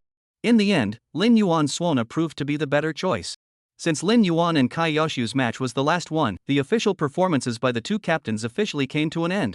Based on the results of all teams' matches, the captains elected to the top 3 positions are Lin Yuan, Zhou Lihong, Luo Guan, and Sun Xiaolei. Based on personal preference votes, the alternate captains are Zhang Yijing and Gong Zhang. Kai Yoshu, having lost the competition and ranking 8th in personal preference votes, lost his captaincy. Captain selection round. The 6 reserve captains for the 3 publics have taken their positions, Zhou Lihong, Luo Guan, Sun Xiaolei, Lin Yuan, Zhang Yijing, and Gong Zhang. Those wishing to compete for the captaincy should raise their hands immediately. The director stood beside the host and said seriously, if the challenge is successful, the captain's position will be handed over. If the challenge fails, the participant will be placed on the red card warning list, and members on the red card warning list will not be able to enter the top 16 in the next episode and will be directly eliminated. As soon as he finished speaking, 2 hands went up amidst the confusion and surprise of everyone present. I challenge Zhou Lihong. I challenge Lin Yuan. These 2 statements caused an immediate uproar among both the artists on stage and the audience below. It was understandable that someone would challenge Lin Yuan, as while his skills were no longer to be underestimated, his fame still lagged behind. But someone actually dared to challenge Zhou Lihong. That's Zhou Lihong. The ageless heartthrob who combines both talent and fame. The man challenging Zhou Lihong was named Mao Ziyuan, a respected senior figure in the industry. But this Mao Ziyuan has a different identity. He has been Zhou Lihong's close friend all along. That's why everyone is so surprised. Are these 2 friends having a falling out and getting into a fight? Seeing everyone so shocked they couldn't close their mouths, Zhou Lihong and Mao Ziyuan simply exchanged a meaningful smile. The one challenging Lin Yuan is none other than Cai Yoshu, who had lost his captain's position. After raising his hand, his gaze remained fixed on Lin Yuan. Lin Yuan glanced back at him and sighed helplessly. The director calmly adjusted her glasses, showing no further expression, as if all of this had been within her expectations. Is there anyone else who wants to challenge him? After about a minute, seeing no response, the director spoke firmly. Then, for the captain showdown, Zhou Lihong will face Mao Ziyuan, and Lin Yuan will face Cai Yoshu. Please proceed to the backstage area immediately to prepare. On the way to the backstage, Zhou Lihong and Mao Ziyuan continued to chat and laugh as usual, showing no signs of tension. Lin Yuan, seeing this, had already guessed what the two were planning. However, Cai Yoshu was clueless. He thought that even if Zhou Lihong and Mao Ziyuan were close friends, they wouldn't be so casual as to link arms right before the competition. So he asked Zhou Lihong and Mao Ziyuan directly, "Mr. Zhou, Mr. Mao, why are you two suddenly fighting?" Zhou Lihong chuckled and said, "This is just a good opportunity to promote our new show." New play?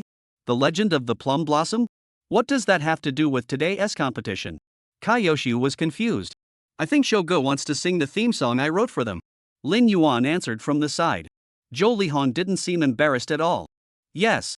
This is a great opportunity to use this song to generate some buzz for the Legend of Ime in advance.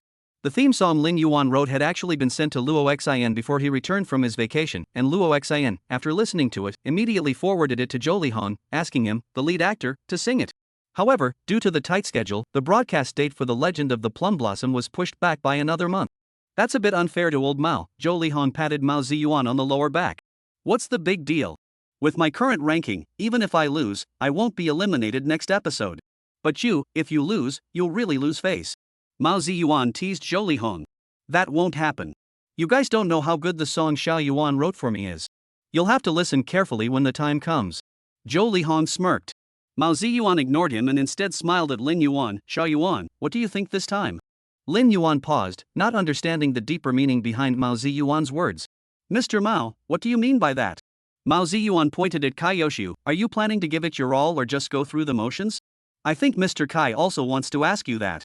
Zhou Lihong chimed in from the side. Almost all of us know you don't want to be captain, and we won't try to persuade you. But Xiao Yuan, I just want to remind you that sometimes there are things you can't avoid by simply avoiding them. Hearing Mao Ziyuan and Zhou Lihong's words, Lin Yuan blinked and then looked at Cai Yoshu. Cai Yoshu was also staring intently at him, seemingly seeking an answer from his lips. As a lover and inheritor of traditional opera culture, Cai Yoshu naturally wanted to go further in the brother's path. Saying he didn't want to be captain would be a lie. However, as a senior member, he naturally had his own dignity and hoped that his opponents would give their all, even in a competition. Thinking this, Cai Yoshu spoke gently to Lin Yuan. Xiao Yuan, I have no right to you to do anything. Whether you want to be captain or not, I shouldn't tell you to change your mind. Cai Yoshu looked serious and continued, but I only hope for a fair competition. Of course, whether you take this captaincy competition seriously or not, I will give it my all. This is the respect I owe you as your opponent. After speaking, Cai Yoshu left early. Lin Yuan watched Cai Yoshu's departing figure, his heart filled with mixed emotions. To be honest, ever since the first episode's opening stage, Lin Yuan had been avoiding the role of captain. One of the reasons was obvious laziness. He was truly lazy. How lazy could he be? On a typical day, if he didn't go fishing, Yu Qian would notice from the surveillance footage that Lin Yuan's entire activity range was confined to the sofa, unwilling to move an inch all day long. The second reason Lin Yuan doesn't want to be captain is that he's inherently someone who's easily satisfied with himself. Whether it's marrying his dream girl, Yu Qian, after time traveling, or his current financial situation, he's already very satisfied with his life. Deep down, he doesn't want to change anything. So he came to Brother Road with the intention of just getting by, waiting to be eliminated and go home to live a stable life. However, after hearing the words of Zhou Lihong and the other seniors, he began to feel conflicted. If he gave his all in the competition and lost to Cai Yoshu, that wouldn't be a big deal. But if he won, he had a premonition that if he won, his life afterward might no longer be as peaceful as it was now. Chapter 37, Demotion. When the program staff came to ask him for his competition piece, Lin Yuan thought about it and decided to go with his own choice. Even though he had heard Cai Yoshu's words and felt a little shaken, he still wasn't willing to change his current plans. So he decided to use the song Love Like Fire to get by in the competition. Then Lin Yuan saw Yang Xiaoyan carefully holding a familiar phone and rushing over. A sense of foreboding welled up in Lin Yuan's heart. He picked up the phone. Sure enough, Yu Qian's voice came through. Lin Yuan? Lin Yuan responded in his usual, slightly pitiful, whiny tone. Boss. Yu Qian couldn't help but chuckle. What misfortune have you encountered? Such a pitiful tone? Actually, there is nothing so tragic in this world, I just miss you. This statement caused the makeup artist, who was busy styling Lin Yuan's hair, to pause in her work. She widened her eyes in surprise, clearly shocked by the intimate conversation between the celebrity and his boss. She didn't know that Lin Yuan was already married, but seeing Yang Xiaoyan's calm expression, she dared not ask any further questions, though her curiosity was piqued. Yu Qian, however, was used to Lin Yuan's occasional cheesy pickup lines. She asked, "What are your plans for the upcoming match against Kaiyoshu?" Lin Yuan's toes curled involuntarily. "Boss, you're not going to pick a song for me again, are you?" Yu Qian curved her lips into a smile and said, "You don't like it when I choose songs for you? Look, the songs I've picked for you have all been well received." Lin Yuan sighed deeply. "I just don't like the feeling of deviating from the plan." Upon hearing Lin Yuan's words, Yu Qian fell silent for a moment, sighed, and then spoke seriously, "Husband." Lin Yuan tensed up upon hearing the term, sitting up straight involuntarily. What's wrong? Yu Qian rarely called Lin Yuan husband. Once she did, it meant she had something very important to say. "Don't worry, there's just something I need to tell you." What is it? Lin Yuan asked nervously, biting his lip. Across from him, Yu Qian was sitting on the sofa at home, still wearing her work clothes. At that moment, a live stream of Brother Road was playing on the screen in front of her, her face looking tired and her brows furrowed. She rubbed her temples and said to Lin Yuan, "The company held a board meeting today, and they're going to remove me from my position as president and demote me." "What?" Lin Yuan jumped to his feet, his eyes wide with shock. "Why?" Yu Qian sank into the sofa behind her, staring at the ceiling, and said weakly, "Because the shareholders are dissatisfied with the company's profits over the past few years.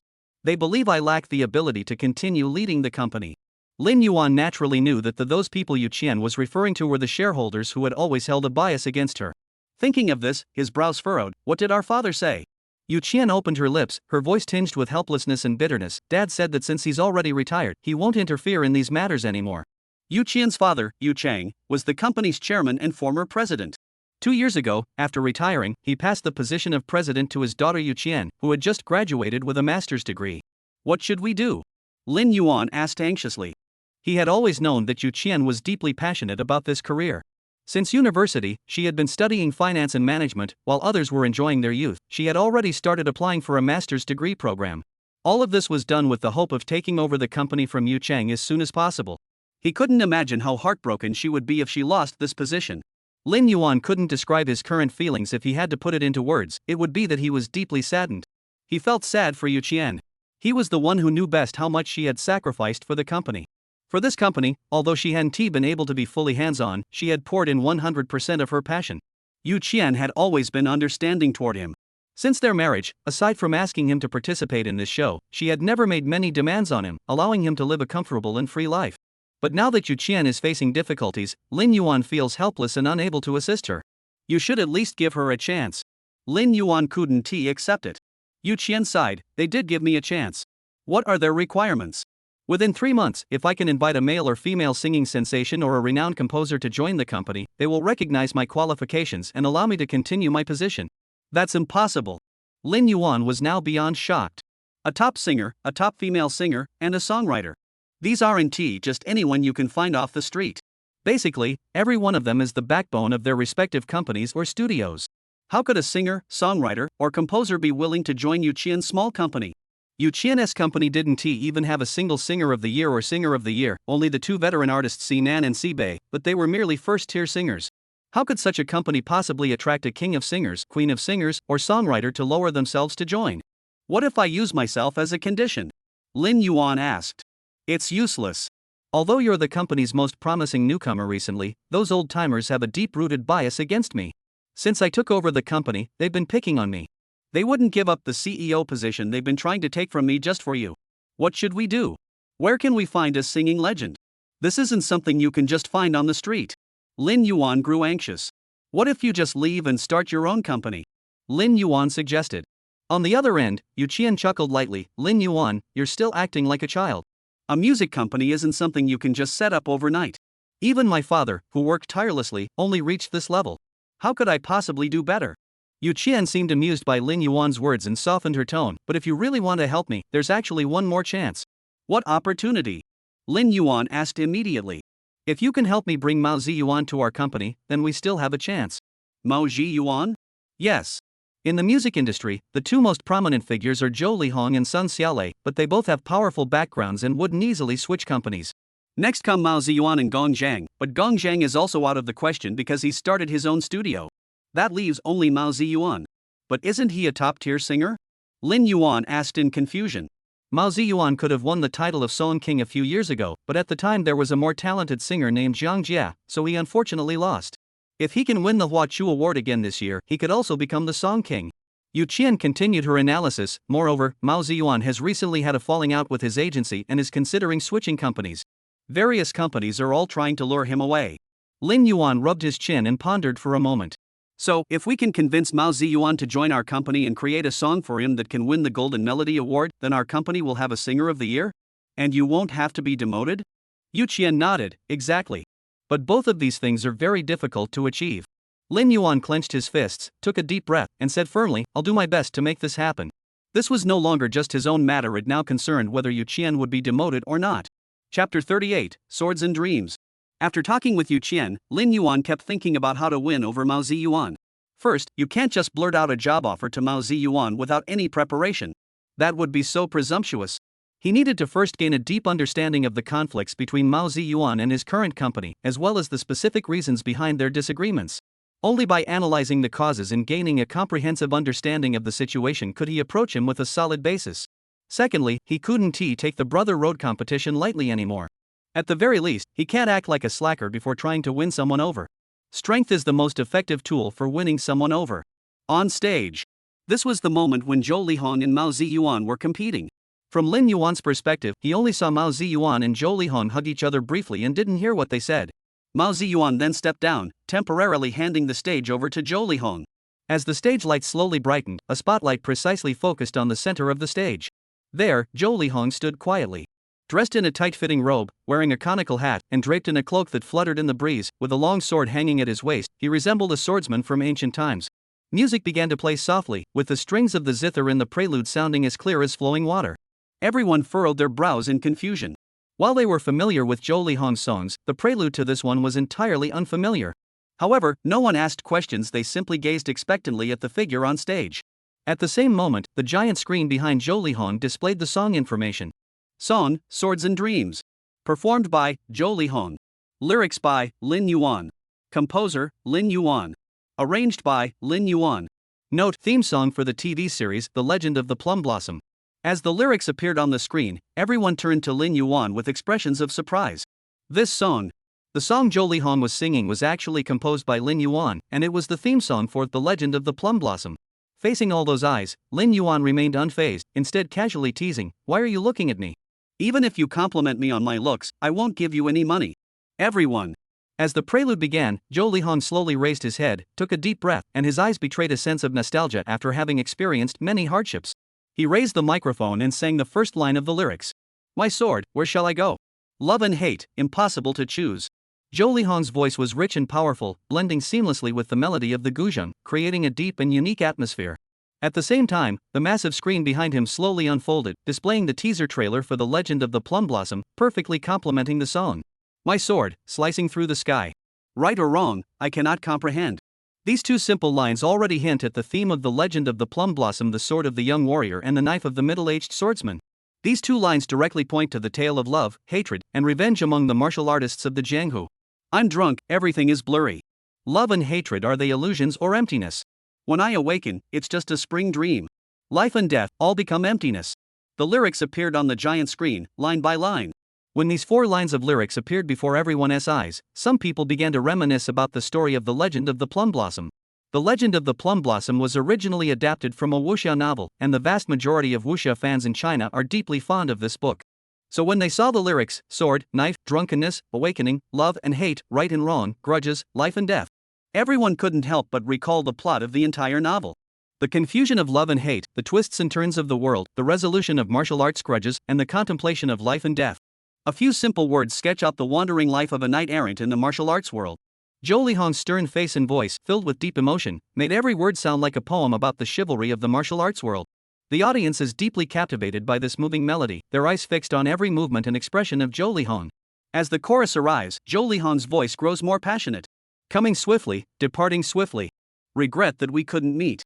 Love comes swiftly, hatred comes swiftly. Everything fades away with the wind. On the side of the stage, Mao Ziyuan quietly gazed at the lyrics on the large screen, a bittersweet smile spreading across his face. That smile contained both blessings for his good friend Zhou Lihong and a hint of envy. Watching the confident figure on stage, Mao Ziyuan felt that Zhou Lihong had grown younger by several years. He couldn't help but whisper softly, "Old Zhou, you really hit the jackpot with this song." Zhou Lihong's voice reached its peak, his singing erupting like a torrential flood, shaking the very souls of everyone present. A loud laugh, a deep sigh. Live a life of joy, live a life of sorrow. Who will share life and death with me? Lin Yuan sat on the other side of the stage, his gaze following Zhou Lihong, his lips curling into a smile. It must be said that Zhou Lihong, with his king of singers' prowess, is truly no one to be underestimated. Whether it was the deep emotions in the main verses or the passionate melody in the chorus, his grasp of the song's emotions and his handling of the pitch were both impeccable. Though his vocal tone differed slightly from that of the legendary singer Zhou Huajian from his previous life, the overall impression he left was uniquely captivating. In his previous life, this song was used as the opening theme for the wuxia drama The Heaven Sword and Dragon Saber, but it could also be considered the pinnacle of wuxia drama theme songs at the time. Now, as the theme song for The Legend of the Plum Blossom, it is more than sufficient. The audience was completely captivated by the song, waving their glow sticks and swaying to the rhythm of the music. Some couldn't help but stand up, clapping enthusiastically and cheering loudly. Zhou Lihong moved gracefully on stage, his steps steady and powerful, his cloak fluttering in the wind, resembling a true swordsman roaming the martial arts world. Coming and going in a hurry. Regret that we couldn't meet. Love comes and goes. Everything fades away with the wind.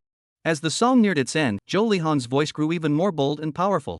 The lights reached their peak at that moment, like the flames of battle, illuminating Zhou Lihong's figure and the faces of every audience member. A loud laugh, a deep sigh. Live a life of joy, live a life of sorrow. Who will share life and death with me? In the martial arts world of swords and daggers, everything seemed like a dream. The hurried lives of the heroes in the martial arts world, meeting too late to share their lives, are a sorrow that every hero carries deep in their heart. Love, hatred, and passion, whether deep or intense, ultimately fade away like the wind. The exhilarating laughter and the deep, helpless sighs are all the joys and sorrows of life. The song ends with a question. It seems like the young man from The Tale of the Plum Blossom is asking, who can accompany me through life and death, and spend this life with me? This is not only his longing for a trusted sword companion but also his attachment to his beloved. Zhou Lihong's voice gradually fades into the air, and the stage lights dim, leaving only a single spotlight shining quietly on him. He bowed deeply to the audience. He then bowed again toward the side stage. Lin Yuan smiled but said nothing. The entire venue erupted into sustained applause. On this special night, they witnessed the creation of a legendary ballad of chivalry and righteousness. Chapter 39, There Are Always Poets in the World of Fame and Fortune. Zhou Lihong slowly walked off the stage, his gaze briefly meeting Mao Ziyuan's. A wry smile flashed across Mao Ziyuan's face as he spoke, "Old Zhou, even though I'm helping you promote your new song, this song is too powerful. I'm afraid I'll lose face in the next performance." Zhou Lihong burst into laughter, patting Mao Ziyuan on the shoulder. "Old Mao, hold on. That kid Xiao Yuan is no ordinary talent. He must have studied the entire The Legend of the Plum Blossom from cover to cover." Mao Ziyuan shook his head inside. Zhou Lihong nodded in agreement. Indeed, this kid always manages to surprise people. After that, Mao Ziyuan didn't say much more. He walked straight onto the stage, ready to perform. Although Zhou Lihong's stage presence was formidable, he was never one to shy away from a challenge. Win or lose, it doesn't matter, he had to go on. Lin Yuan's gaze followed Mao Ziyuan's figure. As he stood before the microphone, his eyes betrayed a mix of focus and depth. The song Mao Ziyuan was about to perform had been nominated for the Best Song of the Year at the Huachu Awards, but unfortunately, the Best Male Singer of the Year award had been won by Jiang Jie at the time. Otherwise, he would be a singing sensation today. On stage, the lights gradually softened, creating a warm and cozy atmosphere. Mao Ziyuan is of the ethnic group, and his voice naturally carries the unique flavor of a minority group. His singing is filled with emotion, each word seeming to emerge from the depths of his heart, brimming with love for life and reverence for nature. Lin Yuan admits that Mao Ziyuan's singing is not merely an auditory pleasure but also a spiritual touch. This song is undoubtedly an outstanding masterpiece. Unfortunately, it was up against Zhou Lihong's Swords and Dreams. This soundtrack once stood at the pinnacle of wuxia music. So the outcome was clear, Zhou Lihong won. Lin Yuan sighed regretfully. In terms of talent and vocal ability, Mao Ziyuan was actually on par with Zhou Lihong. However, Zhou Lihong sang a brand new song that no one had heard before, and his fame far surpassed Mao Ziyuan's, so the outcome of this competition was essentially predetermined. The next round of captain's selection matches began. Lin Yuan and Kaiyoshu took the stage once again. This time, however, the host didn't ask any further questions. Instead, he posed a question that everyone was eager to hear. Mr. Lin Yuan, you have already performed 4 original songs on this stage. If we add Mr. Zhou Lihong's Swords and Dreams, that makes 5. So we're all curious to know, Mr. Lin Yuan, will you use an original song again in your battle against Mr. Kaiyoshu? As soon as the host finished speaking, Lin Yuan could clearly feel the gaze of everyone on stage intensify. It wasn't just the audience, the artists on the other side of the stage were also filled with anticipation. However, what struck him the most was the gaze of Kaiyoshu beside him. He was staring at Lin Yuan with a gaze that seemed to say, I can't wait any longer, I'm dying to see what happens next. Lin Yuan experienced for the first time what it meant to feel like sitting on pins and needles, like thorns in his back, like a fishbone stuck in his throat. Lin Yuan forced a stiff smile and silently cursed the host for being so skillful with words. He took the microphone and stammered, it's a new song, it's a new song. As soon as he finished speaking, the audience erupted into cheers. Everyone's eyes grew brighter, like beams of light piercing through the darkness. Lin Yuan wiped his sweat, damn. After drawing the order cards, Kaiyoshu and the host left the stage first. Lin Yuan looked at the number 1 card in his hand and took a deep breath. The song he was about to sing was written for Lu Shi. Since the day he parted ways with Lin Go, he had never forgotten this matter. A professor nearing 60, he had dedicated himself to teaching students, selflessly sharing his knowledge in ways they enjoyed, even when no one chose his classes. Lin Yuan couldn't imagine how difficult it must be for Lu Shi to independently handle course preparation, promotion, and video filming, and how much effort it must require. What pained him even more was that Lu Shi's online courses still didn't attract much attention, with only a dozen or so people watching each session. He wanted more people to see Lu Shi. He wanted more teachers like Lu Shi to remain true to their inner values, work with dedication and passion, and strive to realize the value of being a teacher so that they could be recognized by others. Originally, Lin Yuan had planned to release this song for free online, but today, Lin Yuan gripped the microphone tightly and sighed silently once more. On stage, a soft spotlight slowly focused on Lin Yuan at the center. He wore a simple black suit, with a pin to his collar, exuding an air of understated elegance. Once again, the familiar scene unfolded. As the sound of writing filled the stage, the giant screen lit up, displaying the words one by one. Some drift aimlessly amidst the flowers of wealth and fame. But please do not forget, there are always those who write poetry in the arena of fame and fortune. In tribute to Professor Lu Shi, a professor of ideological and political education at Ninzu University. Singing before the song, this is a technique Lin Yuan often uses. Everyone was used to it, whether it was see you again or she, he would always write a short reflective passage before singing to build anticipation. But this time, everyone was truly puzzled. Who is Lu Shi? Do you know? Some audience members began whispering to each other. I looked it up. He's apparently a new blogger on Bilibili who teaches there. But what does this have to do with Lin Yuan? Not only them, but netizens watching online also started searching and asking about this Lu Shi, a professor of ideological and political education at Mindu University, wondering who he was and why Lin Yuan had written a song for him. Guys, I only found out he's a professor at Mindu University, nothing special about him.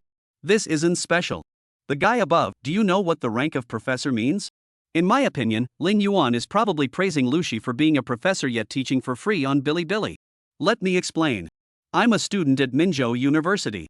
This Lu Shi is indeed a professor there, but recently something happened to him. After that, the netizen detailed the entire incident of Lu Shi's public lecture being cancelled, him distributing flyers alone, and starting online classes. Goodness! What kind of amazing teacher is this? Handing out flyers alone, preparing lessons alone, recording videos alone. I'm speechless. I'm crying. In the current university campus environment dominated by meritocracy and utilitarianism, this teacher's actions are truly rare and commendable. He has truly embodied the idea that a great university has no walls. Lao Yuan said it well. There are always those who write poetry in the arena of fame and fortune. A tribute to Professor Lu Shi. No matter how noisy it is online, Lin Yuan remains unwavering on stage. As the band's prelude slowly plays, the giant screen changes again, slowly revealing a few lines of text. Song, Light. Performed by Lin Yuan. Lyrics by Lin Yuan. Music by Lin Yuan. Arranged by Lin Yuan. Chapter 40, Light. Amid the rhythmic interplay of guitar and piano, Lin Yuan slowly closes his eyes, then opens his mouth to sing the first line of the lyrics. On the sea, a breeze blows. White clouds gather over the land, the monsoon carries away the sand. Like a whisper at the moment of waking from a dream, this is a style Lin Yuan has never tried before. The voice was soft and magnetic, like stars twinkling in the moonlight. The sound echoed through the air, like gentle waves, softly caressing everyone's heartstrings. The seasons, the alternation of cold and warmth. So many vibrant lives, yet traces of withering. In a previous life, this song was originally performed by Zhou Shen with his unique vocal tone. Here, it is reimagined by Lin Yuan with a deeper, more nuanced tone. Though it lacks Joshin's ethereal quality, it still evokes a dreamlike sense of tenderness and nostalgia. The audience couldn't help but wave their glow sticks or turn on their phone flashlights, swaying to the music and feeling the endless hope it held. But I still choose to believe. The smallest, weakest, softest, and most fearless you. Lin Yuan's slightly hoarse voice leaned against the microphone, murmuring softly, like a father telling a bedtime story to his child, filled with strength and a sense of security. This song was originally the theme song for the documentary film, The Forbidden City. Zhou Shun also performed this song at the 13th Beijing International Film Festival as a tribute to the admirable and beloved filmmakers. However, in this world, Lin Yuan also wants to use this song to pay tribute to Lu Shi, who was willing to write poetry in the world of fame and fortune. Giving it all. Give it your all. Strive to respond. No bounds, no end, no solution, there's always a glimmer of hope. That's right. Despite being a highly knowledgeable and beloved professor, he chose to humbly distribute flyers across the entire campus, revealing his most vulnerable side to everyone. I just wanted to teach on campus, yet I endured all the hardships alone, bearing them silently, and responded in the way my students appreciated. On stage, Lin Yuan closed his eyes, tilted his head back, and sang in a deep voice. Light up yourself. They say that teachers are the light for their students, illuminating their path and giving them the strength and hope to move forward. But teachers need light too. Who illuminates their path forward? If students cannot reciprocate the teacher's efforts, how can teachers continue to illuminate others? Lin Yuan slowly opened his eyes, his gaze revealing a hint of detachment and tranquility. As the piano music rose and fell, Lin Yuan softly opened his lips. Do not heed the sound of wind rustling through the leaves. Let a cloak of rain and mist shroud my life. In the hall of harmonious sounds, we finally meet. 600 years, a single grain of rice. A dream in the vast sea. Lin Yuan recited the verses in the unique rhythm and tone of traditional opera, using the style of opera recitation. In the background, the sound of the ancient Sin flute carries a hint of sadness, adding depth and a sense of timelessness to the melody. Everyone watched the figure on stage with surprise, unwilling to blink. Everyone knew that Lin Yuan had mastered the opera vocal style, but when the opera recitation began, their hearts still trembled. The culture of our ancestors has always been so direct and heartfelt. Though they didn't understand the meaning of these 4 lines of recitation, there was a strong urge deep within them to keep listening. It was at this very moment that Kai Yoshu, standing on the other side of the stage, saw the expression on Lin Yuan's face change.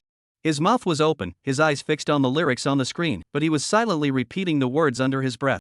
If someone had been close enough, they would have heard him repeating. 600 years, a single grain of rice, the sea, a fleeting dream. Then, as if suddenly awakening, he seemed to gain some insight in that moment. His fingers unconsciously clenched the fabric of his costume, trembling slightly. Lin Yuan's voice reached its climax, his singing like a torrential flood, shaking the heart of everyone present. But I still choose to believe. The smallest, weakest, softest, and most fearless you. From the delicate build-up of the verse to the emotional outburst of the chorus, and the stunning delivery of the operatic recitative. The climax at this moment was even more intense and penetrating. The band members on both sides of the stage are fully immersed, with the guitarist's strings sounding like whispers and the drummer's beats like heartbeats, perfectly blending with Lin Yuan's vocals. I've given it all. Give it your all. Respond with all your strength. No bounds, no end, no solution, there's always a glimmer of hope. Illuminate yourself. The stage lights changed with the music, transitioning from soft blue to warm orange, as if preparing for the final climax. Do not heed the sound of leaves rustling through the forest. A single cloak in the rain, content with life. In the hall of harmonious sounds, we finally meet.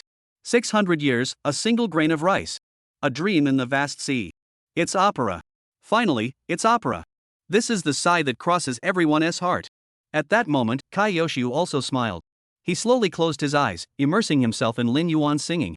His smile carried both pride in his student and a sense of relief. Though the opera style was still not perfect, it was enough. It was enough for him to graduate. Kai Yoshu smiled, unable to help but sway his head to the rhythm of Lin Yuan's opera. You're something else, Xiao Yuan. You're going to use the opera style I taught you to defeat me. As the song neared its end, Lin Yuan's voice grew soft once more, like the gentle whispers of waking from a dream. Ah. No matter the purpose. Ah. The most fearless you. Ah. Without questioning fate. Ah. The most fearless you. As the final note faded away, the crowd could no longer contain their excitement, erupting into thunderous applause and cheers. Lin Yuan bowed deeply to the crowd. Then, as if remembering something, he also bowed to Kai Yoshu on the side of the stage. Thank you for your guidance. Kai Yoshu smiled and stood up, clapping enthusiastically. At 9 o'clock in the evening, Lin Yuan lay in bed, his hands behind his head, reminiscing about tonight's competition. In the end, he had won. The 6 captains remained the same: Zhou Lihong, Luo Guan, Sun Xiaolei, Zhang Yijing, Gong Zhang, and Lin Yuan. He couldn't help but sigh. This competition was truly brimming with talent. Even strong competitors like Cai Yoshu and Mao Ziyuan couldn't secure a captaincy.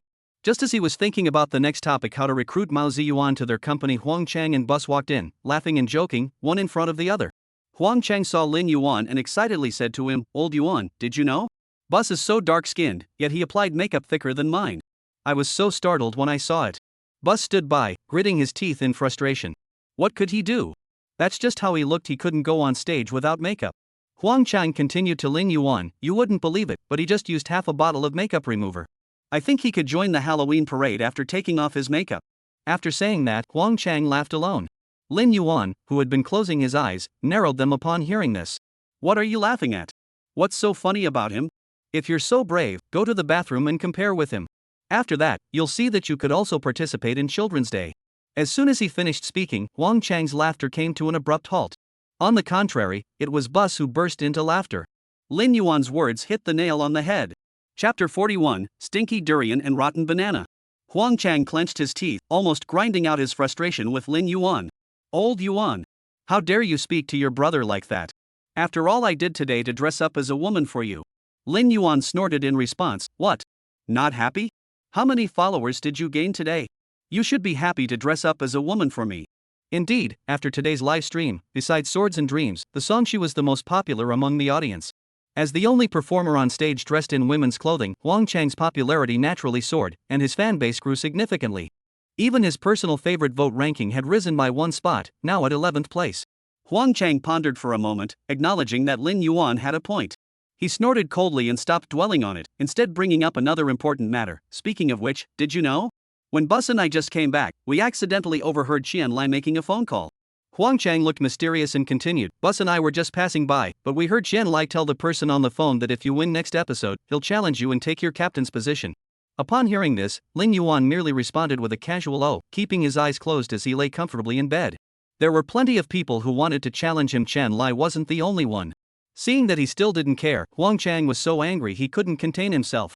"Didn't you hear him say he's going to challenge you next time? He must be plotting something.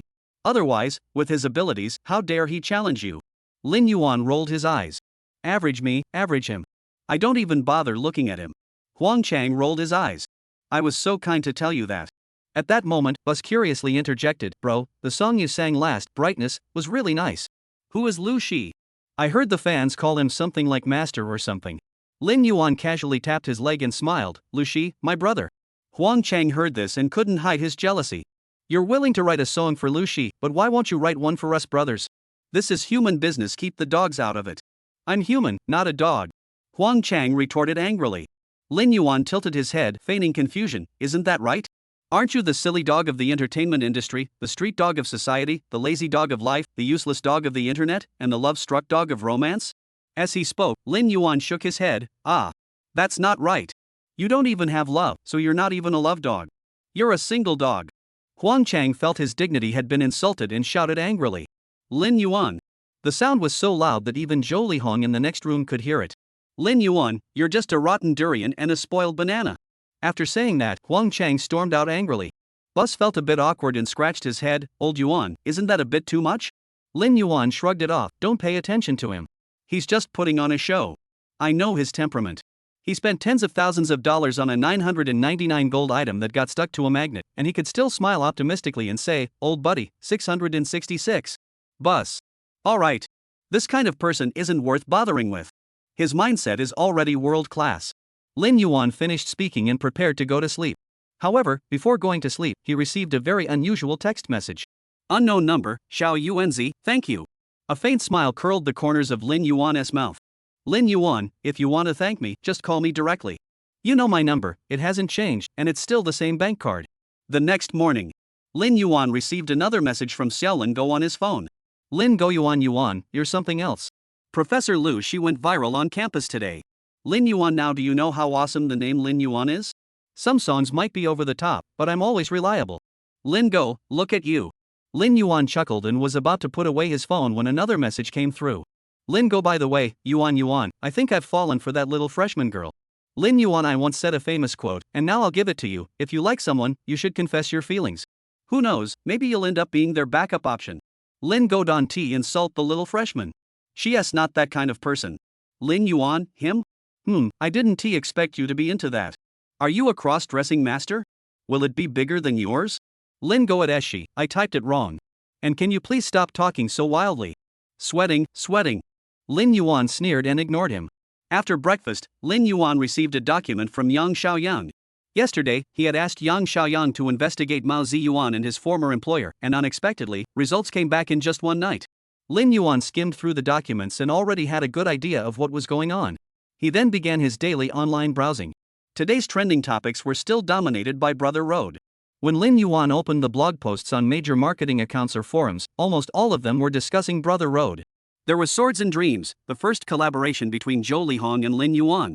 There was the uniquely styled yet undeniably catchy Shi. Some were discussing Professor Lu Shi. Some are even joking about Bus and Huang Chang getting married on the spot.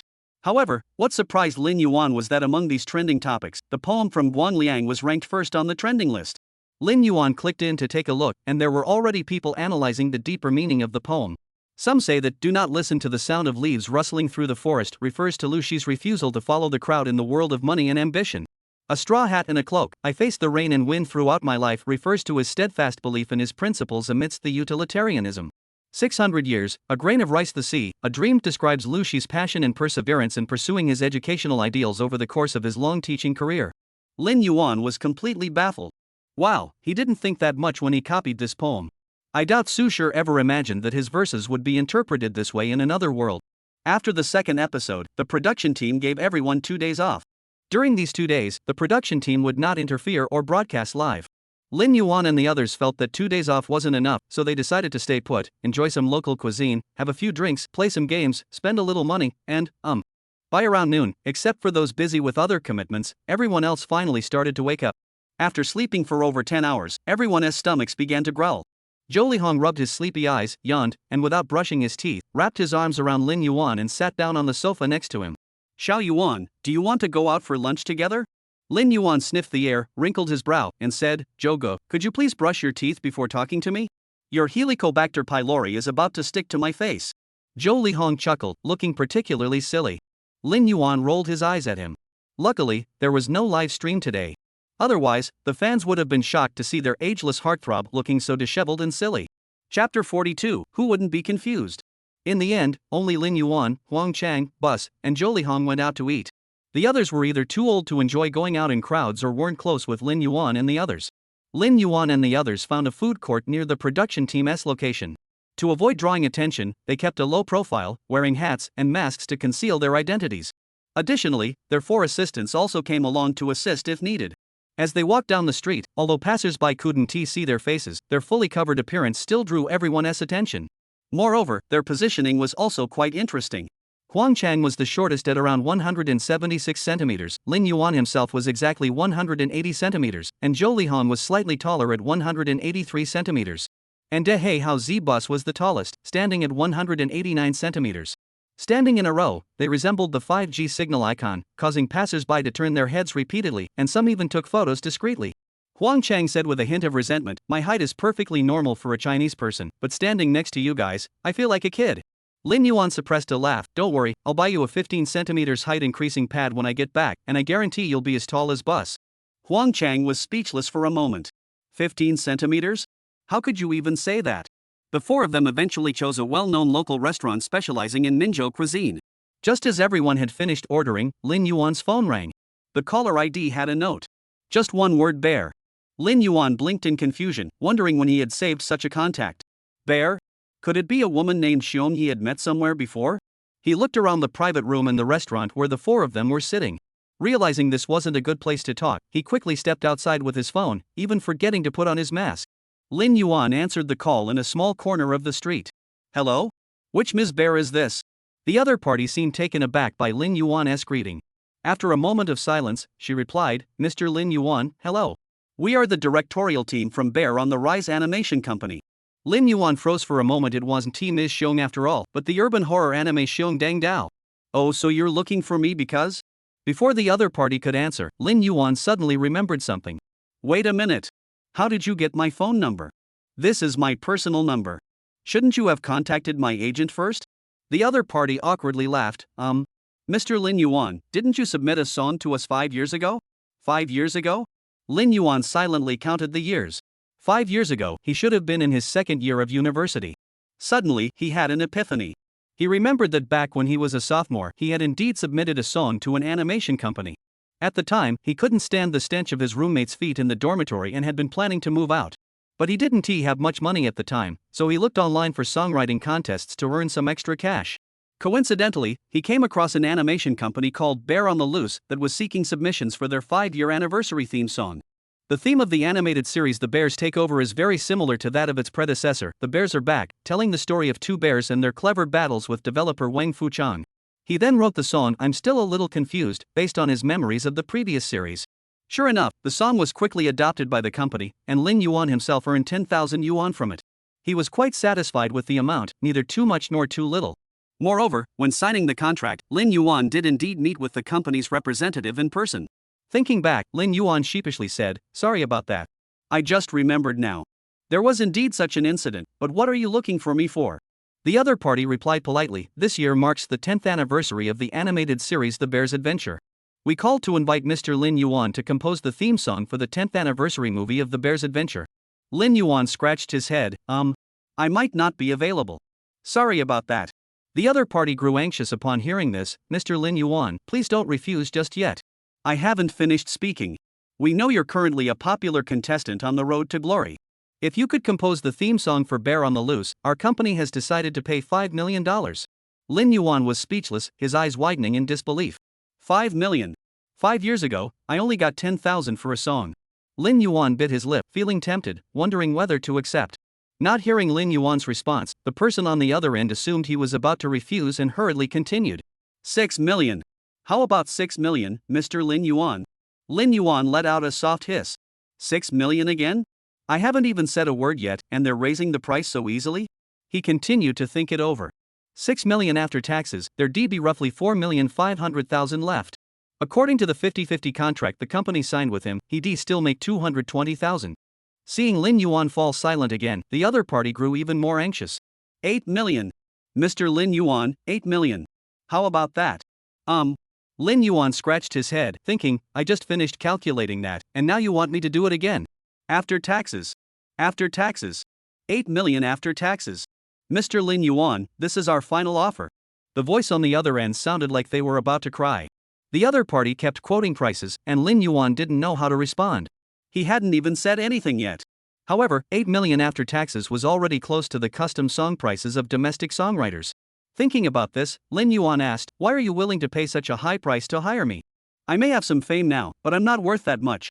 Why not just spend that money to have a songwriter compose a song for you? The other party took a deep breath and said sincerely, Mr. Lin Yuan, you shouldn't underestimate yourself. You're worth this price. It's just that our directorial team hopes you can fulfill a small request of ours. Lin Yuan raised his eyebrows in curiosity. What do you need me to do? Well.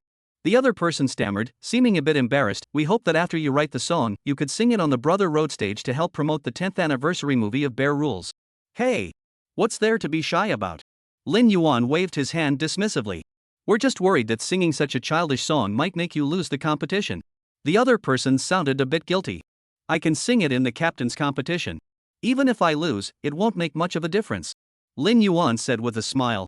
The other person visibly relaxed. That's great, Mr. Lin Yuan. Is that settled? We'll contact your agent later, and if you need anything, feel free to reach out to us anytime. Lin Yuan nodded. All right. I agree. After hanging up the phone, Lin Yuan couldn't contain his joy and burst into laughter. Although he wasn't exactly short on money and didn't want to increase his workload, the other party's words were like throwing money in his face. And they were throwing it at him in bundles. As the saying goes, money can solve 99% of problems. If it can't, then it's because there's not enough money. This massive income within reach, who wouldn't be tempted? Chapter 43, Kidney Damage? When Lin Yuan returned to the restaurant, the dishes were already on the table. The three of them were waiting for him to return and eat together. Huang Chang scolded him as soon as he saw him. You went out to answer the phone without wearing a mask. What if someone saw you? Don't cause trouble for the restaurant owner. Lin Yuan was in a good mood at the moment and didn't take it to heart. He was too lazy to scold Huang Chang. As he served himself some rice, he smiled and said, I'm such a kind-hearted, gentle, and clever guy. I only serve others rice. How could I possibly cause trouble for anyone? Busi, kind-hearted and gentle? Huang Chang, gentle and kind-hearted? Zhou Lihong, clever and obedient? How dare you say that? After Lin Yuan had served everyone their rice, his assistant Xiao He returned with a few cups of milk tea for everyone. Everyone praised Xiao He for his good judgment, not mentioning that it was Lin Yuan who had instructed him to do so. Lin Yuan didn't mind. He didn't usually drink milk tea himself, but since everyone else liked it, he had Xiao He buy a cup for everyone today. He also reached into the milk tea bag and pulled out a cup for himself. Just as he was about to insert the straw, his eyes caught the price sticker on the rim of the cup, and he paused. He furrowed his brows, his tone uncertain. This one, is it bad for the kidneys? This remark caused everyone to look up, their eyes filled with disbelief. Xiao He, who was standing by the table, was also startled, thinking he had bought something unhealthy.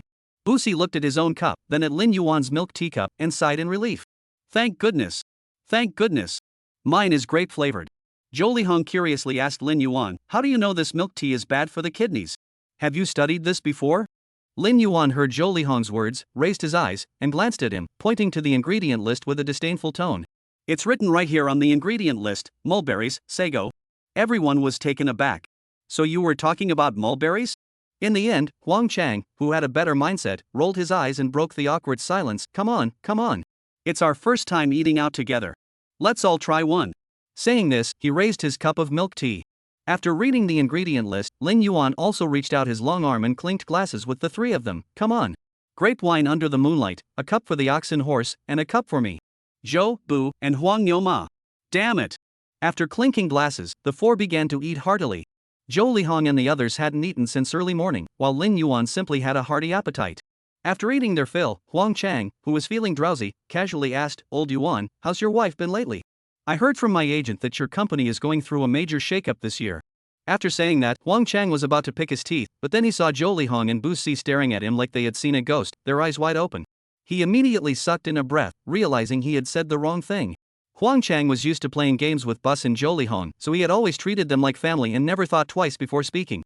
Only then did he remember that Lin Yuan had been keeping his marriage a secret. He apologized awkwardly to Lin Yuan. Sorry, old Yuan, I completely forgot about that. Lin Yuan remained unfazed, took a sip of his kidney-damaging milk tea, and replied calmly. It's fine. I've always known you're straightforward and your brain is as smooth as glass, you never use it. Whatever you want to say just comes out of your, well, you know. Huang Chang. Watching Lin Yuan single-handedly bully Huang Chang, Zhou Lihong couldn't contain his intense curiosity. He never expected that Lin Yuan, who always seemed to be the most cunning and devious, would fall into the quagmire of love at such a young age. Zhou Lihong was now extremely curious about who the mysterious person was who had taken this demonic being under their wing. So he asked, Xiao Yuan, stop scolding him for now. Tell us, what happened? How did you get married so quickly? Busi was also nodding vigorously beside him, clearly just as curious. Huang Chang, who had been scolded, puckered his lips and snorted coldly on Lin Yuan's behalf. You don't know, old Yuan actually fell for love at first sight. They say he and his wife hit it off after just one meeting. And after graduation, he even lived off her for several years. Huang Chang spoke with contempt, but Lin Yuan could hear the bitterness in his voice. What? Zhou Lihong was surprised and opened his mouth wide. I never expected that you, little Yuan, are also such a vulgar person. Although Bus had always called Lin Yuan little brother, he had always followed Lin Yuan's lead. So when Bus heard that Lin Yuan was already married, he was genuinely curious about his story. Brother, can you tell us? How did you two end up together? How did you catch each other's eye? Hearing the three of them teasing each other, Lin Yuan sighed helplessly. He looked up at the string of lights above him, his face wearing a smile that was 3 parts mocking, 3 parts cold, and 4 parts indifferent, and spoke slowly. Once upon a time, I was a man of extraordinary caliber, never believing in love at first sight. But that day, of all days, she actually. Lin Yuan clenched his fists tightly, unable to hold back his tears. She actually wore a bodycon skirt. It wrapped me up so tightly it broke my heart. Zhou Lihong, Bus, Huang Chang, MDZZ, LSP. The four of them finished their meal and returned home, the clock quietly ticking past 2 o'clock. Lin Yuan had originally planned to talk to Mao Ziyuan about company matters after dinner, but his plans were disrupted by a call from Yang Xiaoyang. They said that the endorsement shoot for Pure Classic Milk will begin this afternoon. What a hassle. The contract for Pure Classic Milk has already been signed, so he is cooperating voluntarily and prioritizing the endorsement shoot. He originally thought that shooting this kind of advertisement should be quick, and after finishing, he could come back and chat with Mao Ziyuan in the evening. However, it turned out his expectations were too optimistic. The endorsement shoot ended up taking the entire day, and the work was far more complicated and time-consuming than expected. From the journey to the neighboring city, to makeup, hairstyling, costume changes, and posing for photos and videos, the entire process took the entire day. By the end of the day, he was completely exhausted. The next day, Lin Yuan thought he could finally go home, but the producer informed him that they needed to reshoot a set of photos with a cow because the previous ones didn't turn out well. In an instant, he felt like he had just finished running the 800-meter race during high school physical education, exhausted to the point of wanting to die, with his heart racing, only to be told that the boys' race was actually 1,000 meters. With no choice, Lin Yuan gritted his teeth the next day, forced a stiff smile, and completed the photoshoot with a large cow emitting a milky scent and some unpleasant odors. By the time he returned to the program crew's dormitory, it was already 11 p.m. Most everyone was already asleep, and the production team had to arrange the third performance for the next day. Lin Yuan pinched the bridge of his nose and thought to himself, I'll talk to Mao Ziyuan tomorrow. It's better to resolve this sooner rather than later, otherwise, it'll just linger in my mind, and I won't feel comfortable. Chapter 44, Can One Be Young Again? The next day at noon, sunlight streamed through the dormitory windows, bathing the cozy little room in warmth. Everyone had decided not to go out for lunch or order takeout, so the few artists who could cook decided to showcase their culinary skills. They had been living together for a month, so their bond had grown stronger. They had already done plenty of things together, like competing in cooking and playing games. So Lin Yuan didn't have to cook or spend any money. He could enjoy a home-cooked meal today. However, before everyone started getting busy, Lin Yuan heard that Mao Ziyuan planned to go out to buy some fruit for after dinner. He immediately volunteered to accompany him. He had been looking for an opportunity to talk to Mao Ziyuan privately, and now the chance had come unexpectedly. The two of them walked out of the dormitory, turned right, didn't call their assistants, and strolled leisurely toward a small supermarket nearby. The small supermarket was very small, resembling a village general store. Though not spacious, it had a basic selection of daily necessities, and fresh clam noodles were available daily, along with seasonal fruits. In October, the city of Min still carried a hint of warmth, and Lin Yuan maintained his usual habit of wearing a short-sleeved shirt. Mao Ziyuan, on the other hand, wore a long-sleeved shirt, giving him an intellectual air. Lin Yuan approached Mao Ziyuan cautiously and asked in a soft voice, Mr. Mao, may I ask you a question? Mao Ziyuan walked steadily and smiled upon hearing this. I knew it, you lazybones. You're only willing to come out with me today because you have something up your sleeve. Lin Yuan, caught off guard, didn't feel embarrassed but instead smiled and said, a true man's heart is set on distant horizons. Secrets shouldn't be spoken aloud. Mao Ziyuan didn't take his teasing seriously. Go ahead. What do you need? Well, Mr. Mao, I was wondering if you found a new company to work for after leaving Yu Yuan Company? Lin Yuan's question made Mao Ziyuan pause in his steps. He then narrowed his eyes and stared at him with a smirk. Lin Yuan felt uneasy under his gaze and hurriedly continued, Mr. Mao, if you haven't found a company you like, what do you think of Yucheng Company? Yu Yuan Company was the company where Mao Ziyuan currently worked, and Yucheng Company naturally referred to the entertainment company founded by Yu Qian's father, Yu Chang. Yucheng Company was now one of the larger entertainment companies in the country, but compared to Yu Yuan Company, one of the three major entertainment giants in the country, the two were as different as a lamb and a sheep. So when Lin Yuan said this, he felt a bit embarrassed. Mao Ziyuan didn't respond to Lin Yuan but asked instead, Hey, you little rascal, are you trying to poach me? Oh, Mr. Mao, please listen to me. Yu Yuan is Yuan, and I'm also Yuan. It's the same wherever you go. Lin Yuan continued with a smile, and I can guarantee that if you join our company, I'll treat you like a brother. Mao Ziyuan pursed his lips, I'm already 50. Old enough to be your father. Lin Yuan heard this and waved his hands, 50 years old? Don't think you're worthless just because you're 50. Gold will shine wherever it goes. Ah, no. Gold will be spent wherever it goes. Ah, no. Gold will shine wherever it goes. Mao Ziyuan couldn't stand Lin Yuan's constant slips of the tongue anymore. He grimaced and said, Xiao Yuan, I'm not young, but I'm not senile. Lin Yuan raised his hand, speaking with conviction, Hey, Mr. Mao, that's not right. What's this about being young or not? Did you see yesterday's ad? A 73-year-old man fought a female thief all night long while sick, vowing to protect his underwear. That's called flowers bloom again, and people can be young again. Mao Ziyuan rubbed his temples, finding Lin Yuan's peculiar logic both amusing and exasperating. He couldn't fathom how Lin Yuan's mind worked or how he could come up with such elaborate arguments, nearly tripping him up. Alright, Yuan, I'll be honest with you. I haven't decided on my next company yet, and my agent is actively looking, but personally, I'd prefer to start my own studio. What? Mr. Mao, please don't. Lin Yuan hurriedly tried to dissuade him. Starting a studio now is very risky. You've already endured so much hardship in your youth. Now that you're older, you shouldn't go through more hardship. If you keep going, you won't just have a bitter face, your life will become bitter too. Mao Ziyuan's lips twitched slightly. Are you calling me old now?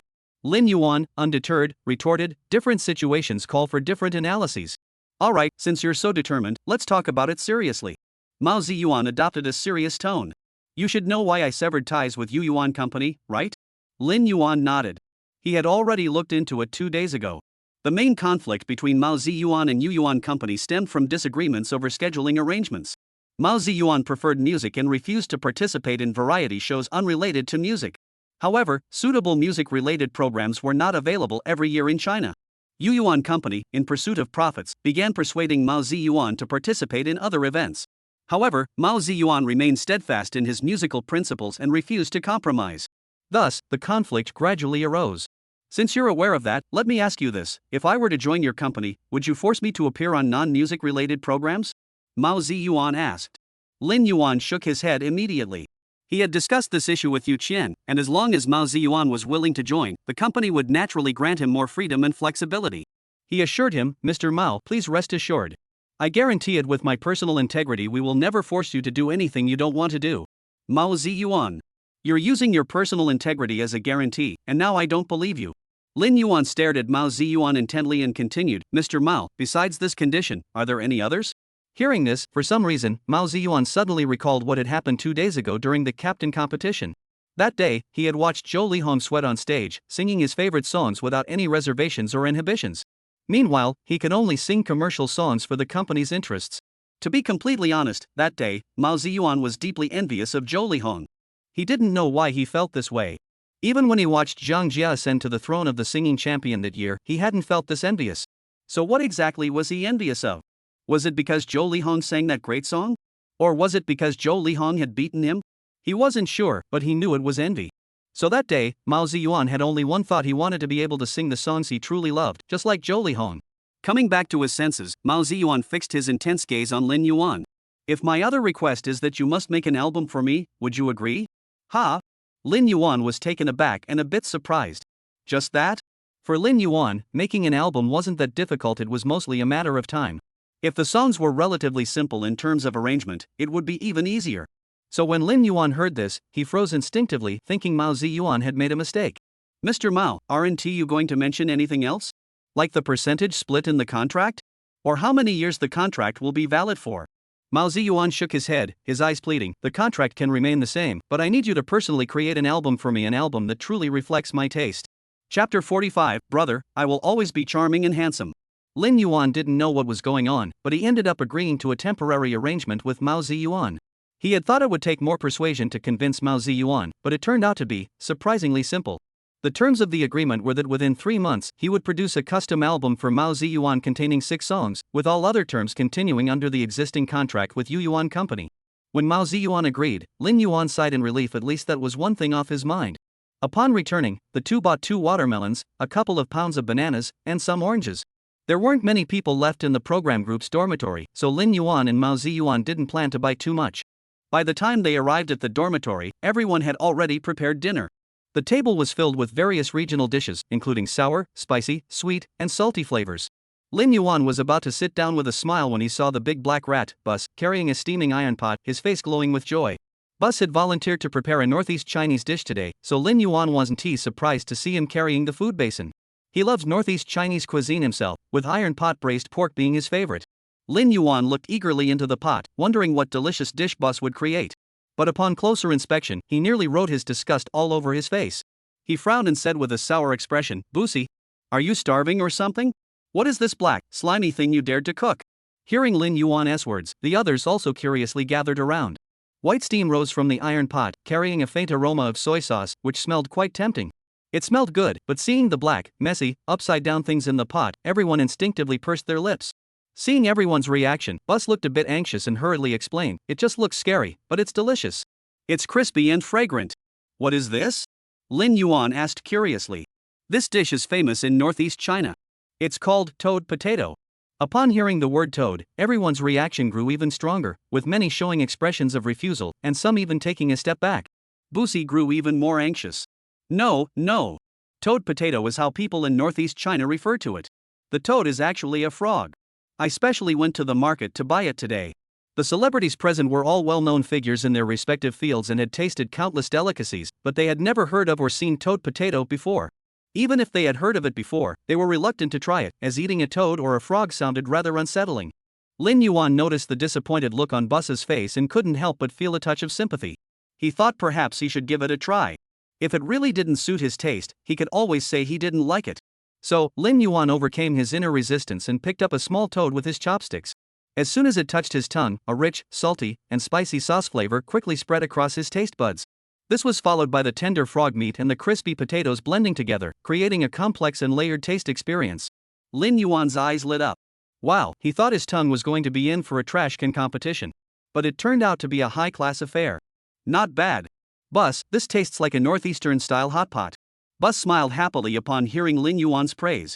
It was satisfying to have someone recognize his culinary skills.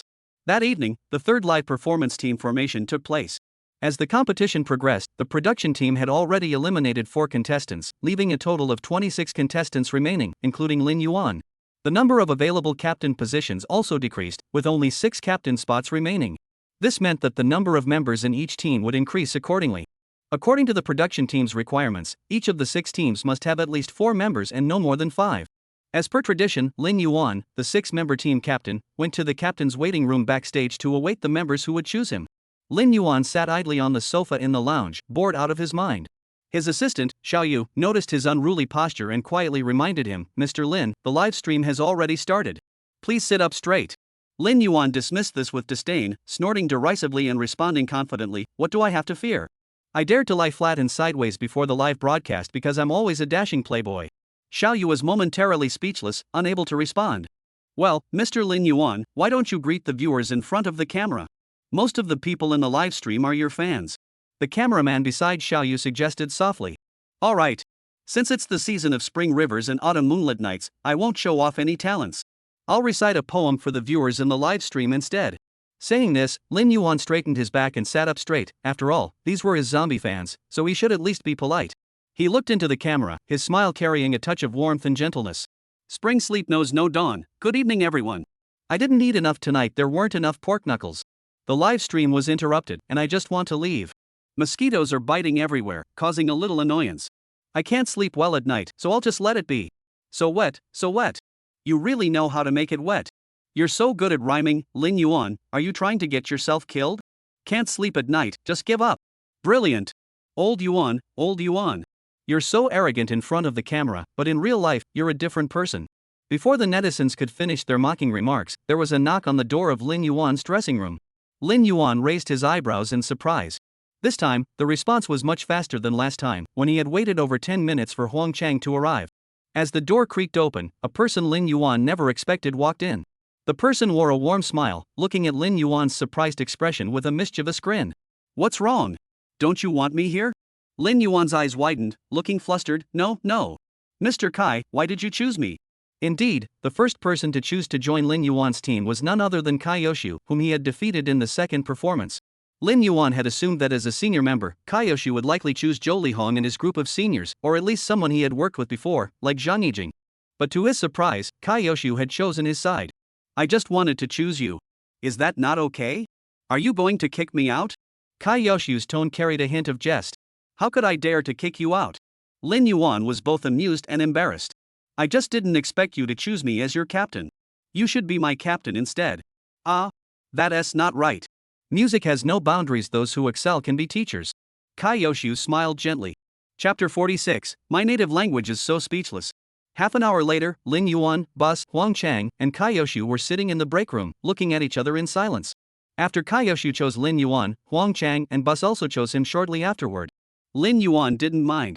He felt he had said everything he needed to say. Even if the next match didn't go well, it wouldn't be his fault. Lin Yuan's team had already been formed, but the team building process for the other teams was still ongoing. Xiao Yu wouldn't let them leave, so the 4 of them had to stay in the room, staring at each other, unsure how to break the silence.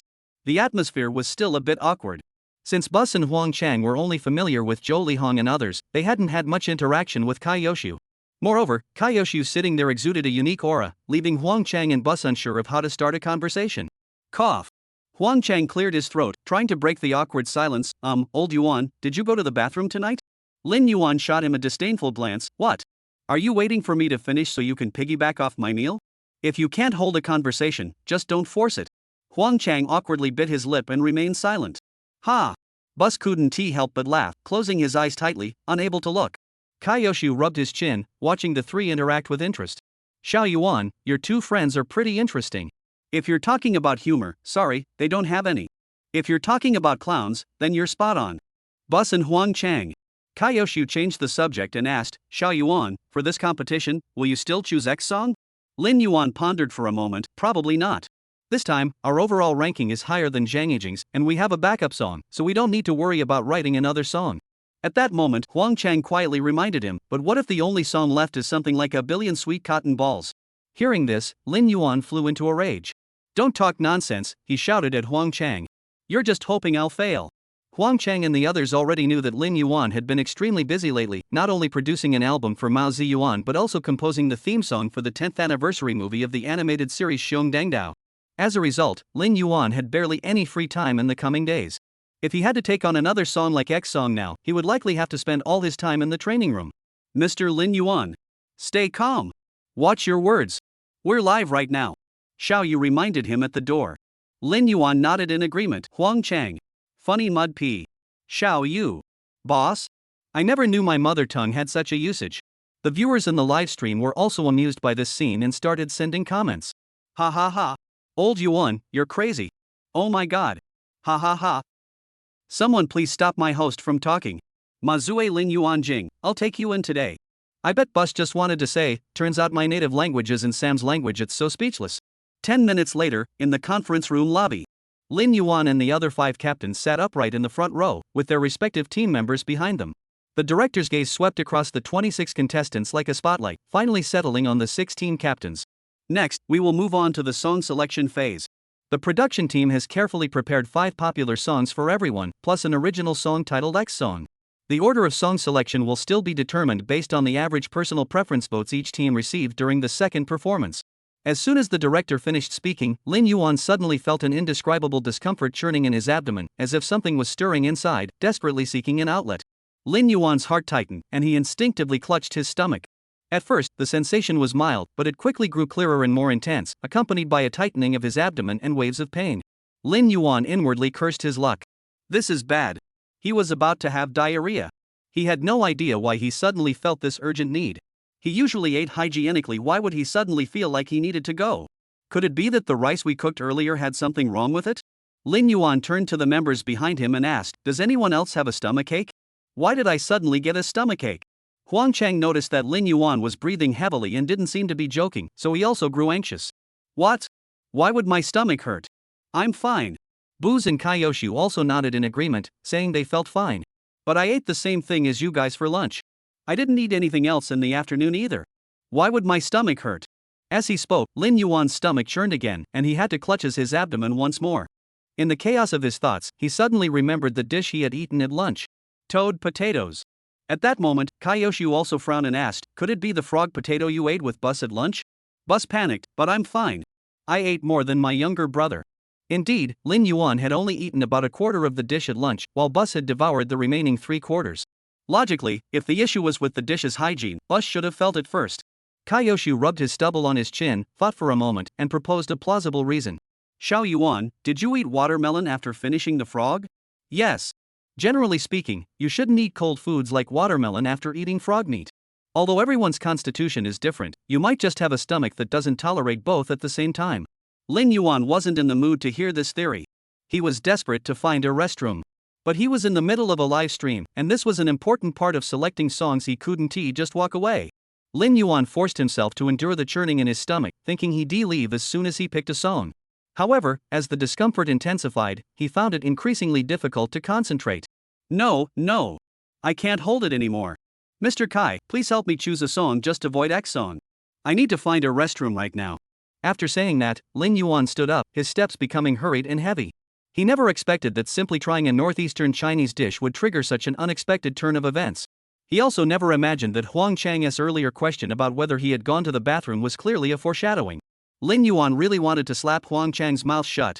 Lost in his thoughts, Lin Yuan could almost feel the contents of his intestines moving faster, searching for an outlet. So his steps grew faster, with only one thought in his mind, hold on, it's almost there. In the live stream, everyone saw the director hosting the proceedings on stage, when suddenly a figure darted past her. The gust of wind even gently lifted the director's skirt. What was that just now? It disappeared in a flash. I don't know. I didn't catch which big rat it was. Wait a moment, I recorded it. Let me rewind and show you. Chapter 47, if you want my life, just say so. Lin Yuan thought, if his body parts could speak, it would be an exciting debate. The greedy mouth at noon, this is a high-stakes game. The rumbling stomach, this is a game-changing situation. The blooming flower now, this is a life-or-death situation. After battling nature's call for half an hour, he spent another half hour reflecting on himself. I am 24 years old, male, physically healthy, have been breathing independently since birth, can eat 3 meals a day, know how to use a smartphone, have a promising future, but my lifestyle is upside down. I can recite the multiplication table, know to run home when it rains, and can only say hello when striking up a conversation. How did I end up in this situation? And it happened right before the live stream. How am I supposed to explain this to everyone now? What should I say? Should I say, my digestive system has been a bit active lately? Or should I say, I suddenly had an idea that came pouring out like a fountain, only it came from below? Or just send out an invitation, daily training sessions, join me if you're free? When Lin Yuan finally emerged from the restroom, he found his teammates waiting outside the door, gathered around him with concerned expressions. This made him feel touched yet a bit embarrassed. Huang Chang spoke first. How's it going, old Yuan? Do you need me to buy you some laxative? Boss, how's the little brother doing? Need me to buy you some anti-inflammatory medicine? Lin Yuan remained silent. Was laxative an anti-inflammatory medicine for someone with diarrhea? Kaiyoshi was more practical. Xiao Yuan, do you need me to take you to the hospital? Lin Yuan sighed deeply. I'm fine, just feeling a bit burning right now. Hearing that he was fine, Kaiyoshi also sighed in relief. Be more careful next time. Don't eat anything you've never tried before. Lin Yuan nodded dejectedly. Then he remembered something else. Oh, right. Have you finished picking songs yet? Upon hearing the topic, for some reason, Lin Yuan noticed that Kaiyoshi and the others all unconsciously touched their noses and looked up at the ceiling. Their expressions seemed a bit guilty. You wouldn't be. Lin Yuan opened his mouth slightly, his voice tinged with uncertainty. Yes. We chose X song. Bus chuckled. Lin Yuan looked at Kaiyoshi in surprise. Since he had entrusted the song selection to Kaiyoshi. Given Kaiyoshi's mature and steady personality, he couldn't possibly be following Bus and the others in their recklessness, could he? So he instinctively assumed that Kaiyoshi must have encountered some special circumstances. Kaiyoshi explained awkwardly, the last song is called Cold Planet, and most of it is rap. Lin Yuan blinked, that's fine too. Our group has Bus who can rap. Huang Chang stepped in to add, but I can't choreograph this song, and Kai teacher can't showcase his operatic vocals, so the three of us voted on it. So? Lin Yuan tilted his head, looking a bit disbelieving. What was the vote? Huang Chang bit his lip, wanting to laugh but holding back. The score was 3-0. We chose X song. Lin Yuan understood. These three probably never considered him at all. They had been set on X song from the start. Alright. So his earlier eagerness wasn't genuine concern, it was just nervousness. If he hadn't seen Bus eat the same frog potatoes as him, he'd even suspect they'd drugged him to make him sick so they could choose X song. Thinking this, Lin Yuan slowly forced a smile that was both standard and awkward, then said to the three of them. Huang Chang, even if you can't dance, you can sing, right? If Kai teacher wants to showcase his operatic style, we can arrange the music. Actually, if you ever want me dead, just say so directly. No need for all these flimsy excuses. Upon hearing this, Kaiyoshi shifted his gaze to the corner of the corridor, pretending not to have heard a word. Huang Chang bit his lip to suppress a laugh, still staring at the ceiling, acting like a puppet. Busi scratched his neck, looking like a little cutie. Seeing the three of them silent, Lin Yuan clenched his teeth in frustration. Damn it! Can I even quit this team? Where did I find these teammates? I've found 3 ancestors. And they're the worst kind. They just can't stand seeing me too idle, can they? Despite Lin Yuan's inner resistance, the 15-day dormitory life with the 3 seniors began. During this period, everyone's life followed a strict routine.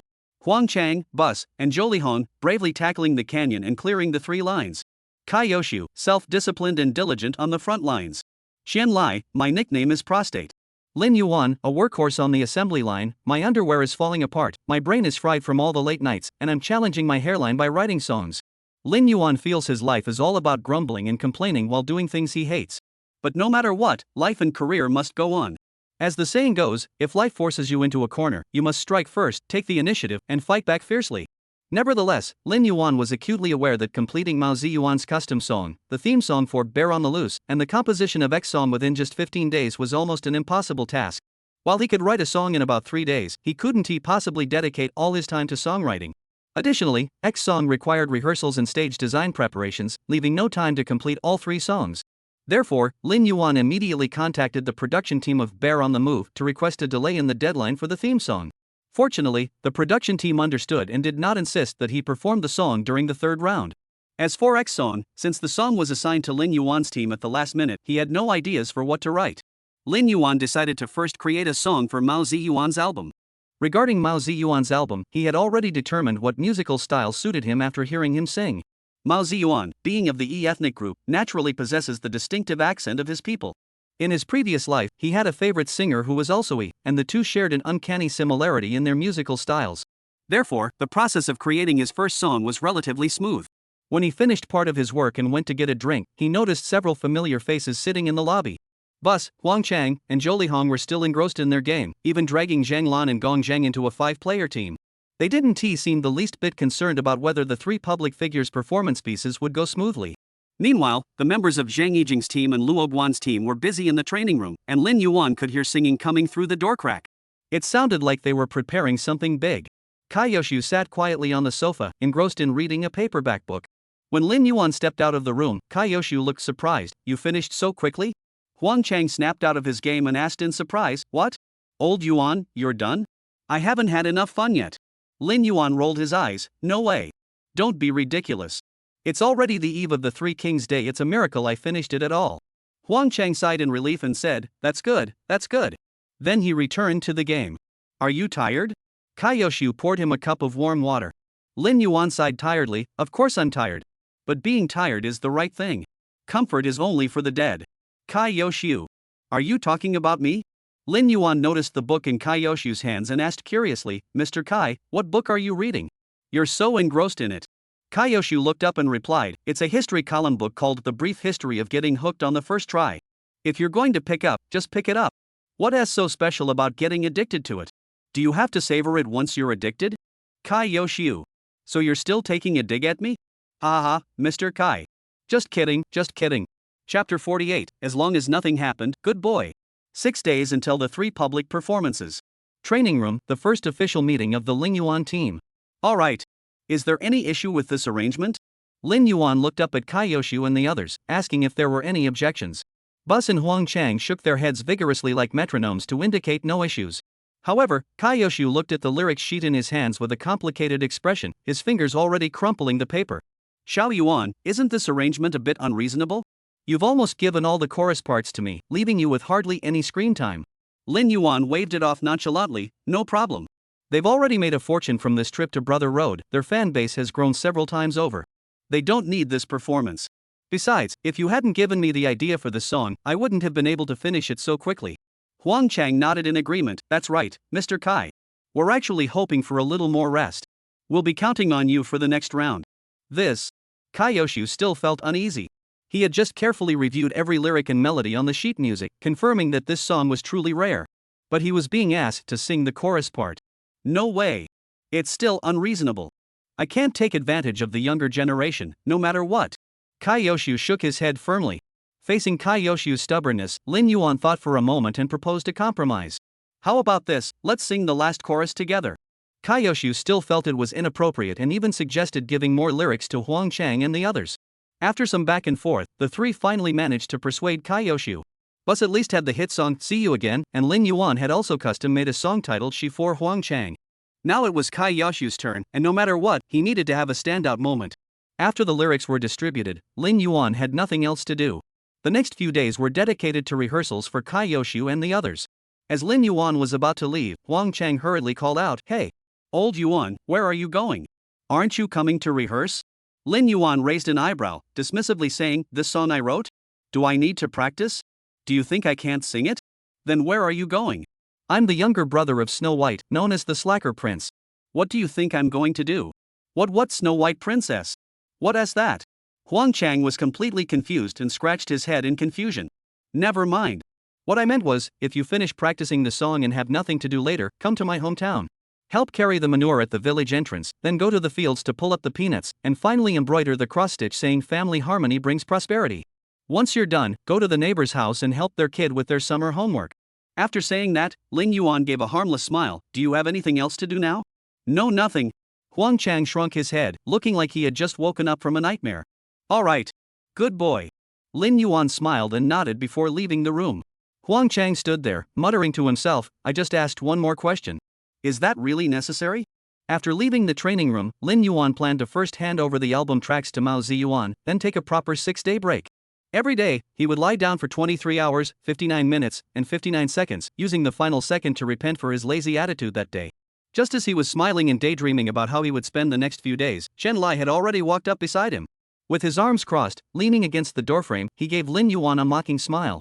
Lin Yuan, I never thought you'd end up like this. But it doesn't matter. After the third round of evaluations, everything you've done will just be stepping stones for others. Xian Lai's tone was filled with unhidden contempt. Lin Yuan raised his eyebrows, unsure what prostate was supposed to mean. How many mothers do you have? How dare you speak so arrogantly? Xian Lai ignored Lin Yuan's sharp retort and continued, I can't stand people like you who talk so hollowly. How did someone like you even become a captain, and how did so many people end up supporting you? It's laughable. Wait. The more I listen, the more this doesn't add up. Lin Yuan frowned and stopped him from continuing, Are you jealous that I'm the main character of this book? Put.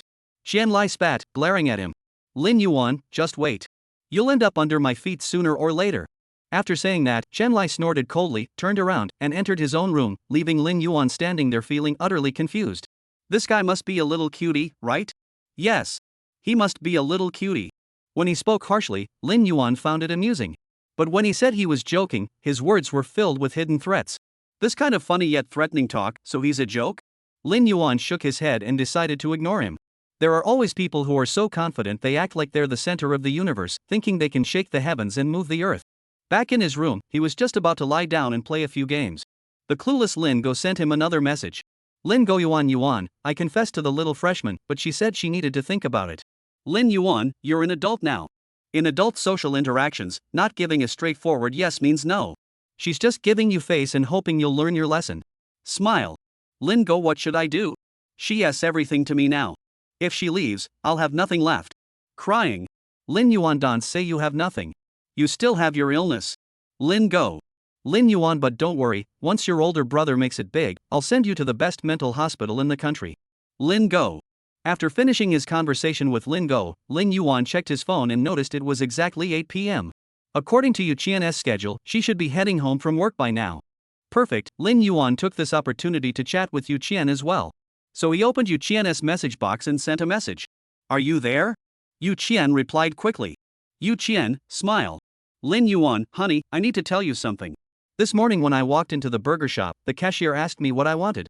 There were shrimp burgers, cheeseburgers, pork knuckle burgers, chicken leg burgers, beef burgers, and codfish burgers. Tears welled up in my eyes. She couldn't understand my sadness. There were so many burgers, but all I wanted was my adorable Qianbao. Yu Qian, smile. Lin Yuan, you didn't reply to me. Every time I send you such a long message, you just send an emoji and brush me off. In your heart, am I just a grain of sand? Every time I think of you, I put my pants over my head and cry secretly, afraid of being discovered. Every time I think of you, I cry for 5 straight hours. Is it that hard to reply to me seriously? Yu Qian spit it out. Smile. Lin Yuan, alright, next time I want to try it in the living room or kitchen, is that okay? 10 minutes later. Lin Yuan, what's going on? Honey, why aren't you talking? The other party has enabled friend verification. You are not yet their friend. Please send a friend verification request first. Once they approve it, you can chat. Lin Yuan? Chapter 49, Thoughts on Going Live. When I received the notice to go live, I was caught off guard and felt a bit rushed. To be honest, this release was way too early. I really wanted to give everyone more content. But there was no choice. If I delayed any further, I'd miss out on the recommended slots, and then the author would be left eating dirt. So I was forced to release it early. I'm really crying my eyes out. Sigh. Anyway, now that it's up, I should probably summarize things. As a new writer, I'm really grateful for everyone's support. At first, this book really didn't have many readers, and back then, all the writing I did was basically just for my own enjoyment. Sometimes I'd start laughing uncontrollably while writing. And there were times when I got so into it that I'd feel so embarrassed I'd want to crawl under a rock. To be honest, I don't even dare to wear socks while writing now, because the socks sometimes get soaked with sweat from how embarrassed I feel. Ha ha ha. This is a rather unique debut statement. Secondly, I want to thank editor Chinghu for his editing. He is truly amazing. Back then, I was just a newbie no one wanted, but he picked me up in his livestream. I'm so grateful to him, he is a true mentor in the online literature world. Finally, let us talk about the release. They say the first subscription numbers are crucial, so I hope everyone can give me a hand. Every bit of support from you can spark the author's creativity.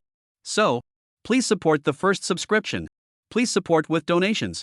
Please subscribe fully. Please vote for us monthly. Friends, you can smoke, you can drink, you can pretend, you can fight, but you can also subscribe for the first time. I'm begging you on my knees. Lin Yuan said it, not the author. Forget it, the author will just kneel down directly. Finally, thank you all for your donations, monthly votes, recommendations, and comments during this time. Thank you. The first subscribers will receive 5 chapters as a gift. I'll also try to update more frequently in the future. Note, I will also carefully select future songs. If you have any concerns about the author's song choices, you can leave notes in the recommendation section. I will seriously consider those with the most likes, allowing me to lay the groundwork for the plot in advance. Chapter 50, People Need Dreams. Zhou Lihan's training room.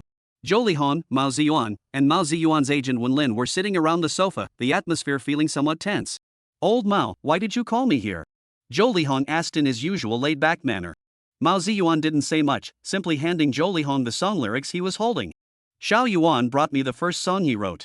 Take a look and see what you think. Zhou Lihan took the lyrics, glancing at the slightly retro-style song title. This is the song Xiao Yuan wrote for you? The title is quite interesting. Zhou Lihan picked up the lyrics with interest, initially flipping through them casually. However, as he read further, his expression grew serious, and his brows furrowed unconsciously. Time passed quietly, and Mao Ziyuan noticed Zhou Lihan's change in demeanor and asked, "What do you think of the song?" Zhou Lihan seemed to be. Chapter 51, The Lan Ting Su. Yes. Luo Dad. Look at me. Luo Dad, I'm your fan. Instantly, the entire audience erupted again, with nearly 1,000 people admitting they were Luo Guan's fans. The host turned to Lin Yuan and posed the question, "Now, I'll ask Lin Yuan. As Luo Guan's rival, facing such a massive fan base, how confident are you in today's victory?" The host handed the microphone to Lin Yuan. Lin Yuan held the microphone, sighed, and said, "Whether I can win this match, well, it's like an old lady doing the splits, the difficulty level isn't just high, it's off the charts." Ha ha ha. The audience burst into laughter.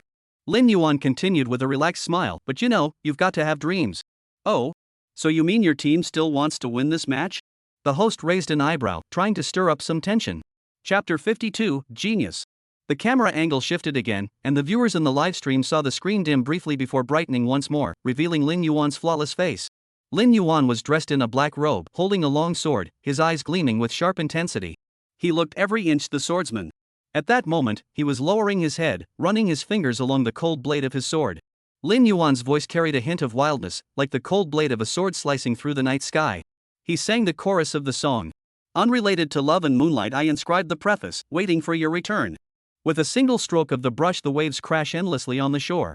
Huang Chang and Bus's previous performances had set the stage for Lin Yuan's entrance, making his voice even more penetrating and emotionally charged. Every word was delivered with precision, clear and forceful, conveying a unique sense of chivalry and indescribable loneliness. It has nothing to do with love or romance. Chapter 53, Leave It to Karma. The lights shifted, gradually illuminating the silhouettes of the 4 singers.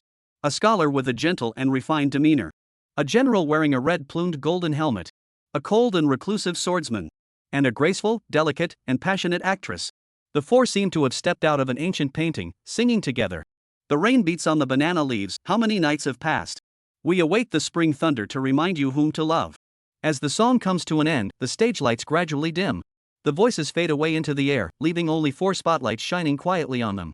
In that instant, applause and cheers erupted in waves. The audience responded with sustained and enthusiastic applause. Lin Yuan bows to the audience in gratitude, his eyes sparkling with a smile. Kaiyoshu, Huang Chang, and Bus also stepped forward one by one to express their gratitude to the audience. As Lin Yuan and the others left the stage, each of them. Chapter 54, A Different Kind of Presence. As 2 voices rang out almost simultaneously, Gong Zhang and Xian Lai's gazes met in the air. This was the first time the production team had encountered 2 contestants challenging the same captain at the same time.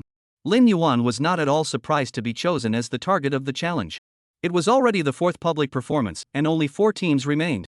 Those with both the ability and the desire to stand out should naturally step forward to rebel. Like Gong Zhang, who had lost the competition but remained fiercely competitive. Kai Yoshiu, who was determined to promote traditional theatrical culture. Zhang Yijing, who has never accepted defeat at Lin Yuan's hands.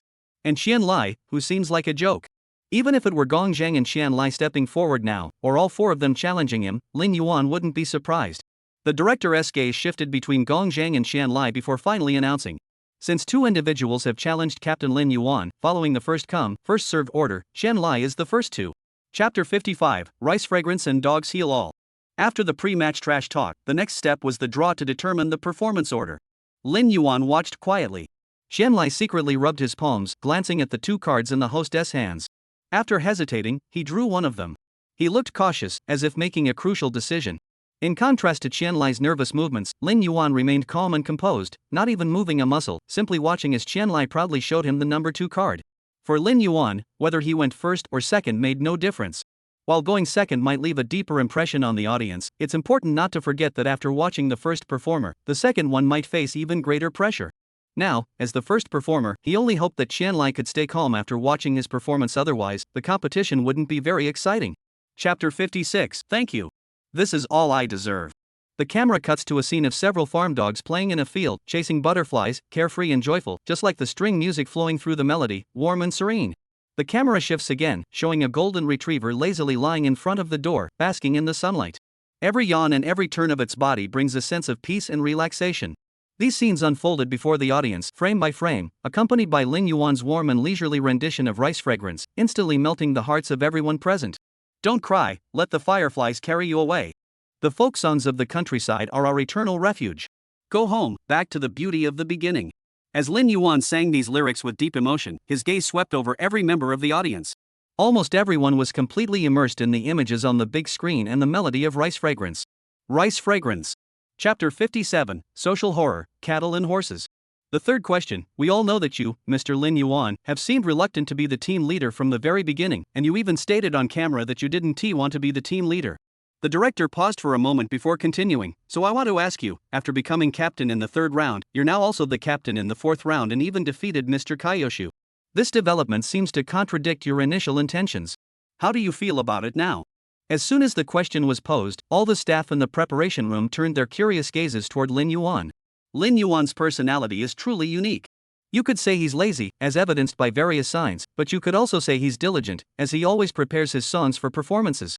You say he doesn't want to be captain, but he always ends up getting the role. You say he wants to be captain, but his unassuming, non-competitive nature doesn't seem to fit. Lin Yuan sighed upon hearing this. All I can say is, I'm too outstanding. Outstanding to the point of. Chapter 58, Thirsty, Drink Water. Hungry, Open Your Mouth. Lin Yuan's lips curled into a meaningful smile, his words tinged with a hint of amusement. Interest is definitely there, but I just don't know what the producer's plans are. The producer, seeing this, hurriedly presented their conditions. If Mr. Lin Yuan is willing to collaborate, our production team promises to increase your compensation by 10% in the program, on par with Mr. Zhou Lihong and others.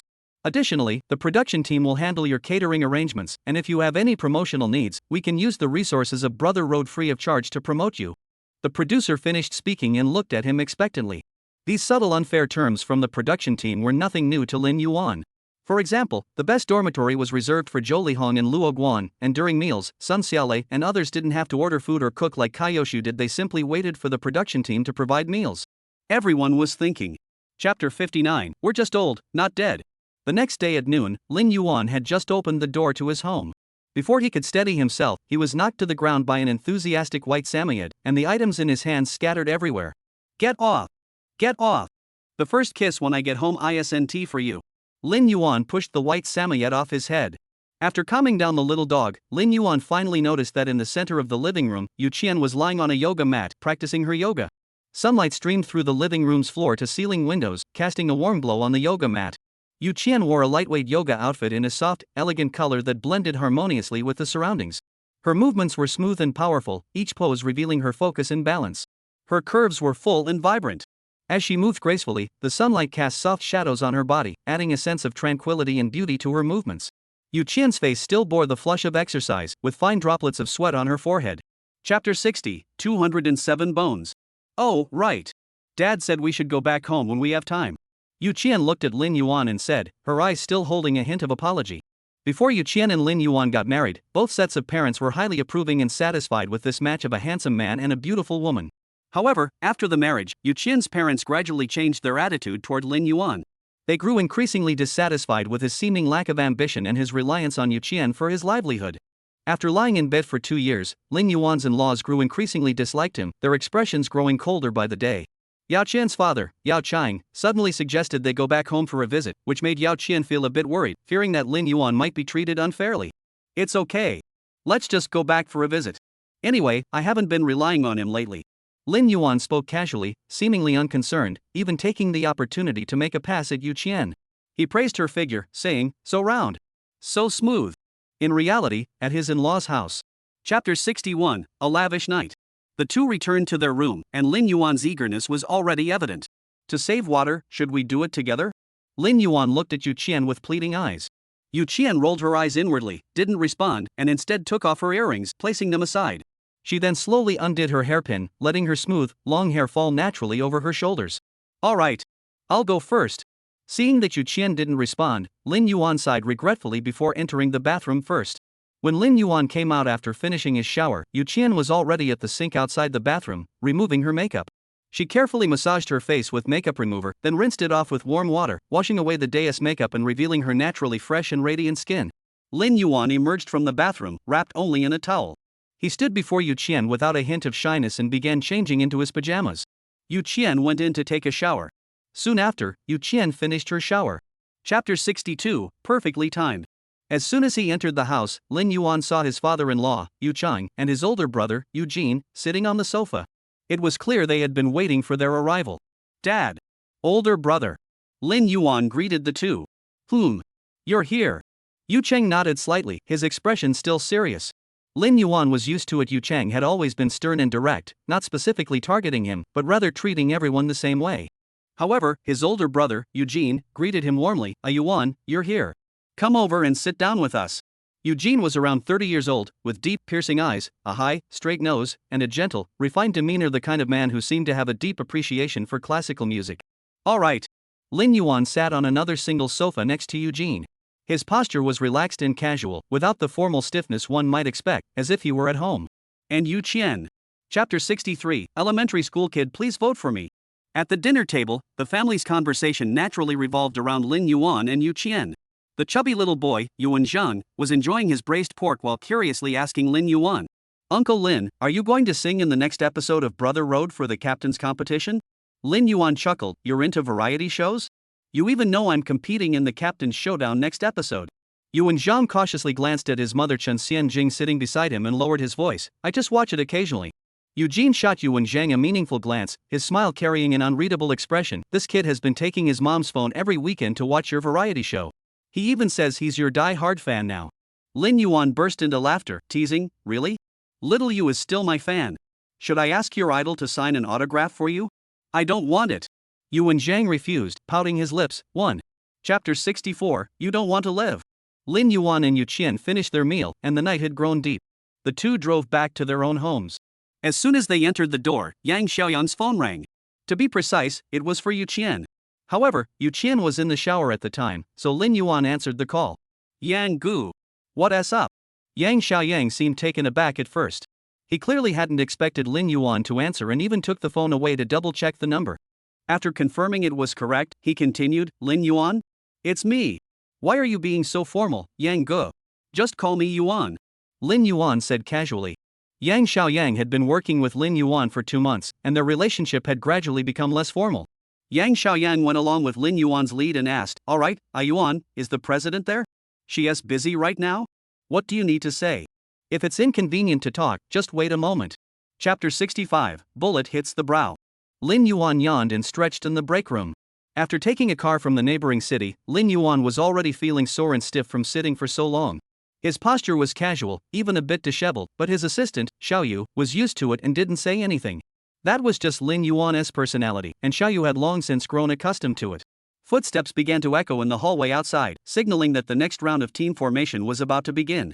Based on past experience, the break room where Lin Yuan was waiting would have to wait a little longer before anyone arrived.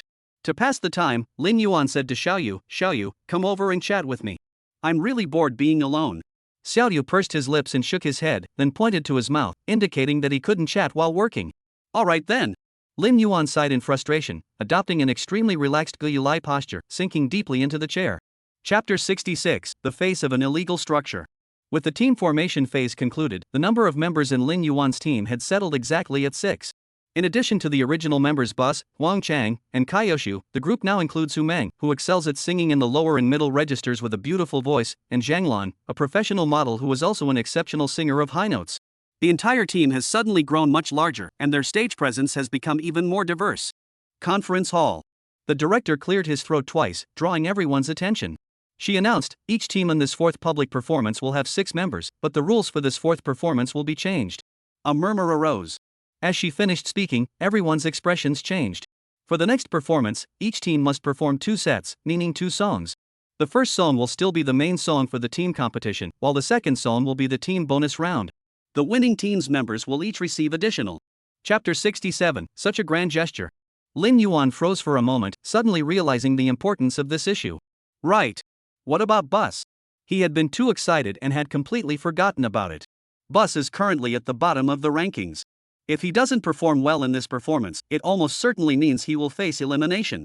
Realizing this, Lin Yuan looked toward Bus. He found him sitting on the sofa, casually scrolling through his phone, one leg twitching lightly, looking completely unconcerned, as if he wasn't worried at all about being eliminated next. Bus, do you have any plans for what to do next? Bus looked up from his phone screen, looking confused. Huh? Me? Yes. Do you want to sing the team competition song or the bonus round song? Upon hearing Lin Yuan's question, the others also turned their heads to look at Bus. Yeah. Bus, what about you? Chapter 68, Then Buy a Bowl. With the fourth performance's pre-show preparations concluded, Lin Yuan's dorm life once again entered a 15-day period of intense activity. Although Lin Yuan didn't have to write a team competition song this time, he still had an extra bonus round song to prepare. Moreover, he had a lot on his plate and couldn't afford to rest. The theme song for The Bear Takes Over was already written, 2 songs for Mao Ziyuan's album were completed, with 4 remaining. On top of that, there was a custom song for Jiang Xiong's comeback and a bilingual version of the theme song for the Brother Road program, leaving Lin Yuan with no time to catch his breath. Sometimes he wonders how much money he needs to earn to live a life of luxury. His standards aren't high, just the level of my dad would suffice. After finishing the composition of a song, Lin Yuan went out to collect the takeout ordered by Yang Xiaoyang. At that moment, Gong Zhang, his teacher, walked over and handed him a paper bag. Chapter 69, It's All Feudal Superstition. 6 days before the fourth performance, Lin Yuan finally finished the first song he composed for Jiang Xiong amidst his hectic schedule. In the past few days, Lin Yuan had been completely drained, with no ideas or inspiration left in his mind. To put it in 8 words, weak limbs, like a child with polio. However, there was some good news in the past 2 days. After listening to the second song Lin Yuan had written for him, Mao Ziyuan had agreed to Lin Yuan's invitation and decided to join Yuqing Company. This means that from today onward, Mao Ziyuan and Lin Yuan are officially artists under the same company. Lin Yuan had originally thought that Mao Ziyuan might wait until he finished writing 6 songs before agreeing to join Yuqing Company, but to his surprise, Mao Ziyuan agreed after just the second song. Lin Yuan didn't dwell too much on Mao Ziyuan's decision. In any case, successfully recruiting Mao Ziyuan was definitely a cause for celebration. In the team. Chapter 70, Life Isn't Easy. The results of the fourth round of battles were slowly revealed on the big screen. Sun Xiaolei vs. Luo Guan. Zhou Lihong vs. Lin Yuan. This outcome left everyone in the audience with a mix of expressions. Lin Yuan and Zhou Lihong, this pair of fake friends, were finally set to face off on stage. Lin Yuan had imagined this moment countless times, but when it finally arrived, for some reason, he didn't feel nervous, panicked, or even clenched his teeth. All he felt was calm. Zhou Lihong walked over with his signature smile, patted Lin Yuan on the shoulder, and spoke with a hint of schadenfreude. Little Yuan, life is full of disappointments. This time, meeting me means you're just unlucky. But don't worry, as long as you can beat me, you won't lose. Lin Yuan merely tugged at the corner of his mouth. Chapter 71, Radical Overhaul of Flying Whale. Another pre-match trash talk session. Lin Yuan and Zhou Lihong stood side by side on stage, both wearing relaxed smiles. As usual, the host first greeted the more experienced Zhou Lihong. Mr. Zhou Lihong, as everyone knows, you've stolen Mr. Lin Yuan's signature song X song this time. What song did you write this time? Zhou Lihong waved his hands. It wasn't written by me, it was written by that guy Gong Zhang. I'm just singing it for him. Oh? Upon hearing this, the audience below the stage buzzed with excitement, clearly surprised by the news. Lin Yuan also looked surprised. He knew Gong Zhang was the lead singer of the band, but he hadn't expected Gong Zhang to be able to compose songs. The host's curiosity was piqued, and he asked, what kind of song did Gong Zhang compose? You'll hear it later. Chapter 72, The Mysterious Competition. In response to Zhou Lihong's question, Lin Yuan merely smiled and did not answer directly. The reason for the drastic change was that he had already heard a singer with a unique voice perform this song in his previous life. That singer was Zhou Shen. Zhou Shen possessed a unique and captivating voice, with a wide vocal range that allowed him to effortlessly navigate between high and low notes. This enabled him to fully showcase the dynamic range and emotional depth of the song Big Fish during his performance. Within Lin Yuan's team, there was also someone quite similar, Zhang Lan. To be sure, the original version of Flying Whale by Zhang Jia was already quite, with a gentle, heart-fluttering quality. However, after Lin Yuan reworked the lyrics and changed the lead singer from the audience's perspective, the song now feels like a completely new piece, a song reborn with a new life. However, Lin Yuan dared to make such a bold adaptation because of Big Fish and Flying Whale. Chapter 73, It's a Tie.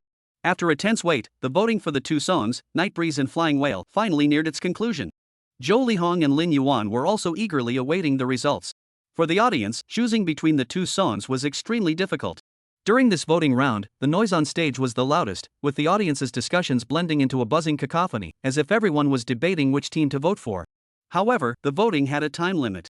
Once the time was up, any votes not successfully cast would be considered invalid for that round. It was roughly 5 minutes. The host received the voting results from the staff. The host initially didn't pay much attention to the results, but as soon as he glanced at the cards, his previously calm expression turned slightly surprised. He hurriedly signaled to the staff on stage to ask about the results. Chapter 74, The Sound Breaks. Actually, the inspiration for this song came from a movie Lin Yuan had watched that day. Seeing the young protagonist, Guan, go through a series of painful experiences during his rebellious teenage years and then, at the age of 27, rediscover his dream of gymnastics, Lin Yuan couldn't help but think of this song, My Sky. So he began composing the song the next day. The song begins with a meticulously arranged electronic instrumental track that gradually builds in intensity, setting the stage for the storm to come. As the intro ends, Bus takes a deep breath, closes his eyes, picks up the microphone in front of him, and begins to sing. Goodbye, my love, I want to say goodbye. Goodbye, my past, I want a new life. Goodbye, my tears, falls, and failures. Boss's voice carried. Chapter 75, You Look Uglier When You Cry. Bo, with reddened eyes, walked off the stage with a heavy heart. This song, My Sky, was an absolute gem, and Bus had a deep affection for it. But he had made a mistake during the performance, a major vocal slip. Bo's nose grew sore, and he felt a pang of guilt toward Lin Yuan. He clenched his lips tightly, his eyes flickering with apology, and apologized to Lin Yuan, brother. I'm sorry. I messed up this competition. Hearing Bus's apologetic words, Lin Yuan sighed deeply. He didn't really blame Bus. Accidents happen unexpectedly, and Bus's hard work and training over the past period was evident to all. This mistake was clearly unforeseen. Lin Yuan felt more regret than anything else, as this mistake could very well put Bus at risk of elimination. Bus himself wasn't ranked very high among the 3 public officials, and this time, among the crowd. Chapter 76, No Challengers, Please Vote and Donate. Lin Yuan and over 20 other artists watched the 4 depart, each with a mix of emotions. The atmosphere on stage grew somber. The director withdrew his gaze from the distance, picked up the script, and began arranging the next steps. Next, we will proceed to the captain selection battle of the 5th performance. As before, this performance will feature 4 captain positions. Based on the results of this competition and the personal preference votes, the 4 preliminary captains for the 4th performance are Zhou Lihong, Sun Xiaolei, Lin Yuan, and Luo Guan, who will take the captain seat by default. After saying this, the director once again fixed his gaze on everyone on stage. Everyone, please note that this captain showdown will be the final opportunity to compete for a captain seat. If you fail to secure a challenge opportunity this time, you will only be able to participate as team members in future competitions and will no longer be eligible to compete for a captain seat. Chapter 77, 1,000 cups are never enough when you meet a true friend. Yucheng Entertainment Company. In the training room outside the 2nd floor recording studio. A middle-aged man with a gaunt build and pale complexion sat beside a piano. Unshaven stubble lingered around his lips, and he wore a black and white baseball cap. This middle-aged man is none other than Zhang Xiong, who had spent 8 years battling illness before making his comeback. At that moment, he sat quietly by the piano, his gaze soft as he stared at the black and white keys, a hint of longing flickering in his eyes. After an unknown amount of time, an older man entered the room. Ah, Xiong. You have a new song. The man's voice betrayed his excitement, his hands clutching a brand new sheet of music. Unlike the man's excitement, Zhang Xiong showed little joy, his gaze never leaving the piano. His voice was low and slow. Another cheesy song the company asked you to write? Since Zhang Xiong's comeback. Chapter 78, Uninstall the Game, Huang Chang. Upon returning to the dormitory, Lin Yuan noticed that the other bed in the room was completely empty. Another wardrobe that had once held clothes was now empty, with only his own clothes hanging inside. On the bedside table, there were still the coins that Bus had tossed multiple times. Lin Yuan sighed. After washing up, Lin Yuan was already feeling sleepy, but he couldn't resist opening Yuqian's video call. On the screen, Yu Qian seemed to have just finished her shower, her long, black hair cascading loosely over her snow-white shoulders. What's wrong? Yu Qian asked. Lin Yuan smiled, nothing, I just missed you, honey.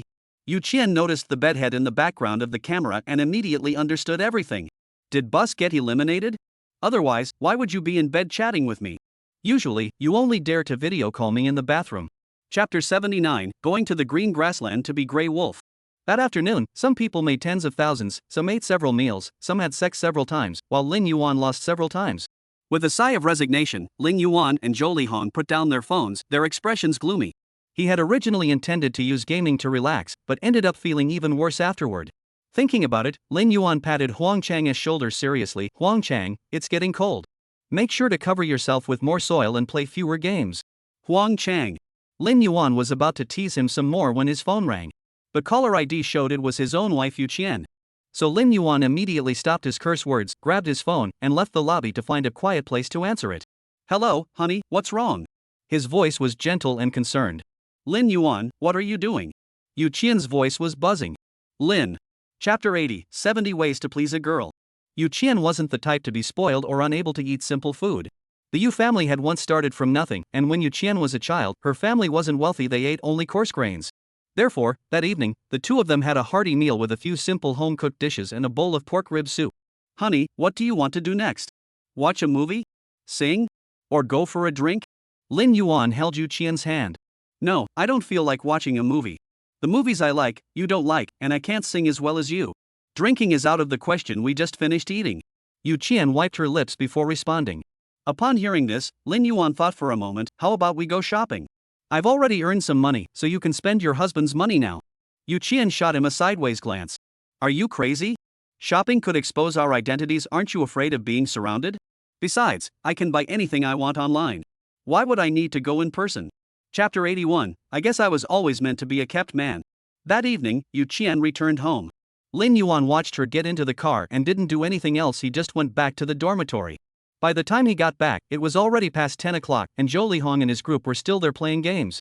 The game sounds and their shouts echoed non-stop, filling the air. Lin Yuan ignored them, walked straight into his room, and took a shower, brushed his teeth, and went to bed all in one go. Before going to sleep, he still sent Yu Qian a goodnight message out of habit, even though he knew she was still on her way home. The next day was the second day off given by the production team. As soon as Lin Yuan opened his phone, multiple unread messages and missed calls popped up on the screen. The messages were from Yu Qian, Yang Xiaoyang, the show's director, and several trending posts on social media. Since he had the habit of turning his phone to silent mode before sleeping, the constant ringing and notifications had gone off all night. Chapter 82, Livestream. Zhou Lihong and the others were just there to watch the fishing for fun. When they grew restless, they started chatting idly. Hu Meng and Zhang Lan even started skipping stones by the lake. This left Lin Yuan and Huang Chang rolling their eyes. Huang Chang sighed, hey, you too. If you're not going to fish, can you at least stop causing trouble? Your skipping stones are scaring all the fish away. Lin Yuan frowned and added, and you too, old Zhou, your voices are so loud you've scared them all away. Upon hearing this, Zhou Lihong and the others immediately shut up. In truth, they had just come to see the sights and hadn't expected fishing to be such a boring activity. They wanted to chat, but feared disturbing the fishing. They wanted to focus on fishing, but found it too boring. After some thought, they nodded to Lin Yuan and Huang Chang and quietly left. As Zhou Lihong and the others left, Lin. Chapter 83, You've Never Left. This song was written for the plot and doesn't have much detail. Seeing that the conversation was endless, Yang Xiaoyang realized time was running out. He quickly raised his hand off camera to signal Lin Yuan to control the pace of the livestream. Lin Yuan immediately caught the signal and shifted the topic. Everyone, today's livestream is mainly for promoting the new song from the movie The Bear Takes Over. Let's skip the small talk and get straight to the song. Great! We get to hear a new song. Bear on the Loose has been a part of my childhood for 5 years, and Lin Yuan is my favorite singer. Hearing that he is singing for Bear on the Loose really made me so happy. To be honest, I didn't come here today to chase stars. I'm here for Bear on the Loose. I've been watching this series since I was a kid, and it's been 8 years now. Same here. Under the soft lights of the live stream, Lin Yuan sat in front of the microphone, his guitar slung over his shoulder, his eyes gentle. Chapter 84, 5 million O. Welcome back to Season 3 of The Brothers' Scorching Path. Today's main agenda remains the team formation for the 5th public performance. From the initial stage to the current 5th public performance, the number of members remaining on the Brothers' Road stage has been reduced to 20. For this team formation, as everyone knows based on the number of participants, each team must have exactly 5 members. Please have the 14 captains go to the backstage lounge to wait. As soon as the director finished speaking, Lin Yuan followed the staff to the backstage lounge as usual. Everything was the same as usual. Xiao Yu, as the assistant, remained by his side, the cameraman was the same familiar face, and even the restroom had not changed. This team-forming round might have been the result of everyone having already discussed it privately beforehand, as the process of choosing captains was unusually swift. Lin Yuan hadn't even had time to sit down before Kai Yoshu burst in. Chapter 85, You Can't Go Against Money. Hu Meng's words echoed in Lin Yuan's ears like a reverberation. To put it bluntly, Lin Yuan was genuinely tempted. Imagine not having to spend time and effort adapting popular songs or even creating new ones. He could simply pick one from his familiar repertoire. And they were all familiar songs, saving him the hassle of rehearsals. On top of that, he could receive 5 million yuan unconditionally, though he'd have to split it 50-50 with the company. Still, that wasn't bad at all. So without hesitation, Lin Yuan immediately agreed to the arrangement in private. It's not that I'm materialistic, but having money really gives you a sense of security. Money is the best remedy for emotions, the best cosmetic surgery for men, simple, direct, and effective. You can't let money get in the way of anything you do. On stage, Sun Xiaolei's choice was not surprising. He did not choose X song but instead selected a ballad. The rest. Chapter 86, Old Yuan, Take It Easy. Lin Yuan coldly glanced at them without saying a word, simply washing his hands quietly. Judging by their appearances, Lin Yuan couldn't recall their names, but he recognized them as members of Sun Xiaolei's team. The two by the sink, perhaps feeling guilty, felt uneasy and pressured by the current silence. As Lin Yuan was scheming how to cleverly retort to the two, his phone rang, breaking the silence. It was Huang Chang calling. He acted on impulse and answered the call. Old Yuan, it's been so long. Why haven't you come out yet? Are you constipated? Didn't we agree to go out for dinner later? Huang Chang's voice came through the phone to Lin Yuan's ears. However, Lin Yuan didn't respond to Huang Chang's question. He held the phone up to his ear, pretending to have heard some shocking news, and deliberately raised his voice, feigning astonishment. What? Someone called me a pretty boy? Who was it? Chapter 87, Fire, Fire, Fire, Fire, Fire. At the dinner table, the atmosphere was light and cheerful. Lin Yuan gently patted his satisfied stomach and said with a cheerful expression, Since you all went out of your way to treat me to dinner tonight, I'll give you a special privilege. You can choose any song genre you want to sing. Huang Chang immediately caught the hidden meaning in Lin Yuan's words, his eyes lighting up with surprise and excitement. You're letting us choose? Do you have a playlist? Let us take a look. Kai Yoshu and the other two were also curious. They were indeed eager to know what unreleased gems Lin Yuan had up his sleeve. Lin Yuan wiped his mouth lazily and replied, You wish. What I meant was, you can tell me what style of song you want to sing, and I'll try to pick one that everyone will like. Upon hearing this, all four fell into deep thought, seemingly searching their minds for their favorite music genres. Chapter 88, Every Day is Summer Vacation. Seeing the mixed expressions of anticipation and worry on their faces, Lin Yuan decided not to tease them anymore. He laughed and reassured them. Don't worry. I wouldn't be that mean to make you sing such songs. There are definitely some lighter songs. I'll show you when I get back. Hearing Lin Yuan's words, everyone's mood relaxed noticeably.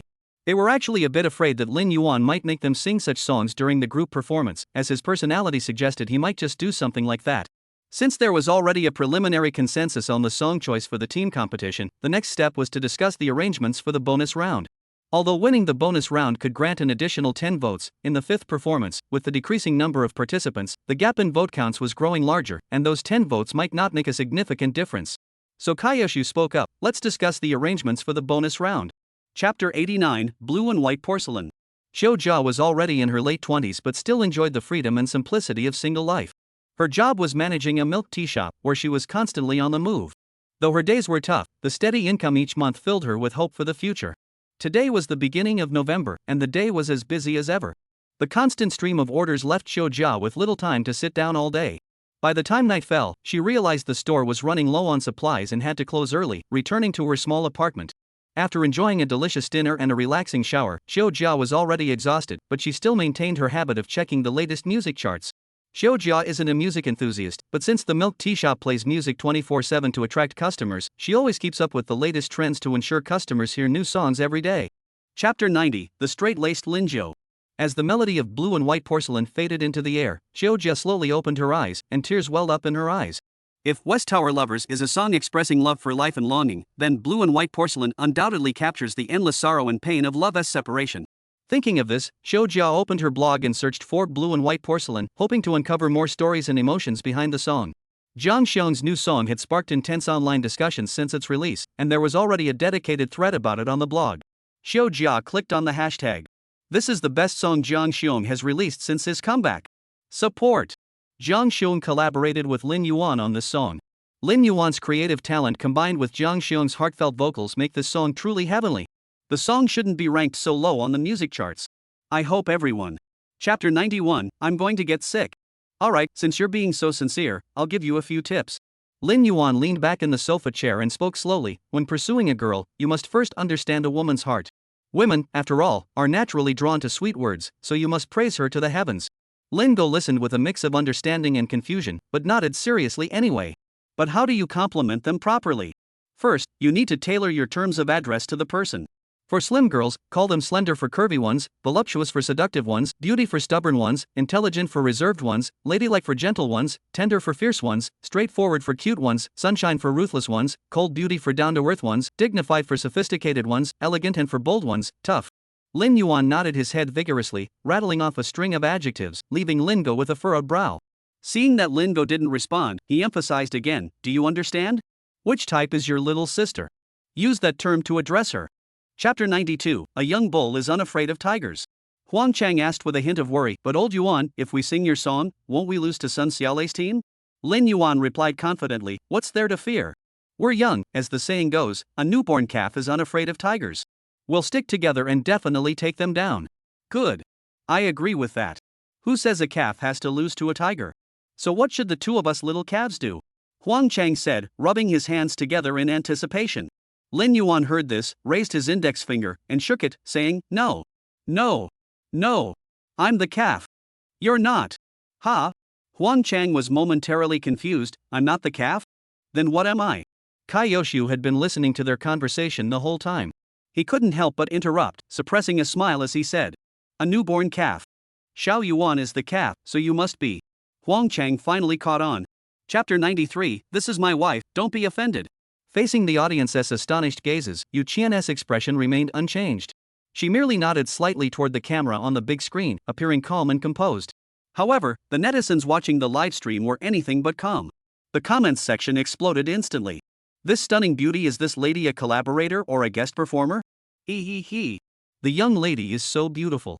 This is my wife, don't be rude. Everyone. The guy above is so shameless, his face is thicker than a city wall. This is clearly my wife.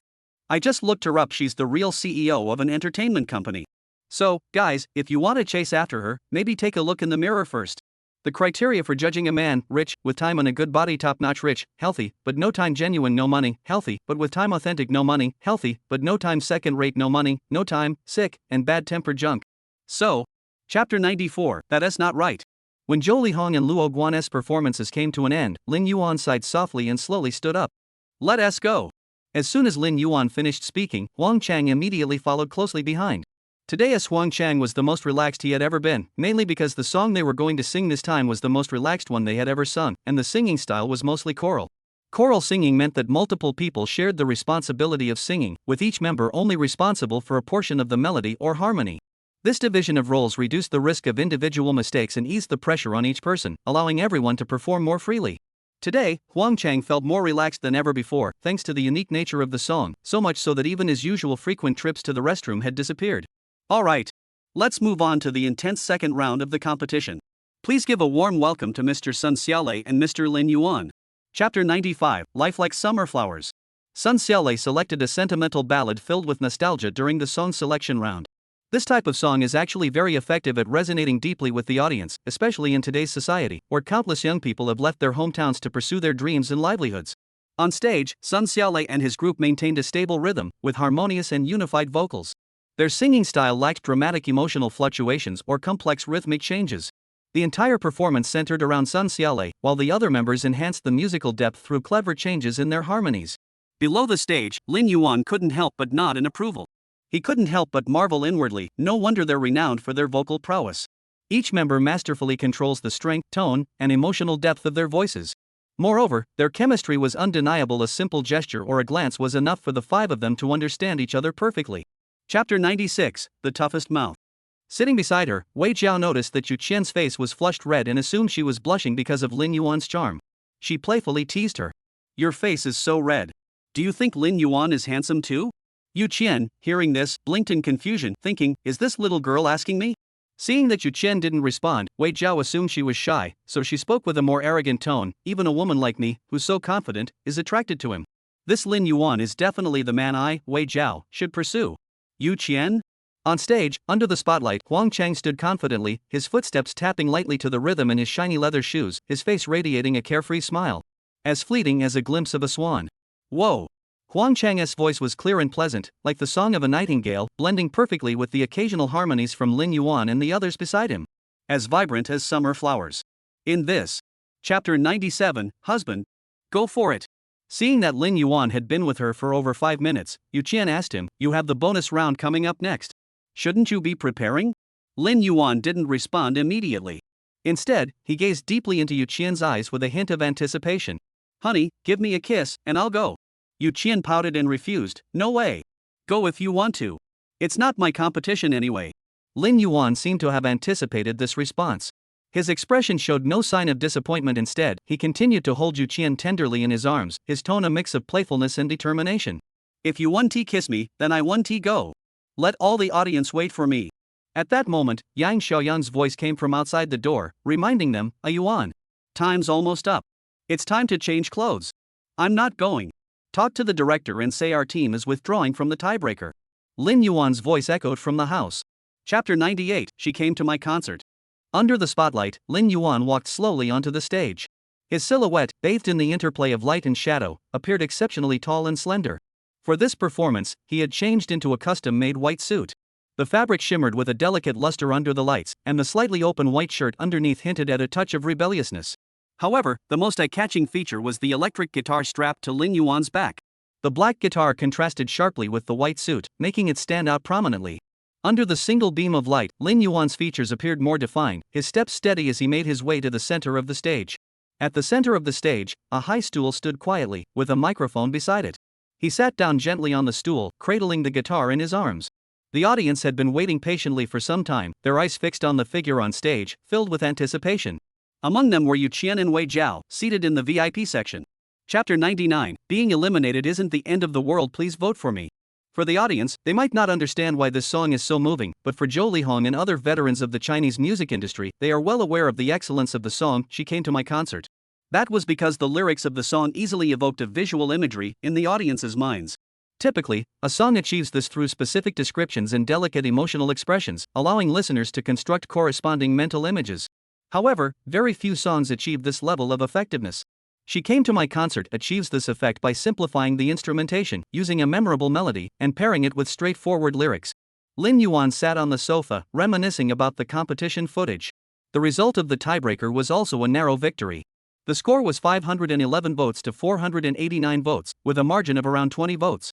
In fact, Lin Yuan's achievement was no accident. Chapter 100, Those close to Lin Yuan go mad. The next morning, sunlight streamed through the cracks in the curtains, illuminating the bedroom. Lin Yuan lay in bed chatting with his wife. Lin Yuan, good morning, honey. Yu Qian, last night's song was beautiful. Thumbs up. Lin Yuan, honey, is there a reward for something so nice? Yu Qian, sure. Here's your reward. What do you want? Lin Yuan, anything is fine. As long as you give it to me, I'll cherish it. Yu Qian, how about this, animal ears, a bow, a low-cut top, a belly button, or cosplay? Do you want to see? Lin Yuan, yes. Heart, kiss, emoji. Lin Yuan typed multiple exclamation marks, his desire and excitement evident. Although he noticed that Yu Qian was unusually easygoing today, he knew that no matter what the situation, he had to seize this opportunity. Otherwise, he wouldn't be. Chapter 101, He chose to lie down. Go dancing? The suggestion was like a pebble dropped into a calm lake, leaving everyone momentarily speechless. They hadn't even considered such a possibility. All eyes turned toward Lin Yuan, the one who had made the suggestion. Old Yuan, your idea of going clubbing sounds pretty fresh. Do you have any specific plans? Huang Chang raised his head, asking with a touch of curiosity and anticipation. Lin Yuan gently rubbed his chin, pondered for a moment, then spoke slowly. We could host a barbecue party in the courtyard, light a bonfire in the middle, and those who enjoy grilling can eat some grilled meat, while those who want to dance can do so around the bonfire. That sounds like a great idea. Zhang Yijing added from the side, his eyes sparkling with excitement. I agree too. Zhang Lan nodded. Me too. In the end, Lin Yuan's suggestion won the unanimous approval of all the young people. Chapter 102, The Song Promoting Girl. Mao Ziyuan pursed his lips slightly, a wry smile involuntarily appearing on his face. The new song is indeed quite popular, but there's someone even more popular than me lately. Gong Zhang raised his eyebrows, his tone tinged with schadenfreude. Is it Jiang Sheng's blue and white porcelain? Exactly. Mao Ziyuan nodded and continued. At the time, my agent reminded me that Lin Yuan also had a song about to be released, but I didn't think much of it and was too eager to promote my own song. He took a sip of the freshly brewed tea and continued. Everyone joked that my song was just here to stir up the pond, but I think Lin Yuan and Jiang Sheng's song is the real deep water bomb. Lin Yuan listened to Mao Ziyuan's words, casually pulled out his phone, and glanced at the current new song chart. Jiang Sheng's Blue and White Porcelain was indeed firmly at the top of the chart, with a heat index far surpassing Mao Ziyuan's West Tower Lovers. Kaiyoshu raised his eyebrows. Chapter 103, Can't Stand Missing Me? After finishing Dancing Girl, Lin Yuan felt completely off kilter, as if his entire body was tense and uncomfortable, unable to relax. In contrast, Huang Chang and the others were completely captivated by the song, fully immersed in the musical and dance extravaganza from start to finish. Moreover, when Lin Yuan finished singing, he was still eager for more and strongly requested that Lin Yuan sing another song. But he wasn't that foolish. Singing such an embarrassingly awkward song once was already his limit. Singing it a second time would be a disrespect to his flower. Chrysanthemum, what? Want to try again? Do you think I'll just lock you out? After some persuasion, Lin Yuan finally convinced Huang Chang and the others and managed to escape. As soon as he returned to his room, Lin Yuan quickly shut the door tightly, blocking out the noise and commotion from the outside. Time slipped away silently. Chapter 104, We're All Honest People. Behind Lin Yuan were still Kaiyoshu, Huang Chang, and Hu Meng. The lineups of the other teams remained unchanged. Zhou Lihong was still accompanied by Mao Ziyuan and Gong Zhang, while Sun Xiaolei's team included Zheng Xiaoshan and Li Si. Zheng Yijing ultimately did not join any other team but continued to choose Luo Guan. It could be said that this team-forming phase had been completed, yet it felt as though nothing had changed. In the conference hall, as the director's voice echoed, everyone's attention was drawn to her. She stood tall, looking at everyone present with a smile on her lips. Now, I will announce the rules for the final round of the Road to Glory. Her voice was clear and firm, and she deliberately paused for a few seconds, her face adorned with a mysterious expression. This final round will select 11 members to join the Gongtang family, and the fate of these 11 spots will be decided in the next final round. Chapter 105, Getting a Taste of Their Own Medicine. Lin Yuan quietly left the bustling conference hall after the director finished announcing the rules for the final round. Anyway, there was nothing for him to do now, so he followed the director out. Inside the conference hall, Sun Xiaolei, after listening to the song, had a complex expression on his face, his emotions a mix of excitement and a touch of nostalgia. He turned to Zhou Lihong beside him and exchanged a glance. The two smiled at each other, but both carried a hint of helplessness. The younger generation is truly formidable. Sun Xiaolei sighed. It seems I'm getting old. The music industry has produced such a versatile singer. Zhou Lihong looked at the bilingual lyrics and couldn't help but laugh out loud. To write such a song, and he's only been in the industry for 3 months? Who would believe that? Gong Zhang added from beside him, what a genius. He doesn't leave any room for us veterans. The production team said that. Chapter 106, This Is My Style. As night fell, the city grew quieter in the evening, and the streets outside were peaceful. But online, countless netizens were frantically digging for the latest buzz. That very night, a post from Lin Yuan's account, with its sharp and profound theme, quickly climbed to the top of the trending list. The post's title was deeply meaningful and full of irony, titled How Dare Those Climbing the Mountain Mock the Gods Descending from It. The post featured 2 images, one showing Jiang Sheng's awards since his debut, with countless honors filling an entire A4 page, the other showcasing Qi Ziji's achievements over 5 years, with only a handful of awards worth mentioning. When compared, the 2 sets of achievements were like heaven and earth. Lin Yuan, of course, wouldn't let Qi Ziji off so easily. His sharp tongue wasn't limited to that. He immediately posted another blog post, which read, Chapter 107, December. Yang Xiaoyang sighed, as if comforting himself, or perhaps analyzing Lin Yuan's situation. Forget it. Anyway, there's some friction between our company and Huai Entertainment, and the feud between Jiang Xiong and Qi Ziji is a tangled mess.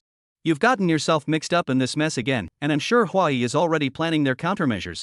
Lin Yuan remained calm and asked, What do you think Huai Entertainment will do? Yang Xiaoyang pondered for a moment before analyzing. Qi Ziji is an artist they've invested heavily in, so they won't give her up easily. Plus, she has a new song coming out next month, so I'm sure they're already preparing a massive promotional campaign. They might even hire paparazzi to smear you. What? Slander me? What else is there to slander about me? Lin Yuan held his phone up and looked down at himself. Yang Xiaoyang was momentarily speechless, but his mind. Chapter 108, The Secret of Winter. The agent stood beside him, frowning deep in thought. Upon hearing the assistant's words, he snapped back to reality and hurriedly asked, "What did you say? Jiang Xiong released a new song?" "Yes, I just saw it." The assistant replied. "Which one? What's the new song called?" The agent pressed, his brows furrowing even more. "I just glanced at it. The new song seems to be called Winter in Secrets." Noticing the agent's unusual expression, Shi Jiji also immediately understood what was happening and quickly began searching for Jiang Xiong's name. Sure enough, a notification popped up on the screen. #00:01 Jiang Xiong releases new song Winter Secret. Shi Jiji clicked on the new song and immediately noticed the prominent name. Song, Winter's Secret. Performed by Jiang Xiong. Lyrics by Lin Yuan. Composer. Chapter 109, a song I wrote for myself. By the way, Mr. Kai, how is your song practice going? Almost done. What about the others? How is their progress? Lin Yuan asked, lifting his gaze. You don't need to worry about them at all. They love every song you wrote. They're even more enthusiastic about rehearsing than I am. Kai Yoshu laughed happily. That's good. Oh, by the way, Xiao Yuan. Kai Yoshu asked curiously, you're usually reluctant to write songs for us, so why did you suddenly volunteer to write one for us this time? Lin Yuan chuckled and said casually, this is just to thank you all for your support lately. The last song is a gift for you all. A gift? Kai Yoshu raised his eyebrows. Of course. I stayed up late and put a lot of effort into writing this song. Lin Yuan's lips curled up, looking proud. Oh? Really? Kai Yoshu asked, intrigued. Chapter 110, Where did my CEO wife go? Over the next 5 days, all the artists were busy beyond belief. From the most talented Zhou Lihong and Sun Xiaolei to the laziest Lin Yuan, everyone was so busy that they could only catch a quick glimpse of each other during meals. The rest of the time, they were all busy with their own tasks, as if they had vanished into thin air. In short, all the artists were hoping to make a name for themselves in this final round. Besides the artists from the Brother Road program, Shi Jiji, who released a new song this month, was also exceptionally busy. She makes the most of her free time, morning and night, to promote her new song with unwavering dedication. Whether it's participating in commercial performances or collaborating with streamers, she gives it her all, striving to be the best. However, for some reason, no matter what she does, Lin Yuan and Jiang Xiong's song Winter Secret remains firmly at the top of the charts, showing no signs of moving. It seems like all her efforts over the past few days have been in vain. Finally, the day of the finals arrived. 16 contestants. Chapter 111, Lin Yuan speaks, outshining all. She wore a simple yet elegant little black dress, the classic black perfectly complementing her, elegant yet fashionable, perfectly highlighting her graceful figure. Mom! I'm in love again. Mom! I'm in love again. The live stream was flooded with this message. Is that you, Qian? Why is she sitting on the family side? I found you, honey. Why did you come over to the family section? That's not where you're supposed to sit. Wait. If that's the case, does that mean this Yu Qian is actually the family member of some celebrity? She looks so young, she must be the sister or younger sister of some celebrity? But there's no one surnamed Yu among the 16 artists. Whoa! Could it be? Whoa! Could it be? Ha! Could it be? Wow! Could this Yu Qian be someone else? Chapter 112, the first round of the finals. Standing beside Lin Yuan, Huang Chang suddenly seemed to remember something important. He gave Lin Yuan a meaningful look and asked, Old Yuan, are you and your younger sister planning to make an official announcement? Lin Yuan's lips curled into a smile, revealing a joy he couldn't hide, and replied, Almost, it's almost ready. Have you prepared everything for the official announcement? Huang Chang asked excitedly. What follow-up? Lin Yuan looked confused. Huang Chang paused for a moment, his expression turning serious. After you make the announcement, you won't be responsible anymore? Of course not. What else is there to manage? Lin Yuan looked at him in confusion. Huang Chang grew concerned for him. What about your fans? And the media coverage? You're so young and getting married, your female fans won't be happy. Lin Yuan shrugged indifferently. If they're unhappy, so be it. If I lose my female fans, I still have male fans.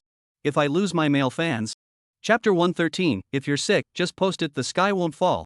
Some people think that singing in both Mandarin and Cantonese together sounds terrible, but Sun Xiaolei's group performed flawlessly, giving the song a completely fresh melody. As everyone knows, Cantonese, with its unique 9 tones and 6 pitches, endows songs with richer emotions and melodic variations. Sun Xiaolei's song skillfully leverages this characteristic of Cantonese, creating a stark contrast with Mandarin and significantly enhancing the song's layered depth. As the song came to an end, applause and cheers erupted instantly, sweeping through the venue like a tsunami. Lin Yuan and Luo Guan exchanged glances from the audience, their eyes brimming with deep emotion. Zhou Lihong's bold reinterpretation of a 90s classic brought a collision of nostalgia and innovation, while Sun Xiaolei's Cantonese Mandarin duet offered a unique auditory experience. Both teams can be said to have dropped a bombshell. The next act to take the stage was Luo Guan's team. Chapter 114, The Foolish Child. As the stage lights gradually dimmed, for soft spotlights slowly focused on the four corners of the stage, where four figures stood quietly. As a faint hum of electricity filled the air, the first simple yet heartfelt melody began to play, while the giant screen behind Lin Yuan's stage lit up. A simple black and white text slowly appeared. One may lack talent, but with perseverance, success is achievable. May you venture out into the world and return as the young person you once were. The Foolish Child. The melody of the intro is not complex, but it carries a nostalgic and retro feel. As the guitar intro progresses, the text on the screen gradually fades away, replaced by the song's details, which appear one by one like stars. Song, The Foolish Child. Performed by Lin Yuan Kaiyoshu Hu Menghuang Chang. Lyrics, Lin Yuan. Composer, Lin Yuan. Chapter 115, Then keep thinking about it. Oh, bow to the sky. Don't be so down. Heaven has its own plans. As the song came to an end, Lin Yuan and the others sang the final line of Stupid Kid, their voices echoing across the stage, filled with strength and hope. Heaven loves the foolish children. As the final note faded away, the stage lights gradually dimmed. But in the fading light, the four figures stood out prominently. Lin Yuan took a deep breath, sweat trickling down his forehead to his lips, but he didn't wipe it away. Instead, he immediately joined the other three singers in a line, holding hands, and bowed to the audience in gratitude. The audience erupted into thunderous applause and cheers, like a tidal wave, continuing unabated. Many people even stood up to applaud and pay tribute to the incredible performance. Listening to the applause ringing in his ears. Chapter 116, The Bad Woman. Hongyan Team Zhou Lihong votes 528. Cemetery Team Lin Yuan votes 552. Wandu Team Sun Xiaolei votes 516. Grand Slam Team Luo Guan votes 404. When the vote count appeared on the large screen, the entire venue fell into a brief silence, followed by a sigh of relief and soft laughter. When everyone saw that the team led by Lin Yuan had received the highest number of votes, no one seemed dissatisfied. Their expressions betrayed a sense of admiration, as if they had not been surprised by the outcome. Even Zhang Xiaoshan and Li Si, who had previously been sarcastic toward Lin Yuan, watched the screen calmly. Lin Yuan didn't know what the others were thinking, but the two people behind him, Hu Meng and Huang Chang, were so excited they were about to jump for joy, their arms tightly wrapped around each other, their smiles brighter than the sun. Kaiyoshu's face was filled with a satisfied smile. Chapter 117, Watching My Husband's Performance Today. Lin Yuan clenched his teeth and bit his lip, then extended both hands, aiming for the area below Yu Qian's ribs, and gently scratched her a few times. Yu Qian's reaction was extremely swift. Her slender waist tensed up from the sudden itch, and her body twisted involuntarily. Her eyes widened instantly, revealing a panicked expression, as she let out a series of startled cries. What are you doing? Her voice trembled slightly as she asked, trying to wriggle free from Lin Yuan's legs. However, Lin Yuan did not stop. His hands clamped tightly around Yu Qian's waist like iron clamps, leaving her no chance to escape. Meanwhile, his hands continued their movements. Finally, Yu Qian couldn't hold back any longer and burst into a silver bell-like laugh. Her body swayed gently like waves, trying to avoid Lin Yuan's fingers. Her eyes sparkled with laughter, and a faint blush appeared on her cheeks. Chapter 118, How Much is a Dream Worth?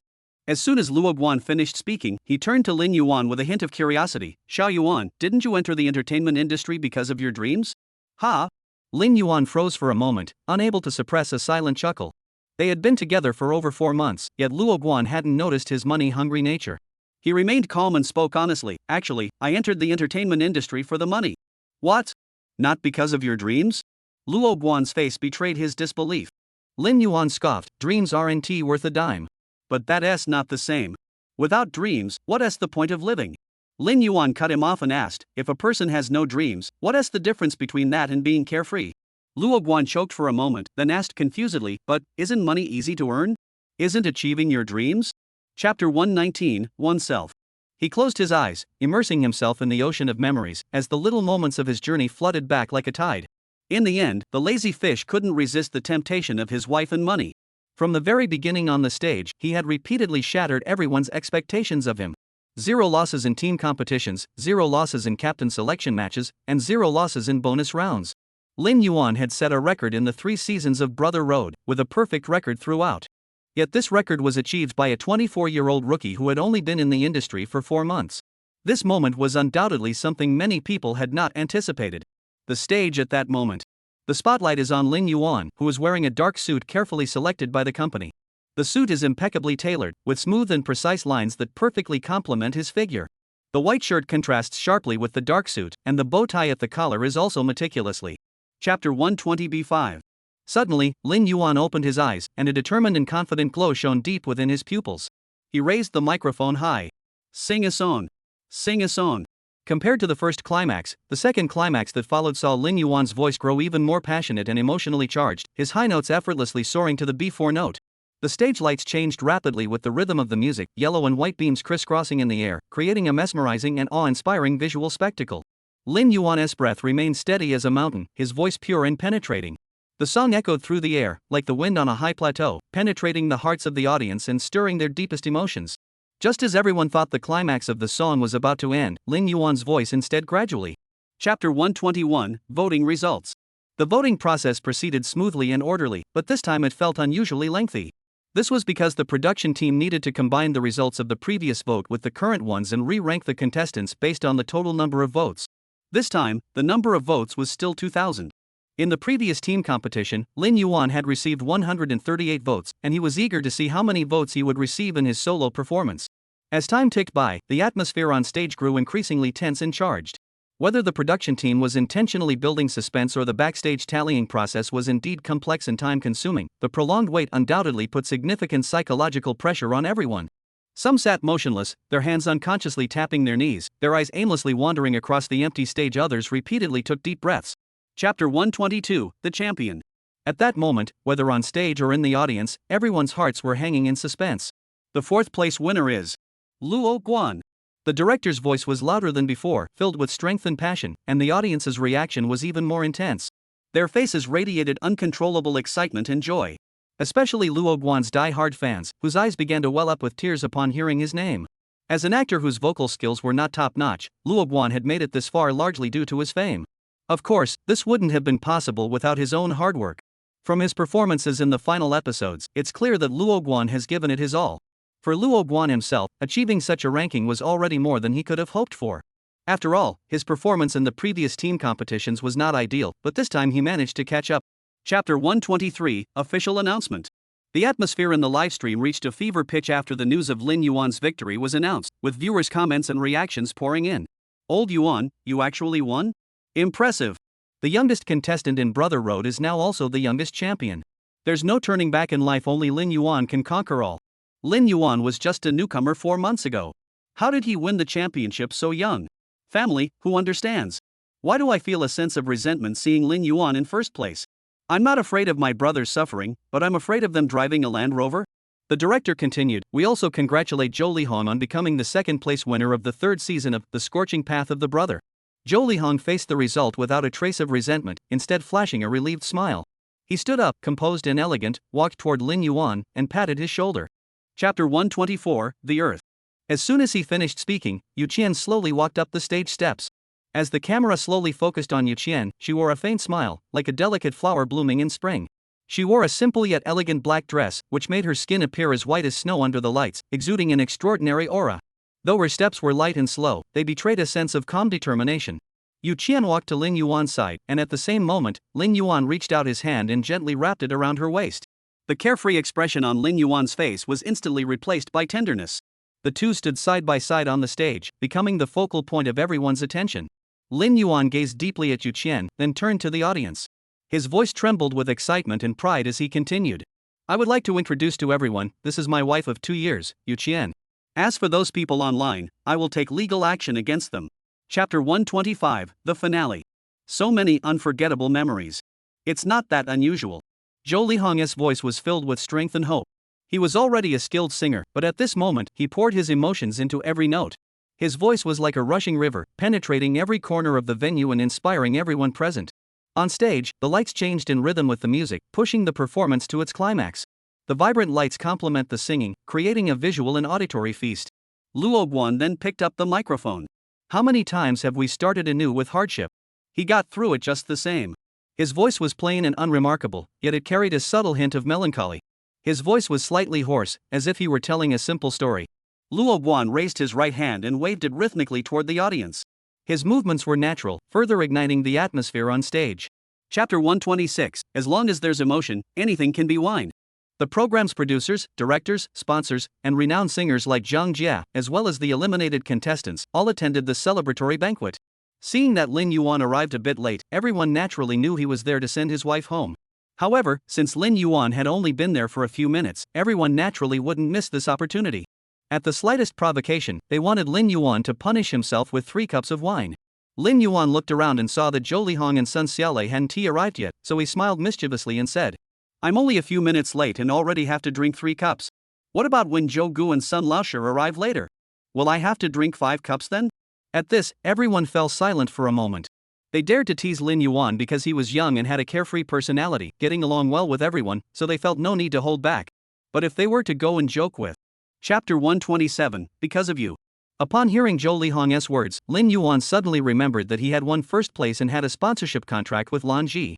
Zhou Lihong continued, "But you're so popular lately. Why not capitalize on it by appearing on variety shows or holding concerts? Does your company agree?" Lin Yuan's face lit up with a smug smile. "Don't you know who my boss is? Whether the company agrees or not is entirely up to my wife. I totally forgot about that. Your boss is your wife, so you're pretty free, aren't you?" Zhou Lihong sighed, his tone tinged with envy. The two continued to enjoy their meal while chatting about random topics, the atmosphere remaining light and pleasant. At that moment, Gong Zhang walked over toward them. He first clinked glasses with his old friend Zhou Lihong, took a sip of wine, then turned to Lin Yuan with a smile. "Come on. Our champion, let's clink glasses." Gong Zhang said to. Chapter 128, Sun Xiaolei invites a song. Gong Zhang shook his head gently and explained with a smile, "No, Xia Yuan. The production team hasn't planned to broadcast this live, it's just a regular variety show recording. As for copyright issues, the production team hasn't made any special requests, they only need the broadcast rights for that episode." Lin Yuan nodded. Through his conversation with Gong Zhang, he had a basic understanding of the show. This kind of show can be summed up in one simple phrase: lots of money, little work, and lots of fun. However, there's one thing you should be aware of, Gong Zhang suddenly interjected, "The recording for Because of You will begin in 2 weeks. What?" Lin Yuan was taken aback. "Only half a month left? Why are they inviting me so late?" According to the usual practice for variety shows, invitations to guests should be sent out much earlier. With only half a month left before recording, they're just sending the invitation now? Chapter 129, The Final Exclusive Interview. Someone like Sun Xiaolei, a singing legend, should never lack talented songwriters willing to create songs for him. Just like last time with Zhou Lihong, when word got out that the TV series Ime Chuan he was starring in was short on songs, many top composers rushed to submit their work. However, none of the songs met his expectations, so Zhou Lihong eventually asked Lin Yuan to compose Swords and Dreams. In Wandu, if Sun Xiaolei wanted a custom-made song, there should be plenty of musicians willing to create something tailored just for him. Yet here he is, personally approaching Lin Yuan to request a song. "Mr. Sun, are you also planning to release an album?" Lin Yuan asked curiously. "That's right." Sun Xiaolei's eyes sparkled as he explained, "This year marks my 30th anniversary since debuting, so I plan to release an album titled Collaboration." Upon hearing this, Lin Yuan paused for a moment before asking with a hint of confusion, "What does collaboration mean?" Chapter 130, Lin Chun. "Alright. Mr. Lin Yuan, I have my second question. The high notes in the song Ziji are incredibly powerful. We're all curious, does this song represent your limit?" Lin Yuan leaned back in his chair with ease, "Not really. I think I can go a bit higher."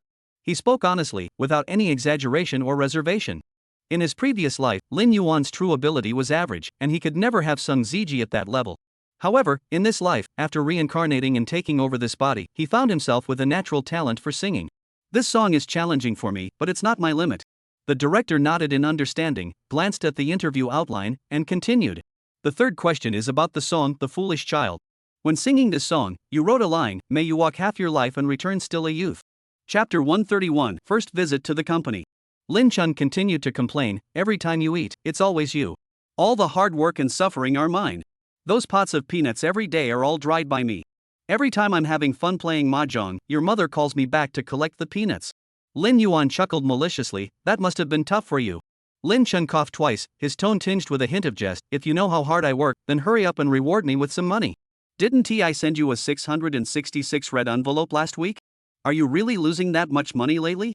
It's not that I lost that much at mahjong. The red envelope you sent me last time was discovered by your mom, and she confiscated it. Plus, today that kid Aijon came and played a 3 gold down hand, and I lost all my savings." Lin Chun said with a sigh. Lin Yuan smiled, "I'll send you an 888 red envelope later." Lin Chun felt much better after hearing that, "My son really cares about me." Chapter 132, Cultivating Value. It was also because of this young assistant spreading the news that everyone in the company already knew Lin Yuan had arrived. As employees of Yucheng Entertainment Company, they had never seen Lin Yuan before. Sometimes when other friends asked what Lin Yuan looked like, they didn't know how to answer. But this time, Lin Yuan had finally come to the company. To be honest, this isn't actually his first time here, counting this one, it should be his third visit. The first time was 2 years ago, when he came to the company to sign an artist contract. The second time was a year ago when Yu Qian's car broke down, and he came to the company to pick her up and take her home. However, on those 2 occasions, Lin Yuan was just an ordinary person who happened to be good looking, not even a newcomer. No one really noticed him. But now, everything has changed. Lin Yuan is now a regular on the trending charts, the champion of Brother Road, and the composer of several hit songs. Chapter 133, Lin Xiaoshang and Lin Xiaohang.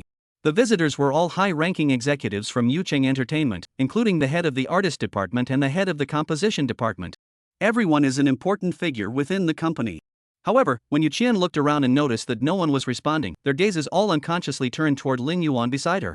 Her expression hardened, and she addressed one of the men, Old Zhang. "What's going on? What are you doing here?" The middle-aged man named Old Zhang wore an awkward smile on his face.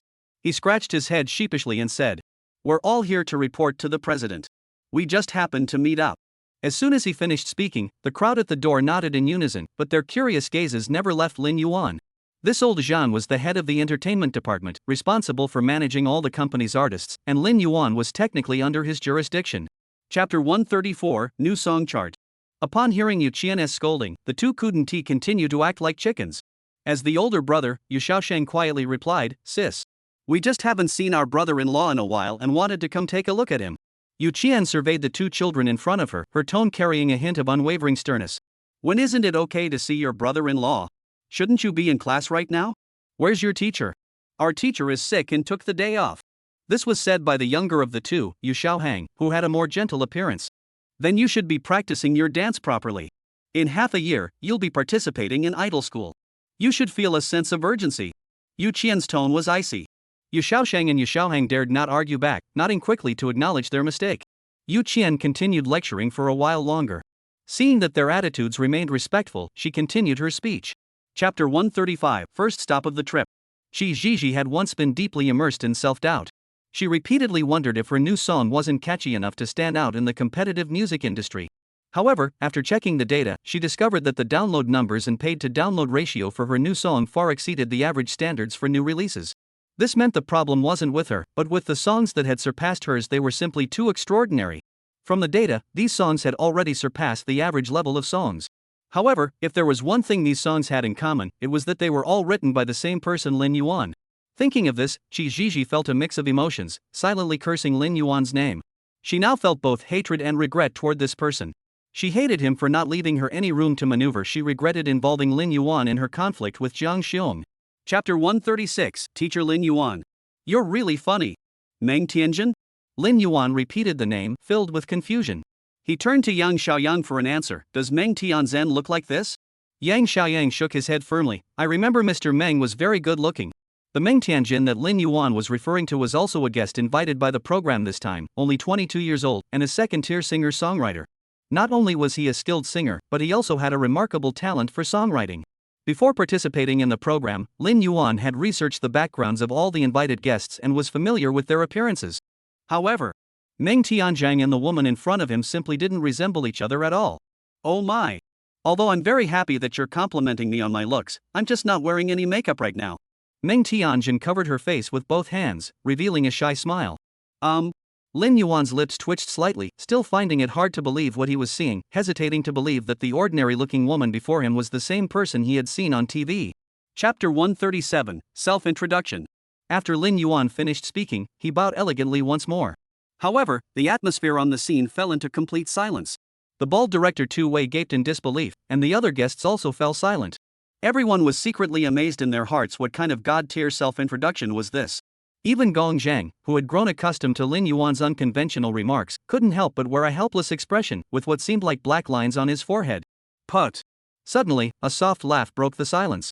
Lin Yuan followed the sound of laughter and saw a burly man sitting 2 seats away, covering his mouth and struggling to suppress his laughter. Lin Yuan recognized the man. His name was Shi Zai, a folk singer with quite a bit of talent. The director gradually snapped back to reality, clearing his throat twice in an attempt to lighten the mood with laughter. Chapter 138, Full Microphone, No Editing. However, not everyone could remain silent in the face of Han Tianli's provocative words like Lin Yuan. Min Anchuan was one of them. He snorted coldly, his voice brimming with displeasure. Then I'll ask Han Tianli himself, which of the people here are unworthy of discussing music with you? If I'm among them, please say so directly. Otherwise, I, Min Anchuan, dare not speak to someone as high and mighty as you. Han Tianli remained expressionless, responding coldly, Based on what you just said, you're already unworthy. Min Anchuan rolled his eyes dramatically and mocked, oh my. Mr. Han is truly a superior being, arrogant like a female monkey that's stolen a banana, with a red but no shame. This man truly knows no embarrassment. Those who don't know him might think he's already a singing king. You speak without respect, unaware of proper etiquette, and have no sense of propriety, Han Tianli said coldly. I don't understand respect for elders because I'm currently competing with. Chapter 139, The First Competition. Ah. Jianlan, Min Anchuan, and Meng Tianjin, the three impatient individuals, heard this and immediately began sighing. In truth, they had already known this rule when signing the contract, but hearing it again still left them feeling a mix of helplessness and nostalgia. By this point, Lin Yuan had heard the rules clearly enough. In simple terms, this competition required the 7 contestants to perform their original songs and determine who would receive more travel funds based on their rankings in the competition. Additionally, the program stipulated that all performances on stage would be recorded live without any post-production editing or sound adjustments. This means that any mistakes made on stage, whether it be off keynotes, pitch errors, or other unexpected incidents, will be recorded authentically and edited into the final broadcast. This undoubtedly posed a significant challenge to the mental resilience and live performance skills of every singer. Chapter 140, Lin Yuan's conclusion. Go, Li Gu. Mr. Han, I'm your fan. Mr. Han, you look so cool today. As Han Tianli took the stage, the audience erupted into cheers, clearly including many of his loyal fans. However, Han Tianli remained expressionless throughout, not once bowing to the audience or acknowledging the musicians accompanying him. His gaze swept across the audience, cold and distant, as if he looked down on everyone. At the program crew's rest tent, Gong Zhang and Lin Yuan were wearing thick cotton coats, their hands stuffed in their pockets to ward off the cold. Gong Zhang turned his head and whispered to Lin Yuan, what do you think of this Han Tianli? Lin Yuan smiled faintly, recalling Han Tianli's self-introduction at the beginning of the recording. Han Tianli's exact words were that those who only seek to attract attention. Chapter 141, By the Banks of Lake Baikal. Good. Nice. As the final note faded away, the 200 audience members rose to their feet in unison, erupting into enthusiastic applause and cheers. Gong Zhang stood on stage, basking in the audience's enthusiastic applause. He felt no pressure and was completely relaxed, so he shrugged his shoulders and smiled, thanking everyone. His smile now carried a hint of unrestrained joy. Oh well. It looks like we're going to be at the bottom this time. Shirzai's expression carried a hint of disappointment as he looked at Gong Zhang on stage, feeling a pang of sadness. Lin Yuan glanced at the burly man beside him. What's wrong? Don't you have any confidence in your own song? Shirzai sighed. We had no idea the production team wanted our songs for the first competition, so I just picked one at random. Lin Yuan furrowed his brows. The production team. Chapter 142, I didn't mean it that way. Lin Yuan's choice of this song seemed almost faded. The lyrics and imagery of By the Banks of Lake Baikal perfectly matched the scene of the winter moonlit night by the campfire, as if it had been tailor-made for this evening. Though the lake's reflection was missing, the warmth of the campfire, the purity of the snow, and the gentle glow of the crescent moon were enough to create a perfect stage. Not everything can be so perfectly aligned. Even without Lake Baikal, Lin Yuan's song would still illuminate everyone's heart. This lifetime. How many of us are swallowed up in the moonlit night? Lin Yuan's voice is ethereal and melodious, especially when he slightly expands his voice in the high notes, making it sound even more ethereal. He effortlessly moves between the high and low registers, creating a soaring melody. Especially the word night, the vocals are restrained and subtle, not overly dramatic, drawing the listener in. Chapter 143, Plain and Simple is the Truth. Lin Yuan glanced at him indifferently, his tone calm and resolute. I don't chase unrealistic dreams. In my life plan, I don't aspire to become the world's richest person, nor do I seek power, nor do I aspire to become a superstar. Shirzai listened with some confusion and pressed further. Then what do you desire after doing all this? Lin Yuan sighed, turning his gaze to the deep night around him, watching the flickering flames, then looking up at the faint crescent moon hanging in the sky. His voice carried a hint of emotion. I only seek a simple, ordinary life. Shirzai widened his eyes in disbelief. You'd be satisfied with a simple life? I don't quite believe that. Lin Yuan smiled and explained, you don't understand. Sometimes, the more someone values material things on the surface, the more they yearn for poetry, distant horizons, and the tranquility of the countryside. Shirzai curiously asked, then. Chapter 144, Under Mount Fuji. The agent's gaze swept slowly around the conference room, ensuring that every member present was listening to his speech, then he continued. The album we're producing this time is called Collaboration, as you all know. It mainly features custom-made songs for Xiaolei. We plan for this album to include 10 songs, with one selected as the lead single. The choice of the lead single will be based on a comprehensive evaluation of melody, lyrics, and market potential. Currently, our primary task is to thoroughly review all 10 songs and select the most suitable one as the lead single. A lead single typically refers to the most important song on an album. It serves as the album's representative track and is crucial for attracting listeners and driving album sales. It serves as the face of the album, so the quality of the lead single significantly influences the overall success of the album. As the agent finished speaking, the atmosphere in the meeting room. Chapter 145, Love Transfer. Everyone has only two hands. Even with a hug, you can't possess me. To possess, one must first understand how to accept loss. As the chorus reached its climax, the melody seemed to come alive, slowly elevating. There are no passionate vocals or sudden melodic leaps, only lyrics brimming with strength and emotion. Every note seems to burst forth from the deepest recesses of the heart, carrying genuine emotion. The piano and string accompaniment become richer and more layered, creating a grand and moving atmosphere. Everyone is completely immersed in the song, with Lin Yuan's voice echoing off the walls of the conference room, creating a soothing yet melancholic atmosphere. These people living in the Bay Area, who were initially unfamiliar with Lin Yuan, have gone from initial calm composure to emotional immersion. Lin Yuan conquered their hearts in just half a song. Who can rely on love? Chapter 146, The Bald Director. Under his official blog post, the fans' attitudes have also shifted. Many of them have gradually accepted Lin Yuan's marriage announcement and left warm wishes. However, amidst these warm voices, there were also some bizarre comments. They left comments urging him to divorce immediately, using harsh words, saying that Lin Yuan getting married was more painful than him defecating in public. There were many similar comments, but Lin Yuan didn't respond to any of them. These comments are clearly driven by jealousy, and jealousy can distort one's character, as these words make abundantly clear. As the saying goes, one's own failure is indeed, but others' success is even more heart-wrenching. Lin Yuan has experienced this firsthand. Lin Yuan habitually opened the entertainment section of the blog's trending topics. At the top of the trending list was #Sun Xiaolei attends secret show as guest singer. Lin Yuan tapped the screen out of curiosity and took a look. Chapter 147, Be more careful next time. He smiled, making Tu Wei even angrier.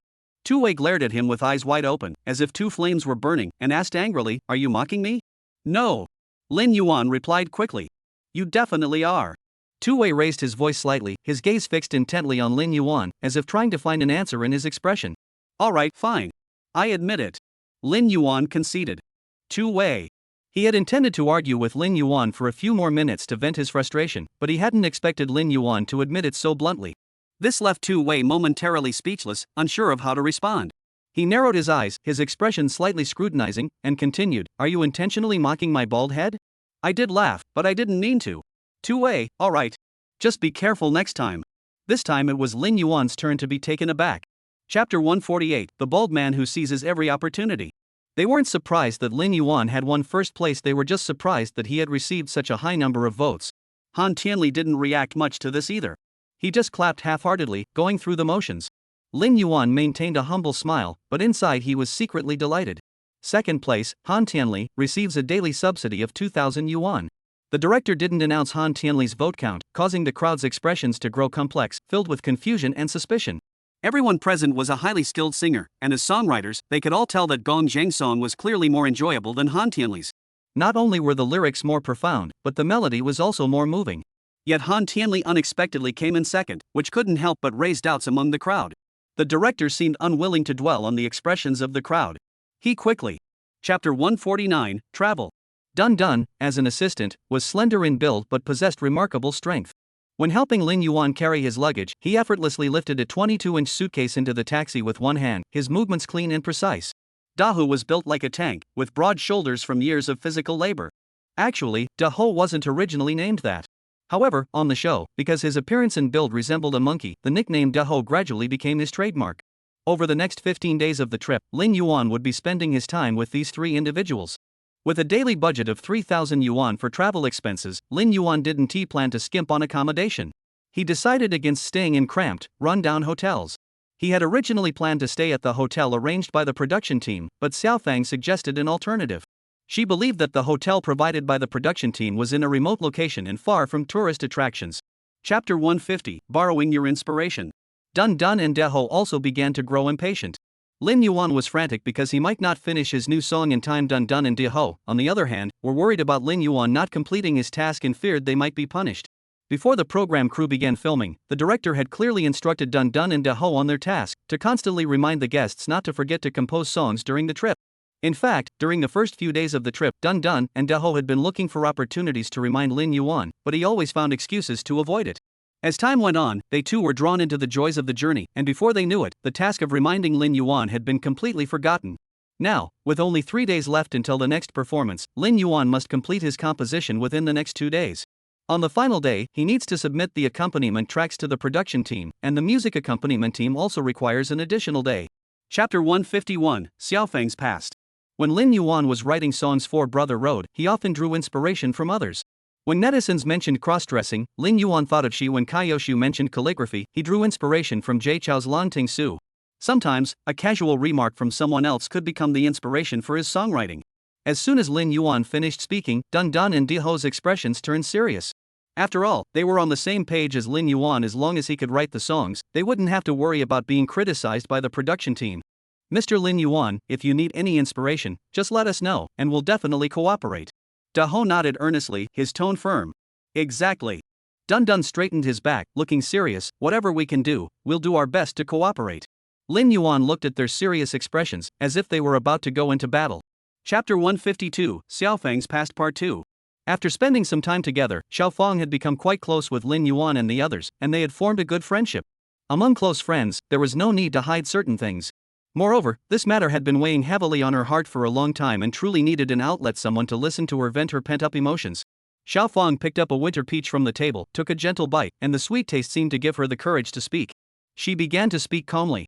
When I was in college studying computer science, I dated a guy in Guangzhou. Lin Yuan nodded as he listened. Xiaofang's story was quite detailed, leaving out no minor details. The overall story was that she had dated a boyfriend from Mengdu during her university days. Upon graduation, filled with hopes for the future, she brought her boyfriend home to meet her parents. However, her parents were shocked to learn he was from Meng. Chapter 153, Listening to Music. Don't rush. Lin Yuan raised his hand, signaling Deho to calm down. The song I'm writing is related to Xiaofang's story. If she is willing to share her story, that would be wonderful. But if she is not, we can't force her. After all, it's her personal matter. Deho's face showed a hint of urgency. Then what are we waiting for? Let us go ask Xiaofang. Don't rush. Lin Yuan calmed him down again. If Xiaofang agrees, I can guarantee I'll finish the composition in 2 days. But this kind of thing should wait until she is in a better mood. The poor girl is still crying. Hearing Lin Yuan's words, Big Monkey sighed again in frustration. This won't work, that won't work, this task seems completely stuck. He scratched his head, looking helpless. Then we'll just have to wait. However, this wait lasted the entire afternoon. The sunlight streamed in through the window, casting a warm glow on him. Chapter 154, Return Journey. Lin Yuan awkwardly tugged at his lips and continued to remind her, didn't you notice anything off about the lyrics? Xiaofang heard this, her eyes flickering with confusion, and asked slowly, what's wrong? I didn't pay much attention to the lyrics just now. Lin Yuan. So, does that mean I've been playing the piano and singing for all this time, and it was all for the cows to hear? He gently pressed his forehead, looking helpless, not knowing what to say. Seeing the awkward atmosphere, Big Monkey stepped in to remind her, Xiaofang, Mr. Lin Yuan was singing about your story just now. Didn't you notice? Xiaofang blinked her eyes, seeming to struggle to recall, before finally seeming to realize something. My story? Really? That's right. Lin Yuan sighed, deciding to get straight to the point. Xiaofang, you should understand the content of our program's filming, right? I plan to. Chapter 155, One Arrow, 4 Birds? You didn't know? Min Anshuan tilted his head and looked at him. Lin Yuan was completely confused. What's going on? The Huachu Awards are about to begin, in just over a month. Lin Yuan finally understood what he meant. This year's Huachu Awards were about to begin, and these up-and-coming singers were already gearing up and preparing to give it their all. The Huachu Awards were an annual music extravaganza, and the singers and works that won the awards almost represented the highest honor in the music industry for that year. However, behind the Huachu Awards, there was an unwritten rule within the entertainment industry that had almost become an ironclad rule. The Huachu Award is presented annually, with 10 awards given out each year. These include the Best Gold Song Award, Best Album Award, Best Male-Female Singer Award, Best Male-Female Newcomer Award, Best Arrangement Award, Best Lyricist Award, Best Composer Award, and Best Music Video Award. Additionally, there is another scenario. Chapter 156, Southern Girl. The performance order is randomly drawn, and Lin Yuan happened to be drawn as the first performer. He did not complain, as he knew the voting mechanism for this competition differed from that of Brother Road. After each performance, the audience immediately votes, so the order of appearance has minimal impact on the outcome. Before Lin Yuan took the stage, the host had to first introduce the story behind the song he was about to perform, followed by a music video related to the song. This was a rule set by the program production team. Only when the audience knows the origin of the song will they feel a connection when they hear it, and they won't doubt the authenticity of the program's original songs. The host spoke clearly and distinctly. As for where Mr. Lin Yuan drew inspiration for this song, please look at the big screen. As soon as he finished speaking, the venue suddenly went dark, with only the campfires around the edges glowing faintly in the night. Chapter 157, Departure. Lin Yuan's fingers danced lightly across the guitar strings, the music pulling him back from his memories. He focused his mind and continued his performance. He knew that there was no need to search for them. Xiaofang, Daho, and Dun Dun must be somewhere in the audience, watching every one of his movements and expressions intently. At this thought, the corners of his mouth turned up slightly, and a confident smile shone warmly and brightly in the soft yellow light. Southern girl. Have you fallen in love with the North? Southern girl. You said today you're going back to your hometown. Lin Yuan gradually let his voice flow, his emotions growing increasingly rich. The audience below swayed gently to the rhythm, as if dancing with the song. Some closed their eyes, immersing themselves in the beautiful melody, feeling the emotional resonance brought by the song. The entire song was like a touching story. Chapter 158, Wiping Sweat. Lin Yuan returned to his seat and exhaled deeply. Over the past 2 days, he had barely gotten any proper rest. He had poured his heart and soul into preparing this song, remaining tense right up until he stepped onto the stage. Now, he could finally put this heavy burden aside for a moment. He sat in the comfortable soft chair, tiny beads of sweat glistening on his forehead under the lights, breathing lightly through his lips. As time passed, his body gradually relaxed. After prolonged concentration followed by sudden relaxation, a sense of irresistible fatigue often sets in, and Lin Yuan's drowsiness grew particularly heavy at that moment. Zai, sitting to his left, had intended to strike up a conversation, but upon seeing Lin Yuan with his eyes tightly closed, he decided not to disturb him. There was a 10-minute break before the next guest took the stage. Therefore, the environment around him was relatively quiet, filled with the sound of rustling. Chapter 159, the performance continues. The fourth performer was the playful Min Anshuan. Min Anshuan had come in last place in his previous performance, so this time he made a bold declaration, vowing to prove himself and secure first place. In response, Lin Yuan simply smiled without saying a word. Who can't talk big? Winning the championship isn't easy. It requires not only a voice that can move people's hearts but also a piece that is truly outstanding. Most importantly, you must create songs based on your experiences and feelings along the journey. Meeting these 3 requirements alone is enough to stump many singer-songwriters. Min Anshuan chose a unique travel route this time. Instead of visiting popular tourist spots like others, he went against the grain and selected the most economically developed cities in Mongolia. Every night, he roamed the streets of these cities, searching for the most distinctive alleys and lanes in Mongolia. Chapter 160, Songs That Don't Fit Together. He turned to look at the people around him, trying to catch their expressions, but all he saw was them swaying gently to the melody, seemingly unaware of the subtle disharmony. Lin Yuan furrowed his brows and decided to watch the performance first before making a decision. However, before Lin Yuan could turn his head, Min Anshuan's gaze suddenly locked onto his. Min Anshuan's lips curled into a teasing smile, his eyes flashing a hint of challenge. As he locked eyes with Lin Yuan, he raised his eyebrows at him, as if to say, "See? I told you there was something off about this guy. That's right, there's something wrong. This song is problematic. To be precise, this song doesn't quite fit the story." From the story of the mute person and the couple with hearing impairments going on a trip together, it's clear that this couple should be approaching life with a positive attitude, and the entire story should be inspiring. However, Han Tianli's song, in terms of melody. Chapter 161, the beautiful isn't striking, and the ugly isn't unique. This is what Lin Yuan and his team think, but their opinions do not represent those of all viewers. Ultimately, the decision rests with the audience. As mentioned earlier, the audience members invited by the production team are all music enthusiasts from Mengdu. They either have their own unique perspectives on music or are students and teachers from nearby music academies. If they feel the story and song aren't well matched, they have every right to withhold their support for Han Tianli. On the other hand, if they find the song sufficiently catchy to overlook any disharmony between the story and the music, they can also cast their vote for Han Tianli.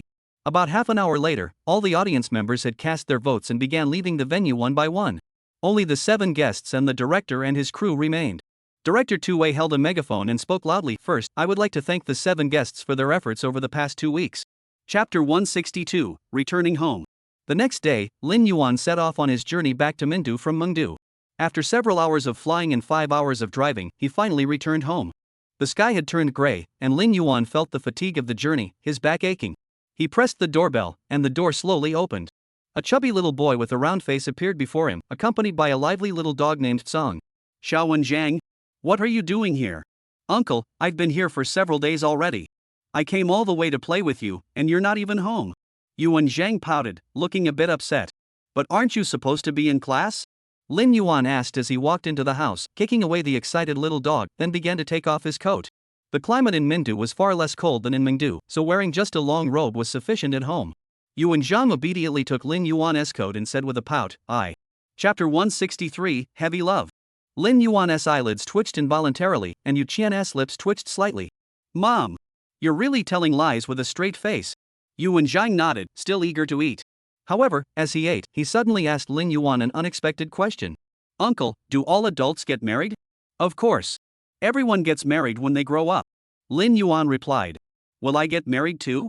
Yuan Zhang's eyes sparkled with innocent curiosity. You definitely will when you grow up. Oh. Yuan Zhang nodded, looking a bit confused, then suddenly asked, Can I marry Xiaocang when I grow up? The moment the words left his mouth, the dining table fell silent, and the atmosphere froze. Yu Qian paused in her eating, then continued as if she hadn't heard. Wang Wan and Lu Su exchanged shocked glances. Chapter 164, Lu Su's Concern. Lin Yuan sighed helplessly, feeling both amused and exasperated by Lu Su's concerns.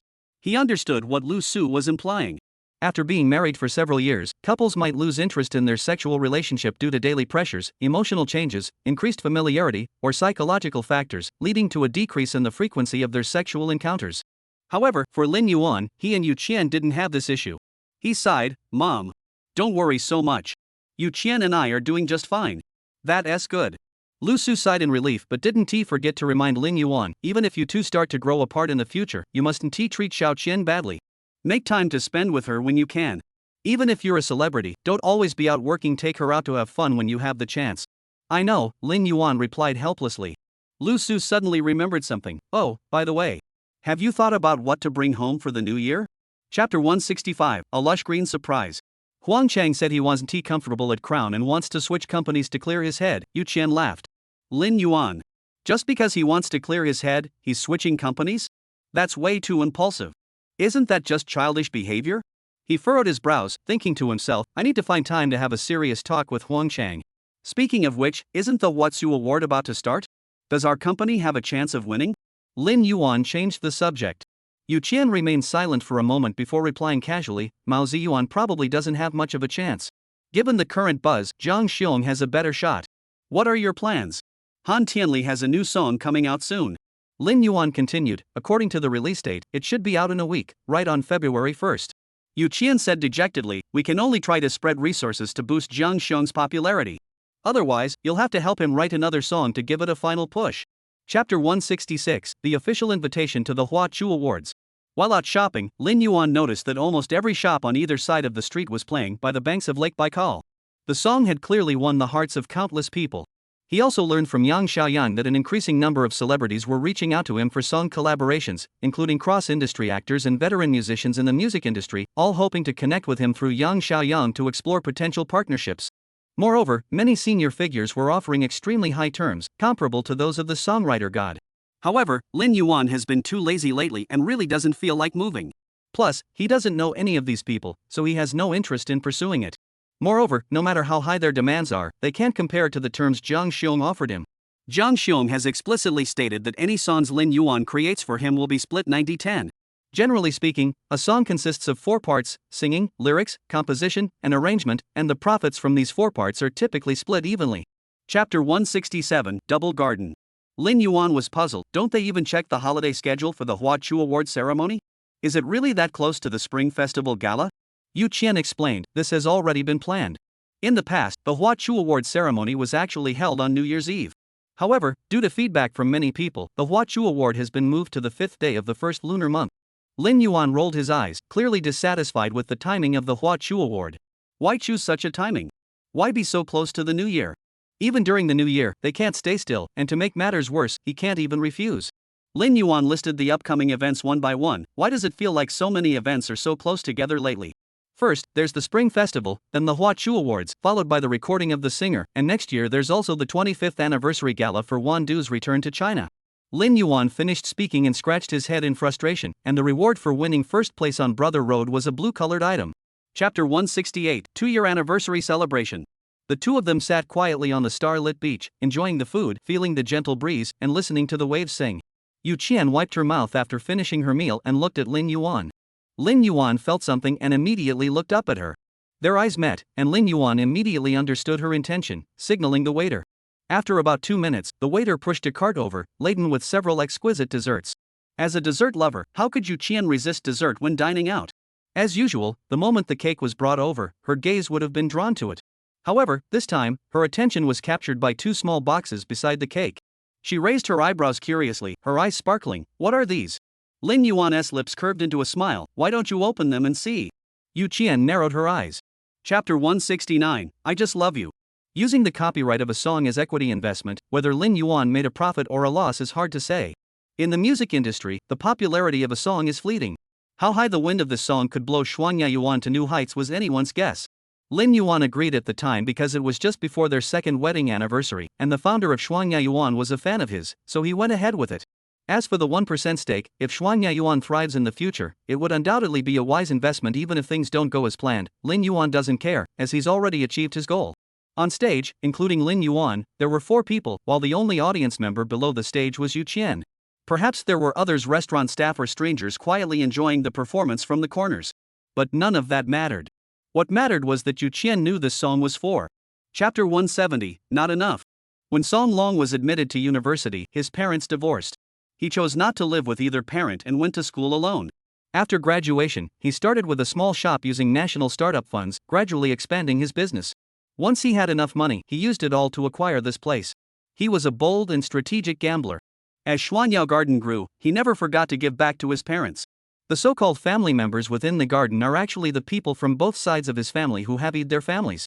Lin Yuan and Yu Qian had a brief conversation with Song Long. The main topic was Song Long thanking Lin Yuan for last night's song and asking him for a few autographs. Lin Yuan agreed to everything. As they were leaving to retrieve their vehicle, Lin Yuan and the others encountered an acquaintance. Wei Jiao. She was the head of Chuan Dian Milk, the largest advertiser for the Brother Road program. Unexpectedly encountering Lin Yuan and Minzhou, Wei Jiao was also taken aback, and then. Chapter 171, Beijing. As Lin Yuan set off for the Music for You program, Sun Xiaolei's new album collaboration continued to spark heated discussions online, firmly occupying the top spots on the trending charts. There was no denying it, the album's quality was simply too high. And it was also highly discussed. Especially Lin Yuan's 2 songs, which had become the focal point of the discussions. Some people praised Sun Xiaolei's approach, arguing that he prioritized music and stayed true to himself, doing what was right. However, others began to criticize Sun Xiaolei for being insensitive, arguing that using Lin Yuan songs as the main tracks was akin to stepping on others' toes. Some even started attacking the innocent Lin Yuan, saying his status is so low, how dare he? Of course, such people are in the minority. Despite the ongoing online buzz, Sun Xiaolei and Lin Yuan have not responded directly. Other composers involved in the album's creation. Chapter 172, Recording begins. Around the program crew, there was a group of fans who had somehow heard the news. They stood behind the railings, excitedly taking photos with their phones. When they noticed Lin Yuan's gaze, they couldn't help but scream excitedly. Lin Yuan! We love you! Zombie Master, go for it!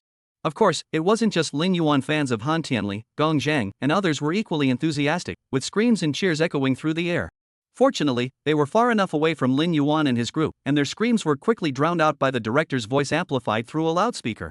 The results of the previous competition have already been announced, so I won't go into detail here. This time, our task is the same as the first one. Within half a month, create a song based on the local customs and stories of the people. The director's voice came through the loudspeaker, clear to everyone's ears. However, I have something to add here. Chapter 173, Staging an Accident? After chatting with Dun Dun for a moment, Lin Yuan shifted his gaze to Xiaoyu at the back. She had been quiet the entire time, not uttering a single word except for her self-introduction upon meeting everyone. However, she was quite nimble with her hands and feet. Whenever Dun Dun picked something up, she would voluntarily help take it from him. When helping with the luggage, she didn't say a word, just silently folding blankets and picking up trash. Every movement she made seemed so practiced and natural. It was clear she was a girl who had grown up doing household chores at home. There were many tourist spots in the capital city, but the distances between them were relatively short, so they didn't need to worry too much about where to stay. Lin Yuan simply waved his hand and booked a hotel with a high rating. On the way to the hotel, Dun Dun drove, while Xiaoyu sat in the passenger seat, carefully directing the route. In the back seat, Lin. Chapter 174, The Wandering Singer. This puzzled him. Had they actually collided or not? If there had indeed been a collision, logically, there should at least be some traces on the front of the car. But if the car was completely undamaged, then the other party was likely intentionally staging an accident.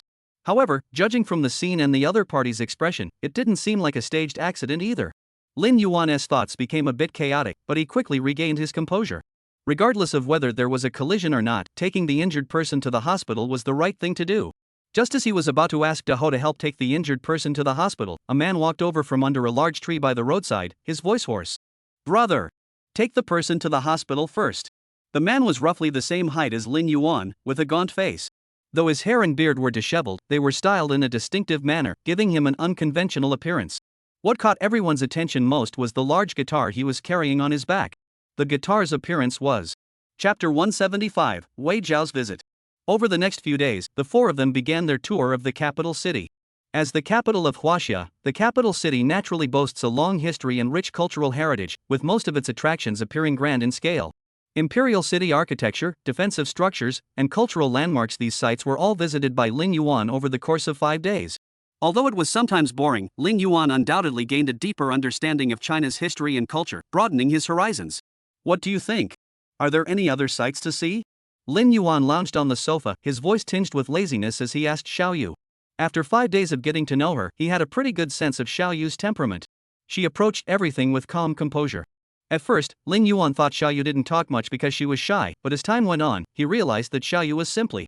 Chapter 176, Abstract Mahjong. Wei Zhao walked in with a carefree air, pulled over a chair, and sat down. "By the way, when are you free? I could take you around Beijing." "What? You're really going to treat me to dinner?" Lin Yuan asked skeptically. To be honest, Lin Yuan and Wei Zhao's relationship isn't really that close. They rarely see each other, and if one were to define their relationship, it would at most be that of ordinary business partners. Wei Zhao responded generously, "Exactly. Since you've come to the capital, I should definitely make arrangements for you. I'll make sure you have a great time and eat well." "All right then." Lin Yuan didn't mind. Since she had come looking for him, he might as well take advantage of the situation first and worry about her intentions later. "So, what are you guys planning to do today?" Wei Zhao asked. "We just finished touring the last sightseeing spot this morning, and we have nothing planned for the afternoon. We were thinking of resting." "Nothing." Chapter 177, Reunion in the Alley. In the evening, after enjoying a sumptuous dinner, a group of people decided to take a stroll through an alley to aid digestion. Lin Yuan had been in the capital for several days and had already heard of the fame of the hutong culture in the city. Places like the chessboard-like traditional residential area of Nanluo Guxiang, the four arched gates on Guozijian Street, and the Zhonggu Hutong with its Zhonggu Temple. These places were not only pathways for locals to come and go, but also living museums of folk customs and traditions. The straightforward layout and scattered arrangement of the alleys form over 7,000 unique veins of the capital city. This description piqued Lin Yuan's interest. Lin Yuan, Dun Dun, Xiaoyu, and Wei Zhao each held a cup of steaming barley tea, which the restaurant owner had just brought over with enthusiasm. It was said to aid digestion. Daho, however, had no drink in hand, as he was busy recording a video for Lin Yuan. Besides the 5 of them, there was also a little chubby girl. Chapter 178, Guyu. Lin Yuan, what's different? The man chuckled, "They're doing it for a living, I'm doing it for life." Lin Yuan and Wei Zhao exchanged glances, finding the man's words odd. Even Wei Ying stopped sucking on her rock candy and stared at him with wide eyes. Wei Zhao curiously asked, "For a street singer, isn't making a living the same as living? What's the difference?" The man shook his head. "Making a living is about survival, but life isn't just about survival, it's about pursuing something." Lin Yuan listened to the man's explanation and felt a stir in his heart, but he still didn't quite understand. In simple terms, does he mean that life equals livelihood and pursuit? Then what does that have to do with you not going out to sing? Because I can't sing as well as they can. They have microphones. Lin Yuan, so, you're here because you can't afford a microphone? Chapter 179, Guyu Part 2. Guyu gave an awkward smile. "I can't." "No way?" Wei Zhao glanced at Lin Yuan and asked with a forced smile, "This is Lin Yuan's most popular song lately, and you don't know it? Sing Rice Fragrance. That's my favorite song." "I've heard Rice Fragrance, but I don't know how to sing it either." Guyu stuck out his tongue. "What? You don't know that either? Isn't that a must-have song for street singers?" Wei Jiao looked at him in disbelief. Guyu gave an apologetic expression. I really don't know it either. You could sing Life Like a Summer Flower just now, but you don't know Rice Fragrance? What about Love the Mountains and Rivers, but Love the Beauty more? You must know that one, right? Sorry. I don't know that one either. Guyu grinned sheepishly. Wei Jiao was speechless and asked, You don't know this one either? Which of Lin Yuan's songs do you actually know? I can sing. Chapter 180, Guyu Part 3. Lin Yuan squeezed the now cold barley tea in his hand and downed it in one gulp before leading the others back. When they reached the corner, he turned his head to count the people, only to find that one was missing. Turning back, he saw Wei Ying, who had been left behind, still standing motionless in the same spot. The candied hawthorn on her left hand had been licked until it was shiny, and she looked at the unopened candied hawthorn in her right hand, saying nothing. Nyo nyo. It's time to go. Wei Jiao called out from the corner. But Wei Ying seemed not to hear, staring blankly at the candied hawthorn for a few seconds, as if deep in thought. Just as Wei Jiao was about to go back and pull Wei Ying away, Wei Ying moved. She quickly stuffed the unopened candy cane into Guyu's arms, then turned sharply and ran toward Lin Yuan and the others. As if afraid that if she looked back even once, she would regret it. Chapter 181, If You Don't Study. Guyu, are you feeling a bit world-weary? Otherwise, why do I feel? Lin Yuan's voice carried a hint of curiosity as he observed Guyu, trying to find answers in his always calm and unruffled eyes. Lin Yuan felt that Guyu had an indifferent attitude toward everything. Singing was like that, wandering was like that, reading was like that. These major decisions that could alter the course of one's life seemed trivial to him. Alright, Lin Yuan, you've asked so many questions. Let me ask you what you think, how about that? Guyu's tone remained calm. Lin Yuan nodded in agreement, eager to hear what questions Guyu would ask. Guyu, if you were to time travel and start your life over again, with no family, no friends, no lover, and no money, would you still choose to keep living? I would. Lin Yuan answered without hesitation. Chapter 182, Honey Snow Ice City? Lin Yuan sighed softly, his tone tinged with helplessness. You could try to find them now, but would you really want your wife and children to wander with you? Guyu fell silent once more, seemingly deep in thought about Lin Yuan's words. Lin Yuan blinked, seeing that Guyu wasn't speaking, so he remained silent as well, silently pondering how to phrase his next question. The meal ended quickly, with almost all the dishes on the table cleared by Guyu.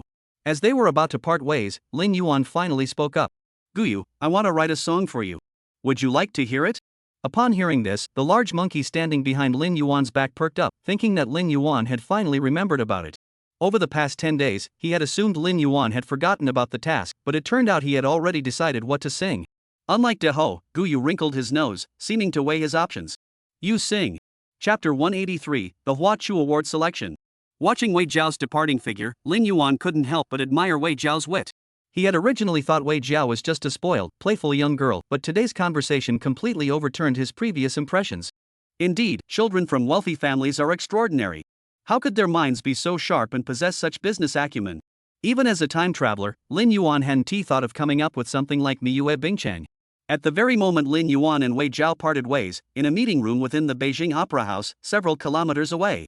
Here gathered Lu Qingmao, a first-class actor from the National Opera Troupe Du Limin, president of the China Popular Music Association Yi Chuanji, president of the Central Conservatory of Music, and other heavyweights from the pop music industry. Their purpose for gathering today was to prepare for the Huachuan Music Awards ceremony scheduled for a month later.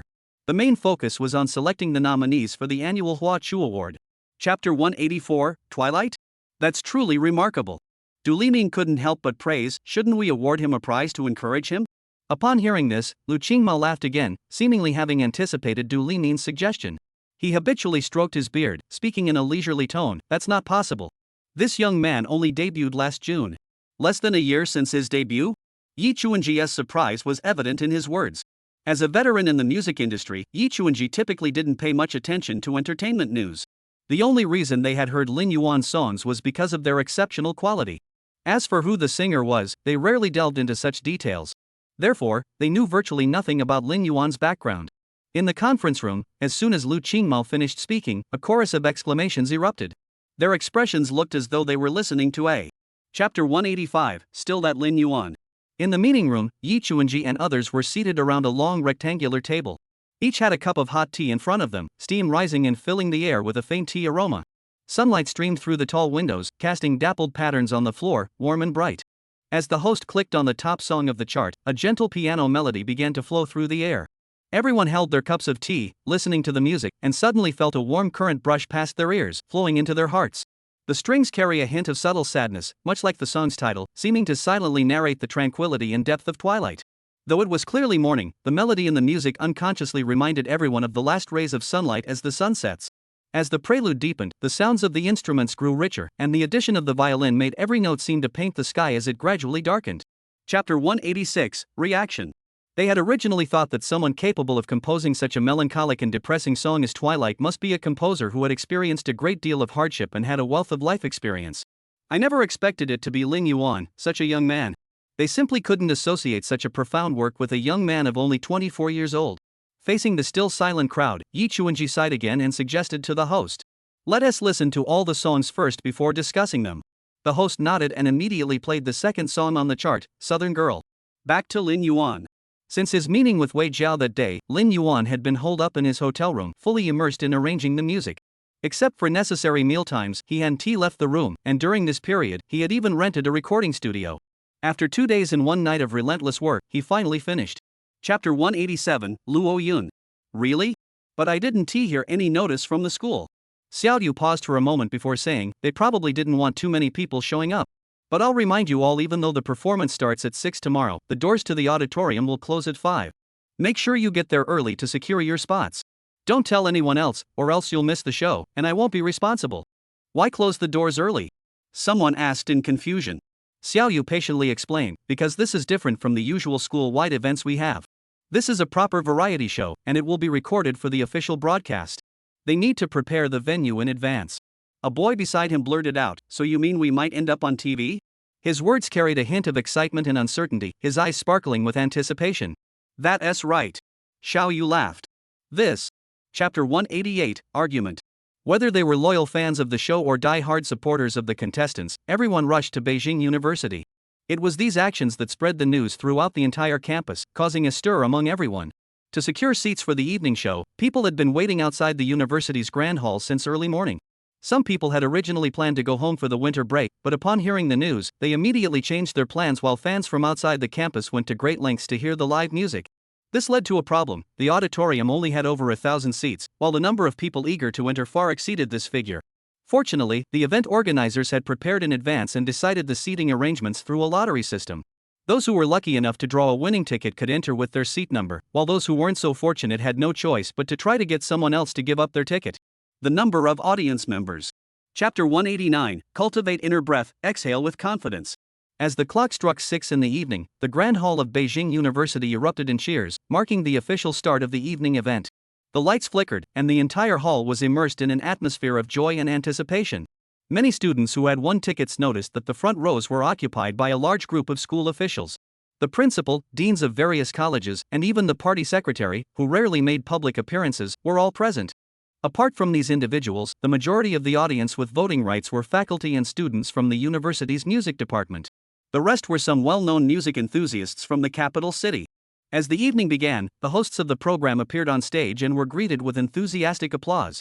The applause was like waves, growing louder and louder with each wave. This alone was enough to show how much the audience was looking forward to tonight's event. Shirzai and Lin Yuan had just returned from the restroom and were walking. Chapter 190, Existence itself is the deepest meaning. A successful electronic music piece often resonates more deeply with audiences than pop music. Take Min Anxuan on stage right now, for example. The song he composed this time incorporates elements of Beijing's ancient landmarks into electronic music, creating a piece with a distinct theme and unique style. Historical sites such as imperial city architecture, famous mountains, and alleyways with drum beats have all been incorporated into the lyrics. The overall effect has a very unique feel. It feels like a collision of ancient and modern cultures, creating a magical chemical reaction. Judging by the expressions of the audience below the stage, they have a high level of acceptance for Min Anxuan's work, and some are even deeply moved. Lin Yuan and a few others couldn't help but nod and sway to the rhythm of the music. Regardless of what others were doing, he simply loved the song. Thinking of this, Lin Yuan couldn't help but glance at Han Tianli again. Han Tianli, however, remained calm, his hands in his pockets. Chapter 191, Existence. When Lin Yuan walked onto the stage, the band members arranged by the production team were already ready. Amidst the welcoming applause, he stood before the microphone. The faces below, young or slightly more mature, all gleamed with anticipation. Lin Yuan was now one of the hottest idols among the younger generation. Young, handsome, talented, and accomplished, with no scandals, loyal to his wife, and aside from being a bit talkative, he was nearly flawless. This is one of the reasons why young people adore him. As soon as he appeared, the grand hall was filled with screams, applause, and cheers, the sound waves crashing one after another, never ceasing. Lin Yuan raised his head slightly, standing tall and straight, his suit impeccably tailored. Upon hearing that he would be singing a rock song this episode, Yang Xiaoyang had originally planned to pair him with a rock-style leather jacket, but Lin Yuan declined. He chose to wear his usual casual attire. Chapter 192, Don't Overthink It. Lin Yuan gripped the microphone tightly, took a deep breath, and controlled the volume of his voice as he sang slowly. How many times have I felt glory yet tasted humiliation? How many times have I felt ecstatic yet tormented? His hoarse yet magnetic voice resonated like a heavy hammer, striking the hearts of the audience and evoking a profound emotional response. The audience below could no longer contain their emotions. Some began to stand up, and soon, like a wave, row after row of people followed suit. Their eyes brimmed with passion, as if they were experiencing the song's intensity firsthand. The stage lights changed with the lyrics, shifting from warm to cold, then from cold to bright, reflecting the intense emotions in the song. Lin Yuan's voice continued to resonate. Who knows where our dreams should return to?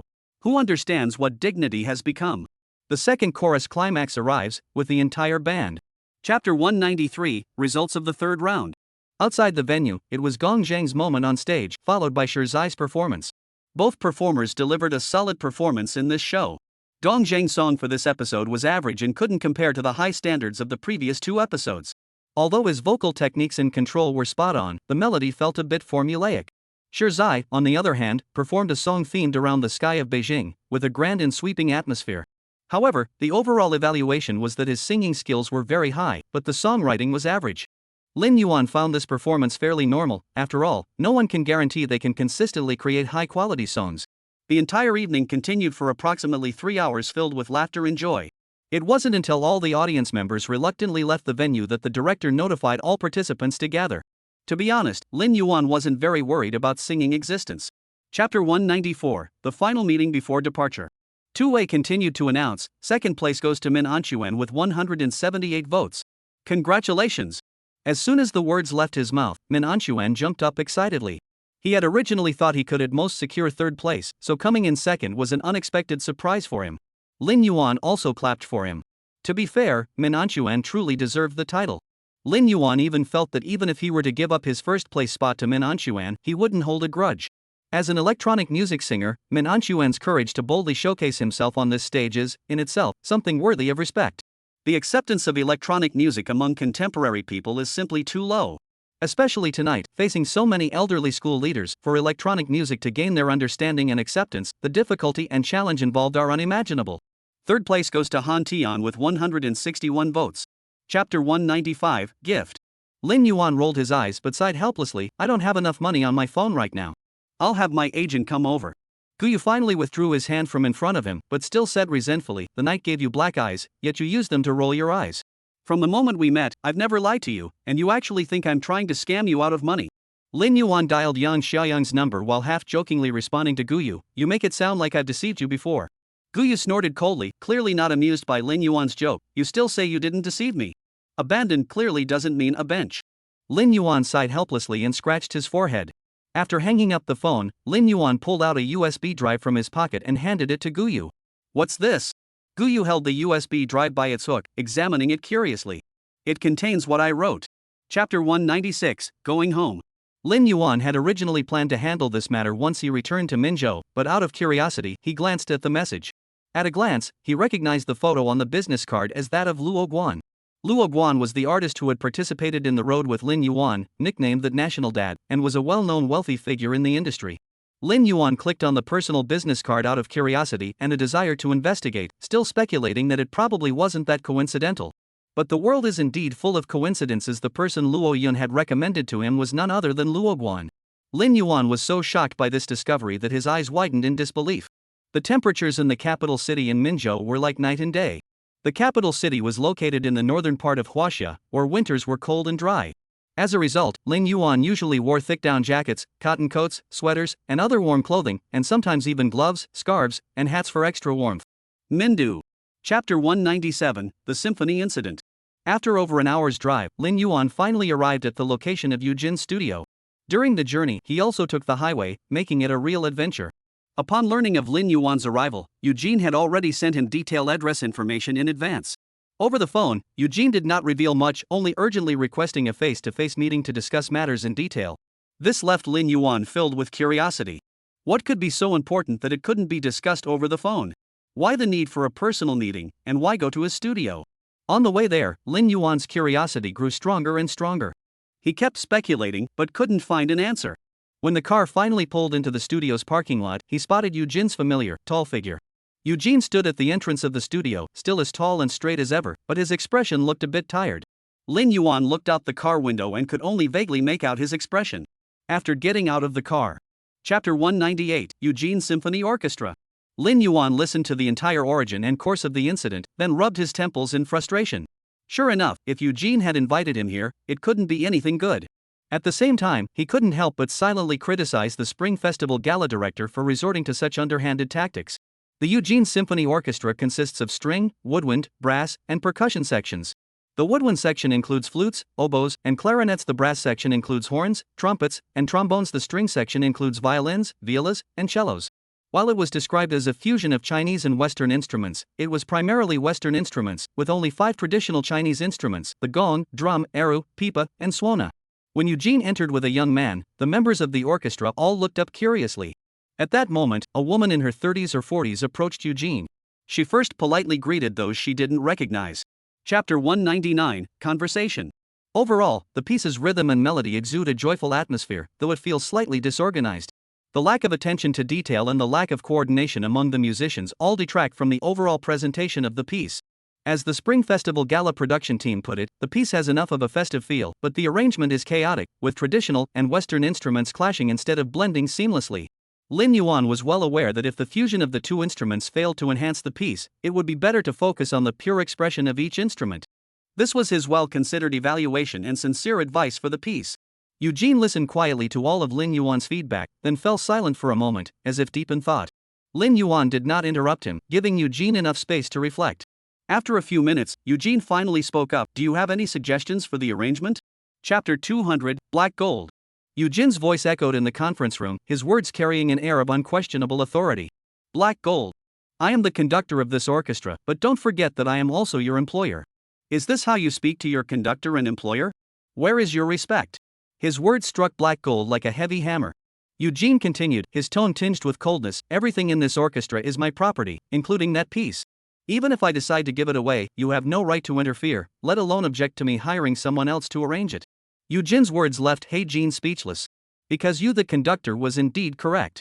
But He-jin still felt a lingering sense of resentment.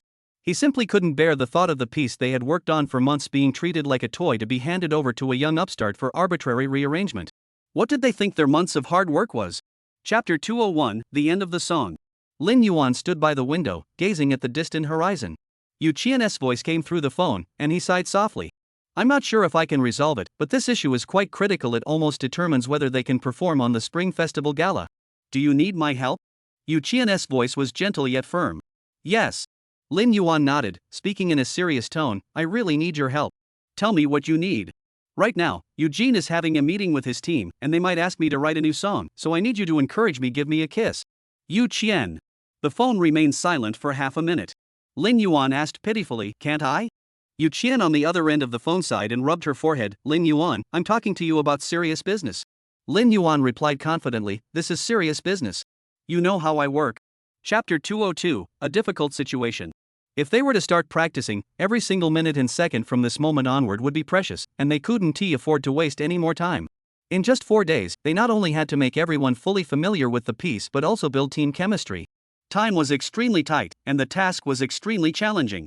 Eugene acted swiftly and decisively, quickly gathering all the orchestra members and announcing that they would attempt to play a new piece. The news spread like a thunderclap through the orchestra, leaving everyone speechless. Only 3 days. Lin Yuan had actually composed a new symphony in such a short time. Within the orchestra, some were amazed, others admired him. But there were also those who doubted, and they were the majority. They found it hard to believe that someone could compose a piece of music in just 3 days. Even if it were possible, they believed that it would only be. Chapter 203, Team Building.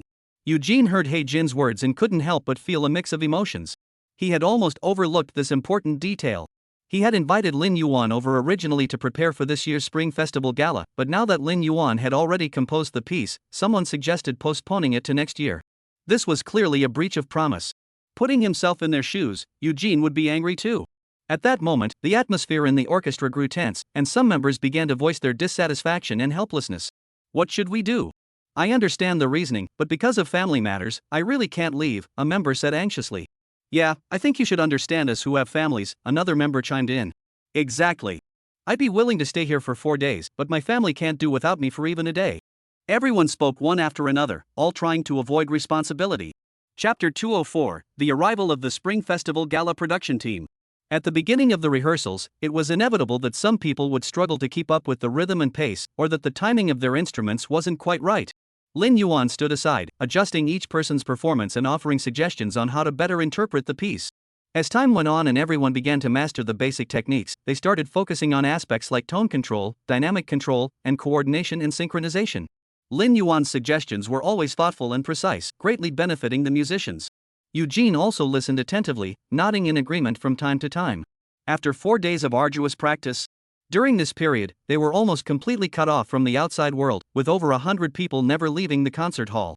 When exhausted, they pieced together makeshift beds using chairs from the audience seats when hungry. The meals provided by Eugene's assistant were their source of energy. They only rested for 5 or 6 hours each day, waking up immediately to resume their work. Chapter 205, The Beginning. The director, Li Hua, cleared his throat softly, breaking the silence on set. His voice was not loud, but it was enough to draw everyone's attention to him. He spoke calmly to Eugene. Conductor, it's time to begin. Yes. Eugene replied succinctly, then bowed slightly to the members of the directorial team in a gesture of respect. He then motioned for his assistant to come forward and instructed them to guide the members of the directorial team to their seats in the audience. The orchestra members quickly adjusted their posture, preparing to present their best selves for the upcoming performance.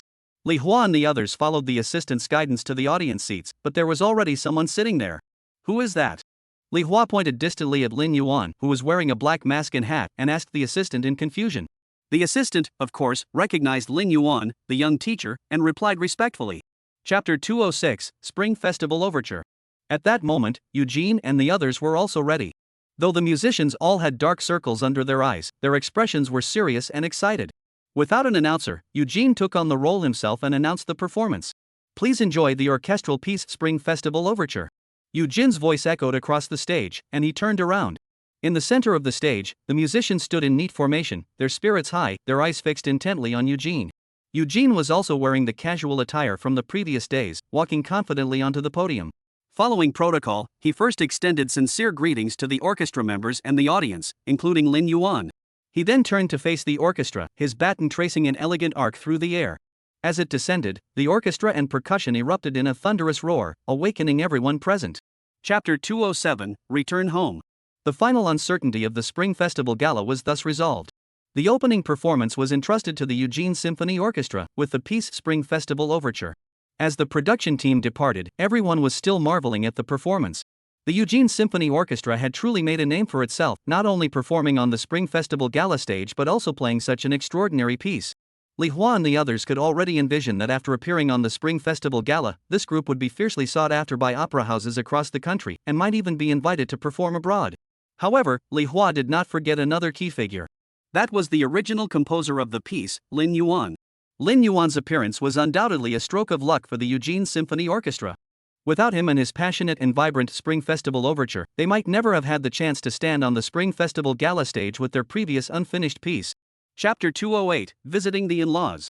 Lin Yuan was sitting in the center of the living room, carefully unwrapping one exquisite gift box after another. You wouldn't believe it, but opening these tightly wrapped gift boxes feels like opening a blind box. Because every now and then, you'd find cash inside the gift bags. He then divided the gift boxes into 3 piles, one for his father-in-law's family, one to take back to his hometown for Lin Chun and Lu Su.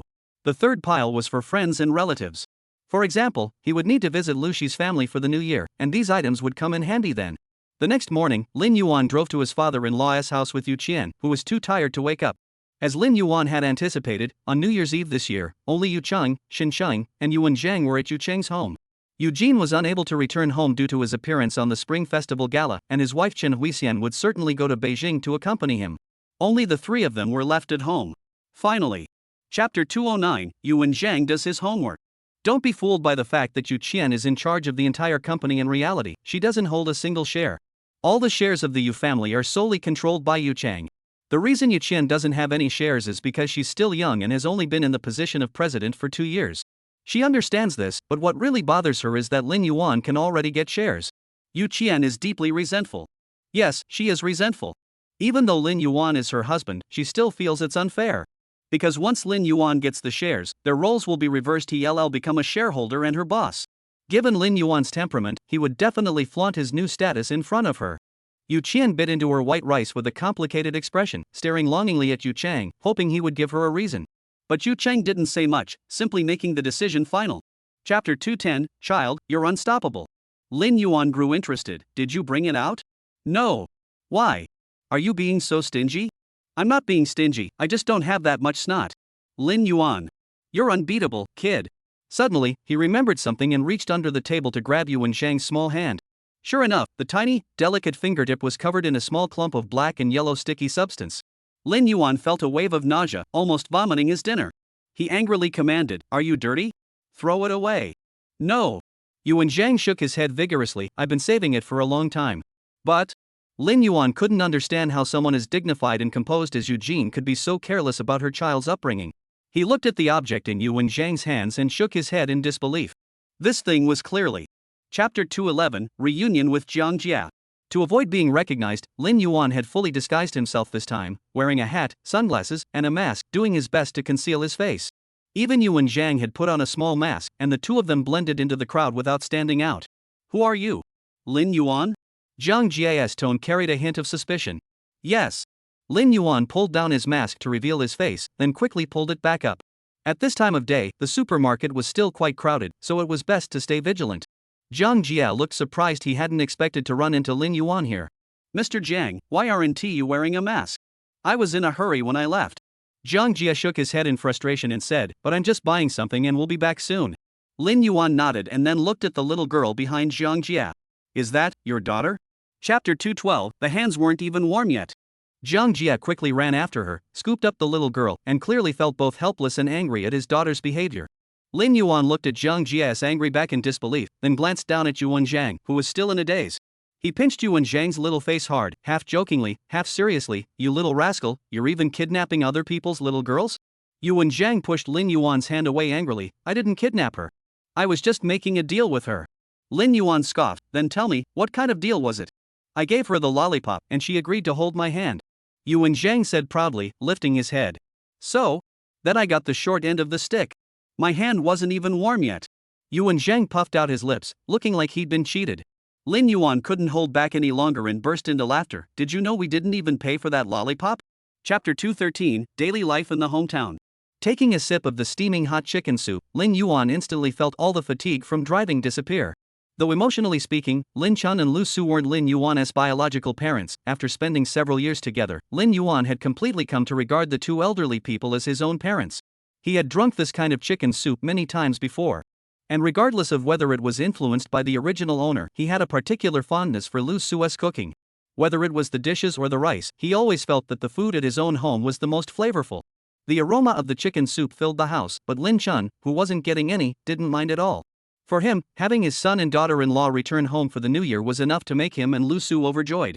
Lin Chun had a slightly tanned complexion, his skin roughened by prolonged exposure to wind and UV rays, giving it a dull hue. His hairline was receding, and strands of silver were already mingling with his black hair. Chapter 214, Everyday Life in My Hometown too. Moreover, having signed photos circulate online would not benefit Lin Yuan either. Eventually, the villagers lost interest in staying any longer and began to leave one after another. Only one person remained. That was Lin Yuan's childhood friend, Lin Jia, the son of Lin Zhong from next door, who had grown up with Lin Yuan since childhood. Lin Go was currently sitting cross-legged, enjoying the fine tea Lin Yuan had brought back, looking relaxed and content as he watched the commotion around Lin Yuan. Speaking of which, you've just returned and already so many people have come to visit. You're truly a big star. Cut the nonsense. Lin Yuan rolled his eyes at him. Do you think being a big star is easy? Lin Go scoffed at his words. Stop being so humble. You've only been in the industry for less than a year and you're already a top star. That's not hard at all. Lin Yuan held the small teapot, poured himself a cup of tea, and spoke slowly. Chapter 215, Yu Yunan. After dinner, Lin Yuan and Yu Qian walked hand in hand to Lin Go's house next door. Lin Go's family had dinner later than they did, and they were just starting to eat. According to customary etiquette, when the host family begins eating, visiting guests should politely depart to avoid any awkwardness or misunderstandings. However, the two families were very close, so there was no need for formalities. Lin Yuan entered without hesitation. As they passed through the living room, Lin Yuan casually picked up 2 oranges from the guest table, one for himself and one for Yu Qian. They ate while watching the Lin family eat their meal. He joked half-heartedly, "Hey, you're having a nice meal today. Fish and meat. Looks like Uncle Zhong must have made a lot of money playing mahjong lately." The Uncle Zhong Lin Yuan was referring to as Lin Zhong. Lin Zhong had watched Lin Yuan grow up from childhood, and he was also a close friend of Lin Chun. He had always been very kind and considerate toward Lin Yuan. Lin Zhong looked. Chapter 216, Singing Test. Lin Yuan was startled at first, then grinned mischievously and scolded Lin Go, "You little rascal, you actually used us as a bet." Lin Go scratched his nose and defended himself. "Anyway, I didn't lie to her. If she doesn't come back with me, she won't see any of you either." Yu Qian sat beside him, curiously asking Yu Yunan, "You just wanted to meet us?" Yu Yonan, upon hearing this, gently tucked her hair behind her ear, blushing slightly as she bit her lip. Her eyes flickered with a complex mix of emotions, and she seemed a bit nervous. Lin Go encouraged her from the side, "Xiaonan, just say it. Don't be afraid." Lin Yuan and Yu Qian watched the two interact with curiosity. Lin Yuan couldn't help but ask, "What are the two of you up to?" Lin Go quickly explained, "Actually, Xiaonan has a small request and hopes to get your help." "What is it?" Yu Qian looked into Yu Yonan's eyes and comforted her, "It's okay. Go ahead and say it." Chapter 217. Bright light. A breeze blows across the sea. The intermittent singing drifted out from the living room. Lin Yuan busied himself brewing a pot of fresh tea for everyone, his movements skilled and meticulous, while his ears were attuned to Yu Yunan's singing. Yu Yonan's voice was clear and penetrating, adding an extra layer of power compared to the original version of brightness. Such a voice is actually quite common in the entertainment industry. When used well, it can evoke the sensation of birds soaring in the sky. However, if used poorly, it can sound harsh and noisy. In the first few lines, Yu Yonan performed in a conventional manner. Though her vocal techniques were still somewhat raw, she demonstrated a remarkable grasp of pitch and volume against the simple backdrop of the mobile phone accompaniment. Lin Yuan lowered his eyes, his gaze fixed on the tea leaves floating in his cup, his feet gently tapping to the rhythm of the song. He was waiting for Yu Yonan to reach the climax of the song. Chapter 218. Yu Yonan had never given up on her musical dream. Thinking of this, she slowly opened her lips and sang. First, keep hope alive every morning. 5 minutes later, Lin Yuan nodded to Yu Qian, signaling that Yu Yonan could sign. Yu Qian smiled to indicate she understood. Lin Go, upon hearing this, smiled and hugged Yu Yonan, who let him do so. After Lin Go had finished his outburst, he finally let go of Yu Yonan.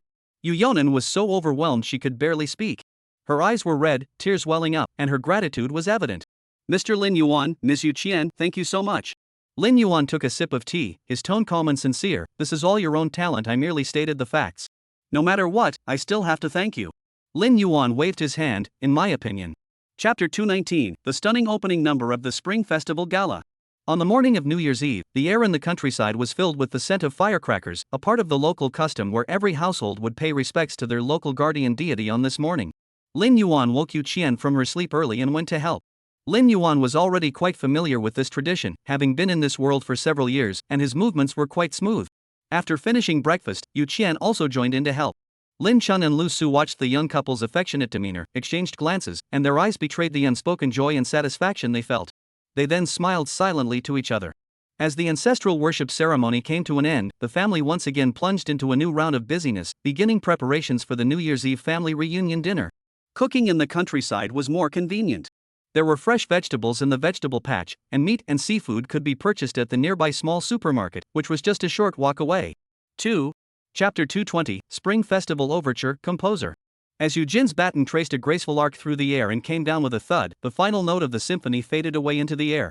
Everyone snapped out of their trance, exhaled deeply, and looked at each other with eyes full of surprise and admiration. "This piece is truly wonderful. Xiaoxi, please play another piece like this later." "Beautiful. I've never heard such a beautiful symphony before." This is what the Spring Festival Gala is all about. At the same time, a trending topic named #Spring Festival Overture hashtag quickly rose to the top of the online blog post rankings. Discussions flooded in like a tidal wave. "Everyone, how can I download the opening song from the Spring Festival Gala online? Please help. It hasn't even been uploaded yet, there is no official version. It's so beautiful. As a classical musician, this is the first time I've heard a symphony with such strong ethnic elements." Chapter 221, Online Meeting. In a spacious and bright study, the walls were lined with precious vinyl records, which, along with warm family photos, created an atmosphere where art and life blended seamlessly. Yi Chuanji was sitting at his computer, his figure appearing focused and pensive under the soft desk light. He was intently studying a sheet of music, with scores and notes scattered across the desk. Suddenly, Yi Chuanji raised his hand, glanced at his watch, confirmed the time, and then opened the computer. Soon, the screen displayed the faces of musicians such as Lu Qingmao and Du Luming. "Hey, old Ji, why do you have to bring this up today? We have guests over." Lu Qingmao's voice came through the speakers, tinged with a hint of complaint. "Exactly. It's rare for me to spend a few days with my grandson during the spring festival. Hurry up and get to the point." Du Luming didn't argue with Lu Qingmao this time and began to scold Yi Chuanji as well. Chapter 222, The Return Journey. Lu Qingmao couldn't help but think to himself that perhaps the person who had originally established the regulations hadn't anticipated that someone as eccentric as Lin Yuan would appear today. Du Luming furrowed her brows. She had always had a good impression of Lin Yuan, the young man. He had been consistently producing popular hit songs, which was undoubtedly paving the way for new directions in the pop music industry. However, now that Yi Chuanji was breaking protocol to award him the Hua Chu Award, she couldn't help but feel a lingering concern. "Old Yi, won't this have a negative influence on Lin Yuan, this young man?" Yi Chuanji naturally knew what she was worried about. That was the fear of success bringing trouble. Awarding the Hua Chu Award to a newcomer who has been in the industry for less than a year is essentially boosting his status. But he remained firm in his decision. If Lin Yuan lacks genuine talent, such forced promotion could indeed have negative consequences. But after observing him over this period of time. Chapter 223, Visiting. As expected, when Lin Yuan and Yu Qian arrived, Eugene was at home. Unfortunately, the living room was already filled with several guests, and Yu Chang was busy entertaining them. What surprised Lin Yuan was that among the guests were Yu Xiaoshang and Yu Xiaohang. They say they're here to visit, but these people are more like they're here to visit relatives. When Yu Xiaoshang and Yu Xiaohang saw Lin Yuan, their eyes lit up. However, mindful of their elders present, they dared not make any bold moves, instead flashing a wide smile at Lin Yuan and his companion. Besides the two of them, there were two unfamiliar men and women in the living room. However, judging by their appearance, they bore a resemblance to the two children, so they must be Yu Xiaoshang and Yu Xiaohang's parents. Eugene, upon seeing Lin Yuan and Yu Qian, immediately stood up with a warm smile. "Ah, Yuan. Xiao Chang, you're here." Lin Yuan nodded and first. Chapter 224, The Hua Chu Award. As soon as Yu Chang spoke, the entire hall fell silent. "Let Xiaoshang and Xiaohang continue trying to debut." Yu Chang's voice carried a hint of seriousness. "Give them a chance to try and experience it. If they can't succeed in debuting, then let them repeat a year. This way, they'll give up completely and refocus their efforts on their studies. If they are fortunate enough to debut successfully," he paused, then continued, "given their academic performance, they should have no problem entering the Central Academy of Drama or other art schools." Yu Hui's brows furrowed. He was still hesitant inside. He had come here today hoping to find a way to convince the children to give up their dreams of becoming entertainers, but somehow, he had ended up back at square one, even suggesting such a solution himself. However, upon further reflection, Yu Cheng's suggestion was undoubtedly the most reasonable. Yu Xiaoshang and Yu Xiaohang had never given up on their "The computer is broken, please take a day off." As the title says. Chapter 225, Du Qin's Identity. Yes. This year, the secret show in Sam's country invited me to perform. I plan to sing a new song, and I've chosen you as the composer. What do you think? Du Qin tilted her head and smiled slightly. Secret show? Du Qin's words contained a lot of information, leaving Lin Yuan momentarily speechless. Lin Yuan was well aware of the secret show. The secret show was widely recognized as one of the world's top fashion shows. It features fashion shows for different brands, collaborates with renowned singers from around the world, combines music performances, and presents unique stage designs based on the annual theme. It also invites many globally renowned male and female models to walk the runway. It could be described as a mini global concert, and if performed well, it could even propel someone to global stardom. Last year, Sun Xiaolei was invited as a guest singer, and surprisingly, this year another Chinese singer was invited. And it's this woman right in front of us. Chapter 226, Hua Chu Award Latest Song King. Among those who greeted him, there were also those who didn't even bother to acknowledge Lin Yuan. For example, Xian Lai, who was given the nickname Prostate by Lin Yuan Qi Jiji, who was targeted by Lin Yuan and ended up crying, and Han Tianli, who was in a hostile relationship with Lin Yuan on because of you. At 8 o'clock in the evening, the Huagu Award ceremony officially began. Sitting beside Lin Yuan were two people. One was an acquaintance, Gong Zhang, and the other was Zhou Lihuan. That's right, Zhou Lihuan is Zhou Lihong's younger brother, a composer under Yu Yuan Entertainment. Lin Yuan looked at the two with a touch of pity. According to seating rules, the three people sitting together either win awards together or lose them together. Given Lin Yuan's time in the industry, he was certain not to win an award, which meant that Gong Zhang and Zhou Liheng also wouldn't win. Gong Zhang said with a smile, "Don't look at us like that. There are only 11 awards a year, not winning is quite normal." Chapter 227, The Huachuan Awards conclude Part 2. Zhang Xiong took a deep breath and then walked toward the stage with determined steps. As he climbed the steps, he took another deep breath, adjusted his expression, and tried to look more composed. At that moment, almost all eyes were on Zhang Xiong. Of course, a small portion also looked toward Han Tianli and Mao Ziyuan. Mao Ziyuan sighed, feeling a sense of regret.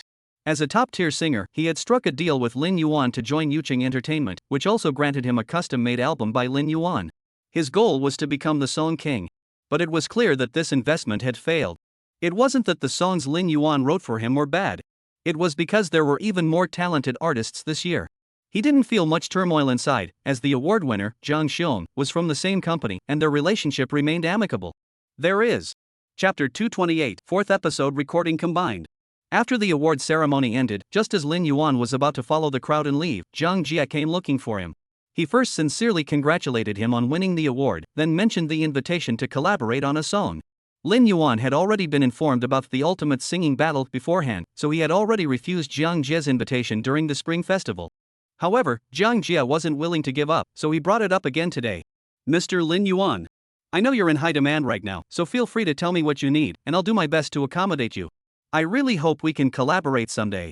Zhang Jia had clearly adopted a humble attitude in his conversation with Lin Yuan. As the singing king, he didn't really need to be so humble, but Lin Yuan was an exception. Anyone who had checked the market data would know that anything associated with Lin Yuan would become an overnight sensation. A few simple. Chapter 229, Shanghai Tourism Combined Edition. A successful music variety show, in addition to its regular hosts, often invites guest stars to add freshness and appeal to the program. However, the production team of Music For You did not anticipate the show's immense popularity when signing the contracts, so the terms regarding guest appearances were not specified in detail. As the show's popularity continued to rise, the production team decided to adopt a flexible strategy without being bound by the contract, inviting a few guest stars to participate in the show every so often to attract and retain new viewers. The 4th episode marked their first attempt at this approach. Among them were Ma Xiao and Ing Liar, two rising singers who recently gained fame after winning a newcomer award. Their addition undoubtedly added a lot of buzz to the show. It can be said that director Tu Wei skillfully capitalized on the buzz surrounding the Huachu Awards, leveraging the residual momentum of this music event to boost the show. Chapter 230, The Rally. Lin Yuan's gaze briefly swept over Li Jialing, his eyes betraying a hint of suspicion. Given Li Jialing's current physique, no girl group company would ever consider her. Li Jialing understood his gaze and mocked herself. "Didn't you expect this?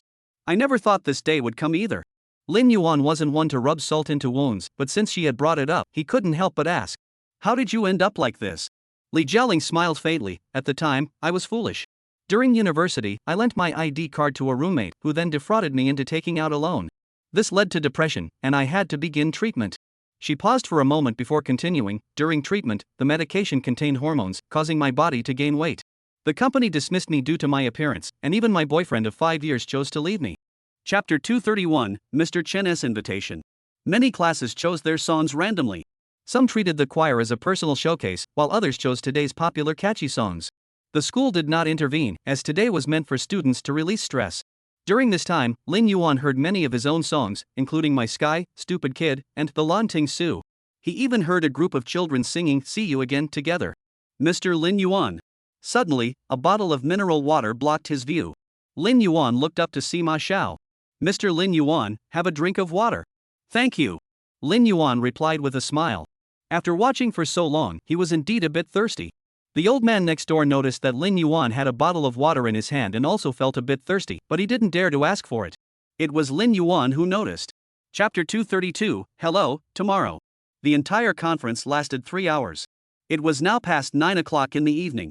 The students' attention began to wander, and everyone assumed that with the final agenda item concluded, today's conference would come to an end. The audience began to stand up, pack their things, and prepare to leave. However, just then, the host on stage suddenly raised his voice and announced an exciting piece of news. "Everyone, please stay seated. We have a special surprise for you. We are honored to have a special guest who will sing a song for the entire school." The audience's movements froze instantly, their eyes refocusing on the stage, filled with a strong sense of curiosity and anticipation. Just moments ago, Lin Yuan had been taken away by the school teachers in full view of everyone. Hearing the host say this, they couldn't help but think, Chapter 233, The Conversation. The original intention of this song was to encourage those struggling in confusion, telling them not to fear the difficulties and setbacks before them, but to actively seek new directions in life. It encourages people to find hope in adversity and embrace every new beginning. However, over the years, Tomorrow, Hello has gradually become a song used by students to express their longing and aspirations at graduation. Lin Yuan chose this song for this occasion, even though the students haven't yet reached graduation, but the theme is still quite appropriate. The only downside is that Lin Yuan only wrote the lyrics and melody for this song, and the arrangement remains unfinished. For example, the original version included harmonica music, but here, it was roughly replaced with piano. When I grow up, I can only run. I'm so afraid of falling in the dark. Good morning, Tomorrow, smiling through tears. The more beautiful it is, the more. Chapter 234, Creating the Theme. That is fine. I'll take a look first. Yang Xiaoyang nodded. How about Duchina's new song? How is your preparation coming along? Lin Yuan paused for a moment, realizing he had forgotten about that. After the Huachu Award ceremony, Lin Yuan had discussed it with Duqian and Yang Xiaoyang, and they all agreed that Lin Yuan should write a song for Duqin. After all, the secret show stage was a golden opportunity to gain worldwide fame. Lin Yuan didn't really care much about this task. After all, he wasn't a workaholic, so he didn't take it too seriously. But now that Yang Xiaoyang mentioned it, he immediately remembered. Yang Xiaoyang's expression turned serious. You haven't prepared anything yet, have you? I've already promised them that Duqin will perform on stage in just over 20 days. Lin Yuan scratched his head awkwardly. I've been too busy lately, I've been a bit scattered. Yang Xiaoyang was speechless, his eyes lacking luster. Chapter 235, Strolling in the Park. Every time we stroll along the paths of the park or sit quietly on a bench, we can't help but catch glimpses of vivid scenes, experiencing the warmth and coldness of human relationships. You can see children laughing carefree, couples cuddling sweetly, elderly people strolling leisurely, and those solitary figures lost in thought. Every expression, every movement, seems to be telling a unique story, showcasing the diverse facets of life. This is not just a simple leisure activity, it is an observation and experience of life. And these observations and experiences are the very source of inspiration for creating songs. Dun Dun scratched his head, not quite understanding. He knew that parks were places where people of all ages gathered, but such places existed everywhere. Why, then, did they have to visit a park in Shanghai? But deep down, he felt that Lin Yuan's words made sense. Chapter 236, Mishi Bingqing officially opens. Although Dahu didn't fully understand Lin Yuan's intentions, he still followed his lead, standing beside him and capturing the scene through the lens. With his unique aesthetic perspective, he captured this moment in the camera. Lin Yuan's gaze slowly moved across the photo, revealing three completely different scenes intertwined. On the left side of the frame, two high school girls stood side by side, holding hands, their faces radiating youthful smiles. Their school uniforms glowed vibrantly in the setting sun, as if the colors of youth were amplified to their fullest extent. On the right side of the frame, a man and a woman are leading two little girls. The two little girls are lively and adorable, holding hands and skipping along. The afterglow of the sunset bathes them in a warm golden light, adding a touch of warmth to the family scene. In the center of the scene, a slender woman suddenly enters the frame. She is wearing simple athletic attire, her steps light and graceful. Chapter 237, Honey Snow Ice City, Sweet as Honey. Wow! Wei Jiao's milk tea shop has already opened. Not bad, not bad. She even used me for some publicity. Lin Yuan clicked on the trending topic with a mischievous grin. Manhwa Bingchang? Just hearing the name makes me think it's going to be a sweet love song. Looking forward to Old Yuan's new song. Collaborating with a milk tea shop? It seems Old Yuan's fame is growing by the day. I don't drink milk tea, but anything related to celebrities, I've noticed I can't afford, but I can still support the new song. I just feel like it'll be a sweet love song. Old Yuan hasn't written anything like that yet. The post above, what about She Came to My Concert and the Orchid Pavilion sequence? I don't think so, they're not sweet enough. I actually think the stories behind those two songs are quite intriguing. Following this trending topic, the Chapter 238, Reactions. Lin Yuan got out of the car and happened to run into Zai and his special guest, Ing Liar. The two exchanged greetings before beginning to praise each other. Zai, the tall, muscular man, rushed over to Lin Yuan as soon as he saw him, wrapped his arm around his shoulder, and smiled broadly. Let me tell you, the Chinese music scene really couldn't do without you. Even when you visit a school, you're willing to sing a new song. Why can't you share some of your talent with me? Lin Yuan, envious, patted his muscles. You're the true star of our music scene, excelling in both sports and music, with such a great physique. Why won't you share some of your muscles with me? Lin Yuan chuckled to himself. When it came to blindly flattering people, he had some experience. Zai was most satisfied with his physique, and Lin Yuan's compliment hit the mark perfectly. Zai rubbed his short hair with a delighted expression, and Chapter 239, Confession. Li Jialing sat in front of the mirror, her gaze drifting between the comments on her phone, looking somewhat confused. Even when the hairdresser accidentally pulled out a strand of her hair, she didn't notice. So that's what he meant, she muttered to herself, a flash of realization in her eyes. Affordable milk tea and brainwashing hits. Is this a strategy to target the lower end of the milk tea market? This thought made her reopen Miyu at Bingcheng and listen again with a frown, trying to catch more information and deeper meaning. But by the end of the song, she hadn't found anything new. Instead, she was deeply captivated by the melody, even feeling a bit hooked. Even the hairstylist behind her was affected, unable to resist complaining, "Jialing, what kind of song is this? It's so addictive, it's making my hands and feet go numb." The hairdresser's words carried a hint of helplessness and amusement. He had been styling Li Jialing's hair. Chapter 240, Choosing to Withdraw. Li Jialing's lips trembled slightly as she crossed her hands nervously, clutching the hem of her dress. No wonder. Every time she sang this song, the face of her childhood friend would involuntarily appear in her mind. She had always thought it was because the song resonated strongly with her, but it turned out that Lin Yuan had written it specifically for them. Li Jialing's expression was exactly as Lin Yuan had anticipated. He calmly picked up his teacup and took a sip of tea. Lin Yuan spoke calmly, "I intend to withdraw from this round of the competition." Li Jialing looked up abruptly, her eyes filled with disbelief, as if she had heard something unimaginable. Lin Yuan laughed, "Don't misunderstand. My withdrawal doesn't mean that. You can still sing on stage, but you don't have to compete with others." Li Jialing opened her mouth, as if she wanted to say something, but the words were cut off by Lin Yuan. Chapter 241, 4th Episode Stage Performance. Lin Yuan sighed helplessly, "All right. To be honest, our company has indeed taken a liking to her." Gong Zhang raised an eyebrow. "Oh? So this little girl has both potential and talent, huh?" Lin Yuan, "I guess so. Her vocal skills and tone aren't bad, though she doesn't have much of an advantage in appearance. But she's resilient and has potential. Has the contract been signed yet?" Min Anchuan asked curiously. "Not yet. But we've already reached an agreement. We'll sign her under Yucheng Entertainment once her current contract expires next year," Lin Yuan said casually. Meng Tianjin, who had been silent all along, suddenly asked, "How about the song you wrote for her this time? Does it have the potential to go viral?" Lin Yuan smiled and shook his head, looking smug. "What do you think? Have any of my songs ever failed to catch on?" Meng Tianjin was speechless. He thought about it for a moment and realized he couldn't argue. After all, since Lin Yuan wrote Youth of China. Chapter 242, Against the Light. The city's neon lights began to flicker. Li Jialing stood on the rooftop stage, her figure bathed in the spotlight, standing out vividly. The breeze gently caressed her hair. She took a deep breath, closed her eyes, and felt the prelude approaching. As the gentle piano notes began to play, each chord seemed to tell a story, tender and heartfelt. The notes danced across the keys, as if the starlight of the night had been scattered onto the pianist's hands. A brief gust of wind whistled by, as if sketching the brave figure moving forward against the light. Next came a melodious flute melody, simple yet profound. The flute's pure and bright tone intertwined with the piano's chords, creating a dreamlike atmosphere. In this enchanting setting, Li Jialing slowly opens her eyes and begins to sing. "Perhaps I've always been afraid of answers. Perhaps love quietly dances in the wind." Chapter 243, Sioux City. Li Jialing wasn't dragging Lin Yuan down, she wasn't trying to avoid making their own rankings look bad.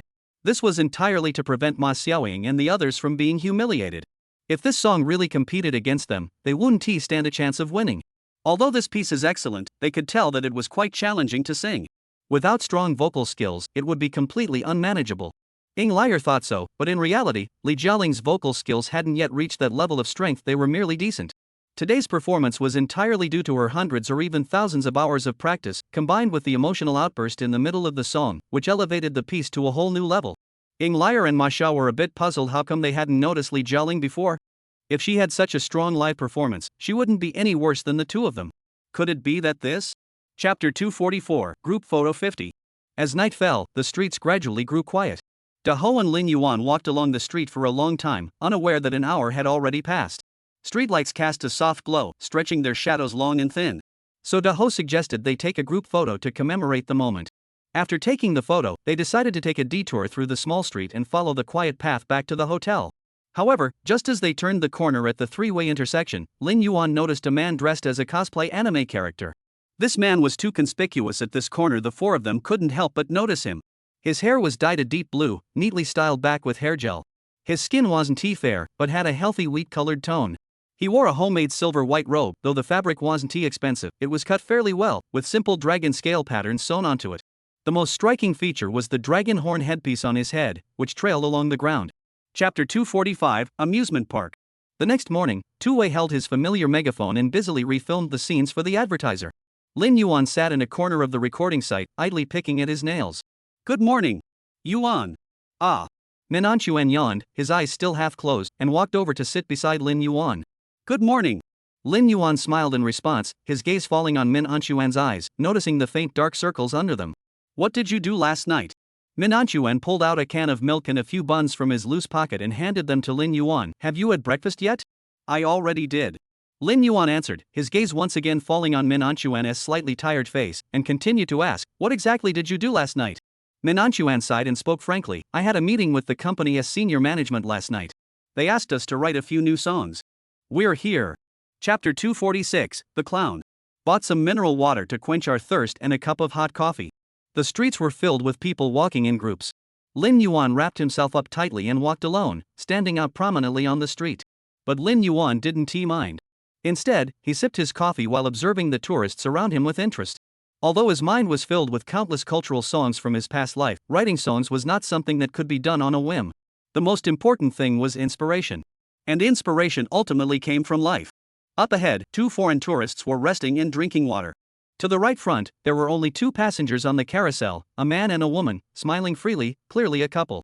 In front of the carousel, a staff member dressed as a clown was diligently making balloon dogs for children, blowing, twisting, and securing them until a lifelike little dog was complete. Chapter 247, Shang Fa. Dun Dun asked, you discovered this problem and realized that the clown is actually Little Blue Dragon?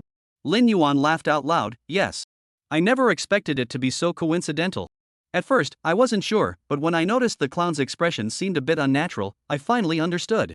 Dun Dun rubbed his chin, so this little blue dragon is actually doing 2 jobs? Working as a clown at the amusement park during the day and taking photos with tourists at the food street at night? I just wanted to tease him a bit, but he turned out to have a pretty good temper. He ended up making over a dozen balloons for the big guy for nothing. Dun Dun grumbled, in my opinion, you should have made him work overtime and make hundreds of them. Clearly, Dun Dun was still upset about the little blue dragon scamming them out of 50 yuan last night. Lin Yuan curled the corner of his mouth, enough.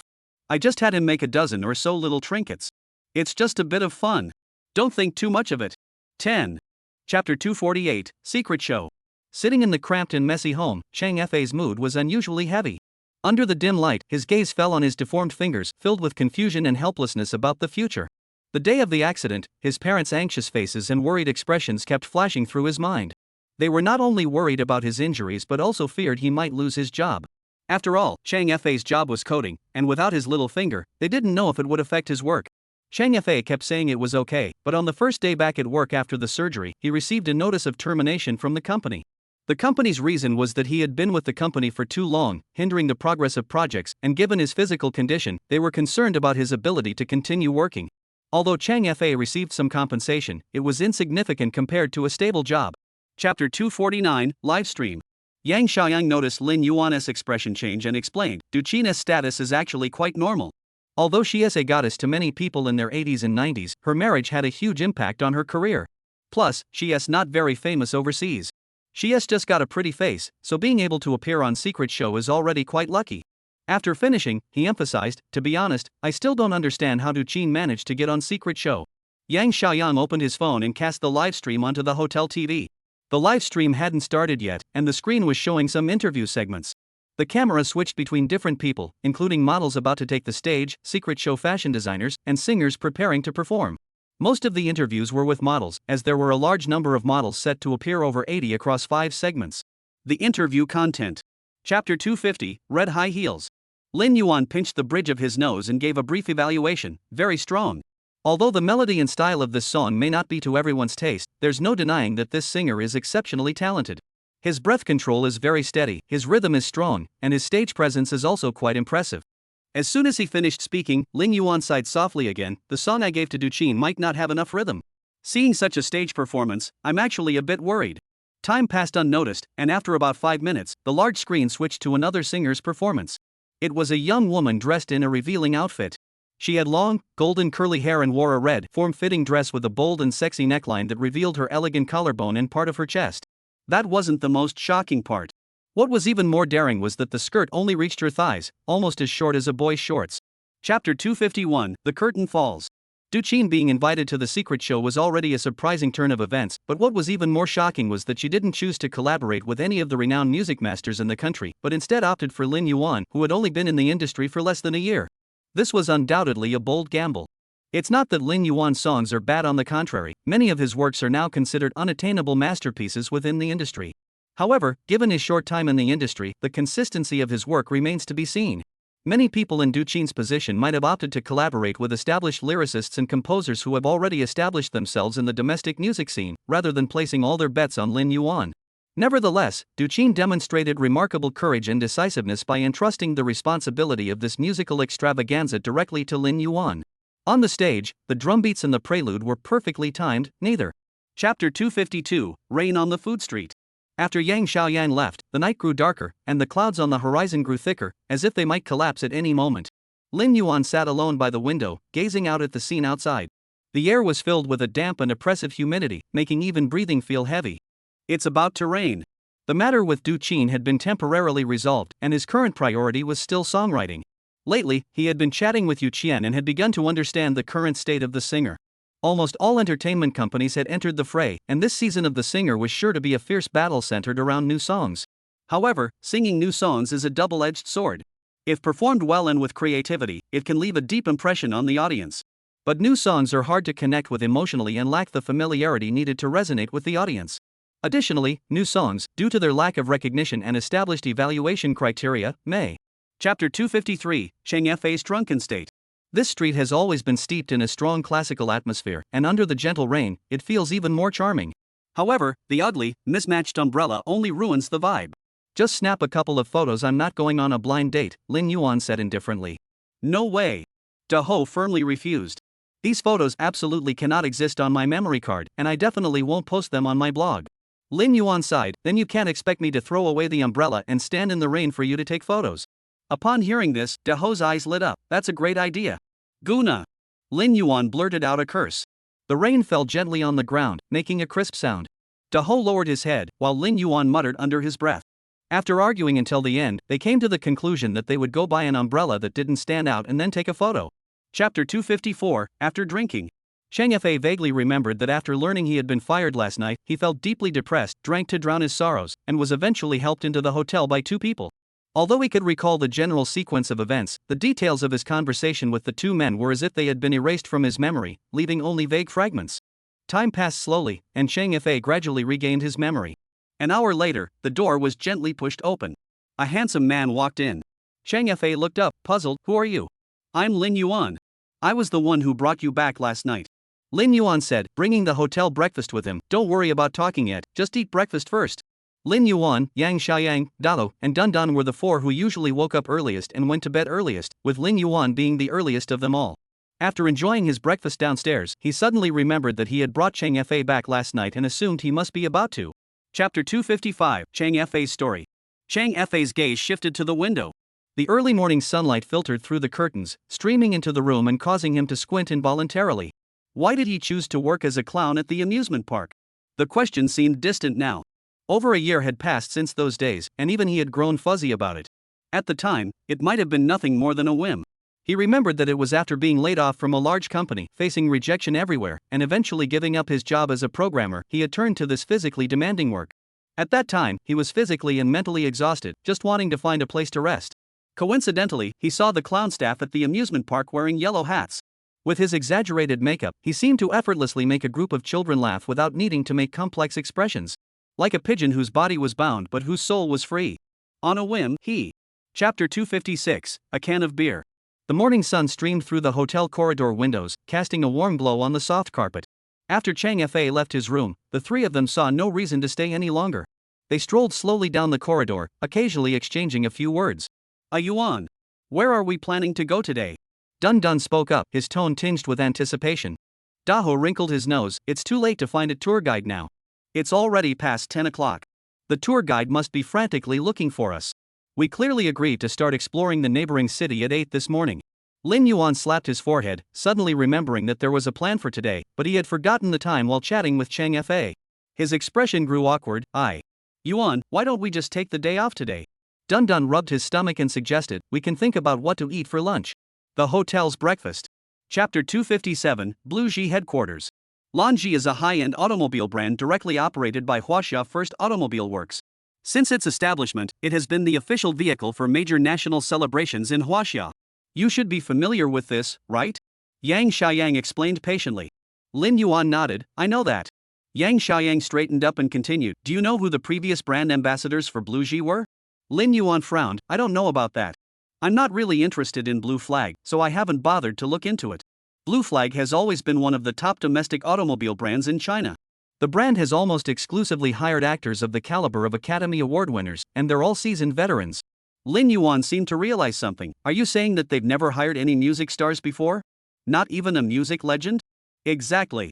Yang Xiaoyang affirmed. So you're the first person in the country to be hired as a singer. Chapter 258, Blue Flag Endorsement Shoot concludes. The latest model launched by the Blue Flag automobile brand has a very catchy name, Zio. The Zio car features a unique exterior design and a dynamic coupe-style rear hatchback. The side profile boasts smooth, elongated lines, while the sloping roofline not only exudes a strong sense of sportiness but also highlights elegance and youthfulness. The entire product design perfectly embodies the concept of freedom. Why did Blue Flag choose Lin Yuan as the spokesperson for this new model? Because the Zio car marks Blue Flag's strategic shift toward a younger consumer demographic. Blue Flag's traditional customer base has historically been composed of mature, sophisticated high-end users. However, in recent years, the company has begun to transition toward a younger demographic, actively seeking to attract younger consumers. If asked why, the primary reason is likely the evolution of society. In this era dominated by young people, the rise of domestic automotive trends has prompted Blue Flag to seek to make a name for itself in the wave of made-in-China vehicles. Chapter 259, The New Song of the Compass. Lin Yuan estimated that if he arranged his time properly, he might be able to squeeze in a song or two.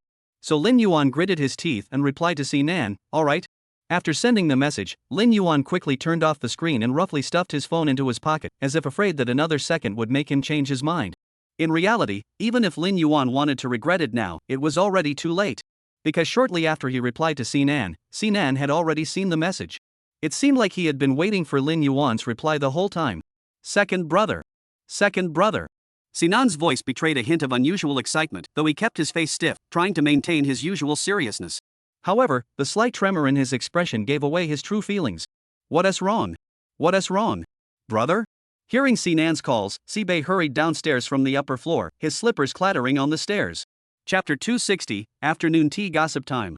Lin Yuan sat quietly in a corner of the lounge, clutching the card marked number 1 in her hand, saying nothing. After 5 episodes of interaction, Lin Yuan had already realized that the order of appearance didn't actually affect the voting. However, everyone still tried to avoid being the first to perform. After all, there was no rehearsal, and being the first to perform meant facing all sorts of uncertainties. Who knew what might go wrong, such as the microphone not working or the earpiece disconnecting? Manhwa, with a hint of schadenfreude, patted Lin Yuan on the chest, his tone tinged with jest. Yuan, your skills are so strong. I'm sure you can handle any unexpected situations and stay calm. Zai sat beside them, looking like he was enjoying the spectacle, and said with a smile. Lin Yuan's trending again. Red high heels and tomorrow, hello, it's like he's unstoppable. Chapter 261, Easing Sorrow. After being given a light makeup by the makeup artist, Lin Yuan was taken aside by the hairstylist. Lin Yuan gently stroked his hair, unable to help but sigh inwardly. His hair had indeed been through a lot lately, from dyeing and perming to straightening. The ends were almost split. Upon arriving at the destination stage, Lin Yuan was utterly amazed. In terms of stage design, the production team had truly put a lot of thought into it, with each stage having its own unique features.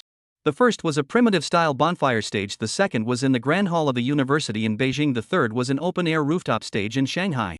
This time, the stage was named Lotus Platform, a local nickname for it. This stage was quite unique, as the audience and the stage were separated by a winding river. One side of the river features the meticulously constructed stage by the production team, while the other side is the audience area, where people can enjoy the performance from across the water. Chapter 262, 8 Cups of Wine.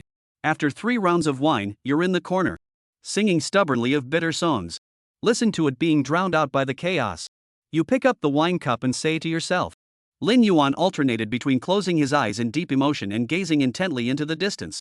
The echoing vocals flow like a gentle river, sometimes calm and flowing, sometimes turbulent and surging, every word seeming to tell a story. In fact, this verse itself is a story belonging to Cheng Fa. Though the music video doesn't show the details of Cheng Fa and Lin Yuan's meeting, Cheng Fa remembers every moment in his heart. That night of drunkenness, had it not been for his chance encounter with Lin Yuan, perhaps he would still be job hunting, perhaps there would be no Xiao Chou today, and Chang Fa would never have become Lin Yuan's assistant. Lin Yuan sings softly, her voice like a spring breeze, crossing the small river and drifting through the air. Chapter 263, Follow-up to the 5th competition. After stepping off the stage, Lin Yuan's forehead was covered in a fine layer of sweat, and his entire body felt sticky. Today's performance had indeed been extremely stressful for him, both physically and mentally, leaving him feeling deeply exhausted. Yang Xiaoyang, seeing this, hurriedly asked Chang Fa to bring Lin Yuan an extra shirt. According to the month and season, the nights in Suzhou were still cool, and if one didn't pay attention to staying warm or relaxed their guard against the temperature at this time, it was easy to catch a cold. Chang Fa didn't hesitate, immediately returning to the restroom, grabbing a spare jacket, and quickly walking over to Lin Yuan to help him put it on.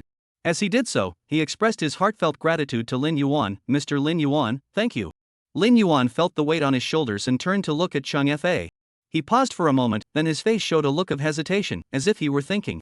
Chapter 264, Results of the 5th competition combined. As the performance of the 7 songs came to an end, the program staff quickly and efficiently packed up the equipment. The lights on the Lotus stage gradually dimmed, leaving the stage in silence. The audience on the other side of the river had also begun to leave, carrying with them the lingering melodies of the music and the cool night breeze. Lin Yuan and the other 6 singers sat in the green room with smiles on their faces, enjoying the late-night snack prepared by the production team. In the relaxed atmosphere, they couldn't resist exchanging a few gossipy remarks. When it comes to eating watermelon and gossiping, these are traits deeply ingrained in the Chinese psyche. Regardless of age or gender, everyone is naturally curious and eager to learn. In my opinion, Lin Yuan will probably win first place again this time, Minanchuan said half-jokingly while picking through the barbecue bag. He picked out a skewer of grilled cauliflower, though it wasn't his first choice, but in such a casual gathering, it was a nice change of pace. Minun. Chapter 265, Branch Expansion Plan. Initially, Wei Jiao and Ling Yuan planned to expand their chain of stores in the capital city. With her family's substantial financial resources, opening 50 stores at once was more than manageable for Wei Jiao. Lin Yuan supported Wei Jiao's plan to expand to other provinces, but he couldn't help but feel some doubts. He vaguely recalled that Mishi Bingcheng had only been open for a little over a month. Expanding to other provinces so quickly, wasn't that too hasty? Taking such a big step, wouldn't that be a mistake? Wei Jiao seemed oblivious to Lin Yuan's concerns and replied with a smile. Over the past few months, all the Mishi Bingcheng branches in Beijing have been extremely successful, with business booming. Almost every customer who has tried our products has become a loyal repeat customer. Lin Yuan nodded. If what Wei Jiao said was true, then Mishi Bingcheng's revenue for this month might far exceed his expectations. What you're saying is, Chapter 266, Stop the Car. Steal the Bride? Squeak. During the journey, a sharp braking sound rang out, followed by the screeching of tires against the ground. Lin Yuan's body was thrown forward violently, the seatbelt tightening around him. Why this familiar feeling again? Is someone trying to stage an accident? Lin Yuan's voice carried a clear note of irritation. Dun Dun, what's going on? Dun Dun clearly hadn't fully recovered from the shock of the previous incident. He swallowed hard, his voice trembling slightly as he explained nervously. Someone deliberately blocked the car. It wasn't a scam. We almost collided. Lin Yuan was about to curse when the glass window on the right side of the car was suddenly pounded loudly. He turned his head to look through the window. Outside, a man was banging on the glass. Due to the lighting, Lin Yuan couldn't make out the man's face. But this didn't stop Lin Yuan from getting angry. He recalled. Chapter 267, No, Buddy. Tang Qingcheng stood beneath the archway, his gaze fixed on the carved name above, a complex emotion flickering in his eyes. The corners of his mouth twitched slightly, revealing a faint, almost imperceptible hint of bitterness. His footsteps came to an involuntary halt, as if a 1,000-pound weight pressed down on his heart, and he did not immediately enter to attend the wedding. Lin Yuan stood quietly by his side, her eyes filled with a hint of pity. Seeing Tang Qingcheng's dazed and disoriented state, he could easily guess that Uncle Qingcheng still harbored deep feelings for Meng Lianlian. He sighed deeply. Once you've seen the ocean, other waters pale in comparison. Once you've seen the clouds of Wu Mountain, other clouds seem ordinary. Though he didn't know what had happened between Tang Qingcheng and Meng Lianlian over the years, seeing Uncle Qingcheng so nostalgic and reluctant to let go, Lin Yuan felt a pang of emotion himself. He longed to sing a song for Tang Qingcheng at that moment. Thank you for inviting me to witness your love. I constantly remind myself not to. Chapter 268, Toasting. Lin Yuan couldn't describe his current emotions, but he knew his emotional control had completely broken down. Uncle Qingcheng, if you didn't want to come, you should have said so earlier. Let's just leave now. Lin Yuan's voice carried a hint of frustration and anger. Tang Qingcheng shook his head and explained, No. What I meant was, could you just hand over the gift money for me? I won't be coming in person. Lin Yuan was speechless. He'd never seen someone use the cross the river and pull up the bridge tactic like this before. If it weren't for knowing Tang Qingqing's character, he would have given him a good slap, the kind he hated as a child. But Lin Yuan took a deep breath and tried to calm himself down. Uncle Qingqing, I came here because you invited me. If you're not going, I was planning to go home anyway. My wife is waiting for me at home. If you're going, I'll accompany you inside. Once you're settled, I'll leave. Lin. Chapter 269, A Man's Tears.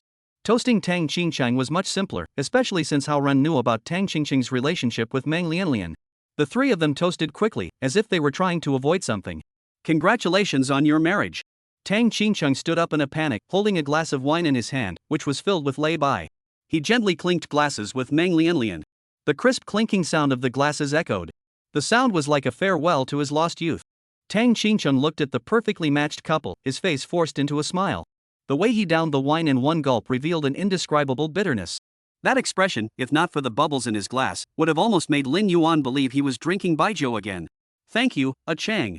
Meng Lianlian's words felt like a sharp knife piercing Tang Qingqing's heart. Thank you. I hope you'll get married soon too. Hao Ren remained true to his principles. Chapter 270, Tang Qingqing and Meng Lianlian. Lin Yuan was choked by secondhand smoke and complained, "Stop smoking. Have a piece of candy." Tang Qingqing followed Lin Yuan's advice, obediently extinguishing his cigarette, and picked a piece of chocolate from Lin Yuan's hand, savoring it slowly. The chocolate melted slowly in his mouth, the sweet and bitter flavors intertwining, awakening his dormant taste buds. He chewed the candy carefully, as if savoring memories of the past, and suddenly said softly, "Even the candy has her scent." Lin Yuan's movements froze abruptly, caught off guard by Tang Qingqing's unexpected words. He had been contemplating whether to use Tang Qingqing and Meng Lianlian's story to compose a heartbreaking ballad filled with regret. But now, hearing Tang Qingqing's words, a heartbreaking ballad seemed inappropriate. This is the song of the dog licker, isn't it? The scent of a dog is so strong. Perhaps it's good not to. Chapter 271, Should I Leave? After sending Tang Qingqing back, Lin Yuan finally stepped into his long-missed home around 4 p.m. Originally, Yu Qian had been waiting for him to come home in the morning, but she was dragged away by Tang Qingqing to attend a wedding, so she changed her plans and went to the company to handle some matters. Now, the house was completely empty. The housekeeper, Wang Jia, said she was at the market selecting ingredients to prepare a lavish dinner for them that evening. "Please make yourselves comfortable," Lin Yuan said to the three of them, but his own body went limp, as if he had lost all his strength, and he collapsed heavily onto the sofa, as if paralyzed. After a long day of traveling by car, hailing rides, and being forced to attend the wedding, plus having to comfort Tang Qingqing, he was now extremely exhausted. The familiar scent of home enveloped him, bringing a long overdue sense of peace and comfort. Before entering the living room, Dun Dun and the others carefully changed into slippers at the entrance, even though Lin. Chapter 272, Full Before Eating. Lin Yuan had been sitting for a while and adjusted his posture, speaking in a relaxed tone. "Perfect. I've booked 3 rooms at a hotel near Dun Dun.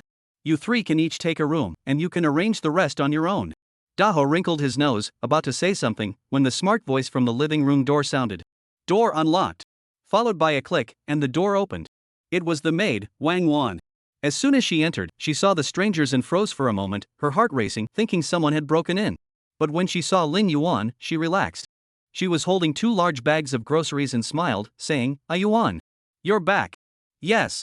Sister Wang." Wan first took a good look at Lin Yuan's face and said a particularly classic line, "You've lost weight."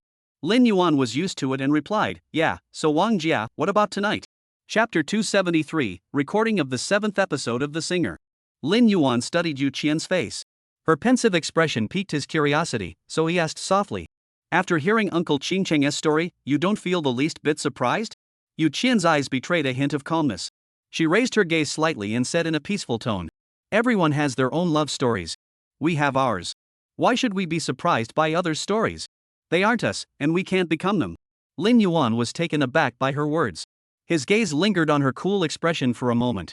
A few seconds later, the corners of his mouth curled upward involuntarily, and he hugged her tightly. He couldn't help but think to himself, "My wife is so damn cute." The two embraced silently for a moment. Yu Qian spoke softly, "So you'll be staying home to write songs for the next few days?" Lin Yuan replied half-jokingly, "What? Are you already missing me?" Chapter 274, Recording Studio. Zhang Yijing tossed the ping-pong ball marked with the number 5 in his hand, his gaze fixed on the card in his hand, muttering to himself, "This episode is going to get interesting. Everyone has prepared new songs. Si Nan Si Bei seems to be from Yucheng Entertainment. I remember that guy Lin Yuan is also from Yucheng Company. At this thought, Zhang Yijing's expression involuntarily changed slightly. Back then, he had gone to Brother Road to challenge himself, but he never expected to be humiliated by Lin Yuan time and time again until he finally conceded defeat and stopped talking about being a stronger person. In his heart, Lin Yuan was no longer someone who could be simply described as a stronger individual. He was a true anomaly, specifically designed to counter those who arrogantly labeled themselves as strong. I wonder if the new song by Sin Nan Saib was personally crafted by Lin Yuan. If it was, that would be troublesome. After all, I'm performing fifth, right after them. Chapter 275, Running. As the stage lights gradually dimmed, beams of bright spotlights precisely illuminated the two figures stepping forward. Sinan and Beibei walked against the stage lights. Though the intense light made it hard for the audience to catch their facial expressions, the outlines of their figures were enough to identify them. Their steps were calm and steady as they walked to the center of the stage and stood before the audience. Although Sinan and Bei had different personalities, their taste in clothing was strikingly consistent. They both preferred simple, understated attire that was neither overly flashy nor overly modest, perfectly highlighting their individual personalities. At that moment, standing at the center of the stage, they exchanged a glance, their eyes sparkling with determination and understanding. The music began to play softly, with the electric guitar providing the main melody for the song, infusing it with a new energy. Every note seemed like a beating heartbeat. Chapter 276, The Results of the 7th Episode of The Singer. Zhang Lan couldn't help but feel a hint of regret for swapping performance order with Zhang Yijing. He had originally drawn the number 1, and at first he was disappointed. However, later on, for some reason, Zhang Yijing suddenly approached him and said he didn't want Zhang Lan to be eliminated, so he gave up the 5 spot a good number and swapped performance order with Zhang Lan. He hadn't known before, but now Zhang Lan knew.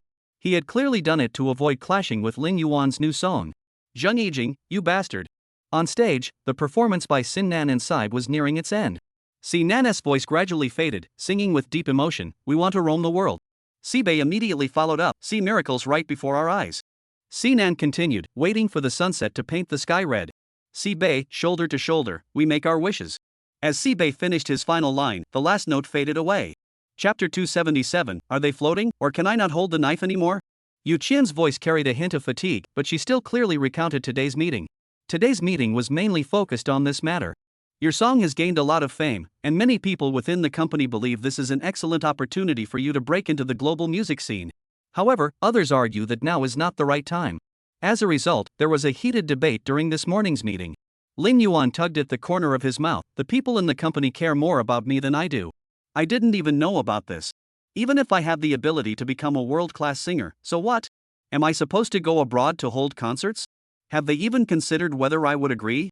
Yu Qian closed her eyes and exhaled, "I think your personality is like that, so I just kept this matter under wraps."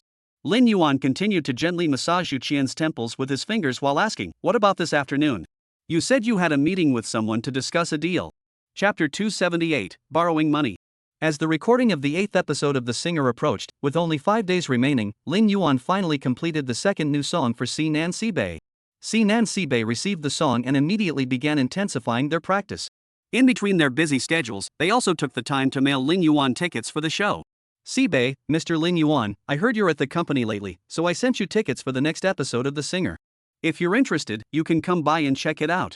Upon seeing the message, Lin Yuan's eyebrows raised slightly. He indeed had a strong interest in the Singer program.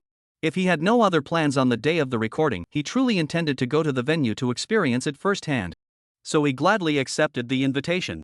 Just as he was about to send a message to thank him, the phone rang. The caller ID displayed Lin Chun. Lin Yuan E. Chapter 279, The Aftermath of Borrowing Money Part 1. Lin Yuan, still furious, calmed down slightly but couldn't shake his concerns about Lin Chun. He then called Lu Su privately and asked her to keep an eye on Lin Chun's recent activities, lest he act impulsively and do something reckless again. This wasn't just Lin Yuan's imagination, Lin Chun had actually done something like that before. Back then, Uncle Air's family had borrowed money from Lin Chun under the pretext of doing business, promising to repay the principal and interest in the future. The money was lent out, but it never came back. Take a simple example, after Lin Chun borrowed the money, Lu Su unfortunately contracted colitis, and the surgery fees were around 10,000 yuan, which wasn't a huge amount. So Lin Chun asked his uncle's family to temporarily repay 10,000 yuan, but they refused to pay back the money, citing various reasons such as not having recouped their business investments or having invested all the money and being unable to withdraw it temporarily. The total amount borrowed was approximately 3. Chapter 280, The Aftermath of Borrowing Money Part 2. It didn't take long to finish a bucket of popcorn, and the remaining time, Lin Yuan focused his attention on the cola. Finally catching Yu Qian in such a cute and innocent moment, Lin Yuan decided to make the most of it. Both bottles of Coke had straws in them, and what Lin Yuan liked most was taking a deep sip of Coke and holding it in his mouth before gently offering the straw to Yu Qian's lips. Yu Qian unconsciously bit the straw and sipped it in small sips. She had no idea that the cola she was sipping was actually all the cola Lin Yuan had been holding in his mouth. The couple behind Lin Yuan and Yu Qian witnessed the entire scene. They watched the couple share popcorn and cola in an incredibly synchronized manner, their movements and postures exuding a unique evil. They felt that the plot of the movie wasn't as captivating as what was happening in front of them. Even though they were a couple themselves, they ended up getting a dose of relationship envy, feeling like they were the third wheel. Chapter 281, Family Meeting. Lin Yuan's grandfather, Lin Qingming, had a relatively comfortable upbringing thanks to his ancestors being chefs. He inherited this skill and worked as a head chef at several large-scale banquets. His initial vision was for one of his children to inherit the culinary skills. However, Lin Shan wasn't his biological son, so he excluded him from the start. This led Lin Shan to leave home to work at the age of 16. After excluding Lin Shan, Lin Qingming immediately set his sights on Lin Jin. Lin Jin studied cooking with Lin Qingming for 3 years, but couldn't endure the hardships of being a chef and soon gave up. Even after Lin Jin gave up, Lin Qingming used his connections to secretly pay for him to learn how to drive a truck, and he eventually became a truck driver. Back then, the registration fees for truck driving were already quite high, and Lin Jin wasn't driving long-haul trucks. He drove between nearby towns and villages in the county, which was still better than those who earned money through manual labor. Chapter 282, Family Meeting Part 2. Lin Qingming remained silent for a moment, as if waiting for them to finish speaking. When there was no sound, he finally spoke slowly. Since I retired, I've been living with your mother in the old house. Back then, I was still in good health, and Alian was young and strong, so we didn't want to bother you. But now, Alian and I are both old and weak, so we were thinking of discussing our retirement arrangements with you. As soon as he said this, the air seemed to freeze for a moment, and everyone's thoughts began to race. Taking care of the elderly meant bringing the two of them to live in their respective homes. However, given Lin Qingming's attitude toward his son, they naturally didn't want to take them in. After all, the children are now grown up with their own jobs and lives, and they don't come home very often. Now, they had to tell them that their grandfather Lin Qingming, who had never really liked them and had always favored their son, wanted to live with them. Chapter 283, Politely Declined. Lin Chun and Lu Sue's gazes unconsciously turned to Lin Yuan. On the matter of borrowing money, they couldn't make the decision. Lin Yuan faced the request with a hint of a playful smile. He feigned ignorance and asked, "Uncle, what's the matter?" "Oh, Yuan, your second uncle has been facing some difficulties in business lately." Lin Jin spoke with a flattering smile, his tone urgent. "Your cousin and younger cousin are both of marriageable age, and the family is really short on money. You've become a big star, now earning money must be much easier for you than it is for us. Could you lend your second uncle some money to help us get through this difficult time?" "Borrow money? Of course I can." Lin Yuan raised his eyebrows, speaking casually. "How much do you need?" 5 million. Lin Jin rubbed his hands together, his eyes flashing with greed, like a greedy turtle. 5 million is just pocket change for someone like you, isn't it? Chapter 284, Contract Signing. Lin Jin's face turned grim. He hadn't expected his nephew to be so calculating, even going so far as to confirm the repayment ability in advance. Yuan. Lin Jin's voice carried a hint of awkwardness. "Your second uncle is also in urgent need of money, but if you're asking for collateral, your second uncle really doesn't have anything to offer." Lin Yuan rolled his eyes, his attitude casual. "That won't do. If you all take the money and flee abroad without a word, how am I supposed to get you to repay me?" Under normal circumstances, Lin Yuan's words would indeed sound unreasonable, as borrowing money should be based on mutual trust between both parties. But Lin Yuan didn't care. He had never trusted the Lin Jin family and was only willing to lend them money because they were so annoying. If he was going to lend the money, he wanted all the terms and conditions clearly laid out. If not, he wanted them to give up hope to avoid. Chapter 285, Recording of the 8th episode of The Singer. After handling matters in his hometown, Lin Yuan saw no reason to stay any longer. That afternoon, after finishing his meal, he boarded a vehicle and departed. However, he did not return home but instead diverted to the airport along the way. At the airport, he met up with Yang Xiaoyang and Cheng Fa. After the three of them gathered, they boarded a flight and headed straight for Xiangcheng. Upon landing, they wasted no time and immediately boarded a private vehicle bound for the Xiangcheng Broadcasting and Television Bureau. The journey was a whirlwind, with no time to spare, and they just managed to make it in time for the recording of the 8th episode of The Singer. That's right. Ever since Sinan Sibei gave him the tickets, Lin Yuan had been planning to go to Xiangcheng to watch a real competition. He wanted to experience firsthand this music competition program, considered the pinnacle of China's variety show industry, and feel the unique atmosphere it offered.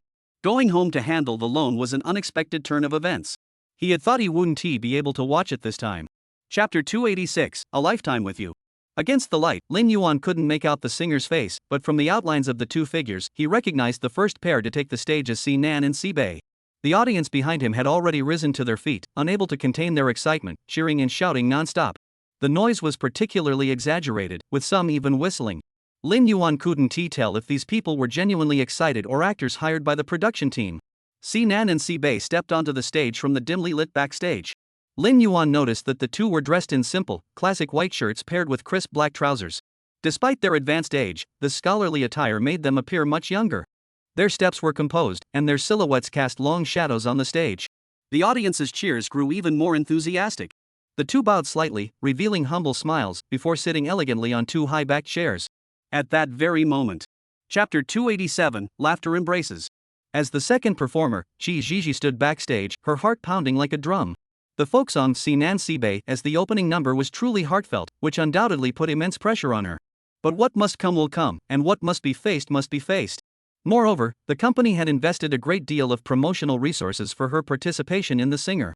If she couldn't achieve a good result in this competition, she could imagine the company's disappointment in her and her precarious position within the company. Recalling her previous unpleasant conflict with the current singing champion Zhang Xiong, Qi Zhizhi felt a mix of emotions.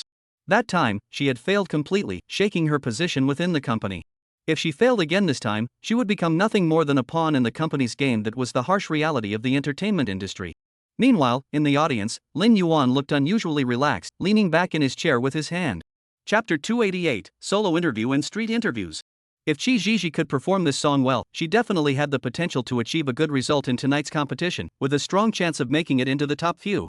However, all these predictions are based on the assumption that Qi Zhizhi can perform the song perfectly. As soon as she began to sing, Qi Zhizhi's voice reached Lin Yuan's ears. His eyes went dark instantly. Terrible. Full of flaws. Her voice trembled, her tone was unstable, her breathing was labored, her throat was tense, and she was slightly off-key. Lin Yuan didn't know if her performance today was her true ability or if she was affected by other factors. But regardless, as a qualified singer, one should be able to showcase their best self in any situation, rather than being swayed by external factors. Demonstrating one's best abilities is the most basic requirement for a singer. Chapter 289, Slandering. The door opened slowly, and a middle-aged man with a slightly receding hairline walked toward them. Though his hair was sparse on top, his build was exceptionally tall and muscular, making him stand out in the crowd. He seemed to be waiting specifically for Lin Yuan. Upon seeing him, he approached with a warm smile. "Hello, Mr. Lin. I am He Quanliang, the executive director of The Singer." He Quanliang's voice matched his appearance, loud and powerful. He extended his right hand, waiting for Lin Yuan to shake it. Lin Yuan was taken aback. He hadn't expected the executive producer of The Singer to be such an imposing, muscular man. Looking at his appearance, aside from his receding hairline, which somewhat suited a director's demeanor, the rest of him looked like a gym instructor. Lin Yuan quickly regained his composure, extended his right hand, and shook He Quanliang's large hand firmly before politely letting go. "Hello, Director He." Chapter 290, Video. Their essay saying that goes, one brick can knock out a crowd of envious people. So Lin Yuan didn't really take it to heart. However, when he returned to his hotel room and saw the familiar face on the tablet, he froze in shock. "Isn't that me?" In the video, Lin Yuan was sitting on a simple high stool with no backrest, so he was sitting upright with his long legs casually resting on the ground. In the video, he was wearing a white hoodie paired with blue jeans. This outfit. Lin Yuan glanced at his current attire.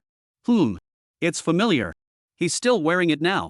So he immediately realized that the scene in the video was from this morning when he was at home discussing borrowing money and retirement plans with Lin Qingming, Lin Jin, and others. He didn't rush to watch the video to see what it was about. Instead, he first checked how many likes it had. Chapter 291, Causing Trouble. Yang Xiaoyang's throat felt dry. He swallowed hard and remained silent for a long time before responding hesitantly. "I need to report this to the boss."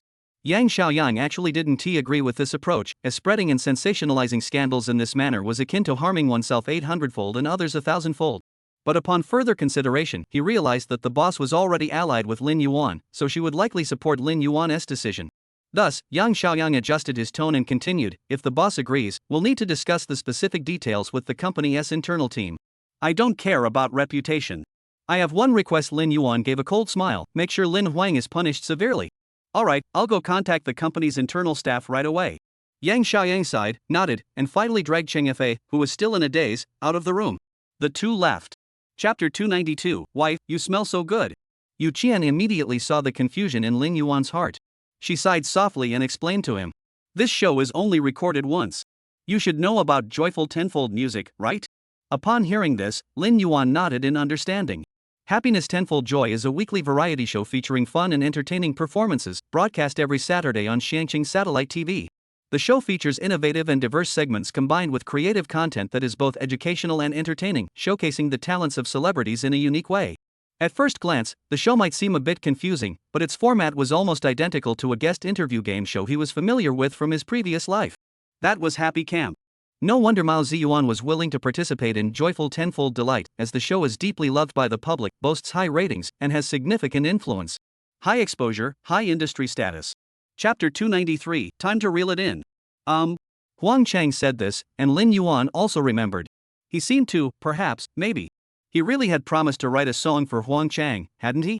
He couldn't remember exactly when he had made the promise, but he vaguely recalled that such an incident had indeed occurred. Lin Yuan felt a bit embarrassed and couldn't help scratching his head. He thought to himself, wondering how many new songs he had promised to write without even realizing it. Xiao Shang, Xiao Hang, Yu Yonan, Sinan, Sibei, and now this Huang Chang in front of him. He cleared his throat, trying to laugh it off to change the subject. Huang Chang had previously crossed paths with Lin Go, so the three men got along naturally without any awkwardness. Their conversation shifted from new song creation to leisurely fishing, and eventually landed on Lin Go's uncle, Tang Qingcheng. Just as everyone seemed to have almost forgotten about the new. Chapter 294, Is She Here? That day, the sun was shining brightly. Lin Yuan headed to the neighboring city to participate in the recording of the 7th episode of the Music for You program. Meanwhile, Yang Xiaoyang stayed at the company to handle the remaining tasks. Before leaving, Yang Xiaoyang repeatedly reminded Xiao He and Chang Fa to take good care of Lin Yuan. Xiao He and Chang Fa firmly patted their chests, their faces betraying their loyalty and determination. When Lin Yuan arrived at the program's filming location, he found that almost all the contestants had already arrived, leaving him alone. Min Anxuan saw him and seemed at a loss for words, but couldn't help asking. Yuan. You, how have you been lately? Me? Lin Yuan was taken aback for a moment, not immediately understanding what Min Anxuan meant. He reflected on his recent life. He had a beautiful wife by his side, brothers to hang out with for barbecue, and even found time to go to Xiangqing to watch an exciting match. Chapter 295, the 7th episode begins. Lin Yuan didn't say too much, as he wasn't sure if Meng Lianlian would come. Since the theme of the new song for this competition was based on Tang Qingqing's story, Lin Yuan had invited him to visit earlier, hoping he would come to the venue. At first, Tang Qingqing was reluctant, but after Lin Yuan promised to invite Meng Lianlian as well, he reluctantly agreed. As for Meng Lianlian, she should have already let go of the past, so whether she would come was really uncertain. After dinner, the production crew began busily setting up the stage, while Lin Yuan and the other contestants were guided to their respective green rooms to prepare for makeup. As night fell, the audience began to arrive at the venue and entered the seating area in an orderly manner. Thanks to its unique charm and professional standards, the show Music for You had gradually gained immense popularity among the audience. The production team's selection of the audience. Chapter 296, Youthful Achievements. The lights dimmed, and as the audience held their breath in anticipation, the large screen behind the stage flickered briefly. At the time, Lin Yuan and Tang Qingqing were attending Meng Lianlian's wedding, so Deho didn't come along, so this scene wasn't included in the music video. The music video primarily featured a solo interview with Tang Qingqing. Tang Qingqing is not good with words, so he immediately refused the program's recording request. However, after hearing from the production team that the music video was for Lin Yuan, he eventually agreed. In the video, to avoid revealing Tang Qingqing's identity, only the lower half of his body was shown. At that time, Tang Qingqing was likely working, wearing durable denim workwear. He had gloves on his hands, and due to exposure to engine oil, gasoline, and other automotive fluids, his clothes were stained with oil and dust, and his workwear showed signs of tears and damage. Tang Qingqing recounted his story, and the MV clearly showed. Chapter 297, The Aftermath of the Competition. It wasn't just Tang Qingqing, many of the audience members were deeply moved by the song, their eyes sparkling with the same light of resonance about youth, love, and regret. If only I had been more confident in my youth and understood what was truly precious, those beautiful dreams I never gave you, I will regret it for the rest of my life. These simple yet powerful lyrics cut like a sharp blade, piercing the softest parts of everyone's hearts. The song made everyone who had ever loved, lost, or regretted feel a pain akin to a physical wound, a deep regret about the passage of time and the loss of youth. If only I had been ambitious in my youth, not filled with self-doubt. Tasted the bitterness of regret. Money and status. After striving so hard, I just want to go back. At the climax, Lin Yuan's voice grows even more heartfelt, his brows furrowed, tears welling in the corners of his eyes, as he lets his voice soar, pouring every ounce of emotion into the song. Chapter 298, Taking It to Court. This time, the song blended seamlessly into Gong Zhang's performance, evoking a sense of inner peace and relaxation. As they listened, it felt as though they had traveled through time, evoking images of ancient natural landscapes. Additionally, the audience's reaction to Gong Zhang's song was extremely intense, to say the least. When the 7 contestants finished their performances, the stage lights dimmed slowly, and everyone felt an indescribable fatigue. Nevertheless, the competition was not over yet, and Tu Wei was about to announce the final results, forcing everyone to rally once more. As the executive director, Tu Wei bore the weight of the entire program, and his fatigue was no less than that of any contestant. Cough, cough, cough. He cleared his throat. Though a small gesture, it was enough to prompt the surrounding staff to spring into action. Cameras were positioned, lighting assistants and stagehands quickly got into place. 1. Taking a leave of absence due to moving. As the title suggests. Chapter 299, the conclusion of the video controversy. As it stands, Uncle Air's family now finds itself in an unprecedented predicament. First, they haven't repaid the high-interest loans. Second, all the money they borrowed was used for live streaming and selling goods. Third, court summons have arrived, and they now face massive compensation claims. Most importantly, they mortgaged their house, car, and land to Lin Yuan after borrowing money from him. If they are unable to repay the debt, Lin Yuan can seize these assets. This is akin to picking up a sesame seed and losing a watermelon, then picking up dog dung and losing the sesame seed. Now there is not even the dog dung left. Lin Yuan has shown no signs of leniency. In his view, the second uncle's family's predicament is entirely their own doing. If they had used the loan properly and not caused trouble, they wouldn't have ended up in such a complicated situation. It is important to note that Lin Yuan's reputation in the entertainment industry is gradually deteriorating, and the root cause of all this stems from the videos posted by Lin Huang. Even. Chapter 300, Poaching Talent. Lin Yuan looked at Tu Wei in astonishment, as if he were seeing him for the first time. In his impression, Tu Wei had always been a talented yet humorous person, sometimes acting like a shrewd businessman, but also quite sincere toward others. This was the first time he had witnessed Tu Wei's keen observational skills. All right. Lin Yuan admitted frankly, I came here to ask you if you're interested in joining Yucheng Entertainment. Upon hearing this, Tu Wei withdrew his gaze and couldn't help but glance at him a few times, his expression complex, unsure of what Lin Yuan was up to. He twitched his lips. So that's what you wanted to say? Lin Yuan knew that to persuade someone like Tu Wei, he needed to show genuine sincerity. He cut straight to the point. I know that the show Music for You has been acquired by Crown Entertainment, and the copyright is no longer in your hands. So what? Tu Wei didn't understand Lin. Chapter 301, the first day of recording in Wancheng. On the first day of recording, although the location had been changed to Wan City, everyone had already grown accustomed to it and quickly adapted to the new environment. The recording process went exceptionally smoothly and efficiently. Lin Yuan continued to follow his usual style, leading the tour guide, Da Ho, and Dun Dun to the hotel pre-arranged by the production team. They needed to discuss and decide on a suitable place to stay there. However, this time was different from previous occasions. Their group had a few extra members. Lin Yuan turned around and looked at Min Anchuan, who was closely following behind him, with a hint of exasperation. What are you up to? Min Anchuan scratched his nose, his tone tinged with a hint of nonchalance. I want to follow you this time. What for? Lin Yuan furrowed his brows, looking puzzled. Would the production team even allow 2 guests to travel together? Min Anchuan raised his eyebrows, looking relaxed and carefree. There's. Chapter 302, The Secret of the Back Mountain. As they entered the wooden house, a warm and comfortable scent greeted them. The interior was also primarily made of wood, with the floors, walls, and ceiling crafted from various types of wood, creating a warm and inviting atmosphere. The fireplace could even burn wood. To be honest, Lin Yuan was also amazed by the interior design. He thought to himself, although young people nowadays prefer to relax, have all the guest houses become so competitive? Are they really going to this extent just to attract guests?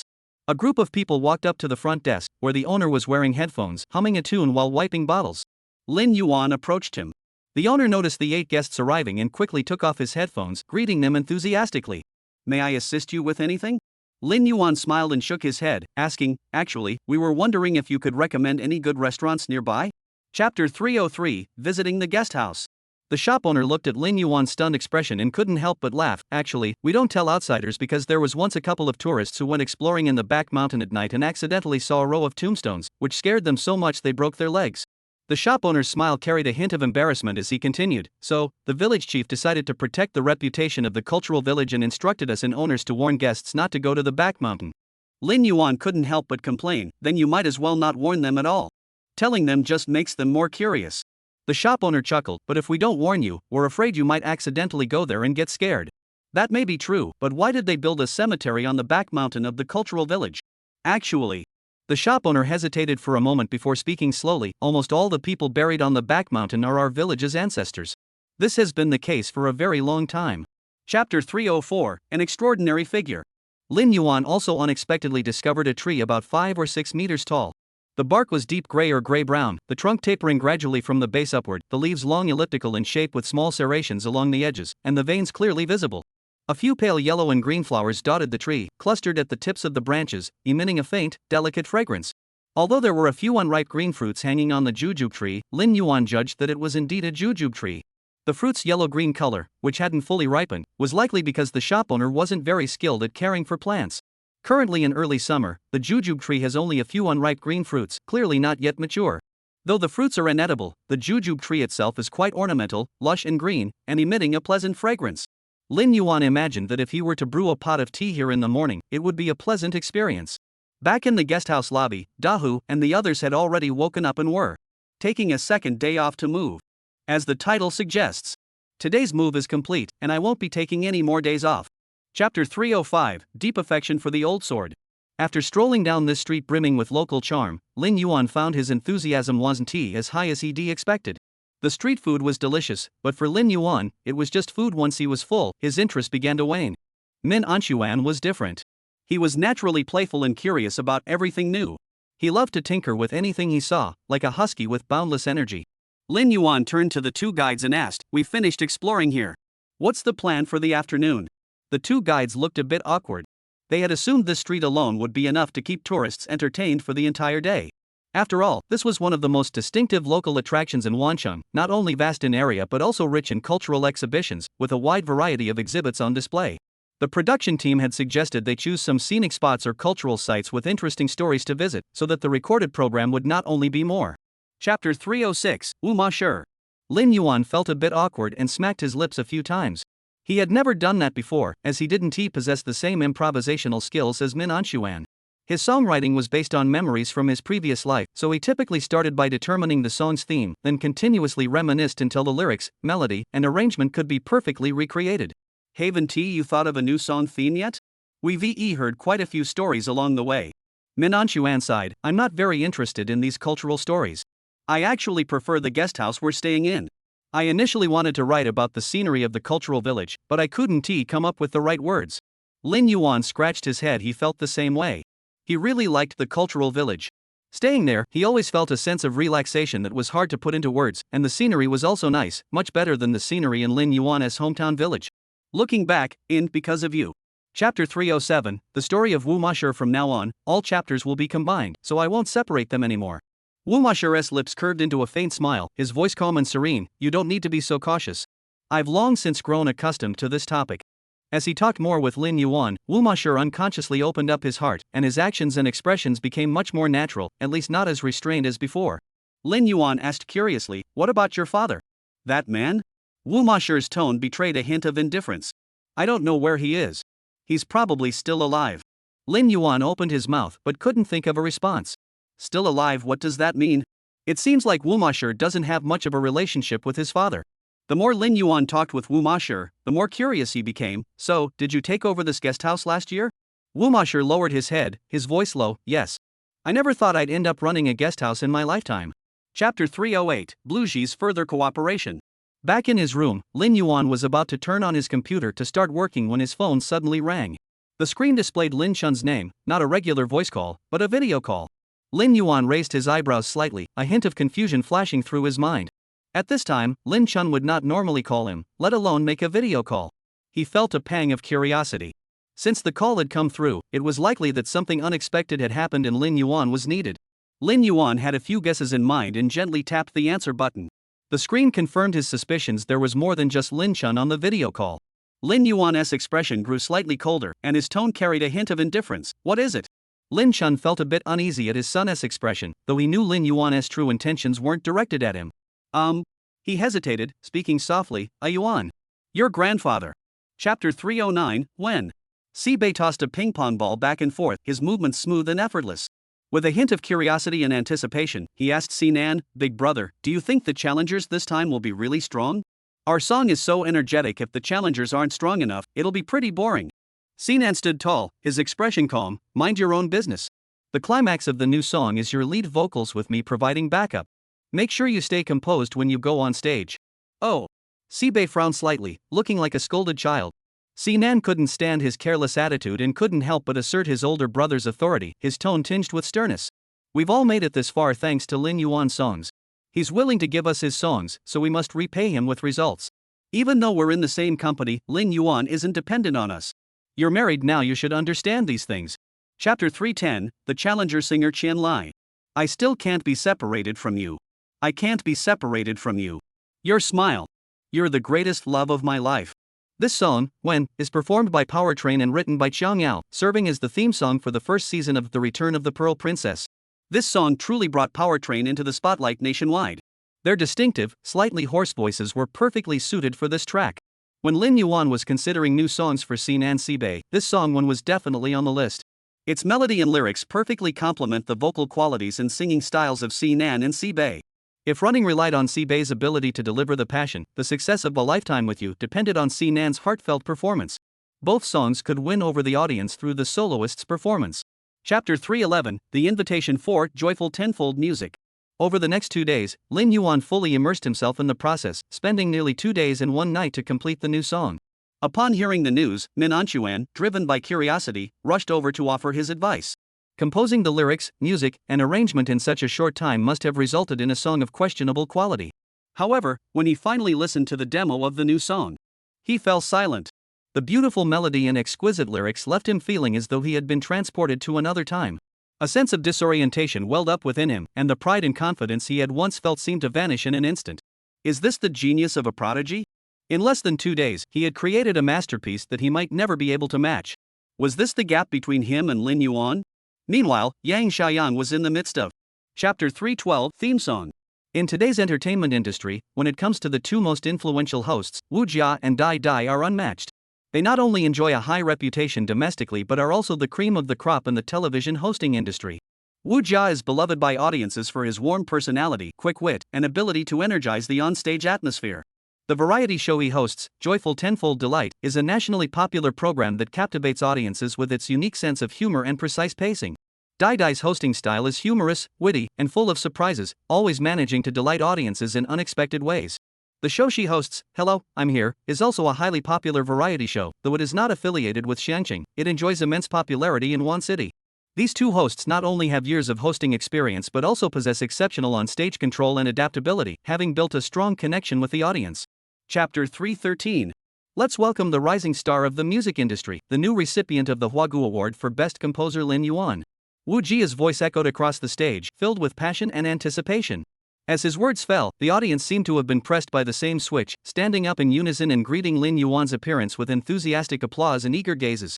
Although they had already heard that Lin Yuan would be appearing on Joyful Tenfold Music, the moment finally arrived, and their excitement was still overwhelming. After all, Lin Yuan was an extremely mysterious figure. The public's knowledge of him was limited to his time on Brother Road, and during the rest of the time, he didn't hold concerts, release albums, sign autographs for fans, or even allow them to pick him up or drop him off at the airport. Fans had virtually no opportunity to get to know him on a personal level. Therefore, this episode of Joyful Tenfold Music was undoubtedly a rare blessing for Lin Yuan's loyal fans. Chapter 314, Sunny Day. Don't answer the phone. Don't answer the phone. Don't answer the phone. Lin Yuan's heart was screaming silently. But soon, Yu Qian's cold and concise voice came through the phone. Hello? Under the gaze of those around him, Lin Yuan could only grit his teeth and answer the phone with a hint of resignation. Hello, honey? Get to the point. I'm still at work. Yu Qian's tone betrayed a hint of unwavering seriousness. In reality, what Yu Qian meant was, I'm busy right now and haven't finished work yet. If it's not important, or if Lin Yuan just wants to say something flirtatious, then wait until I'm off work.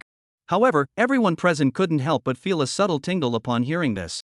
It seemed like Lin Yuan's wife wasn't being very nice to him. Lin Yuan can only take leave for a company gathering. As the title says, Chapter 315, I'm coming in. The next morning, as the first rays of sunlight filtered through the curtains and into the room, Lin Yuan was awakened by the sound of his phone. He rubbed his sleepy eyes and picked up his phone. The screen was filled with news about him trending on social media. Hashtag Shangqing Broadcasting and Television Station's theme song Sunny Day Hashtag. Hashtag Joyful 10-Part Harmony by Lin Yuan Hashtag. Hashtag Lin Yuan writes a song in 4 hours Hashtag. Hashtag Youth Memories Sunny Day Hashtag. These trending topics danced across his fingertips like a string of lively notes. Lin Yuan wasn't surprised, as he knew his performance in joyful 10-part harmony had already garnered widespread attention. The fact that simply recording a variety show could generate such high heat made him almost certain that when the episode finally aired, the wave of excitement would be overwhelming.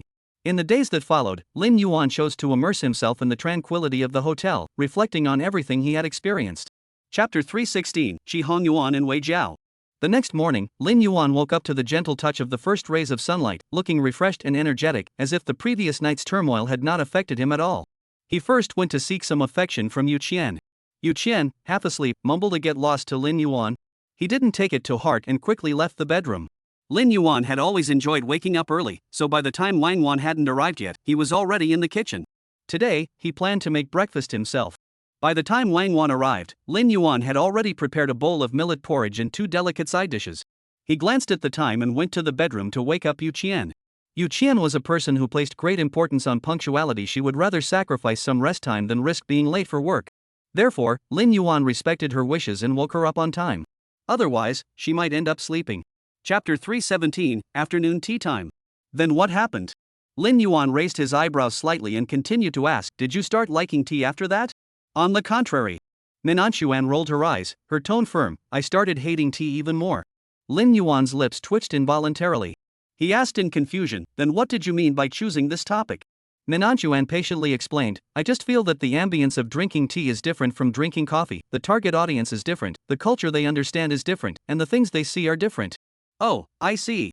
A hint of surprise flashed in Lin Yuan's eyes. Minanchuan's new song theme was so profound. In his impression, Minanchuan had always been a singer passionate about creating electronic music, but after spending time with him recently, Lin Yuan noticed that Minanchuan seemed to be constantly progressing and growing. His personality no longer resembles the one from before. Chapter 318, 8th Stage. Lin Yuan's gaze fell on his phone screen, where a short message caught his eye. Wu Ma Shi, I've arrived at the venue. Lin Yuan's lips curled into a slight smile. He was genuinely happy that Wu Ma Shi had come. Toward Wu Ma Shi, Lin Yuan harbored the attitude of a close friend, a feeling that was rather peculiar. Despite having only spent 2 or 3 days together, the two felt as though they had known each other for a long time. Whether it was chatting or sipping tea together in the breeze, the social atmosphere made Lin Yuan feel an indescribable sense of comfort. Recalling his first encounter with Xiaofang in Mengdu, when he wrote Southern Girl for her, Lin Yuan's heart was filled with complex emotions. He felt sympathy for Xiaofang's circumstances, yet he couldn't help but want to scold her harshly. The second time in the capital, meeting Guyu, this child who seemed to lose his sense of existence without others, all Lin Yuan could do. Chapter 319, I Remember.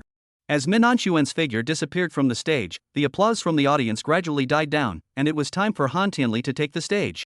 This singer, who had once been just a step away from the title of Song King, was now gradually losing his momentum. This might also be because the support from his agency, Yingzi Entertainment, was dwindling. From the music video, it was clear that Han Tianli's theme this time was centered around a beautiful landscape he had photographed.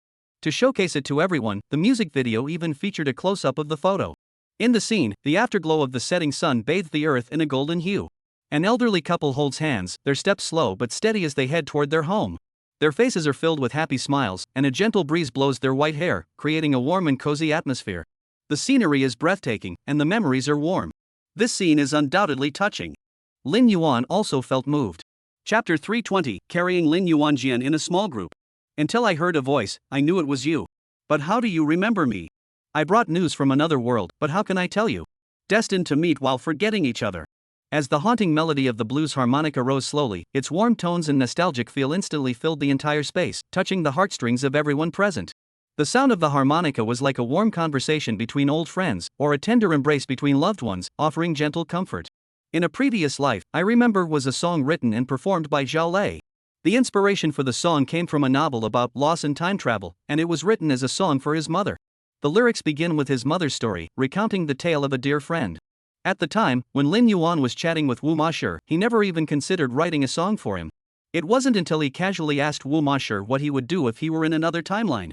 Chapter 321, 100% voter turnout. The last performer, of course, was Meng Tianjin, who hadn't appeared on stage at all.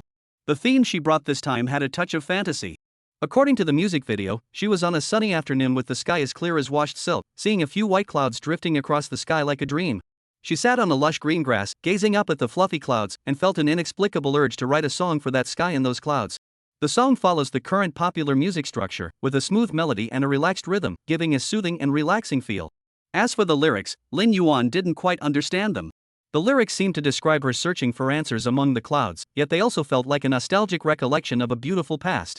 He thought that such lyrics could only be written by someone as sensitive as Gong Jing. Few others could craft something so thought-provoking. Chapter 322, Reunion with an Old Friend. As the last bite of food disappeared, Lin Yuan finally felt the long-awaited sense of fullness, and it was already nearly midnight. Lin Yuan leaned back in his chair, wiped his mouth, took another sip of water, and then spoke. The production team and we are about to leave Wan City. Wu Masher nodded, his eyes betraying a hint of reluctance. Over the past few days spent with Lin Yuan, he had gradually come to understand this man. Though he was a top-tier celebrity, he had none of the arrogance typically associated with fame, and his personality was very easygoing. Wu Masher had come to regard him as a true friend. So, are you planning to go to Xiangqing next? Wu Masher asked. Lin Yuan laughed. I didn't expect you to be outside the entertainment industry, yet you're so well informed. Wu Masher chuckled. I just started using social media recently. Lin Yuan replied casually, I do need to go to Xiangqing to record a show. Wu Masher. Chapter 323, Before the Competition. Hello, Mr. Lin Yuan. I'm Li Dai. Li Dai greeted Lin Yuan with a gentle tone, her voice carrying a hint of respect yet retaining her own personality. Hello. Lin Yuan merely nodded politely, his tone flat and devoid of enthusiasm. Hearing the tone of the greeting, Li Dai furrowed her brows slightly, a hint of displeasure flitting across her mind. What's with that? Why is he speaking to me like I'm his junior? I've been in the industry for over a decade longer than him. Li Dai did admire Lin Yuan for writing so many hit songs, but that didn't mean she had to be overly polite to him. As the daughter of Li Hua, Li Dai had always lived under the shadow of her father's illustrious reputation, which naturally instilled a sense of arrogance in her personality. Though she rarely showed it in her daily life, deep down, she always looked down on her peers whom she deemed incapable. Chapter 324, The Official Competition. Just as Lin Yuan and Luo Guan were engrossed in conversation, Xian Lai's figure appeared beside Luo Guan. Lin Yuan and Xian Lai didn't get along well on the show brother road, so Lin Yuan didn't plan to interact much with Xian Lai. He politely nodded to Luo Guan and left under the pretext of an excuse. Zhang Jia and Zhang Lan were still chatting with Zhou Liheng. Lin Yuan had intended to join their conversation but was once again stopped by the two women.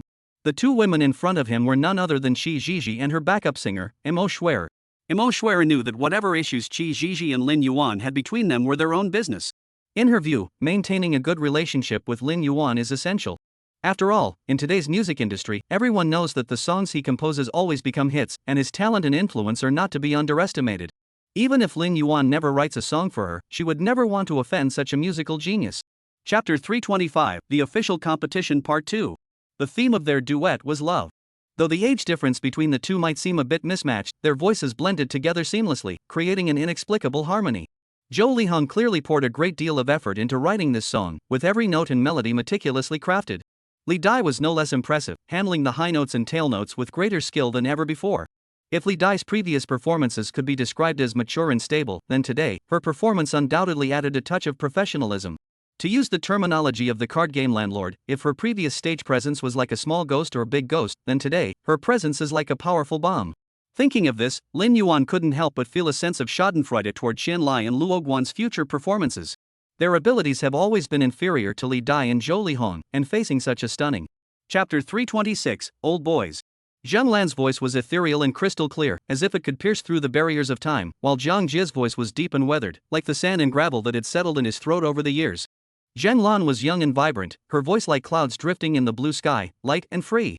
Zhang Jia, on the other hand, was like a traveler who had crossed thousands of mountains and rivers, his voice carrying stories, each step firm and powerful. These two vocal styles, despite having little in common, harmonized seamlessly, creating a sense of temporal and spatial dialogue. If Zhang Yijing and Cai Yoxiu's duets are characterized by the ups and downs of the melody and a touch of operatic flair, then Zhang Lan and Zhang Jie's true skill lies in their harmony. Despite their significantly different vocal tones, the stark contrast creates a richer auditory experience and emotional depth. This is similar to duos like Phoenix Legend and Qin Shinshin, where the two singers have vastly different vocal styles, allowing them to create more diverse harmonies. Chapter 327, The Finalists are announced. As the passionate melody of the song's climax gradually subsides, the stage lights grow softer, creating a more subdued and profound atmosphere. Lin Yuan sang the second verse of the main melody with a rich, full-bodied vocal style. Years have passed in the blink of an eye, bringing countless partings and reunions. Once, as young men with ambitions far and wide, we envied the southbound geese. Each of us rushing toward our own futures, our figures growing distant and fading away. Where is the future? Who can give me the answer to this ordinary life? The melody of the piano and acoustic guitar resounded once more, this time softer and slower, with the drumbeat gradually and silently joining in. When he finished singing this part, he put down the microphone and noticed that some of the audience members below the stage had tears in their eyes. If the song Youthful Achievements can move listeners to tears, part of the reason is that Tang Qingqing's story serves as a guiding influence. Chapter 328, Tao Ruoshan, Tao Ruoyan, Tao Yongqin. The leader was a young man dressed in a suit. Good afternoon, everyone. I am the director of Shanyan Studio. As he spoke, he pulled the young man beside him forward. This is Tao Yongqin, our studio's new recruit. Please give him your support. Tao Yongqin's first impression was rugged, even a bit fierce, especially the band-aid on his left eyebrow, giving him a rebellious vibe. However, when he began to toast everyone present, his attitude was unexpectedly gentle and polite. Good evening, everyone. My name is Tao Yongqin. He then proceeded to toast each person in turn, his movements smooth and courteous. He didn't drink much, taking only a small sip from each glass. By the time he finished the first round, he had just finished one glass of wine. Whether facing senior colleagues or peers of the same age, he maintained a humble yet confident demeanor. Chapter 329, Music Fatigue. After the call ended, Yu Qian's heart remained unsettled for a long time. Lin Yuan's words echoed in her ears, tempting her. Ultimately, she decided to give herself a chance. She opened her assistant's message page and sent the instruction. Yu Qian, book me a flight to Xiangqing for tomorrow morning. Assistant, got it, boss.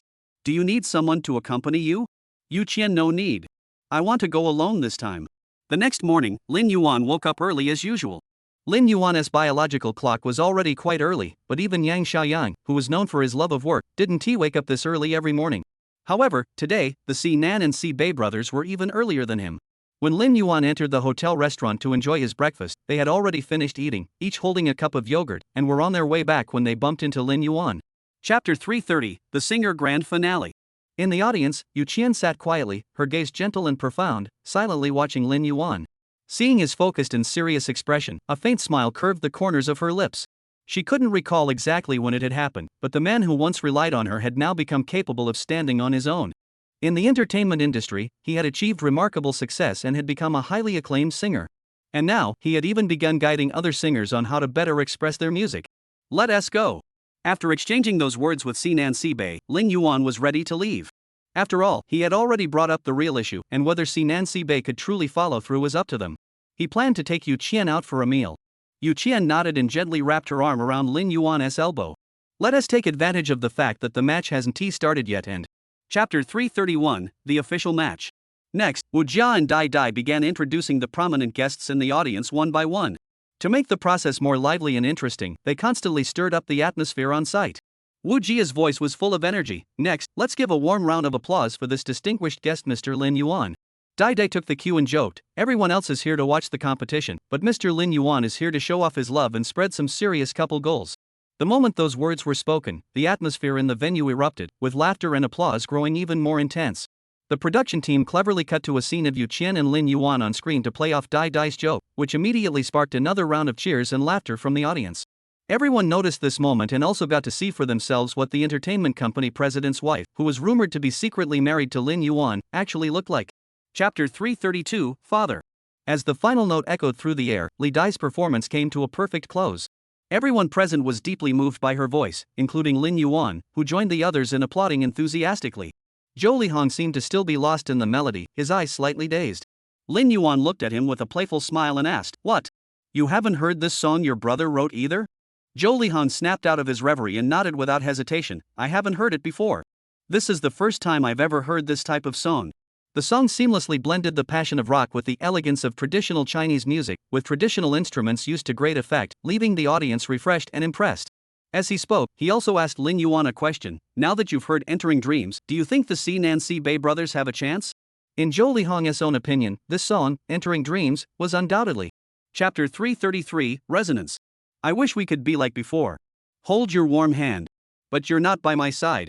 Send my blessings to you through the breeze. After Sinan finished singing the first line, the stage lights suddenly shifted, and another soft beam of light slowly rose, illuminating Bei. His figure appeared exceptionally lonely in the light. The clear voice instantly brought a sense of comfort and warmth to the audience. Before taking the stage, Sinan had urged Bei to recall more of the time he spent with his father. However, Bei had always avoided those memories. Because his deepest memories of his father were from the time before his father passed away. Those memories were too heavy, and whenever he recalled them, he felt as though they were suffocating him. He remembered his father always being so proud, encouraging him to pursue his dreams with words of encouragement, yet he would pretend to be casual and say, "With me here, you don't need to worry." Chapter 334, Champion. It was only about a quarter of an hour. Most people had calmed down.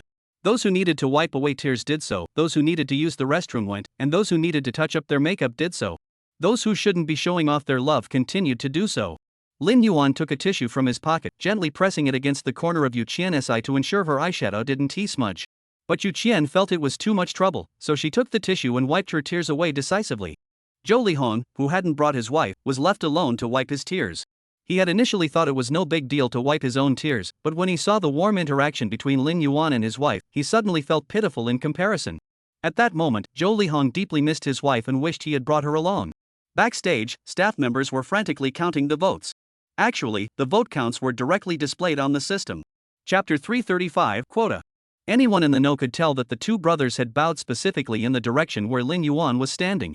This scene startled Lin Yuan greatly. He felt both moved and a bit overwhelmed by the attention. "It's true that I wrote the song for you, but this is a bit much," Lin Yuan muttered to himself. Moreover, Si Nan and Si Bei were roughly a generation older than Lin Yuan, about the same age as Lin Chun. For them to bow to him, he dared not accept such honor. At that moment, Dai Dai held up two microphones and handed them to the two brothers, signaling that it was time for them to prepare their acceptance speeches. Si Nan took the microphone first.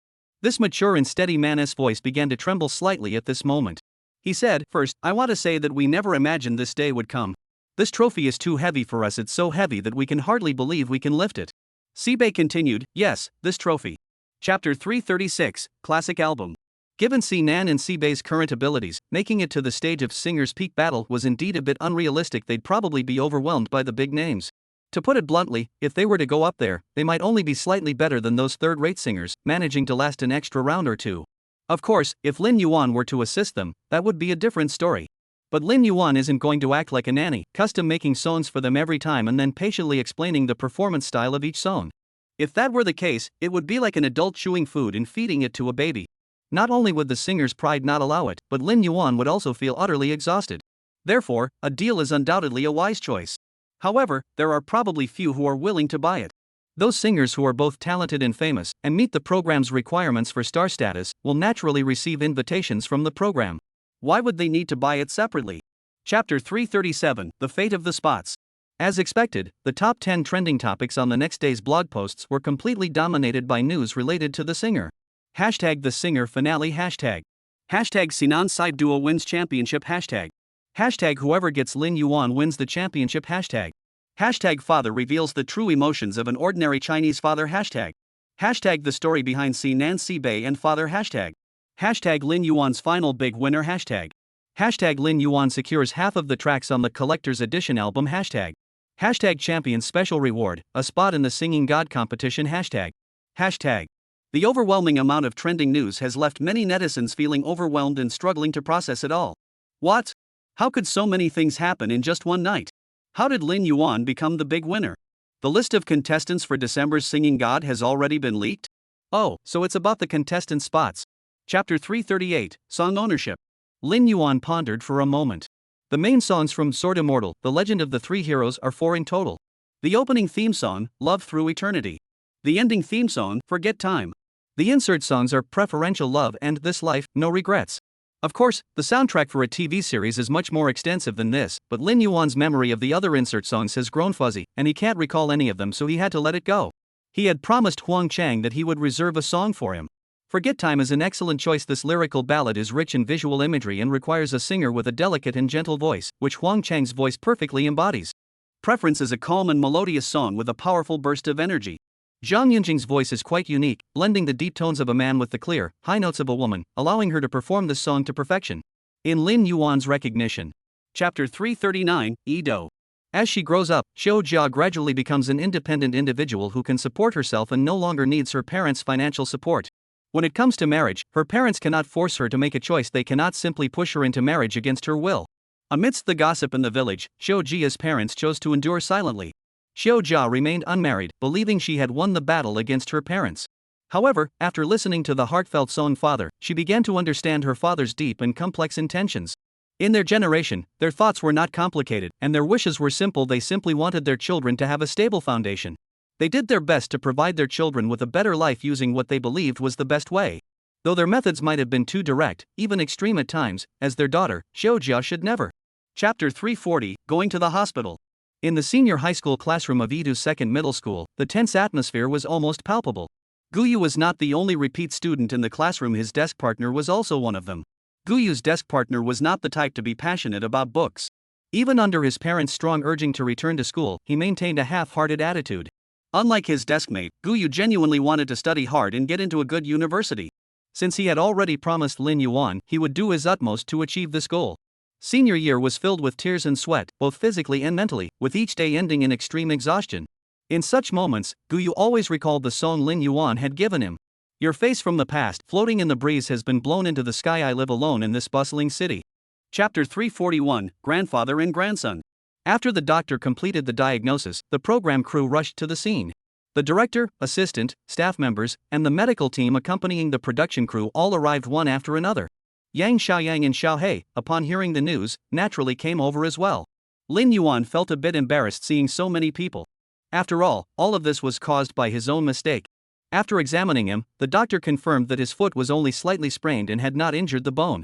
The doctor observed the swelling in his foot and applied an elastic bandage for proper compression and wrapping.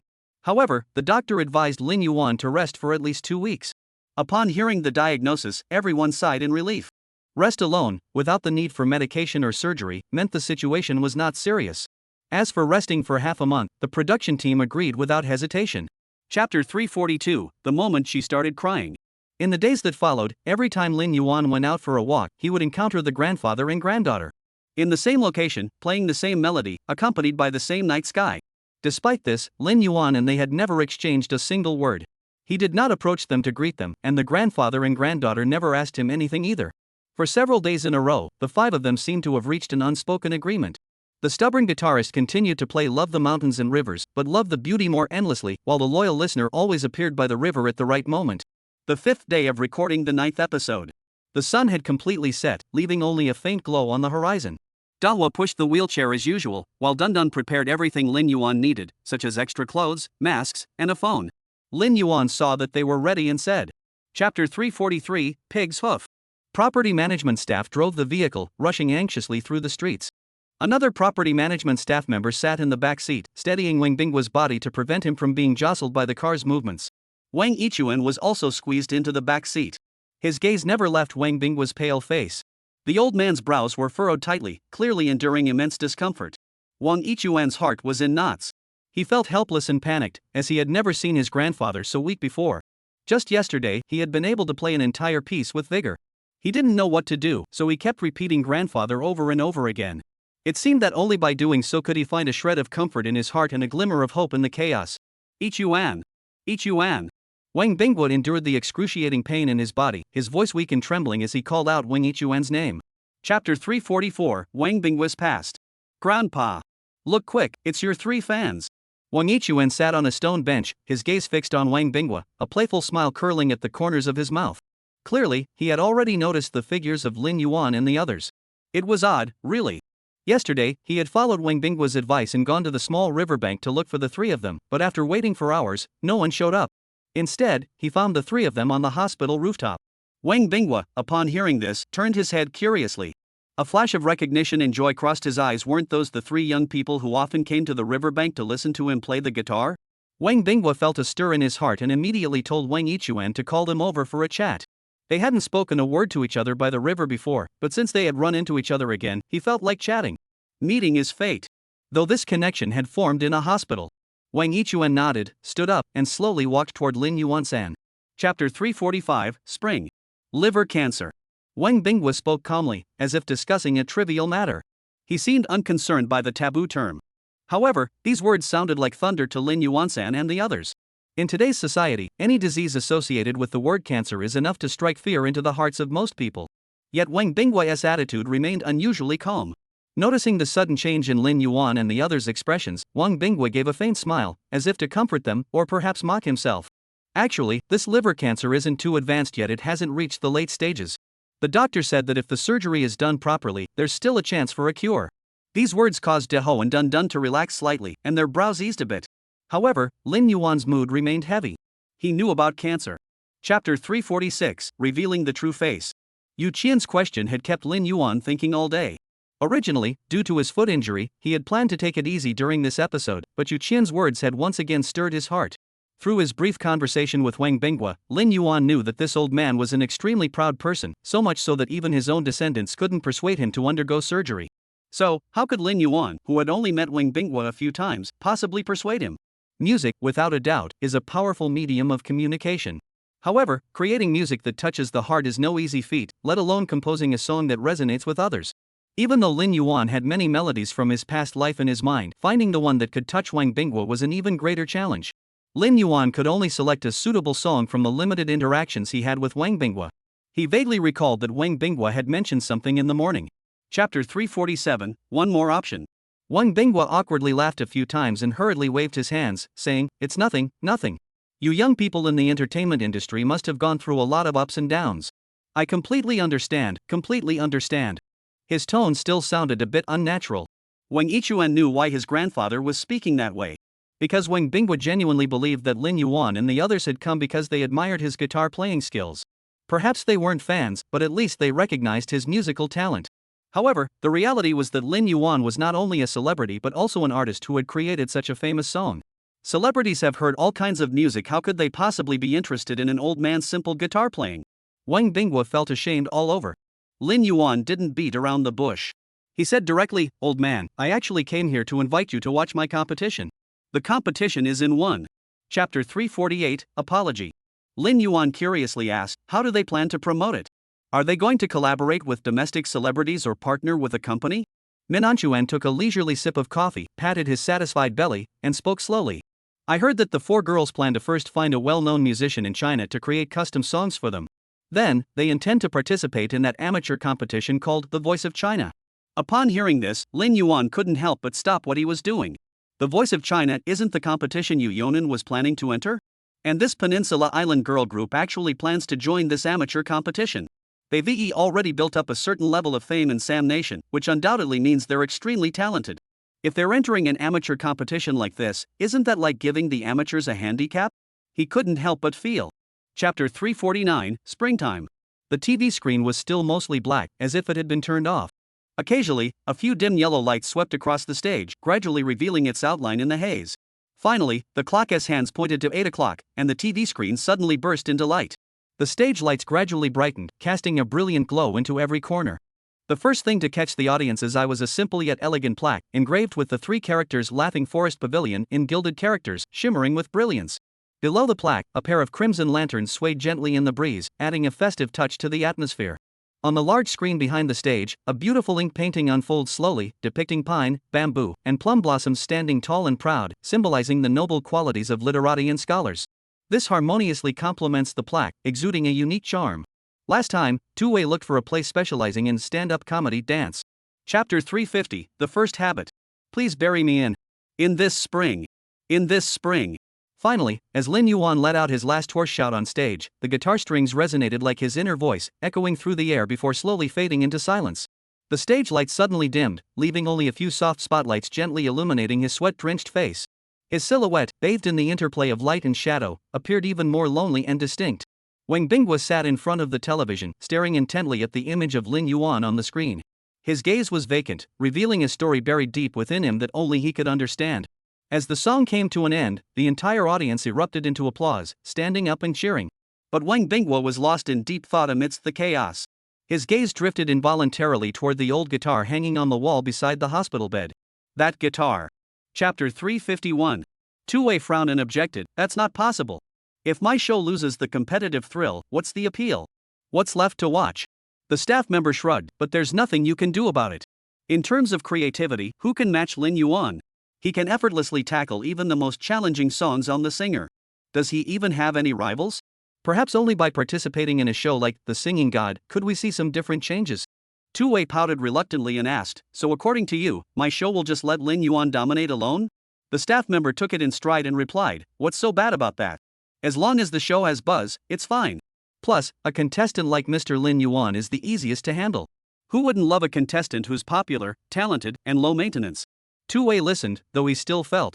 Chapter 352, Love Through Eternity Forget Time. The host added, however, Mr. Lin Yuan is different from others. He submitted 3 songs in total. Zhang asked curiously, oh. He even gave us an extra song. Is this extra one an insert song? It's an insert song, the host said hesitantly. But there's one special thing: this insert song is purely instrumental. Typically, insert songs in TV dramas can be either instrumental music or songs with lyrics. The choice depends on the specific needs of different scenes to select the most appropriate musical accompaniment. Initially, Zhang Lu hadn't considered using instrumental music as an insert song. After all, songs with lyrics already include instrumental accompaniment, so aren't they also a form of instrumental music? Why go through the extra trouble of purchasing a piece of pure instrumental music? The meeting room fell into a brief silence before Luo Guan broke the deadlock, reminding everyone, regardless, we. Chapter 353, Shuijian Falling into the Mortal World. As the film and television industry continues to evolve, there has been an increasing preference for using ballads as closing themes in TV dramas. This phenomenon can be attributed to 2 main factors. First, data analysis has revealed a subtle correlation between the popularity of ballads and TV ratings. On the other hand, it is because the melodious tunes and heartfelt lyrics of sentimental songs often capture and express the emotions and themes of the plot more accurately, allowing viewers to linger in the emotional atmosphere created by the story long after the show ends. Therefore, Forget Time has undoubtedly become an outstanding closing theme song. Other senior members of the production team also nodded in approval, expressing satisfaction with the song Forget Time. Zhang Le spoke up, mark this song, Forget Time, and don't forget to discuss future collaborations with Yucheng Entertainment afterward. As soon as he finished speaking, the sound of pencils scratching against paper filled the meeting room. Chapter 354, Contentment. Secure it. We must secure this song. Such an elegant song must stay with the production team. After silently reminding himself, Zhang Lu asked, did Lin Yuan mention anything about the quality of the other instrumental pieces? Are they of the same high quality as Snowfall in the Mortal World? The host shook his head. Regarding this point, Mr. Lin Yuan did not specify in his email. Zhang Lu pondered for a moment, his brows furrowing slightly as he seemed to weigh his options. He spoke slowly, alright, after you leave, get in touch with Lin Yuan again. If he can guarantee that the next 2 songs and the 5 pure music pieces will maintain the same standard as Snowview, Falling into the Mortal Realm, then there's no reason not to give him the music producer position for this production team. Zhang Lu didn't commit himself too fully. He left some room for maneuver. Even if he wanted to. Chapter 355, Red Hot. Alright, as long as you can form the group smoothly, you won't disappoint our investment. Lin Yuan looked at them. By the time of your final competition, I'll make sure to deliver the songs to you on time. Hearing this, the 2 brothers excitedly thanked him repeatedly. Thank you, brother-in-law. Lin Yuan smiled slightly and added, go down to the recording studio later. I have a new song I want you to try out. A new song already? Yu Xiaohang's eyes widened in excitement. I just want you to give it a try first. If it doesn't work out, I might have to find someone else to sing it. Lin Yuan explained, of course, this song doesn't include the ones I promised to give you earlier. Alright. We'll go right away. The 2 brothers acted on impulse, eager to head downstairs early. Suddenly, Lin Yuan remembered something and hurriedly called them back. Wait, you 2. Chapter 356, Relax. After dragging things out for a few days, Li Jialing finally arrived. Upon her arrival, the recording session began swiftly. All the songs were recorded under a tight schedule. Lin Yuan wasted no time and immediately instructed Yang Xiaoyang to personally deliver the recorded songs. During this time, Zhang Li's production team was still leisurely reviewing the first 3 episodes of The Deep Sword, looking for any potential oversights or inconsistencies. After all, before Lin Yuan's songs arrived, they had ample time to take their time. However, after editing, there was much more work to be done. For example, the songs needed to be submitted to the State Administration of Radio, Film, and Television for review. The director and main actors needed to start promotional activities. What they didn't expect was that just 7 days after their song selection meeting ended, news came from Cheng Entertainment. Lin Yuan had already completed the recording of 7 new songs. Chapter 357, The Journey to Shu Capital. The next day, the tour guide kept his word and meticulously planned a full day's itinerary for them. However, unlike sightseeing and shopping in other cities, the first activity the uncle arranged for them was ear cleaning. To experience traditional ear cleaning services, and to do so while sipping tea.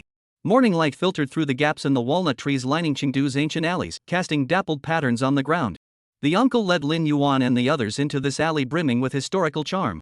Their destination was a small tea house hidden deep within the alley. The tea house's entrance was modest, with a wooden sign bearing ancient characters that exuded the scent of time. The uncle led them into the tea house with ease, where the sounds of mahjong tiles clacking and low conversations drifted out. They found a comfortable spot outside the door and sat down.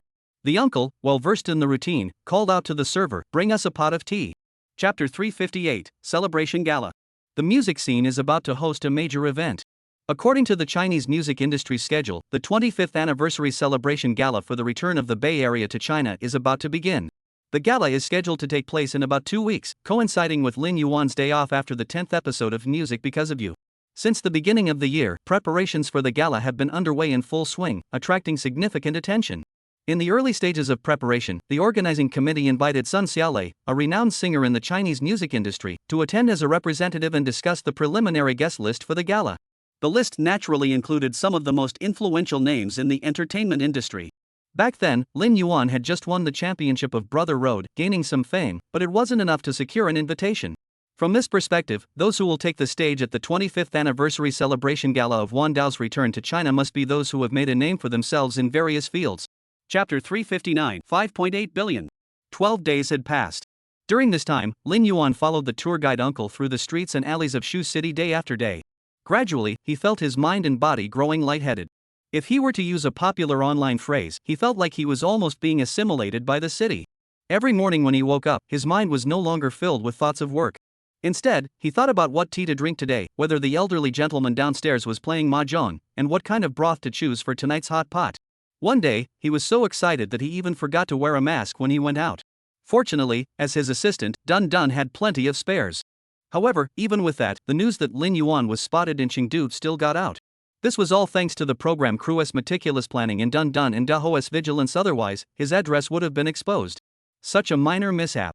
Chapter 360, the 10th episode of the competition. A Yuan. As soon as Lin Yuan arrived at the production team, he saw Min Anchuan waving enthusiastically at the hotel entrance, urgently trying to catch his attention. He smiled slightly in response, then turned to join the tour guide uncle beside him, busily sorting through the mountain of luggage. He had bought so much in Shu City: tea, clothes, souvenirs, even Shu City hot pot seasoning, all in bulk. Min Anchuan walked lightly up the stone steps to Lin Yuan, his gaze falling on the bulging packages in the trunk. He paused for a moment, then wore an exaggerated expression of astonishment and teased. "Did you guys go looting in Shu City or something? How did you bring back so much loot?" Lin Yuan rolled his eyes at him but didn't deny it. Because he was a bit embarrassed too. Lin Yuan considered himself not. Chapter 361, New Boy. Besides Shirzai, Gong Zhang also contributed a song full of deeper meaning this time. This song also centered on a character, telling the story of a young boy who had come to Shu City alone for a trip. This boy happened to be a loyal fan of Gong Zhang, and he was overjoyed at the chance to meet his idol. Gong Zhang found the boy particularly interesting. During their time traveling together, the two formed a brief friendship.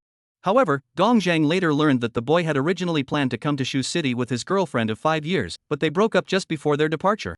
To prevent his carefully planned trip from going to waste and to ease his heartache, the boy decided to embark on the journey alone. After watching the music video, Lin Yuan didn't feel much, but Min Anchuan seemed unusually excited, as if he had also been hurt by love, and was. Chapter 362, Results of the 10th Competition. In the hall, the atmosphere was tense and solemn. Lin Yuan and the others sat upright in their seats. Though they each had different attitudes toward the upcoming results, they still tried their best to appear full of anticipation in front of the cameras. Director Tu Wei cleared his throat, and his voice echoed throughout the hall through the large red megaphone. "It's time to reveal the final results of tonight's competition. Ultra thin, ultra light, ultra clear, the Huami 15 Ultra smartphone because of you 10th episode competition, the winner is Shirzai." The moment the name was announced, a low murmur of surprise filled the room. Meng Tianjin, in front of the camera, couldn't help but flash a slightly exaggerated expression. This was Shirzai's first ever first-place win. As if to comfort everyone, the director specially praised Shirzai. This time, Shirzai's song was still deep, but this time. Chapter 363, Rehearsal Accident. Then Yang Xiaoyang suddenly remembered something and turned to Lin Yuan, saying, "Oh, right. Mr. Wang Bingwa's surgery went very smoothly. He's been talking about wanting to see you lately and even mentioned wanting to video call you." Upon hearing this, Lin Yuan turned around. "Mr. Wang has only been out of surgery for half a month, and he can already get out of bed and move around?" Yang Xiaoyang shook his head with a smile. "Not yet. He's still resting in bed. But you know the old man's temperament, he can't sit still." Lin Yuan couldn't help but smile. He knew that Mr. Wang was an impatient man, otherwise, he wouldn't have been sneaking out behind his children's backs so often. "Alright, next time he contacts us, if there's an opportunity, we'll video call him." Lin Yuan agreed. Yang Xiaoyang nodded and added, "There's one more thing I need to remind you about. The director of The Singing God and the Singer, He Quan Liang, called personally. Chapter 364, Encountering an Acquaintance at the Gala. The next evening, the stars were shining brightly, and the venue was packed with big names. Upon receiving the notice, Yang Xiaoyan first carefully designed a fashionable outfit for Lin Yuan, dressing him in a formal evening gown. He then confirmed the exact performance time with the organizers. Before entering the venue, he repeatedly reminded Lin Yuan how to present himself in the best possible light on camera. The highlight of the cultural gala was, of course, the red carpet ceremony. On the red carpet, the rules of the fashion show are well known. The most attention-grabbing spots are naturally the first and last positions, while other artists are arranged according to their status in the industry. Lin Yuan was scheduled to appear 10th, a position that is considered standard in terms of status. According to convention, as a second-tier singer, Lin Yuan should have been placed second, which is the lowest-ranked position in the entire lineup. However, due to circumstances in the entertainment industry. Chapter 365, Du Limin, Zhu Yuan, Tao Ruoyan. Oh! Little Hong is here. A warm greeting rang out, spoken by an elderly woman with gray hair but a vibrant spirit. She was seated at the center of a round table in the front row, drawing everyone's attention. Don't let her appearance fool you. She might look like an ordinary elderly woman who enjoys dancing in the park, but she is actually the president of the Chinese Popular Music Association. She was also one of the judges for the Hua Chu Awards at the time Du Limin. Despite being nearing retirement age, Du Limin's prestige in the music industry remained undiminished. Even when addressing the legendary singer Zhou Lihong, she simply referred to him as Little Hong. Good morning, Ms. Du. Zhou Lihong was the first to greet her. Hello, Ms. Du. Following Zhou Lihong's lead, the others also greeted her politely, with Lin Yuan trailing behind the group. Du Limin reached into her pocket, pulled out a pair of reading glasses, put them on, and began to recognize everyone one by one. Chapter 366, Kara is always okay. After Tao Ruoyan and the unknown singer from Wancheng finished their performance, they followed the program's arrangements and left the stage without lingering. As the two walked off the stage, they encountered Lin Yuan at the side. The two singers nodded to him simultaneously, as a way of greeting him. Lin Yuan was flattered and hurriedly returned the gesture with the same courtesy. What surprised him was that he wasn't even familiar with Tao Ruoyan. In fact, they had only met briefly through Zhou Lihong and others earlier that day. He never expected Tao Ruoyan, as a senior artist, to take the initiative to greet him. The other person, Lin Yuan didn't recognize at all. The fact that he also initiated the greeting left Lin Yuan even more astonished. Meanwhile, online discussions were also heating up due to the opening song of the evening. After all, Tao Ruoyan was truly a sensation nationwide. When it came to vocal skills, he had a rough voice, and when it came to looks, he was the ultimate heartthrob in the uncle fan circle. Chapter 367, The Gala Comes to an End. The song sings of all the emotions in my heart. Comforting oneself. Through the song. Through the record player. Fluent Cantonese, an addictive melody, and exceptional vocal prowess. The fusion of these elements unleashes a unique charm in this song. Under this indescribable charm, it seems to awaken those melodies deeply buried in memory. As the music progresses, the celebrities on stage can't help but sway their bodies gently to the rhythm, nodding their heads and tapping their feet, as if drawn by the melody. Even the legendary artists of yesteryear find resonance in this melody, their legs involuntarily tapping to the beat, as if transported back to the vibrant disco era. Whether it's laughter or sorrow, Kara is always okay. Heartbroken to the point of death, Kara will be okay. Chapter 368, Huang Changyun and Lin Yuan's feud. Lin Yuan sorted through the clues in his mind, straightened his back, and his eyes sparkled with the light of thought. He looked up at Yang Xiaoyang in the front seat and asked, "Why do they treat me so well? I've thought about it, but there's nothing particularly special between us." He counted on his fingers. At most, we worked together on the Brothers Roadshow. I wrote a song called Swords and Dreams for Zhou Lihong, composed under Mount Fuji, and Love Transfer for Sun Xiaolei teamed up with Kaiyoshu, participated in Music Because of You with Gongzhang, and as for Luo Guan, I only helped his cousin Luo Yim go to the hospital once. Lin Yuan shook his head, seemingly unconcerned about these matters. These are all trivial matters in my eyes, and I even charged them a significant amount for the copyright fees of the songs I wrote. But why are they so kind to me? Is it because of my personal charm? Yang Xiaoyang. Chapter 369, Trending Controversy. In the online world, controversy and praise always go hand in hand. When Lin Yuan's name was surrounded by negative comments, his fans or bystanders naturally stepped in to argue with them. For example, someone said he had run out of ideas, so others pointed out the new song he wrote for Because of You. For those accusing Lin Yuan of cashing in on his fame, fans argued passionately, pointing out that every one of his works is a meticulously crafted piece of art, and his refusal to hold concerts or release albums reflects his respect for music, not a blind pursuit of profit. Others claimed he doesn't deserve his fame, so fans listed his numerous achievements, from being the youngest champion of Brother Road, to the first newcomer to win the Hua Chu Award, to being hailed as the hope of the music industry's new generation. Each achievement is the best proof of Lin Yuan's talent. Finally, the haters couldn't argue anymore, and the debate returned to its original point. Chapter 370, The Speaker. Shanghai. Inside a high-end hotel. As the preliminary round of The Voice of China drew nearer, Park Jin-woo, the manager of the Red Hot duo, grew increasingly anxious. However, Lin Yuan had yet to provide a definitive response, leaving Park Jin-woo feeling like a cat on a hot tin roof.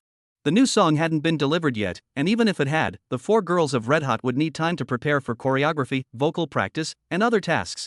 Time was running out, and Lin Yuan's delays had Park Jin-woo deeply worried, fearing that there wouldn't even be enough time for rehearsals by the deadline. Among the members of Red Hot, Flame, who was most looking forward to collaborating with Lin Yuan, kept asking Park Jin-woo about the progress of the new song. Park Jin-woo was growing increasingly annoyed by the constant inquiries. To get an answer as soon as possible, he has called Yuching Entertainment countless times, but to no avail. In fact, at this critical Chapter 371, The Wind Rises. The viral video features Wang Bingboi himself, who recorded and uploaded it to the internet. In the video, we see Wang Bingboi lying in a hospital bed, clearly having undergone abdominal surgery, and he is still unable to get out of bed easily. The video footage is slightly shaky, occasionally shaking slightly. Lin Yuan speculated that the old man must have called his cheap grandson, Wang Ichuan, to record the video with his phone. Thinking of this, he couldn't help but recall Wang Ichuan's resentful expression and laughed out loud.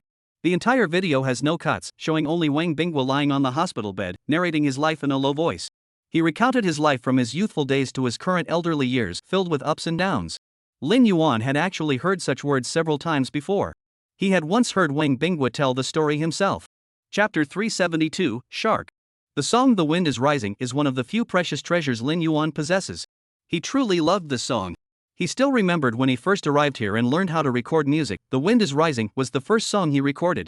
And he spent an entire month, relying solely on his memory, to record 4 demo versions of it. The 4 versions were Buying Chili with Coupons, Zhou Shun, Lin Junjie, and Wu Qingfeng. To be honest, Lin Yuan really hesitated to share The Wind Rises. He always hoped to find the perfect moment to debut this song in the most appropriate way. But on this morning, after much consideration, he realized that perhaps this very moment was the best opportunity. After deciding to release the new song, he began to ponder which version to choose as the first one to perform. Among the 4 singers. Chapter 373, Episode 11 Recording. The song The Wind Rises indeed swept through the music industry like a powerful storm in a single day. Upon hearing the new song, Zhou Lihong couldn't help but smile knowingly. Good job. The warning we 4 old-timers issued together wasn't as effective as your one song. Is thysing that I should admit defeat?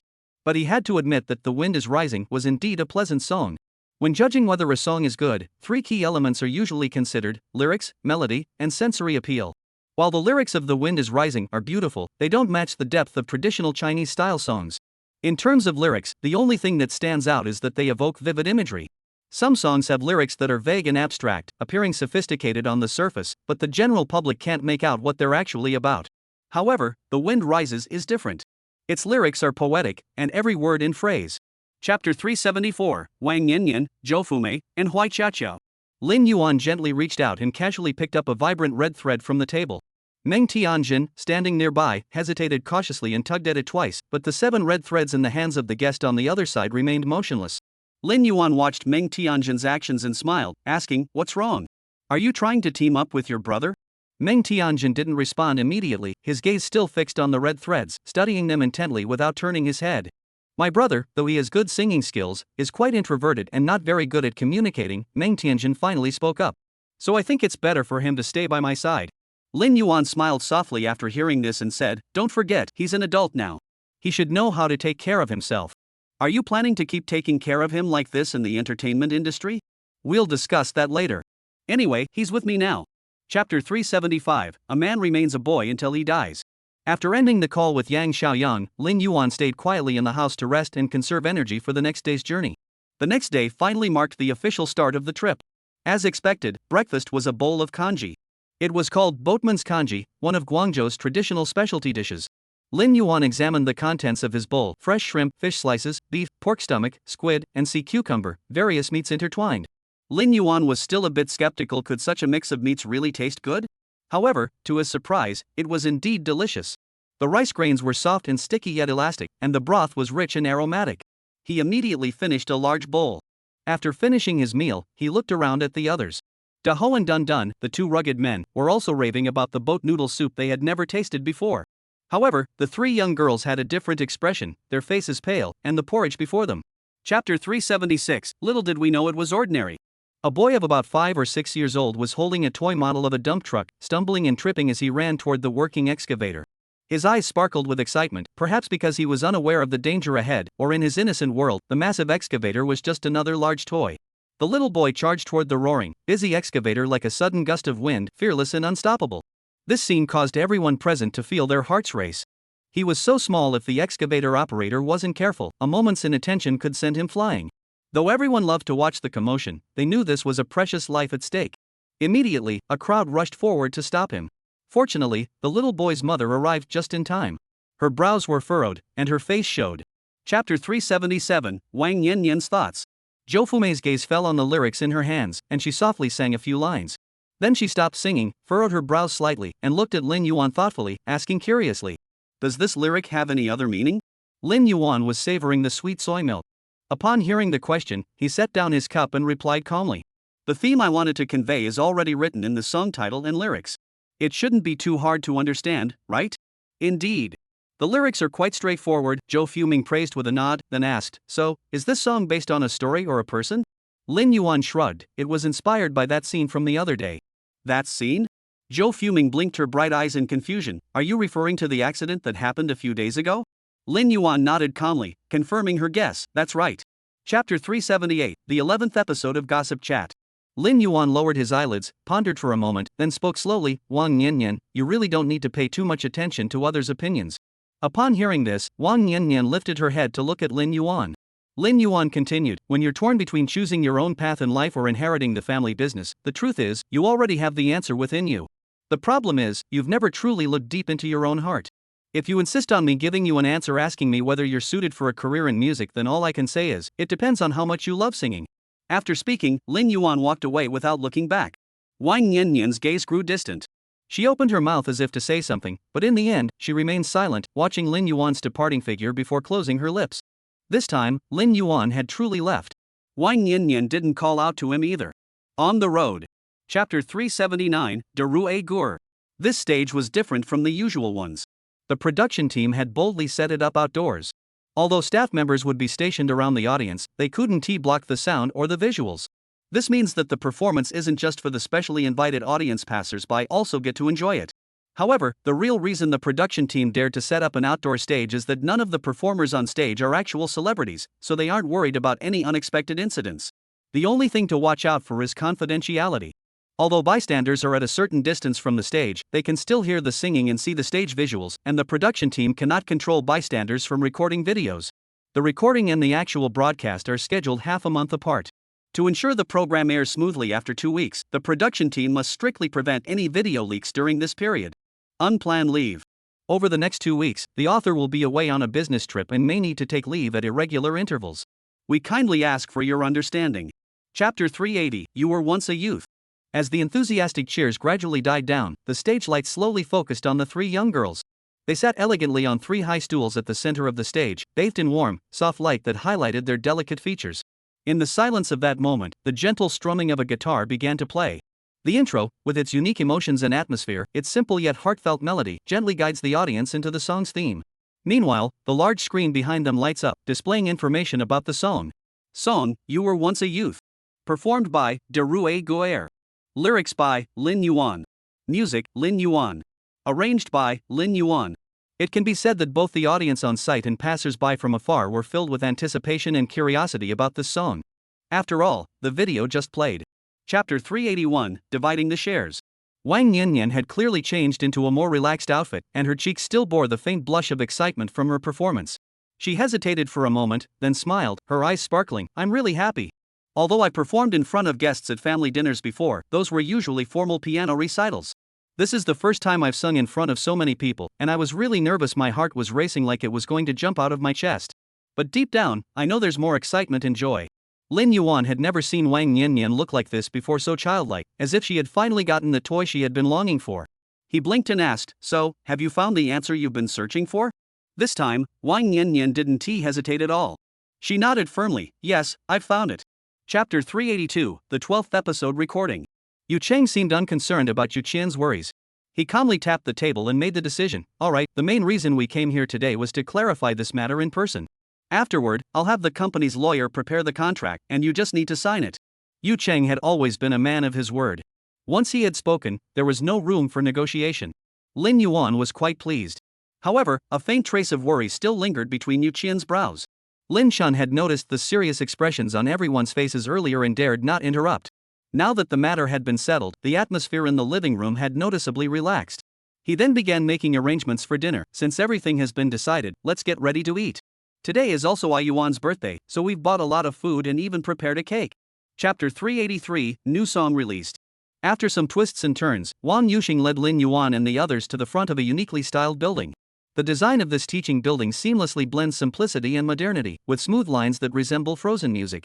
The entire building was predominantly white, with smooth, delicate white stone used for the exterior walls.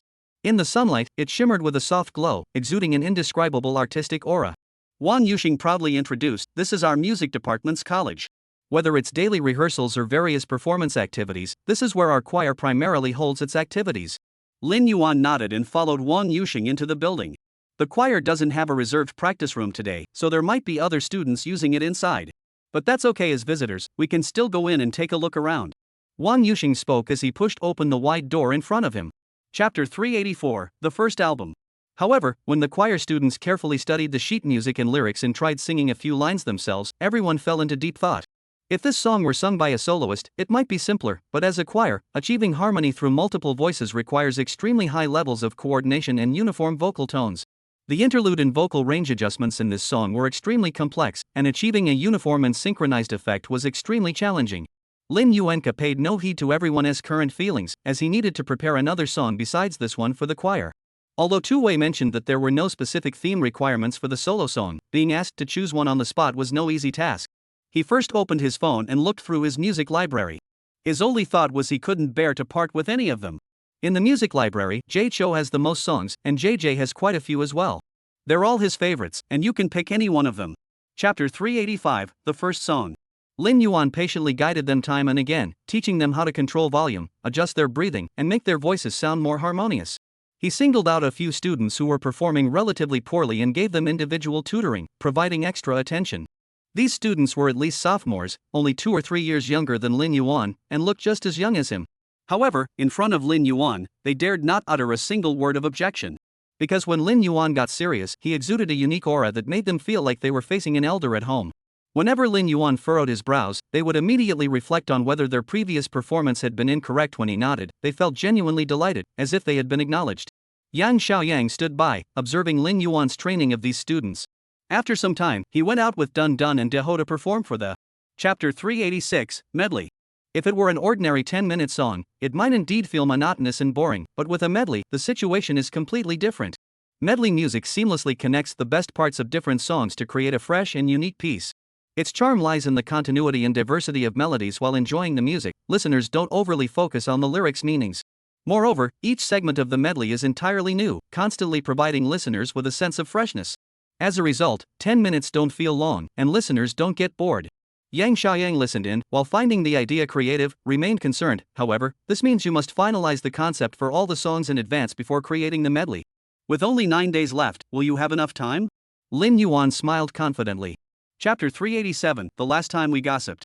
Yang Xiaoyang put his phone back in his pocket and analyzed calmly. The problem is that the dirt we've exposed isn't fatal. What truly has viral potential is the fact that Cherry once visited Claysicate, but unfortunately, we don't have concrete evidence. Lin Yuan suddenly asked, "By the way, what's Yu Yonan been up to lately?" Yang Xiaoyang, who had a deeper understanding of the internal situation, replied. Yu Yonan has passed the initial selection for Voice of China and is currently preparing for the first episode's recording. Who will she be singing with for the first episode?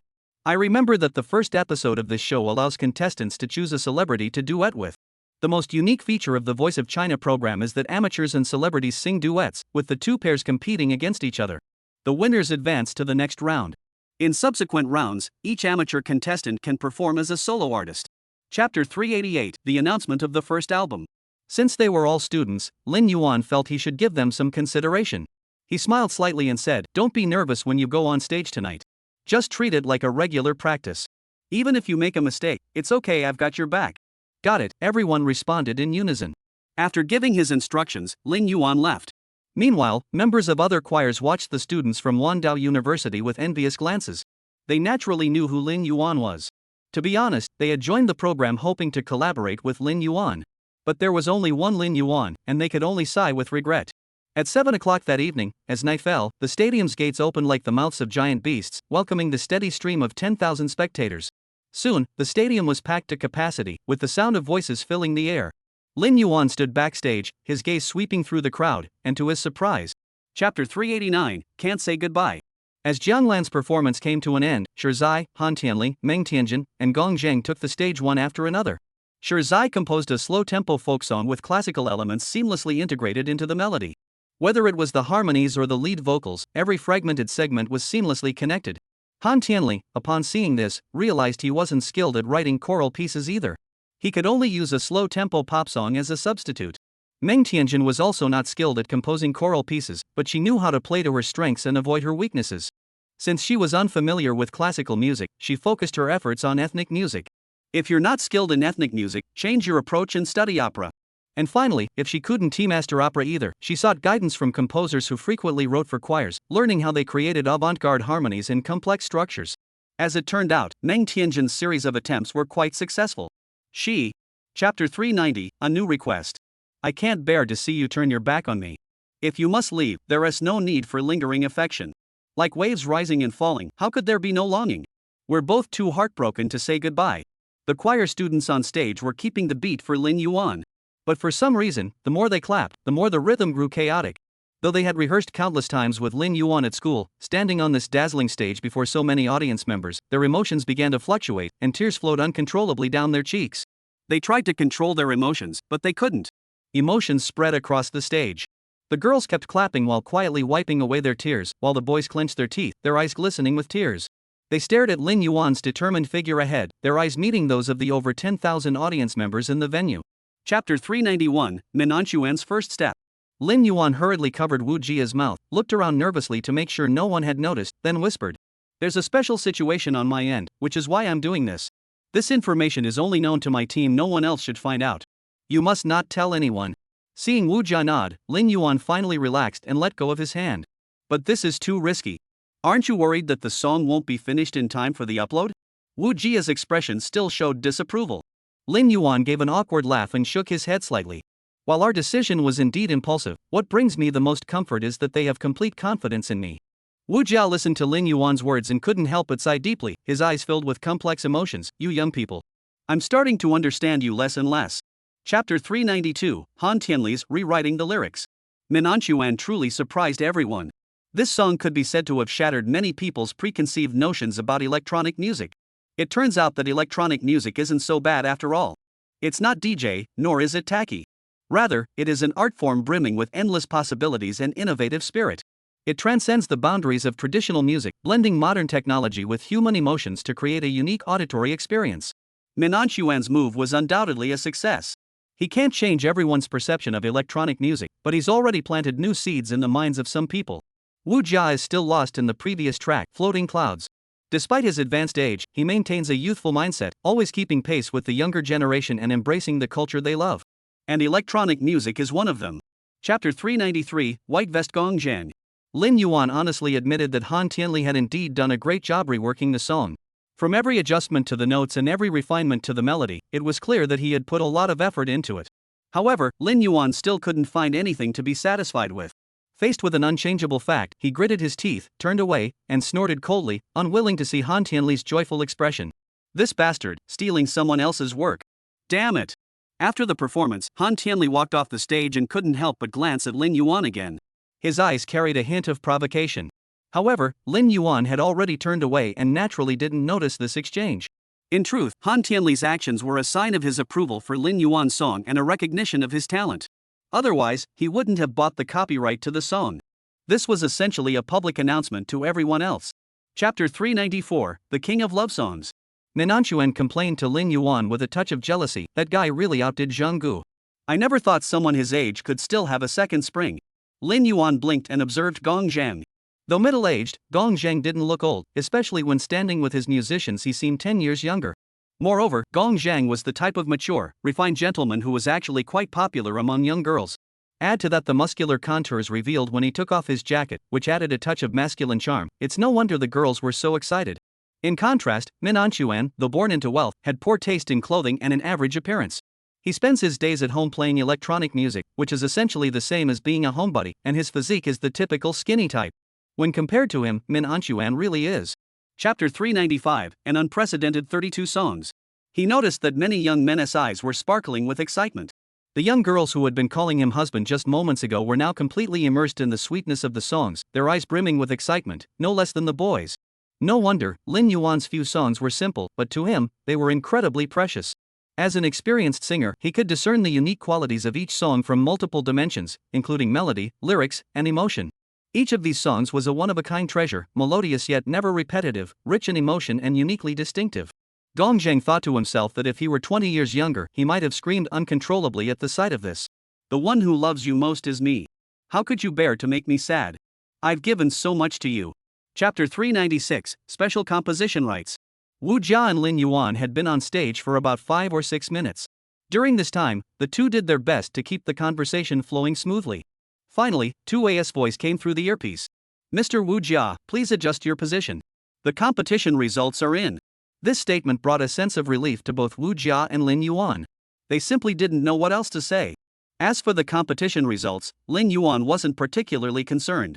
But he was still curious and hopeful about whether he would win. He had done his best to perform both Love Song King and Can't Say Goodbye as completely and accurately as possible, striving to stay true to the originals. But Lin Yuan still couldn't guarantee anything. Don't let the enthusiastic audience reactions fool you. But Love Song King is ultimately just a medley song, and not really suitable for a big stage. Chapter 397, Champion. Gong Zheng spoke more and more, but Lin Yuan grew increasingly confused. So what? I understand what you're saying, but how does that relate to today's reward? Gong Zheng didn't seem impatient. Instead, he explained more carefully. The promotional song for United Nations International Peace Day, on the surface, is just each country creating a song for the holiday. But in reality, these songs are secretly compared behind the scenes, becoming a cultural competition. Lin Yuan suddenly understood. Now he understood. So, in the end, the so-called promotional songs are ultimately submitted to the United Nations for public comparison. And whoever becomes the composer of the promotional song means that person is the representative. No wonder Gong Zhang and the others were so excited. After all, having one's own song performed at the United Nations is such an honor. Because this is already tied to national culture or national music. Chapter 398, Dividing the Song. Fortunately, Lin Yuan ultimately emerged victorious, and Yang Xiaoyang's concerns dissolved into pure joy and relief. Then, he seemed to think of something else and hurriedly pulled out his phone, quickly dialing his boss's number. In the audience, Xiao Fang was so excited she couldn't stop smiling, revealing 8 teeth. Gu Yu and Wu Mashur embraced each other tightly, their faces radiating excitement, as if sharing their inner excitement and emotions with each other. Wang Binghua, the old man, was the most emotional of all, his eyes reddening and nearly shedding tears. Lin Yuan watched the scene unfold before him, seeing his friends and brothers who were even more excited than he was. A warm wave surged through his heart, and he couldn't help but laugh out loud. While Lin Yuan was naturally delighted to receive the award, he wasn't so excited that he jumped for joy. His joy came more from the people before him. Chapter 399, The Night the Idol Singer Group Formed. Gong Zhang took a deep breath and exhaled slowly. After a long while, he finally calmed down and spoke up. Since things have come to this point, I think we should just push forward and get this done as soon as possible, to avoid any unexpected complications. Zai nodded in agreement. They genuinely wanted to help Lin Yuan. It would be best if we could start arranging the music for these few songs first. We can all begin recording simultaneously, which would significantly improve efficiency. Lin Yuan indeed had such plans in mind. In another half-month, he would have to start officially uploading the first song, and after that, he would need to maintain a pace of at least 1 song per week. If he had to do it alone, the workload would be overwhelming. Regarding the song production, everyone agreed on the plan. Gong Zhang and the others decided to go back first to familiarize themselves with the songs so that they could proceed with the next steps later. Chapter 400, Zhao Yu. No. Xiao Hang hurriedly interrupted. Zhao Yu is actually a good person, he just isn't very good at expressing himself. In the dormitory, both my brother and I have received his help. But Zhao Yu, you see, he isn't very good at speaking, and he doesn't know how to get along with others. He always likes to mock others. Lin Yuan listened and understood. So, he is a kind-hearted person, but he comes off as cold on the surface? Exactly. That's exactly it. Yu Shaoxing nodded in agreement. Actually, after the group formed, if Yu hasn't signed with a company yet, we were planning to ask you to consider signing him. After hearing Yu Shaoxing and Xiao Hang's description, Lin Yuan did indeed develop some interest in this member named Yu. Since Yu Xiaoshang and Xiaohang were both defending him so strongly, it meant that a Yu's character was at least not bad. Plus, he hasn't signed with a company yet, so it might be worth giving him a try. Yu Directors. Chapter 401, Representative of Yucheng Entertainment. Lin Yuan attended the group formation night of Idol School as a representative of Chengcheng Entertainment. However, his role is also special. The production team gave him a lengthy close-up shot, which instantly heated up the atmosphere on site, with the audience's screams echoing non-stop. Lin Yuan was already accustomed to the intense stares and chaotic atmosphere, sitting calmly on the judging panel, unfazed by the commotion. Even when Du Qin waved at him from a distance, he didn't respond. Looking at me won't help. Anyway, he wasn't planning to perform on stage this time. Hong Daly smiled and commented, Mr. Lin Yuan is getting more and more popular. These young girls aren't here for you, but most of them are still your fans. Lin Yuan had always been rather indifferent toward Hong Daly. Perhaps because of some past incidents, he always felt uneasy about Hong Daly's words. Chapter 402, Gentle. Zhao Yu closed his eyes slightly, as if about to sink into a musical world where only he existed. The corners of his lips turned up slightly, and in time with the rhythm of his heartbeat, he slowly opened his mouth and sang the first line of the lyrics. Lin Yuan watched quietly from the side, silently evaluating in his mind. The guitar playing was decent, the lyrics weren't particularly standout, and the stage presence was average. However, the melody of the song was quite interesting. Moreover, Zhao Yu's voice was quite distinctive, slightly hoarse yet filled with an irresistible magnetic quality. As the guitar chords changed, Zhao Yu's voice rose and fell in harmony, sometimes soaring high and passionate, other times low and gentle. The audience is gradually drawn into the music's power, and the venue becomes unusually quiet. Until the final note gently drifts away like a thread, Zhao Yu slowly opens his eyes, as if emerging from a deep. Chapter 403, The Boy. The assistant's brows furrowed, his face betraying his distress. That may be true, but how are we supposed to explain this to Crown? After all, our team is also under Crown's jurisdiction. The assistant was well aware that ever since Meng Xinshur had been pre-selected by the Crown, they had been instructed by the company's higher-ups to ensure that Meng Xinshur secured the championship. At the time, they had also believed that Meng Xinshur securing first place was as good as a done deal, as his popularity was unmatched by anyone else. However, the sudden emergence of Yu Xiaohang had completely shattered the assistant's confidence. Quan Zhao sneered, they did mention this, but I never agreed. What? The assistant opened his mouth, completely taken aback by Quan Zhao's response. Quan Zhao looked at the assistant's dumbfounded expression, smiled, and reassured him, don't worry. Even if Yu Xiaohang's vote count exceeds our expectations, Meng Xinshur might not necessarily. Chapter 404, Another Lin Yuan. That's terrifying. Quan Zhao exclaimed, his voice tinged with disbelief. Director Quan, are you talking about this data? It's indeed terrifying, it's already surpassed Yu Xiaohang. The assistant responded nervously, his eyes fixed on the numbers on the screen. No. I'm talking about Lin Yuan.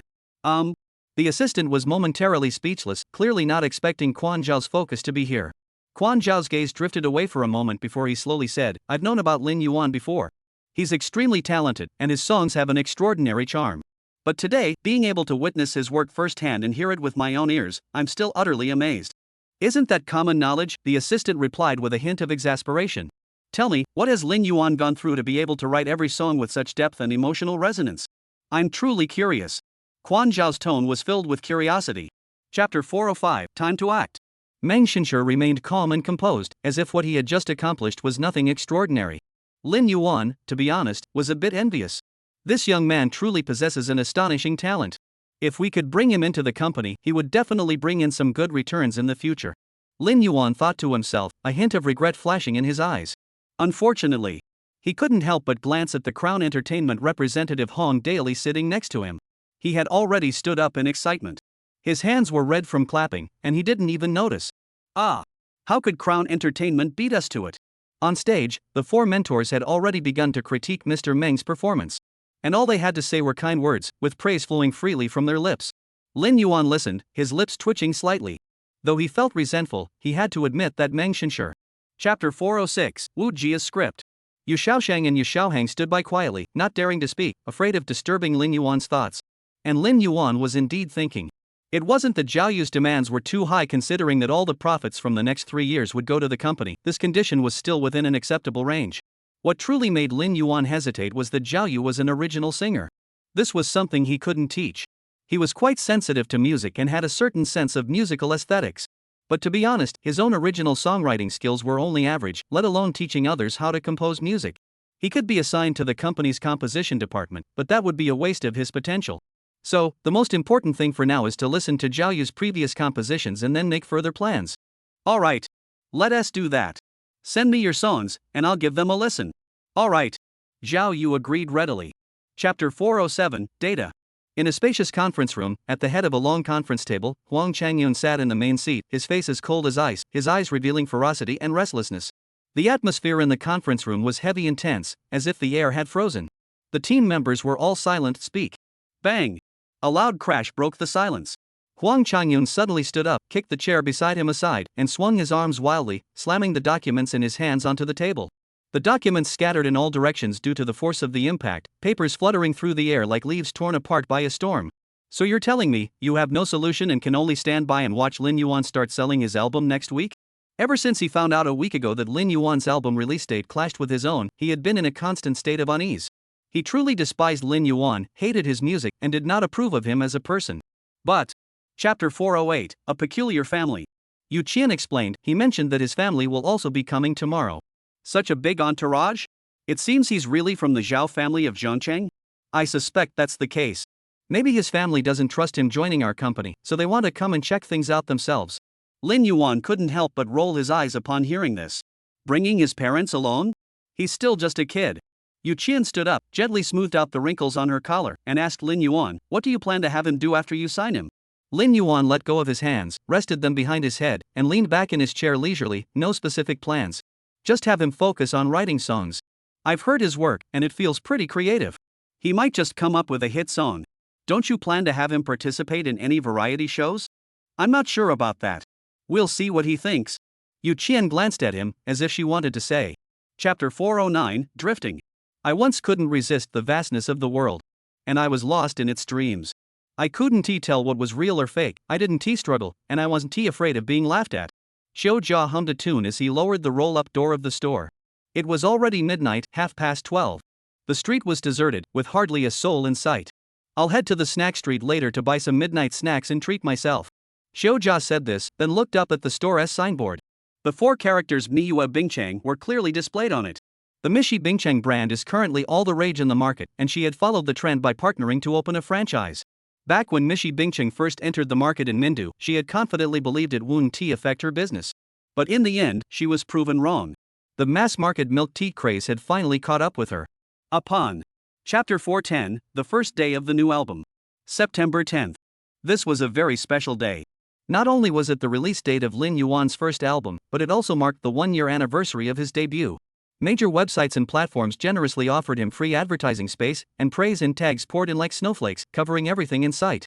It was only then that people realized how many of Lin Yuan's songs they had listened to, and yet he had only been in the industry for a year. At the beginning of his career, he gained a significant following among elementary school students with his song Youthful China, laying the foundation for his fan base. Later, on the Brother Road platform, he created hit songs like The Lan Ting Su and Rice Fragrance, which became widely popular, causing his fan base to grow rapidly. Ultimately, he secured the championship through his talent, gaining widespread fame and solidifying his position in the music industry. During this period, he also achieved another milestone, helping Jiang Xiong return to the peak of his career 8 years ago. Chapter 411, Leaked Chat Records. The release of his new album sent shockwaves throughout the music industry. To capitalize on the music craze, some influencers began covering Lin Yuan's new songs, while eager to please music critics also jumped in to critique the 2 tracks. However, Lin Yuan himself felt little about all of this. Because in recent days, whether it was the day the new song was released or just an ordinary day, he remained extremely busy. Regarding all the external developments, he could only learn about them through Yang Xiaoyang's brief reports during his limited free time. Lanxi's sports car saw its sales begin to rise steadily, all because of that music video. Meanwhile, the program The Voice of China had not yet officially aired, but the second episode had already been recorded.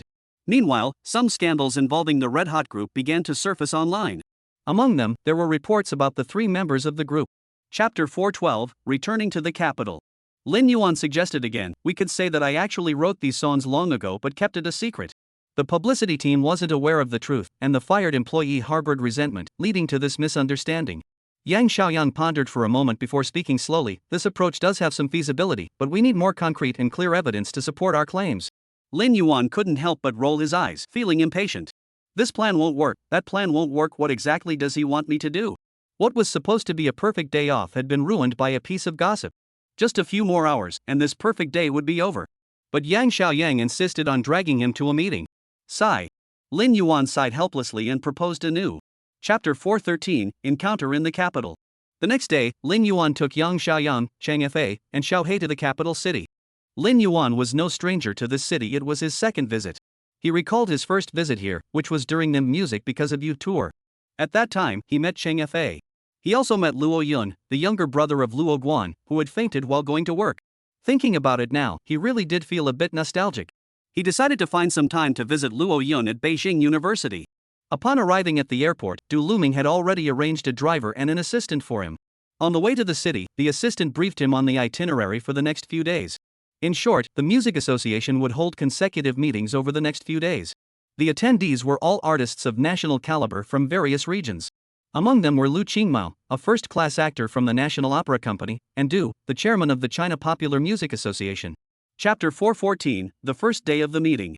Upon returning, Lin Yuan did not immediately get to work but took a day off to rest. The next day, as dawn broke, he set off for the Music Association's office with renewed vigor.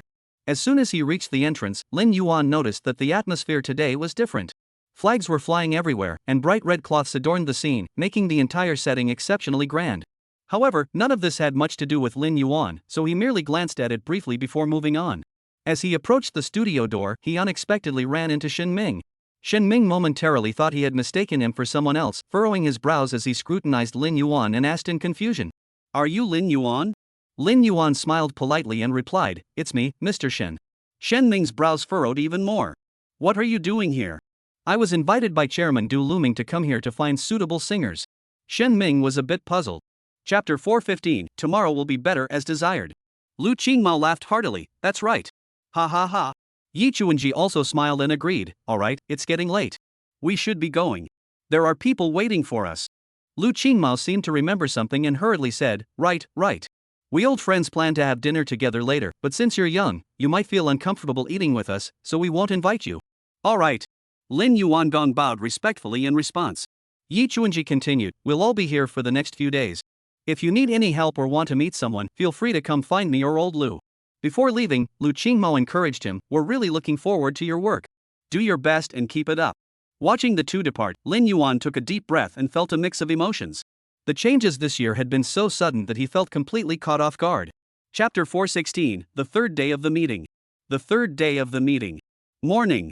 As Du Luming walked into the entrance of the Music Association, she immediately noticed Lin Yuan sitting on the sofa at the front desk, dozing off. She furrowed her brows. This kid must have stayed up late last night. Moreover, sleeping in a public area like the front desk without even finding a blanket, so careless, he'll catch a cold easily. She instructed her assistant to go out and buy some breakfast first, then walked over to Lin Yuan, gently shaking his shoulders while calling out, "Lin Yuan! Wake up!" Lin Yuan's eyelids fluttered a few times before slowly opening, his eyes still heavy with sleep. He had indeed stayed up late last night. Ever since he decided which song to cover, he had been working on it. And this morning, he had been sitting here waiting for Du Luming. Lin Yuan rubbed his eyes, yawned tiredly, and reached behind him to feel around. Confused, Du Luming watched him from. Chapter 417, The Secret That Can't Be Told. Lu Qingmao, seeing his little scheme exposed, grew angry and retorted angrily, "Where am I taking advantage of my age? If someone is willing to give me a few more lines of lyrics, isn't that acceptable? You're just taking advantage of your age." Seeing the two about to start arguing again, Yi Chuanji quickly stepped in to mediate. Enough. The two of you shouldn't start bickering the moment you meet. It's one thing to act like this in front of friends, but now that Lin Yuan is here, you should mind your manners and maintain your proper seniority. Lin Yuan, hearing this, gave an awkward smile. He hadn't expected that Du Luming and Lu Qingmao would start arguing over a song. Yi Chuanji skillfully changed the subject, suddenly slapping his forehead and saying, "Oh my gosh, I completely forgot to introduce you." Lin Yuan had assumed that after the song ended, they would naturally introduce the people he didn't know. Chapter 418, Lin Yuan's Ideal. You said that letting go of love gradually will lead to a longer journey. Perhaps fate's decree only allowed us to meet. Only let us fall in love this autumn. Only after it falls do we realize these fragments of happiness. The soft yet slightly passionate melody continued to echo through the cinema, like delicate silk gently caressing everyone's ears. Lin Yuan was already familiar with this song, but Yu Qian was hearing it for the first time, and she listened with such intensity. How am I supposed to pick them up? As the final lyrics faded away, the movie screen suddenly dimmed, and everything fell into silence. The movie was over. Having just watched a tragic love story and ended it with the lingering melody of this song, everyone felt deeply moved. When the lights came on, no one wanted to leave. Lin Yuan smiled and gently patted Yu Qian's head. "It's time to go. Yu Qian, however. Chapter 419, Shin Shokuan. Thank you for choosing to acknowledge me. Yun Lei said. I'm not endorsing you, I'm just giving you the benefit of the doubt. However, I still want to say congratulations on joining Yuching Entertainment. From now on, I'll be counting on you and Yang Ge to work together. Yun Lei's smile grew more sincere, and he hurriedly replied, I will. Yu Qian didn't shake hands with Yun Lei, she simply exchanged a polite nod with him before leaving. Yang Xiaoyang, Cheng Fei, and Xiao He were all paid directly by Lin Yuan, and Yun Lei was no exception. Therefore, the matter of hiring an agent had no direct connection to her. Her presence today was primarily to assist Lin Yuan in vetting candidates.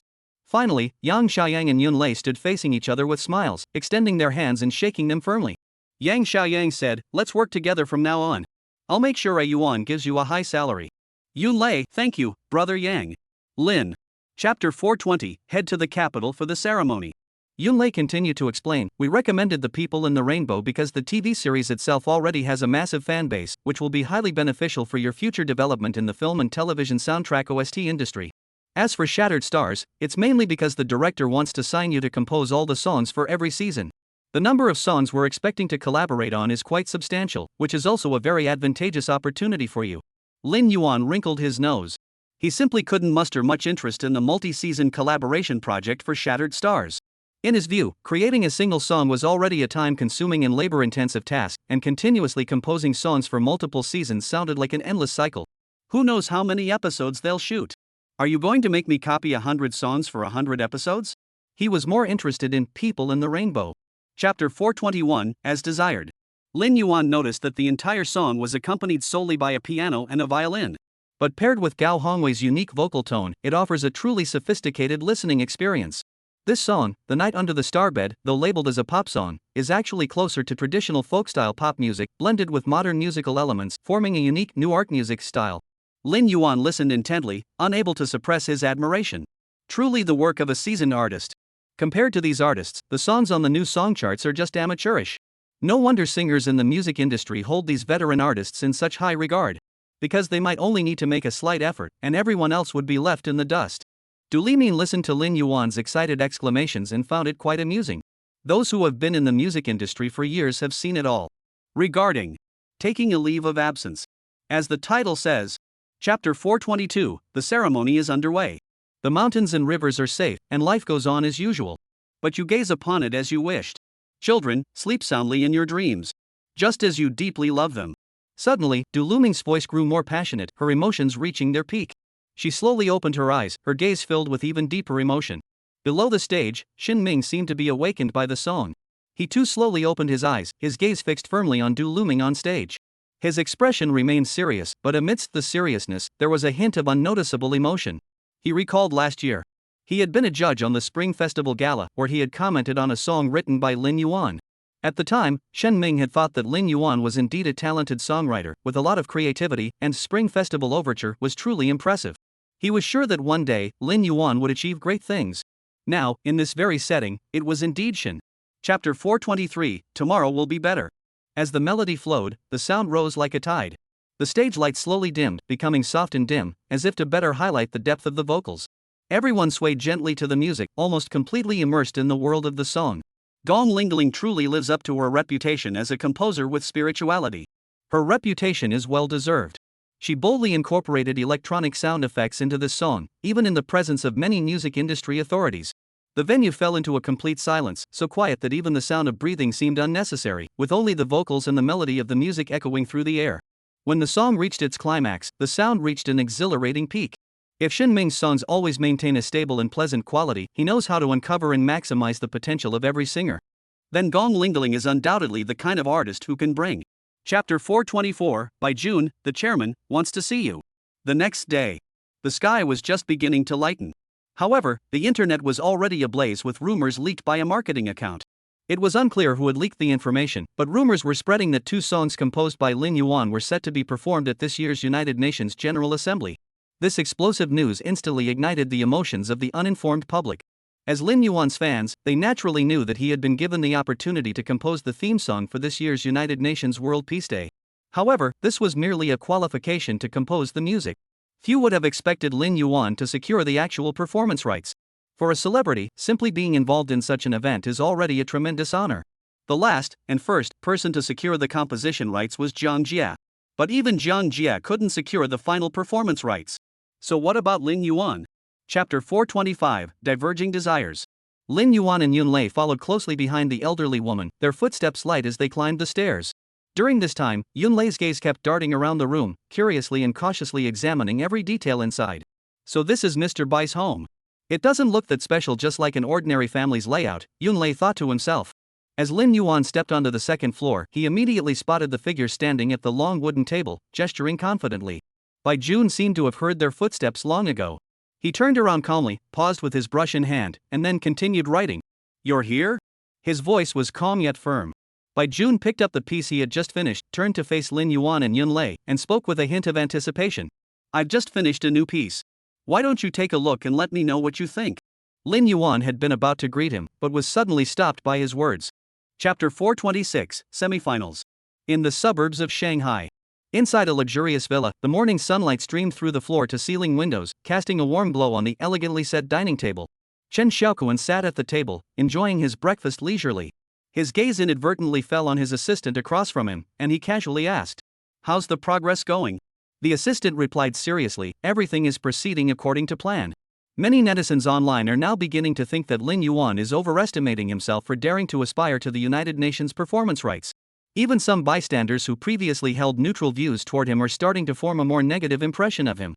Chen Xiaokuan nodded slightly and continued to ask, "What's the response from the Music Association? Will it affect the final selection results?" The assistant shook his head slightly, a look of confusion on his face. Strangely, the Music Association has been unusually quiet this time. Normally, if an artist behaves so arrogantly, they would usually. Chapter 427, Appearance. Lin Yuan hurriedly nodded, "Yes, it's her." He remembered that Zhang Qianqian had majored in dancing university, and upon hearing Yu Yonan mention it, he was even more certain it was the same person. Yu Yunan continued, "Zhang Qianqian is also very popular online. I heard from some familiar trainees that she's the newcomer being heavily promoted by Crown Entertainment.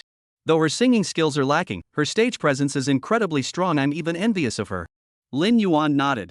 He never expected Zhang Qianqian to make it to the semi-finals. The conversation came to an end, and Lin Yuan didn't feel the need to ask any more questions. Moreover, the semi-finals were about to begin. He could already hear the intermittent footsteps outside. They must be the staff getting ready. "Since it's getting late, I should be going. Good luck today." "All right." Yu Yonan looked at him with her bright, big eyes. Chapter 428, The First Dream. To this day, Flam still couldn't let go of the incident. Later, she heard from others that there was a contestant named Yu Yonan in the competition, who was actually an artist from Lin Yuan Company, and Lin Yuan had even composed a song for her personally. This news immediately piqued Flam's curiosity, and she began closely monitoring Yu Yonan's performance.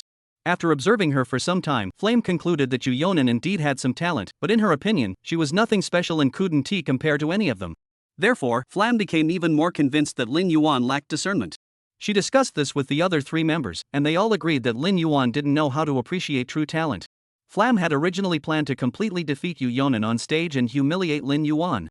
Coincidentally, Lin Yuan himself was also present at the venue today, which made Flam even more excited. Go home. Take a day off. As the title says. Chapter 429, Just Don't Want to. In the end, it was Zhang Qianqian. She clenched her fists tightly, repeating to herself, "He actually wrote a song for Yu Yonan, and he did it right when we were facing off." The rage burning within Zhang Qianqian was almost uncontrollable. She had chosen the song The Wind is Rising to express her admiration for Lin Yuan's music and her feelings for him. However, now that Lin Yuan had helped her rival, it felt as though something precious to her had been taken away. Zhang Qianqian didn't even realize how irrational her thoughts were.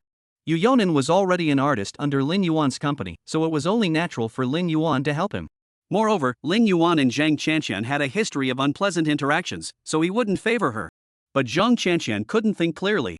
She only felt the anger burning inside her growing stronger and stronger. Plant your tears in your heart. They will bloom into courage. Chapter 430. At that moment, Flam's voice rang out again.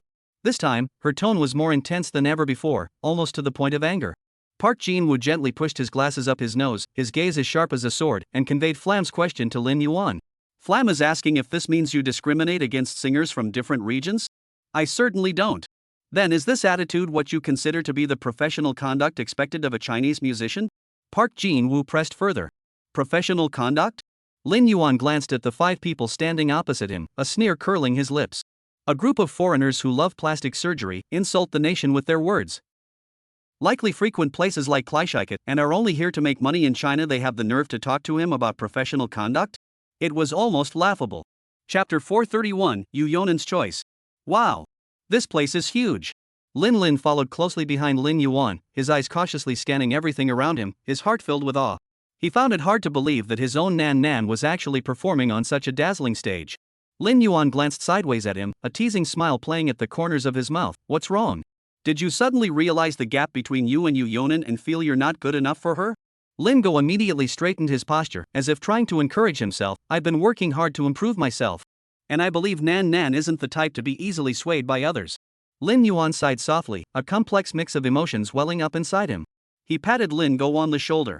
This childhood friend, who was always cheerful and carefree, seemed so insecure when it came to love, which made Lin Yuan feel a bit sorry for him. From the company's perspective. Chapter 432, I Like You. Standing on the side of the stage, Ruby watched as Yu Yunan walked onto the stage holding a bouquet of flowers, her expression growing increasingly displeased. Unbelievably, that silly boy had actually given the flowers to Yu Yunan. On the stage. In the center of the stage, the bouquet of flowers in Yu Yonan's hands was particularly eye-catching, even prompting the host to curiously inquire about their relationship. Yu Yonan firmly repeated, "That's my boyfriend." Having a lover before debuting is fairly common in the entertainment industry. However, everyone could tell that Yu Yonan had a bright future ahead of him, and announcing his relationship at this time seemed a bit inappropriate, no matter how you looked at it. However, after some thought, everyone decided their concerns were unfounded. Yu Yonan's company boss, Lin Yuanda, was present at the event, and he didn't say a word. Why should they worry? Earning less money than others, yet worrying more than family members. Chapter 433. Walking alone at night. Drifting aimlessly. So cold. As Yu Yonan's voice echoed across the stage, the expressions of the four judges in front of her shifted from initial anticipation to a complex mix of emotions. As well-known figures in the music industry, they all had a deep understanding of music. Though not singers themselves, they are also outstanding figures behind the scenes in the music industry. They had never heard such heart-wrenching live music before. Prior to this, their impression of Yu Yonan was limited to that of a talented young artist, even though she had previously performed The First Dream. However, they had never felt such a profound impact from her music before. Of course, Lin Yuan's composition played a crucial role in this. However, it cannot be denied that without Yu Yonan's infectious voice, this month, I will be taking occasional leave at irregular intervals. The author will be resigning soon, and with the upcoming holiday season, there will be a lot on their plate, so they have decided to take irregular leave. Once I resign, I will dedicate all my time to updating regularly. Please understand. Chapter 434, The Best Outcome. The third group's performance concluded, leaving even the host feeling a bit awkward.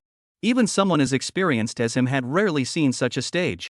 Fortunately, his professional expertise allowed him to quickly adjust his state of mind, using a calm and composed tone and a steady stage presence to do his best to bring the atmosphere back on track. The host cleared his throat and said into the microphone, "Thank you to all the contestants for their performances. All contestants in the final round of The Voice of China have now completed their performances. We will now move on to the exciting voting round." He paused for a moment before reminding the audience seriously, "Please note that you must select 2 performances out of the 3 as bonus performances. If you select too few, too many, or none at all, your vote will be considered invalid." On the side of the stage, Yu Yonan, Tao Yongqin, and the Red Hot group sat quietly in their respective seats. Chapter 435, In the end, Lin Yuan triumphed. Just as everyone was eagerly awaiting Yu Yonan's next move, another piece of news broke, leaving them speechless. That morning, the long-silent official account of the Music Association suddenly posted an announcement, sending netizens into a frenzy. At first, people only glanced at the first few words of the announcement, International Peace Day promotional song, before dismissing it and continuing to browse other trending topics. In the public's perception, events like the International Peace Day theme song organized by the Music Association were typically reserved for seasoned artists. It's not that ordinary people aren't interested in such things, it's just that bel canto opera and classical music feel distant and inaccessible to them.